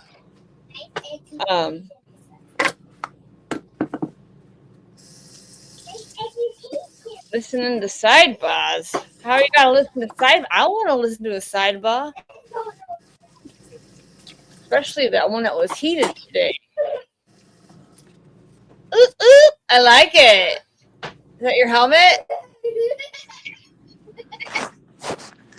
I had the magnet behind on the back of my car that I got from Turtle Boy, and I was at Declan's school or Liam's school one day, and someone was like, "I love all your Karen Reed stuff," and I'm like, "You're into the trial?" And she was like, "I'm addicted." So yeah, it happens. It's nice because I don't ever find anybody around here. Hi, buddy, handsome boy. He's What a good a boy. handsome boy. Kevin, you're on mute. You know that, right? I know, my little fat velvet hippo, right? He's so handsome. Oh, man. Come on, fatty. Leave him alone. Be nice. Hi, Kev. What's up? Oh, yeah, let's go. He wants to see you. Hold on. All right. America. Look at that look at that handsome boy. What are you doing? Look at that kid. I got a red mustache. I love Bro, it. you're making me look bad. Yes, Natalie has magnets that say free Karen Reed. I don't want to be seen. I look like crap. Yeah, I do. All right, let's go in here. Why do you want to go in here? You want to go in the pool? Yeah. If you would like to get a magnet. Is who married? Hey, you want to have a free Karen Reed party evil here? And huh? Let's have a free Karen Reed party here. No. What do you mean no? What the fuck are you talking about? I'm fucking down. I'm not going. I can't fly up there and get it. It's you know how much it costs me to fly up there? Listen, Spirit Airlines. Kelly has my address. But I have to take my children. That's the problem. No, you don't. You have a husband for that. No, he has to. He's the only one who works. That's okay. He got vacation time. No, you can spend. Listen, you can fly up here on a Thursday, take a red eye, get here on Friday. He can take a Friday off, and you can be back down there by Monday morning for him to go to work. But we have to save his time off if Liam's in the hospital. Kevin, do you really want Kelly knowing where you live? She'll be fucking stalking you. Yeah, that's fine. Whatever. Stalk him. She's gonna stalk me like a grocery shelf. I'm not gonna stalk him. Not today, at least. Maybe when he moves to Florida, I will. When are you moving? In July? No, so I lose my job in July. Okay. So then I'm coming down to Florida for my trip that's got cut short. So I'm going down for between like a week, between like 1 and 3 weeks. I'm going down to Florida, and then I'm flying back home, and I got to go back to court because of this fucking stupid bitch. And then leave it alone. Hopefully my house is sold by then, and then I'll be going back to doing some shit so I can go do something new, and then I'll be up here probably for like another 8 or 9 months, and then I'll be out of here, and then I'll be probably down in Florida by the time my birthday is next year in June, so probably a year from now. Yeah, that's my timeline. But like I said, I'll be 46 in 2 weeks. So if you need help with something like down here, you need stuff sent to you, or you need me to go get something for you, that you can't get a hold of, let me know. Yeah. Hey, I know you have other friends here. I'll be reaching out to you a lot to see what's going on and stuff. Seriously, I'll send you my number. We'll reach out to me because I'm only, my cousin lives in Claremont. I'm only 25 minutes from Claremont. My best friend lives in Claremont, so when I go see her in Claremont, when I'm down there, I'm gonna come meet you and your husband. Yeah, definitely. And I want to meet those. I want to meet those handsome babies. They're fun. And you can meet her fucking 14 animals too. Natalie, when's your birthday? My grandma was in Claremont. Aw, she lived in Claremont, Mineola. That's cool. Citrus Tower. We can't talk about citrus because fucking Kelly will have a fucking reaction. Yeah, right. The Citrus Tower doesn't have citrus in it. We don't say the C word here, Kevin. It's just a citrus. C word. Yes, I know. That's my second favorite C word. The first one is cunt. My husband never says that word, and he said that word yesterday about Kelly Deaver. I love it. He said she's a cunt, and I was like, "What? Good for Did you just say that out loud?" That's fucking. Listen, you are opening him up to more possibilities, and I love it. I'm here for all of it. Well, he's followed the case through me, but now he actually comes home and says, "Ooh, I saw on my feed this, this, and this," because it's starting to pop up on his feed now. So Natalie, you're a cancer then. Hey, Kevin. Hate wants you to pick her up. Hey, Florida let's go. road trip. I'll go on a road trip with you to Florida. Well, first of all, I'm flying down there, so I'm not going on a road trip. But the next time I go on a road trip down there, hey, you are more than welcome to come with me on a road trip. We'll talk about free Karen Reed for like 24 straight hours. That'd be great. We might even do a podcast. A podcast and everything? Hey, are you still banned from fucking Twitter? Who's banned from Twitter? You. Are you still banned? No, I'm back on. I'm back on Twitter. I'm good. Oh, you are? Yeah, finally. You'll have to send me. You just send me your name. Is it what I think it is? Hang on a second, and I'll tell you. I can't because if I do, I'm gonna get. Yeah, just message it to me. I think it's my name with the area with the Boston area code 617. Okay. So go find me. I will. All right. Hey, corruption. I won't forget you. Don't worry about it. We'll go on a road trip. Hate Corruption says, "Loves you, Kevin. Absolutely 100%. I was thinking about going to court on Monday. Baby. Take the day off. Baby. Well, hey, look, I'm home. I'm home, so maybe I'll fucking come down with Minion. Wait, listen, wait. Baby. Get his old ass up. Listen, Nikki. What? Am I allergic to tomatoes? Yeah. Oh, God. No, I'm going to say Thank no. you. I want you to eat one just to see what happens. She is allergic to tomatoes unless it's in sauce, and then she's not. I looked it up on ChatGPT and I sent it to Nikki and them today. Yeah, I still don't care. I still don't believe you. I want you to eat one just to see what it does. No, why would you want me to have blisters? I don't believe you. Do you know how painful it is? We can do it on a live. So if we Hey, get the fuck away from that dog. Get the fuck away from that cat. Come on over here. Like Get out of here. Cat is gonna fuck you up. If it were other something, if it were something different, but an allergic reaction, I will be in pain for like a week. You'll be fine. No, I won't. Yeah. Jesus Christ. All right, dude, come on.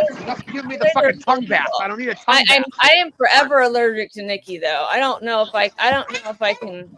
If there's anything that will help us. You're allergic to fucking realness, Kelly. Just call it for what it is. My girl, you know, I told you. Get out of my face, dude. I said, all right, look. Why can I have cooked tomato sauce and ketchup if I am allergic to tomatoes? And it said because you're like a fucking unicorn. Heat alters allergenicity. It says some people with tomato allergies are actually reacting to heat-sensitive proteins. When tomatoes are cooked, as in sauce and ketchup, those proteins break down and make them less likely to trigger a reaction. Yeah. Okay. I believe you, Kelly. Does that make you feel better? I said it on live. Yes. I believe you. Nope. I don't believe you for nothing. She believes me till we get in the chat, and then she'll be like, I don't believe you no more. I believe you, Kelly. I promise. I promise. Oh, my Nicky Nacky. I love Yeah. you.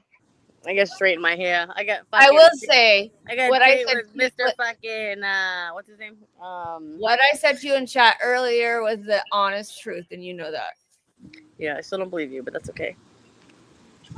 God, I can't even see the screen. I So don't which know. part do you not believe? That I love you, or that I am allergic to tomatoes? That you're allergic to tomatoes.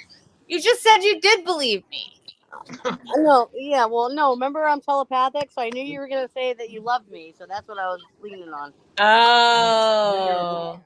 Yeah, Zach, we're still here. Do you want to be objectified? I'm sure Nikki and Kevin Zach, could. I'll objectify you any day, boo. Hell yeah! You come on here, and I'm gonna virtually S your D. Ah. It's so hot in here. Zach, are you gonna come up here to get objectified?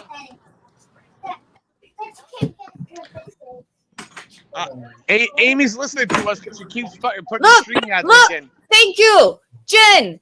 You just totally backed me up. No, okay, Jen, I agree that it's an actual cause, but Kelly has everything under the sun. So when somebody says something, it's or she doesn't like something. What do I have? Wait. What do I have? Everything under the That's sun. what I'm saying. She's allergic to tomatoes. I can clarify. What do you mean I have believe you, everything Jacqueline. under the sun? Even your kids are calling you out, Kelly. Come on now. No, he said I can confirm she's allergic to tomatoes. Man, I don't believe that. She's allergic to something. Right, No, Nikki, tell me what is it that I have everything under the sun? No, I'm just kidding. It was a joke. Oh. I'm like, have I really said that? Like that I've gotten? No, I'm just joking. Oh God, I can't put oil in my hair. Oh, I was joking. What? Oh, Biff's back. You know, Biff, you just missed Amy. She was back for a second. Hello, Glock. Oh, hey, wait! I gotta promote my guy. Hold on. What is it? Is it June 7th, Friday? Carrie. My boy Stephen Davis. He is a boxer and he's a hell of a fighter. And he's fighting in at Fenway this Saturday, which is pretty awesome. Saturday, June 7th, 5 p.m. at Fenway Park. So, you guys are going? Yep. My boy Steven's fighting in it. And Saturday, June 7th, there's going to be a fucking monsoon here in Massachusetts because it's going to rain for the 12th straight weekend. Don't say that because my daughter's graduating Sunday. And It's a boxing event? Yeah, he's a boxer. Yep. Yeah, it's a boxing event in Boston at Fenway Park, and it's going to rain for the 12th consecutive Saturday First in a time row. in 60 years they've hosted a boxing event. That's crazy. Yeah. So, and Steven's looking good. So, I'm sure he's going to win. Steven's a savage. Yeah. I will send good thoughts from here. But all right, guys. Yeah, I gotta get ready. I have a date with a certain medium in about a couple hours. You have a date with a medium? Yeah. Matt Frazier? Yep. Really? You have a is it for like a group? Yeah. Okay. Are you going? Yeah, it's not Matt Frazier, is it? Yeah. Yeah. We've done me and Nikki have done like 3 of them together. Yeah, I've done 3 times. My 4th. I mean, what more do you need to be? What more do you need to know? I haven't been read yet, so he doesn't read everybody. You have to have a chance. It's just like going to a show. He picks out certain. Yeah, Amy did it with us too one day. Yep. Okay, cool. Well, yeah. Good luck with your medium tonight. Thanks, Boo. But you know what, Nikki? You have been brought up twice. I've been brought up twice, and like I get brought up to the top, and it has like a totally different screen. Is you sit up there with like 4 different people, and then but apparently fucking nobody loves me and comes through. So, well, I think that there are people coming through, but some people come through stronger. Yeah. You know what I mean? So that's where they go to. Right. If you would like a magnet that Natalie makes, they are super cute. They are in our song video in the beginning of the lives, and it is get your address to me. You can my name is the same on every other. It's just Kelly Steffi on every other platform. So.